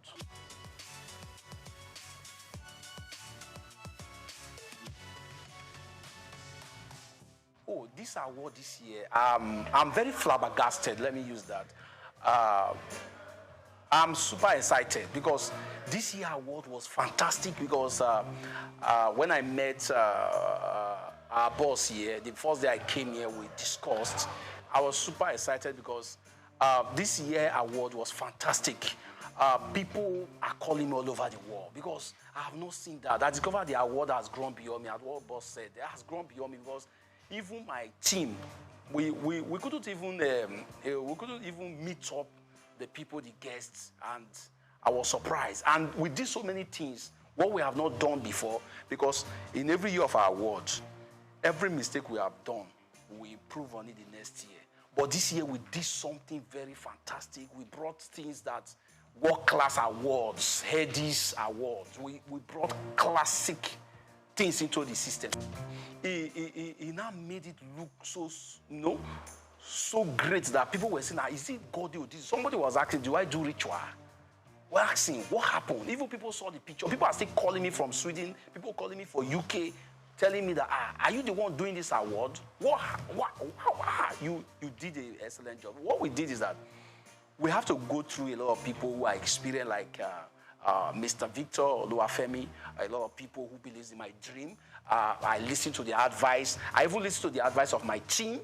And so as young as them, when they brought the ideas, I said, okay, let's work on it. And those ideas work for us. So, and at the end of the day, we did so many things. When you look at the economy and look at such an event put together. So if our people went home and they are thanking God today too.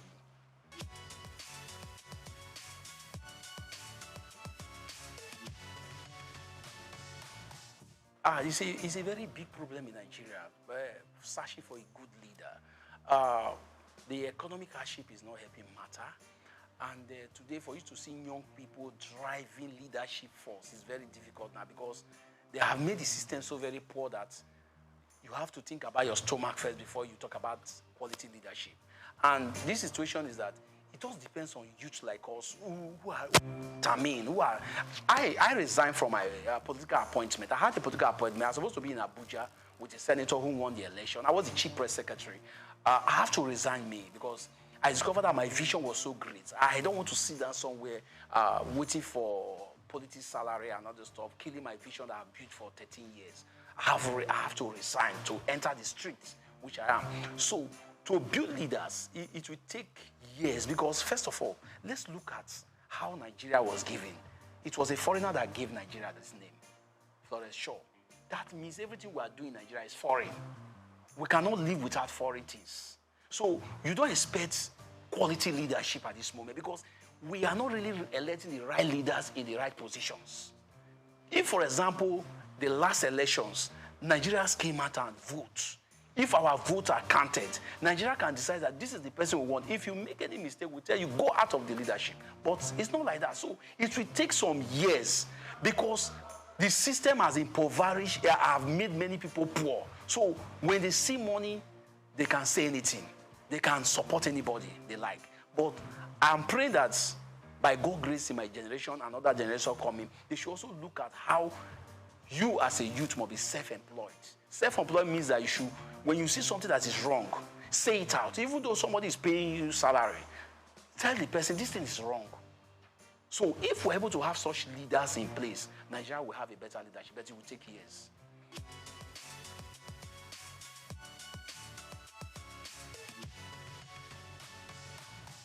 First of all, you must be educationally equipped. The level we have now, we're in the social media era. Social media can teach you good, bad, ugly, and so on. You can expose yourself to many training skills. The reason why our youth remain where we are not ready to learn.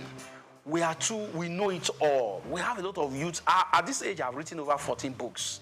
And this time around, my books sold so much in this the program where people want to read. I was surprised that Nigerians are still reading, despite the hardship. So people want to read.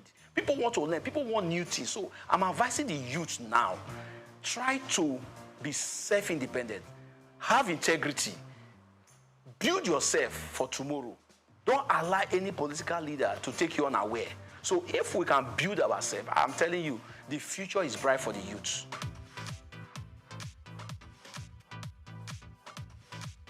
As the world navigates constant change and competing voices, the call for purposeful leadership rings louder. The Scalable Leadership Summit 2025, hosted on the Leadership Channel Consulting platform, wasn't just another conference. It was a clarion call to leaders, seasoned and emerging, to abandon short-lived titles and build the kind of leadership that endures storms, spans generations, and reshapes nations. In a compelling convergence of Africa's top-level thought leaders, entrepreneurs, and organizational trailblazers, the summit issued a bold call for enduring, values-driven leadership.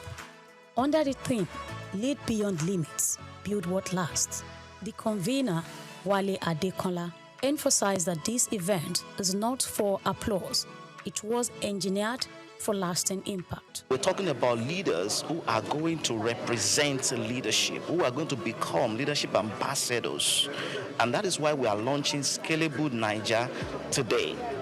So Scalable Naija for us is not just a slogan. It's something that we want to see happening in every community in Nigeria. Because today, every participant is going to go home with three powerful frameworks. And for these frameworks, we have the first one is the Scalable Leadership Framework. The second one is ADAPT. ADAPT model is a sustainable change system that it can use to transform any system within the organization, of course, and across institutions. In Nigeria, of course, and across Africa. So these are proven and tested frameworks that we have studied, we have applied, for the past 10 years. And now we want to see all these frameworks applied in Nigerian institutions and, of course, organizations. The summit delivered a rich blend of keynote insights and fire chat dialogues, featuring voices like Adeyemi Olayiwole, Niyi Adesanya, Tara Fela Durotoye, Honorable Adewumi Adeyemi, Professor Abraham Oshinobi, and Dr. Smith Bam, among others. The experience was further deepened by stirring spoken words, performances, and inspirational music, not merely to share leadership principles, but to ignite a deeper commitment to legacy-driven leadership in a world that is constantly evolving. Kicking off the summit was leadership strategist and keynote speaker Odeyemi Olayiwole, who emphasized the power of learning from experience.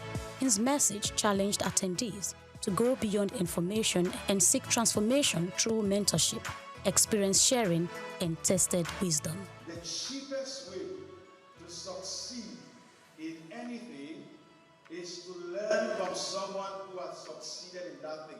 Not someone that knows about the thing alone, but someone who has been able to acquire the information and translate it to application and have results to show. And so that's why many years, in 1996, when I knew that my assignment was in the leadership space, one of the first questions I asked is who is doing what I want to do? And who is the best at what I do? Every year I pick 3 case studies: a country, a company, and a corporate leader, every single year. And I dissect them to find out what is the secret, because success needs clues. The secret of men are in their stories. So one of the cheapest ways to succeed at anything is to find out who has succeeded at what I want to start. Renowned beauty entrepreneur Tara Fela Durotoye, in her keynote session and during a fire chat with the convener, shared lessons from her leadership journey in building the House of Tara brand, from humble beginnings to a systemized enterprise. She spoke on navigating growth, people development, and succession planning. What is it that I do that delivers the same outcome? What is it that makes my customers buy every time? Write it down, because you have now found a framework. Then you amplify and multiply that framework so that every time you meet a House of Tara person, there is something about them that reminds you of the person you met in Lekki. Why? Because we have created a culture. The policies are designed to protect you, not just the company. If you don't remember everything else that I said and you are an employee here, pull the policies and embrace them in your chest. Know them by heart. If anybody says anything, just ask, what does the policy say? And all founders, if you don't have policies, what you are basically saying is that you allow your people to do anything. From academia, Professor Oshinobi of Lagos Business School brought a compelling perspective on national transformation governance, innovation, and faith-based leadership. The Nigerian paradox: we are rich in resources, yet poor in trust. True of us, bursting with talent, yet starved of opportunity. A land of faith, yet a desert. Governance is a structural foundation that enables accountability, transparency, and the rule of law. But the crisis is this: 83% of Nigerians is strong public institution. True or true? That is the basis of our problem in this country. Trust deficits. The summit was not all talk. It was also artfully immersive, as Esosia Wilson rendered soul-lifting inspirational songs, creating moments of reflection between sessions.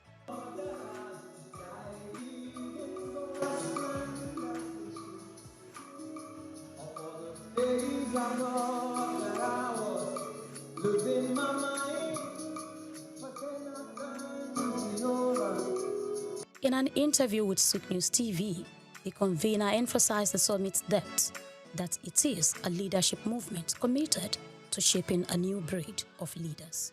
Participants shared their reflections, describing the summit as a catalytic experience that confronted, challenged, and compelled. Leadership is not just a day thing, it's a daily thing.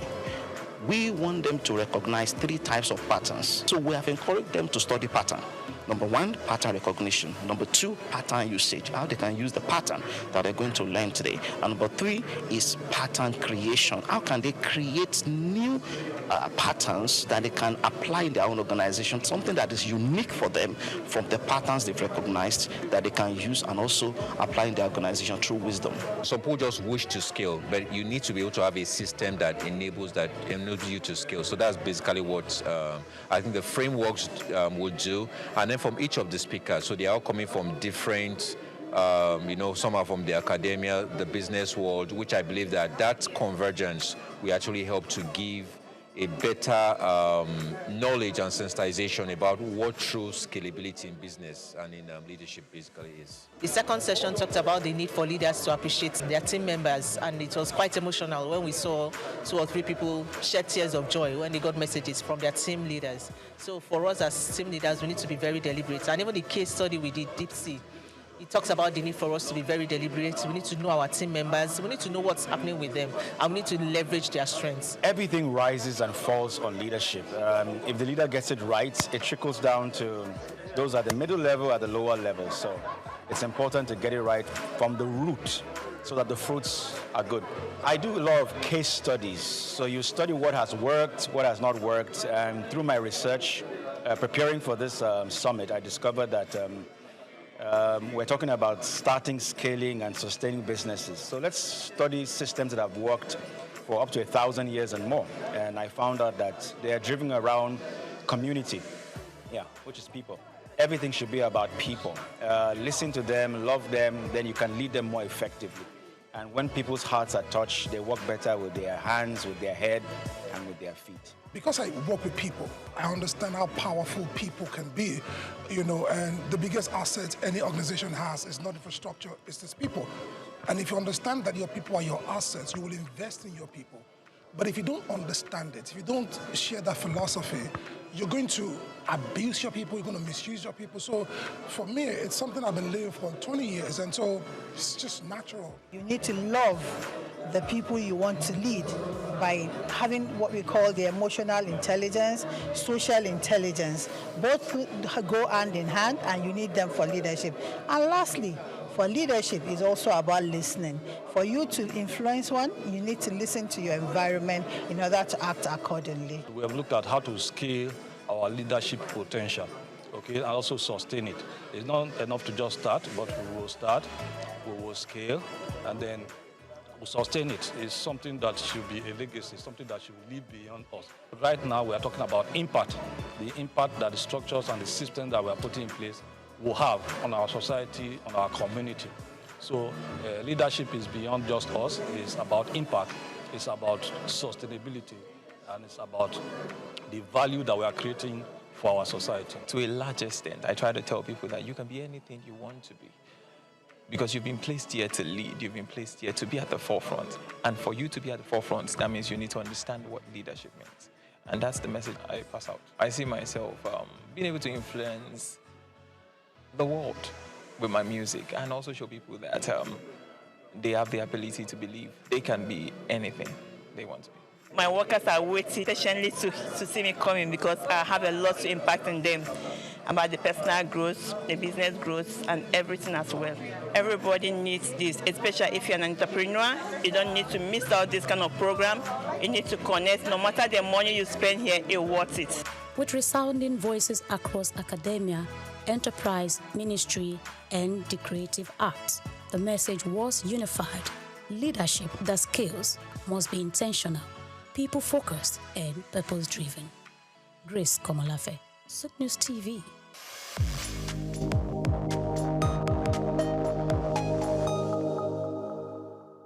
My name is Shino Ogbadegeshin. I'm the CEO of Gozi Micro Insurance. Continue to watch SOUQ News. Adenike Adeyemi, Executive Director of Faith Foundation. Keep watching SOUQ News. My name is Shepherd Michael Adewale Onofuye. I enjoy you all to always watch SOUQ News TV. Hey everyone, Majuli Obaje here representing Gigi. Keep watching SOUQ News, okay? Stay updated with SOUQ News. My name is Aton Kame. I am the head of MSME Banking. Please keep watching SOUQ News and stay glued to SOUQ News. I recommend that more and more people should watch SOUQ News because they deal with business news. Hi, my name is Amaka Wokolo. I am the director of the Faith Institute at Faith Foundation. Keep watching SOUQ News.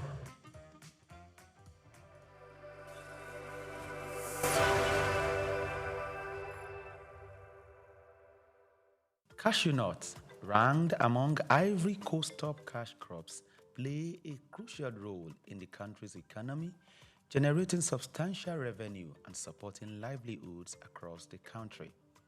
As the world's leading exporter of raw cashew nuts, Ivory Coast contributes an estimated $800 million annually to its economy and also serves as a vital source of income for over 410,000 families, particularly in rural areas where few other opportunities exist.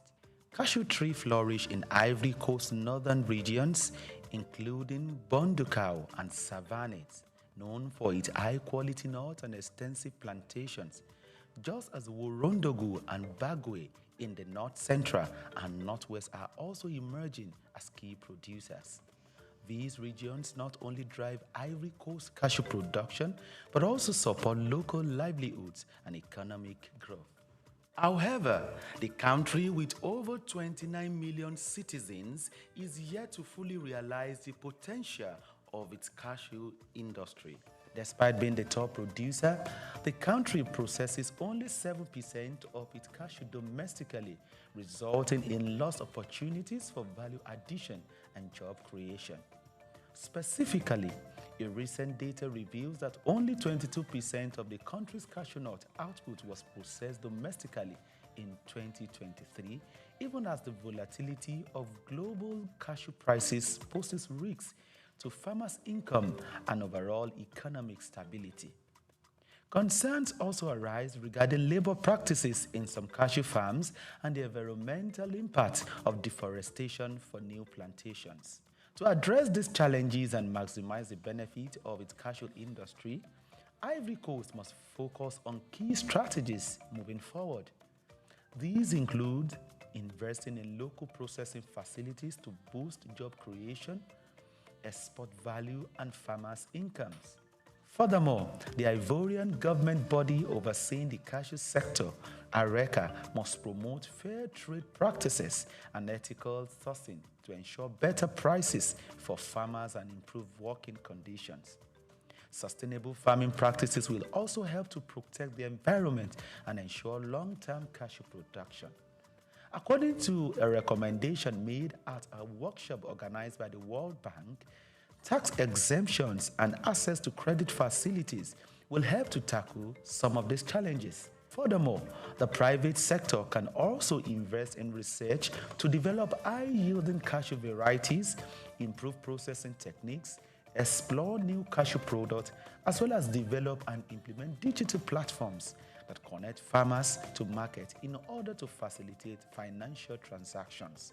Organizations like the Africa Cashew Initiative, ACI, must also assist in data compilation in the value chain at macro, meso, and micro level. By addressing this and harnessing its cashew potential, the country can further enhance its economy and build a more sustainable future for its citizens. Israel Adeyemi, reporting for SOUQ News.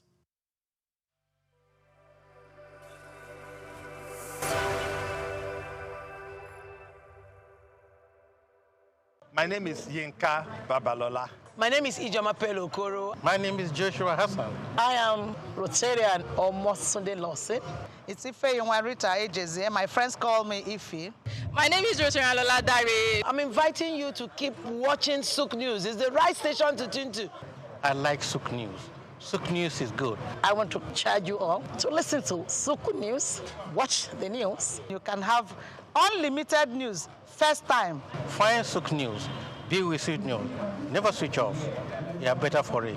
SOUQ News is the real thing. Listen to their coverage and you'll be glad you did. Turn to your YouTube, turn to your Instagram, turn to all your digital channels and look for SOUQ News. Keep watching. Keep watching. Please, guys, keep watching.